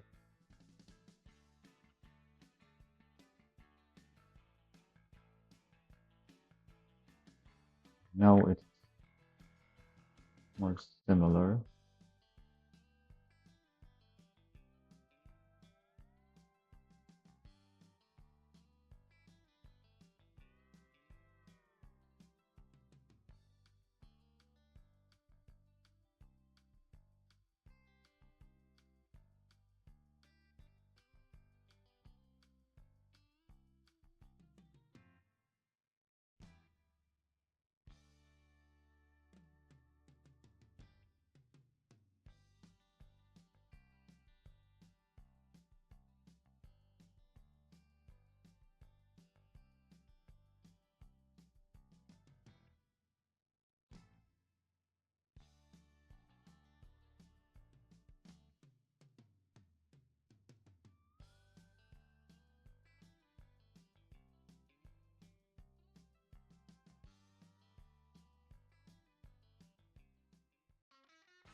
Turning the M into an N, I don't think it's gonna look right.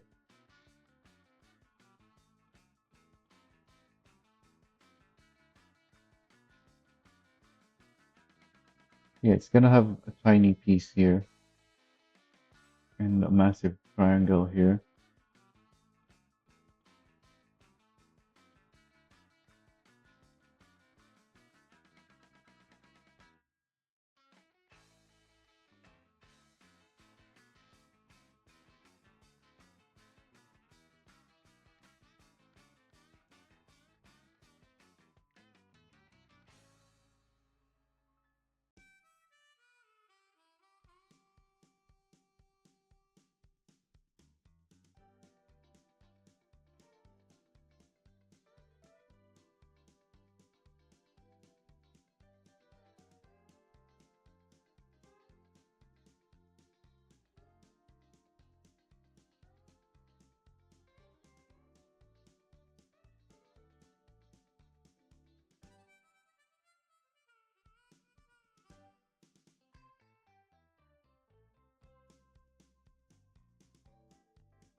I shouldn't have messed with the stretching. Actually, doesn't matter.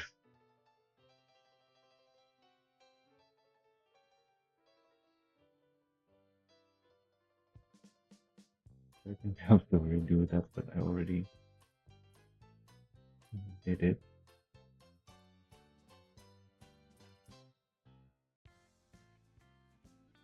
Oh wait, no. Oh yeah, because this is the stretching of the side.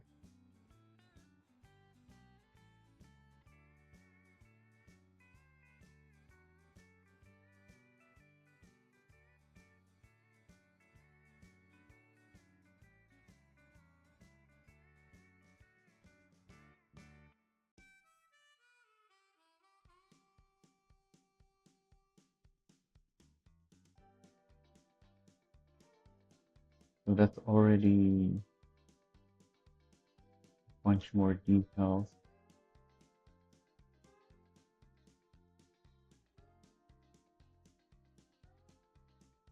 Why is there an S there?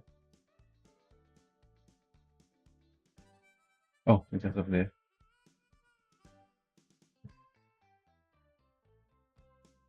So that's what, 1, 2, 3, 4, 5, 6. And I still need to make a V. I do have the not still.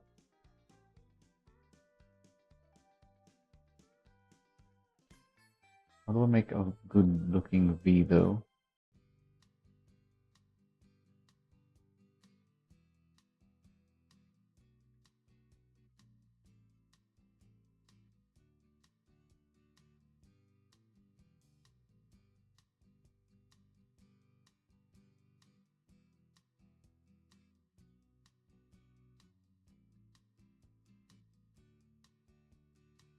I don't think there's any shape that is good for making a V. I'm gonna need multiple decal slots, which I don't have many left to use.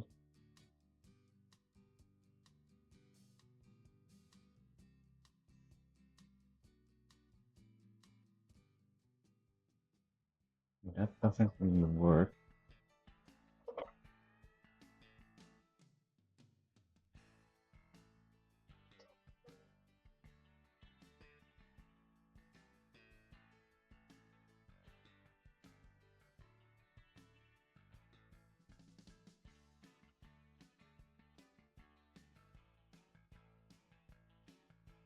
Not that.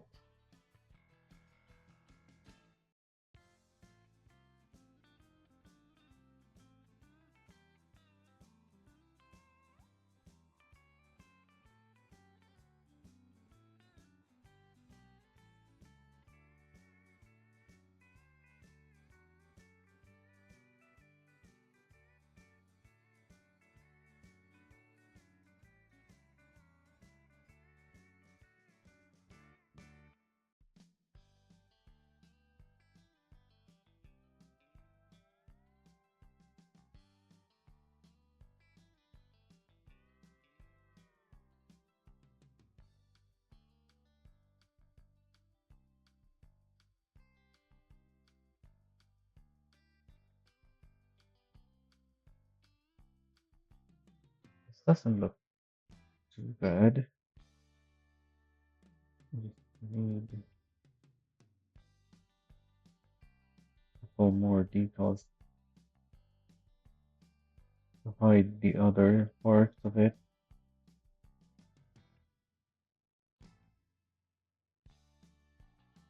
which I don't know if I will still have once I make it on the other side.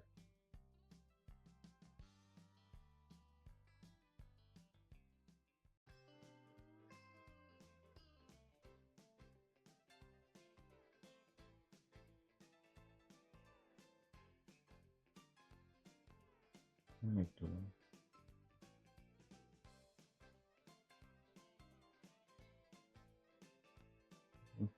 that.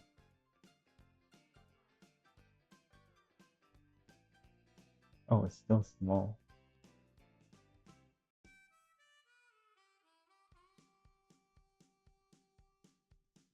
Wait a minute.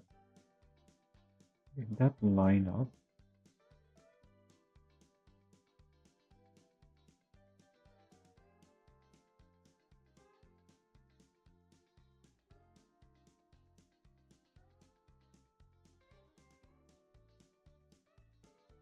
No.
Okay, that looks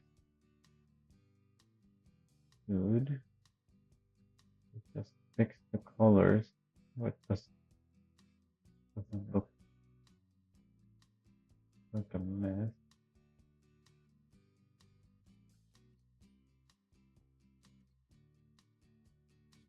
Yeah, that looks really good.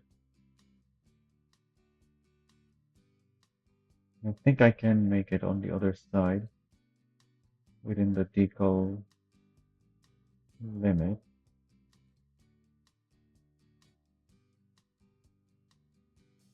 Oh yeah, I already have this thing lined up.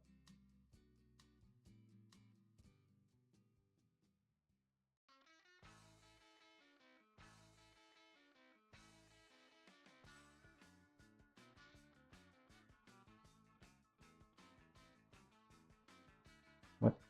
Messed with my scrolling.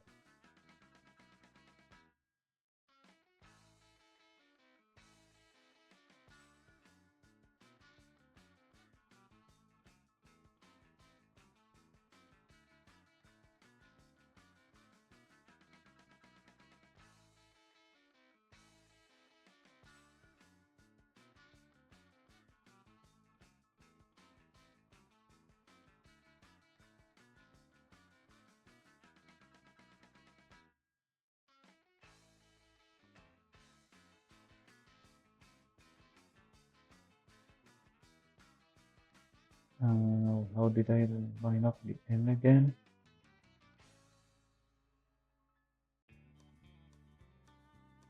Oh, with the side of the M.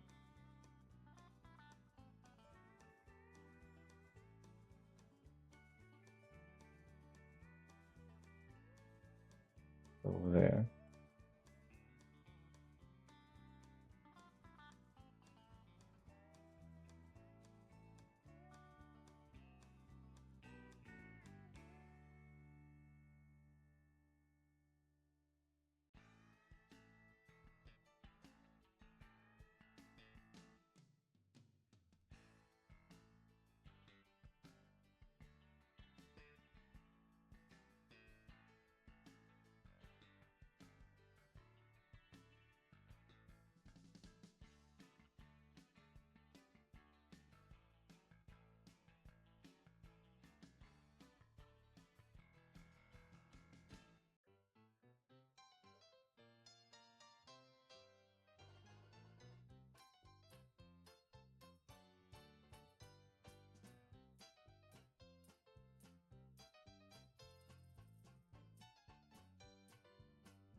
What is that?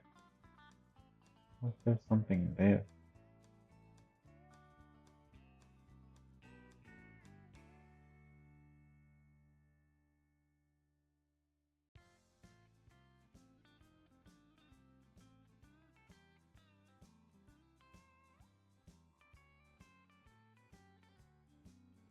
I guess everything here should really not have the back face.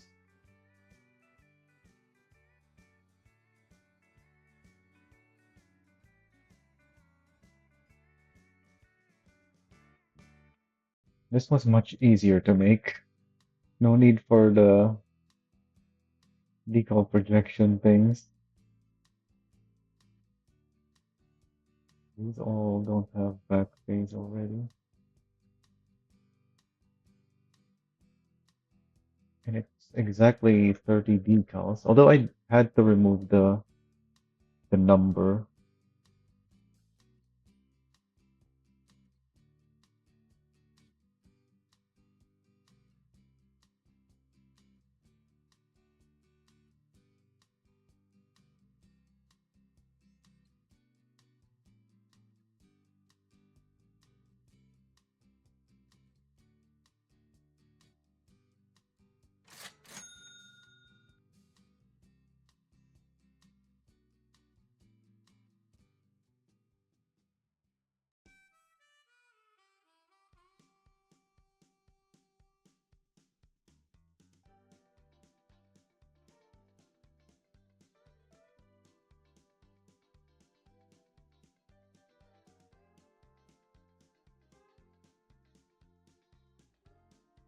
If I make these bigger, I won't need this decal anymore.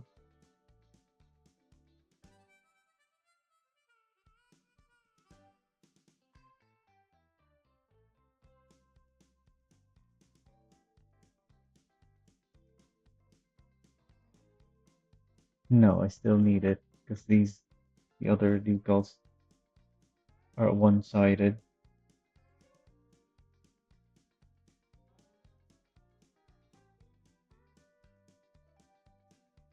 Yeah, I can't have them visible on the other side.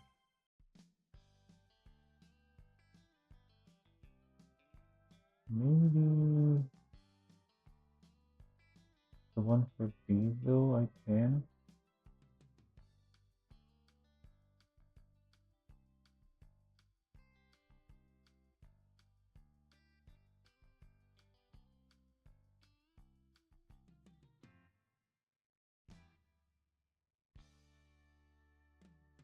That will save me a decal slot.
What happened? I did not want that.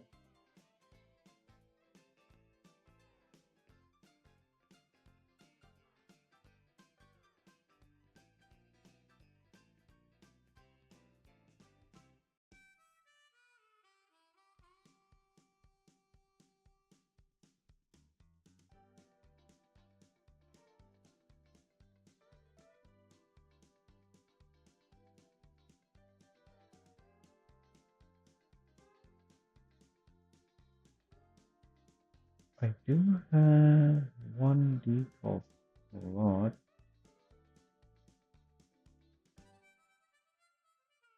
Oh yeah, it's that one. What else?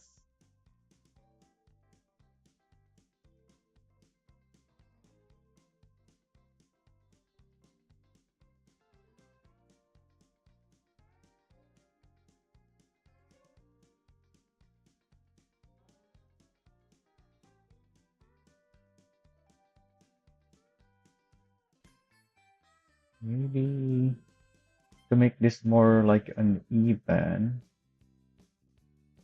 instead of having this thing, I'm gonna put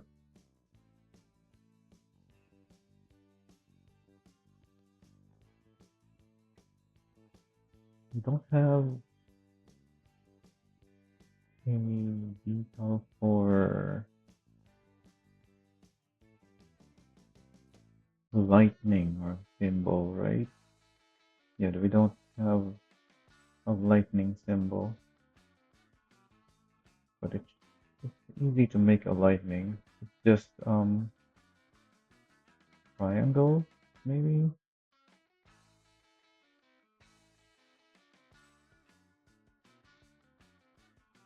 Maybe this triangle?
Maybe the other triangle is better.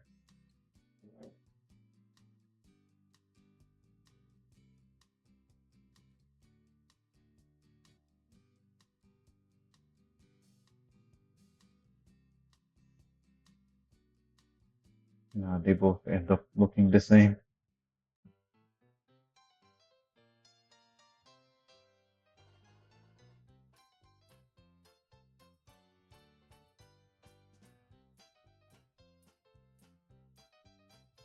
Yeah, may as well just use this. Unless there is a better detail I can use. What about the diamond? No, that doesn't work.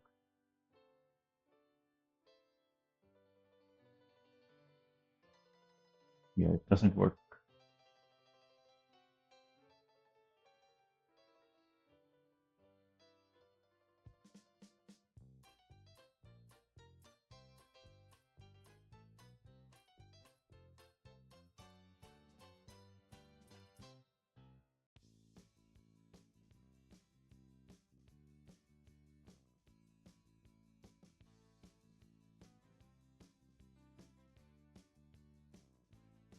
Maybe this?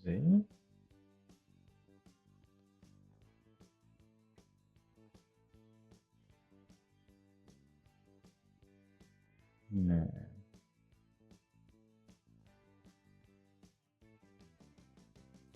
maybe?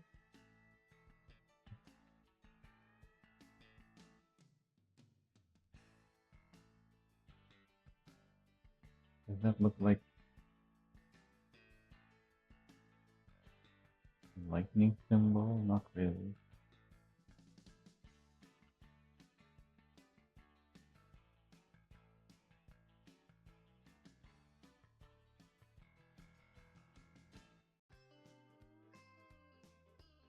Oh yeah, I still need to adjust this.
Unless it's this thing that I change instead.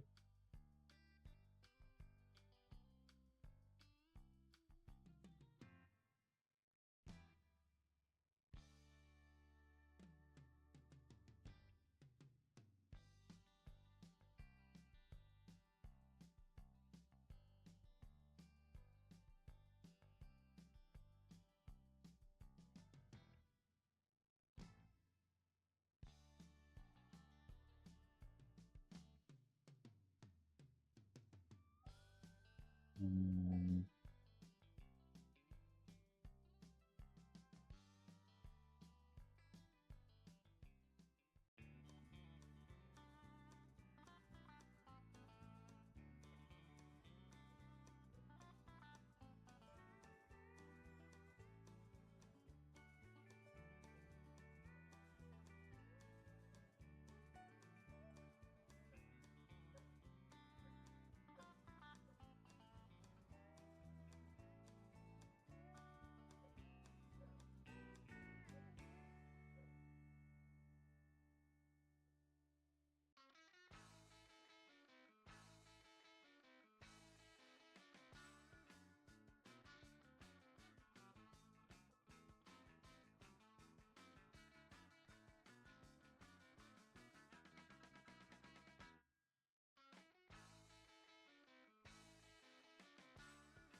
is that a good electric symbol?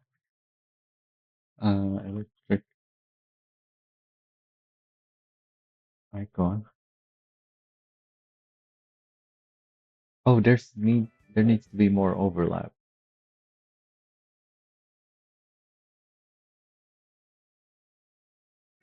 Yeah.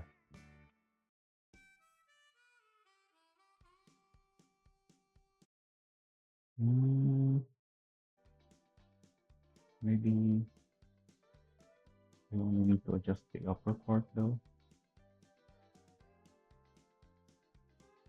No, it looks wrong when it's only the other half that is adjusted.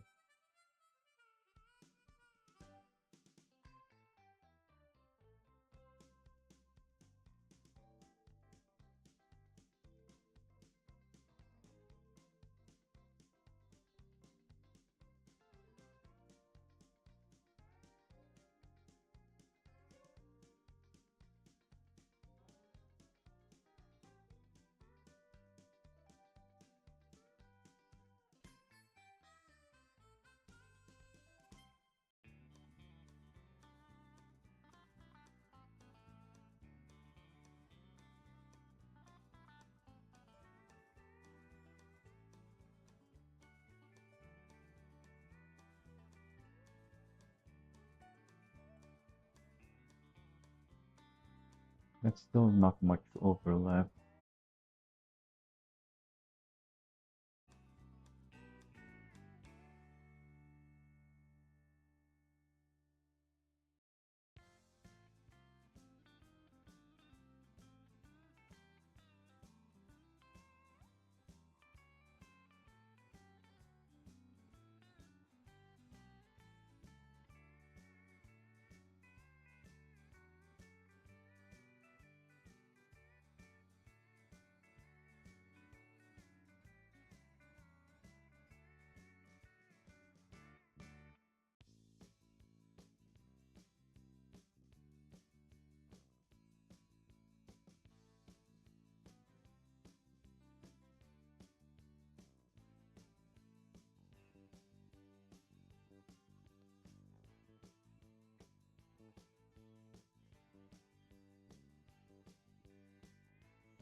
Somehow this line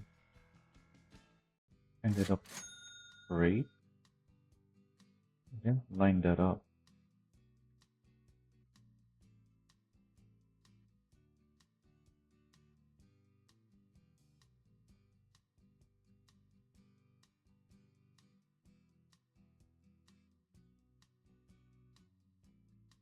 Yeah, that is a straight line. Even though the decal, this is that side of the decal, I think. Oh wait, it is this side. Oh yeah, makes sense that it's actually straight already without me having to make it straight.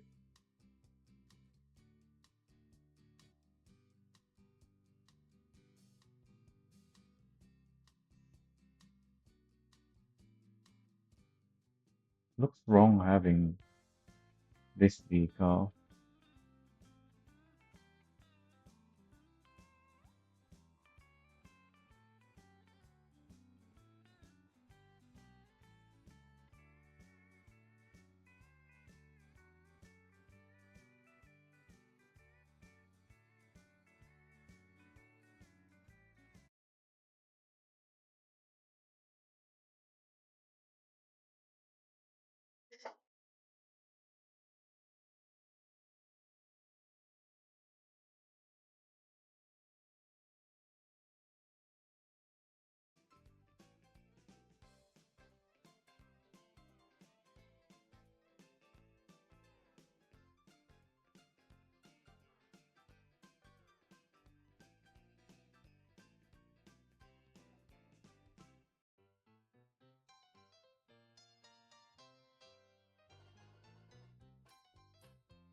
Oh wait, there's these electric decal.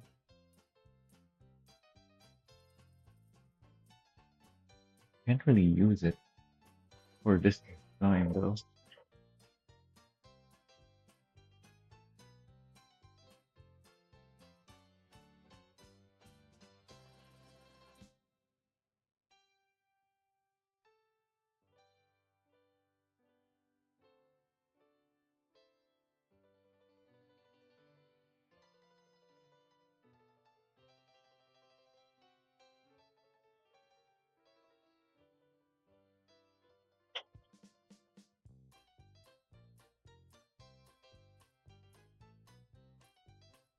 I can have more decal slots somehow.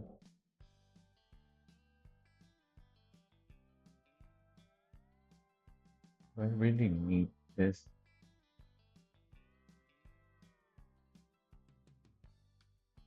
Can I not do something about that?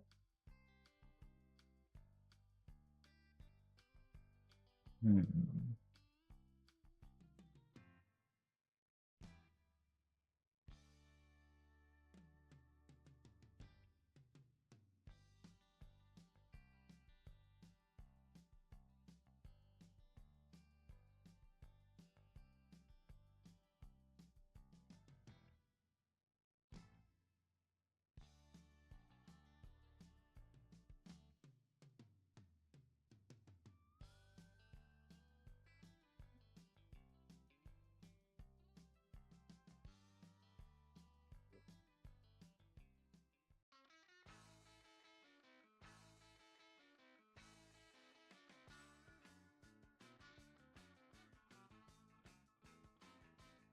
I can remove these.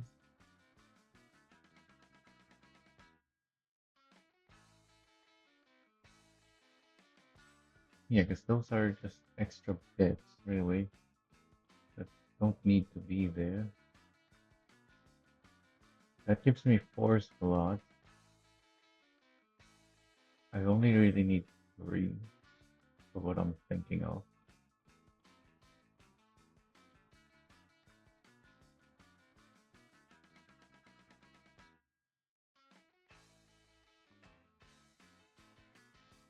I don't need to delete that many.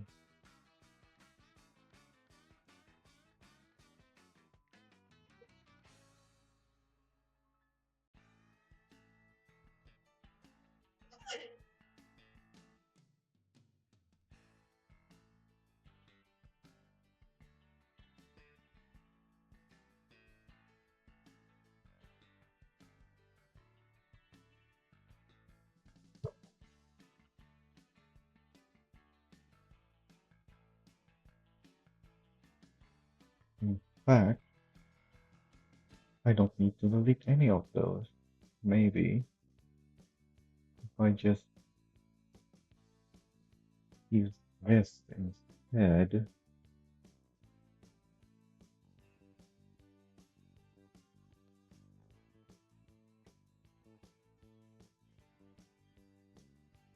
Very narrow line though. Need this to be thicker.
I'll just have to make it small.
It's not very small.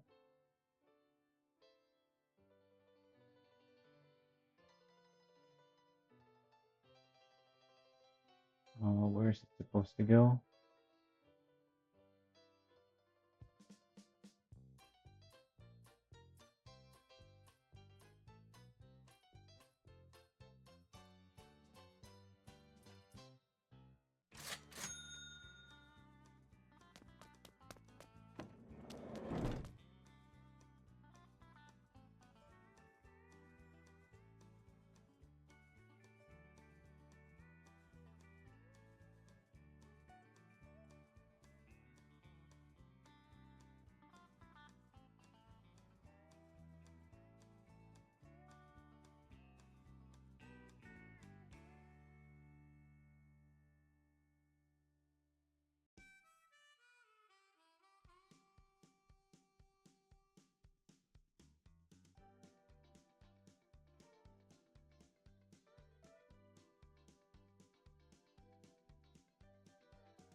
All right, it's a proper electric van now.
All right, I think that's it.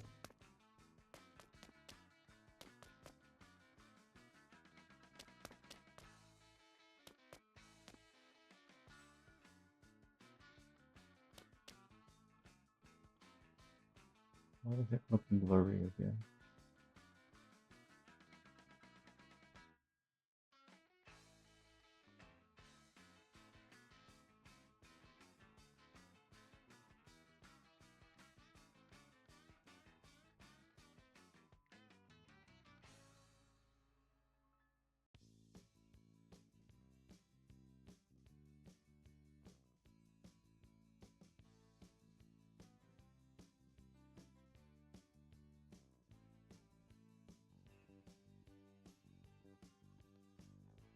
What's the color again? Inco white, 0.45.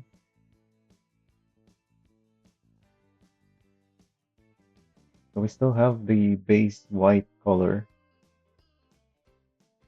over there. In fact, let's put it on this one too. Why do I have a 0.5?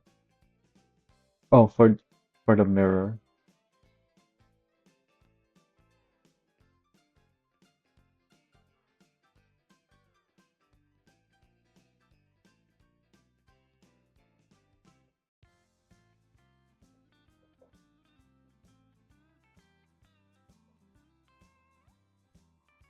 So this dark blue and the grays are the only colors from Cinco. The others are brighter colors.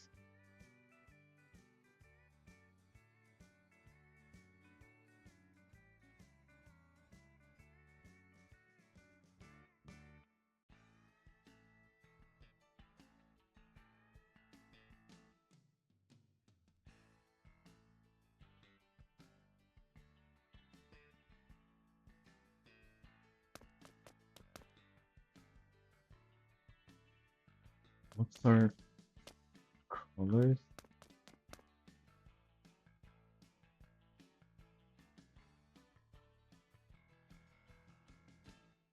Much brighter. What if I use those colors here?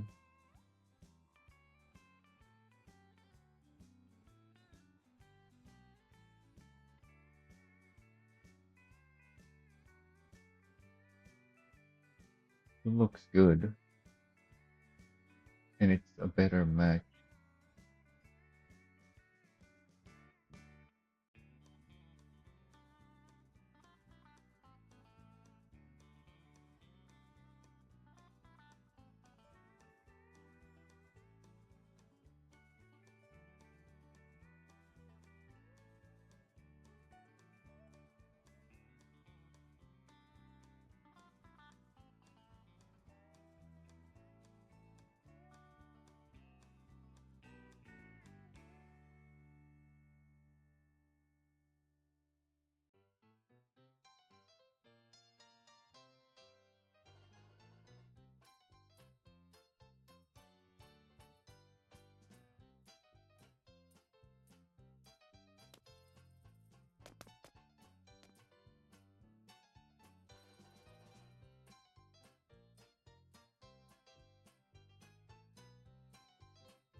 Oh yeah, those other lights too. It's the same color.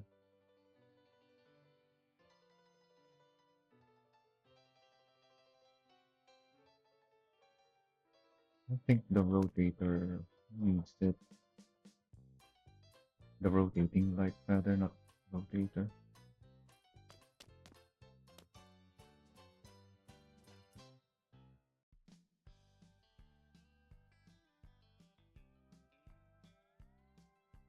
But how does it look if I do change it?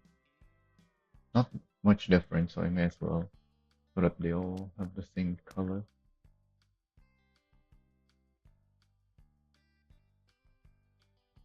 Alright, I think that's it. Finally got something much more appropriate for the Evan.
Kinda looks like I should use the space down here, but then that means moving this down, and it's already lower than I wanted it.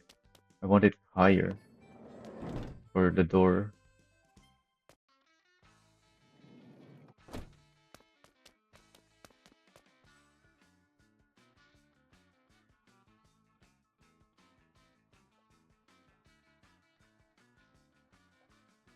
Alright, there's the final build. What's going on? There we go. Someone already downloaded the first upload. Do I even want to keep this mess?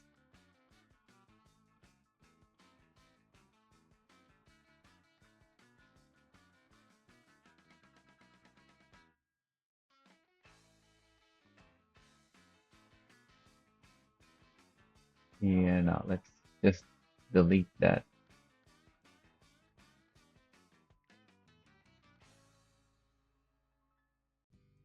Oh, this thing got covered.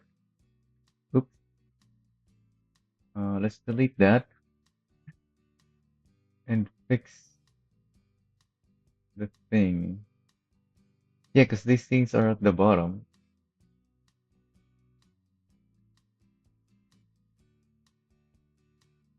And now it looks like I was wondering why there was so much space there. It wasn't just because didn't want to use the space down there. It was also because the decal down there got covered up partially.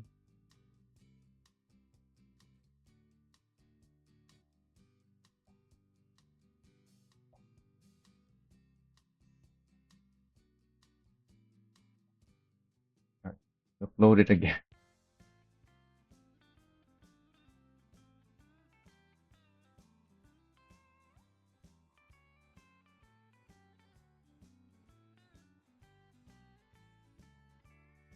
The lights in the back is making me think of a spoiler,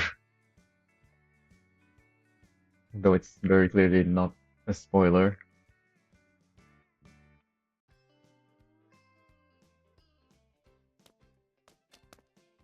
So if I have this open,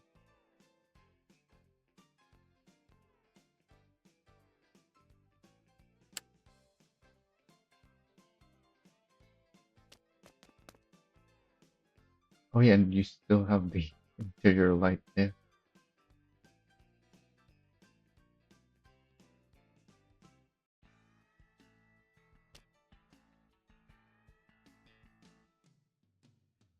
So when you turn on the interior light, you also get a flashing light.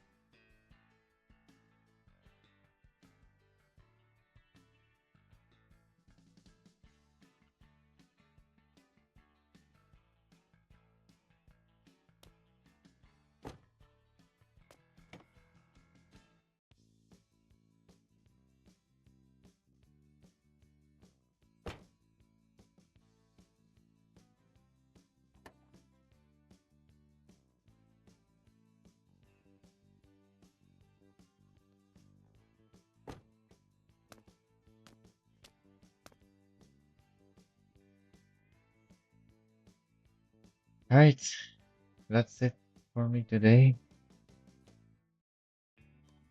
Already ended up going overtime once again.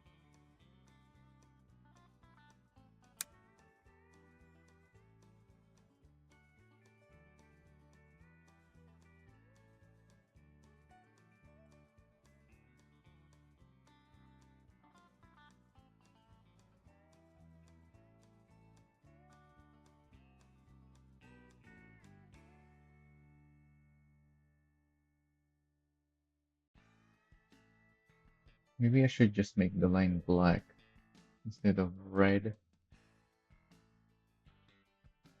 But that's just gonna be for my own build.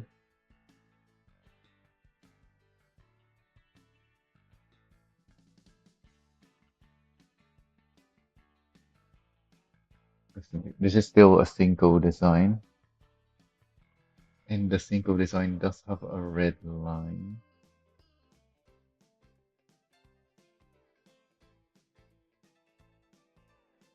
Well, even if I make it black like this, it's not gonna match. They have different texture. And I don't think I wanna match the texture of that because that's horrible for to have as a body. So I'll just keep the red then. Maybe if I swap the colors,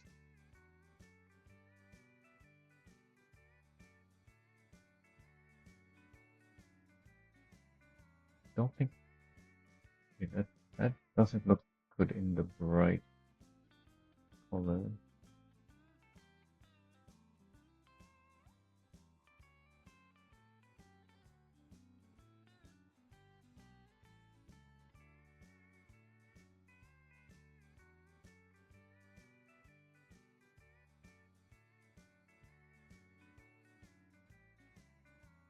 Actually, the E can stay blue.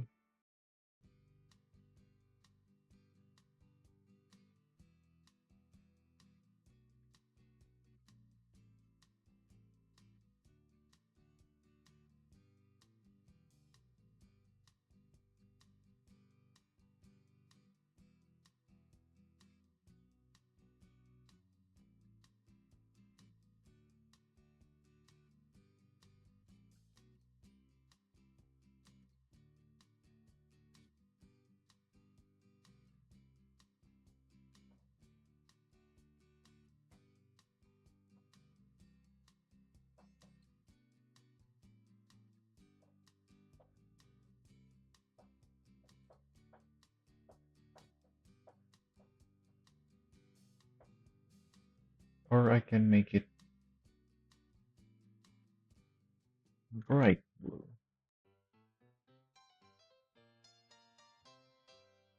E for emergency.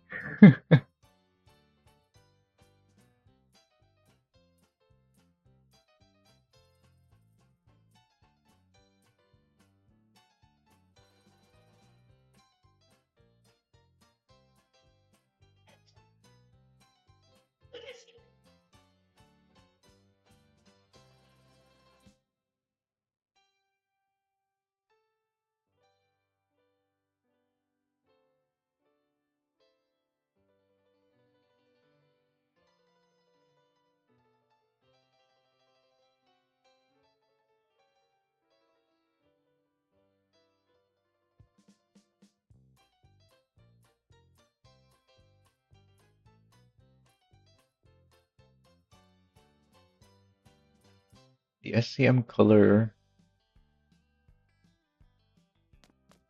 is red,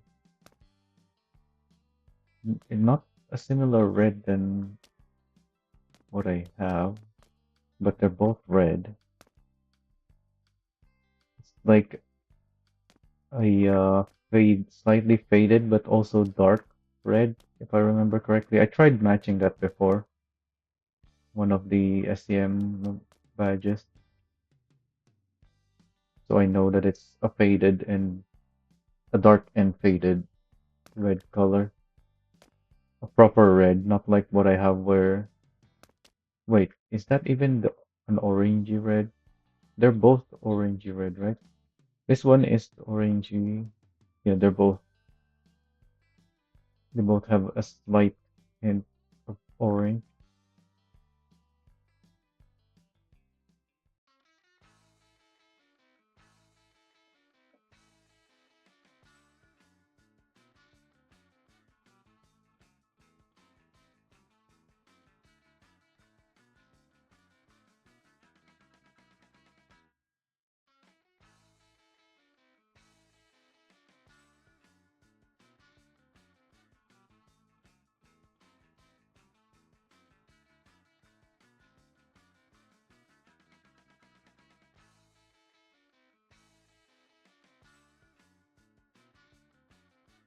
The Dory wheels on this looks nice.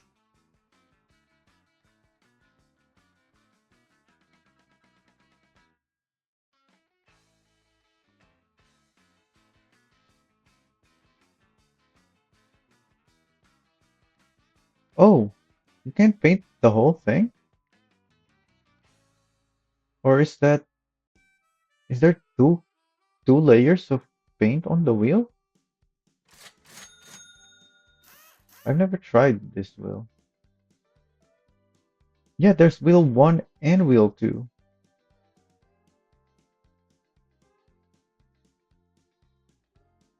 I didn't realize we have more than one wheel color now. Because the original Tavan is still just, it's not even paintable.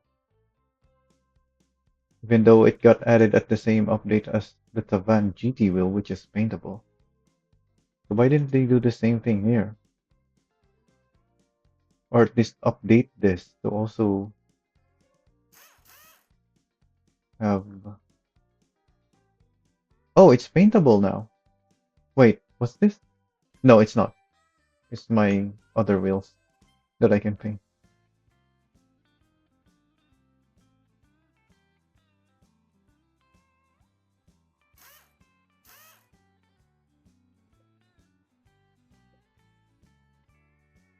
So there's two wheel colors now, apparently. In my builds, I try to make sure that I also have a paint color included in the build, even though it doesn't have a paintable wheel. So I put on a paintable wheel and then apply the paint and then put back whatever wheel I want on it. So I have to start using this to do that from now on, since this one has a second paint layer.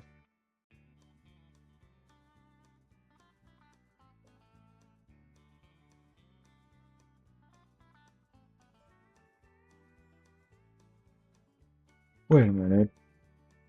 How does the inside look like if I put on something thick?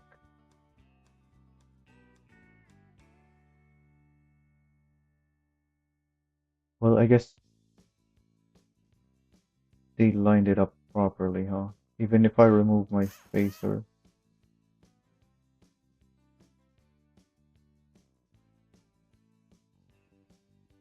it still doesn't clip through the fender. I don't think anything will.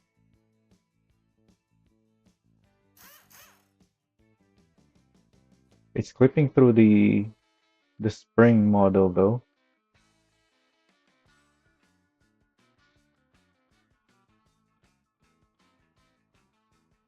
Not that you're gonna see it when it's clipping through, so that's fine. Unlike if it clips through the fender, like with flatbeds like the Bora, where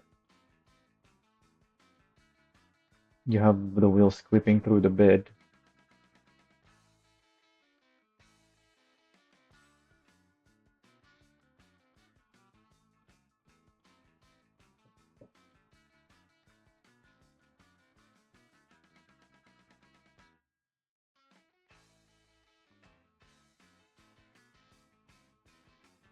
So we have a bunch of wheels that are in-house models that they just need to update to be paintable.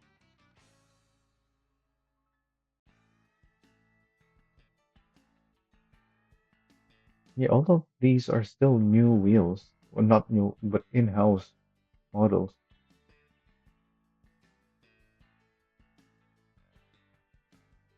It's only the old wheels that they probably can't change to be paintable since it's not their model.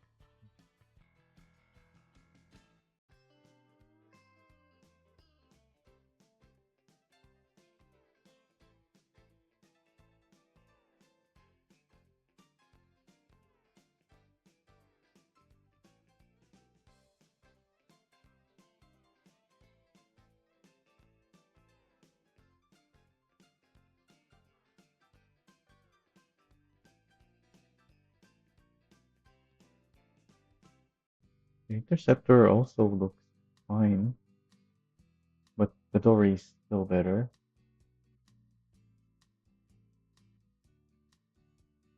You want something that looks like that.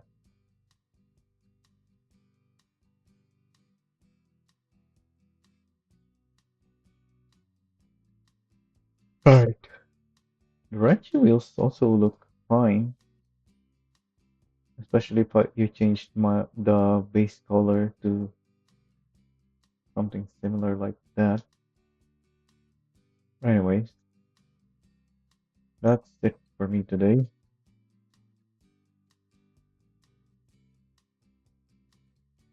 Anything else you should check? I don't think so.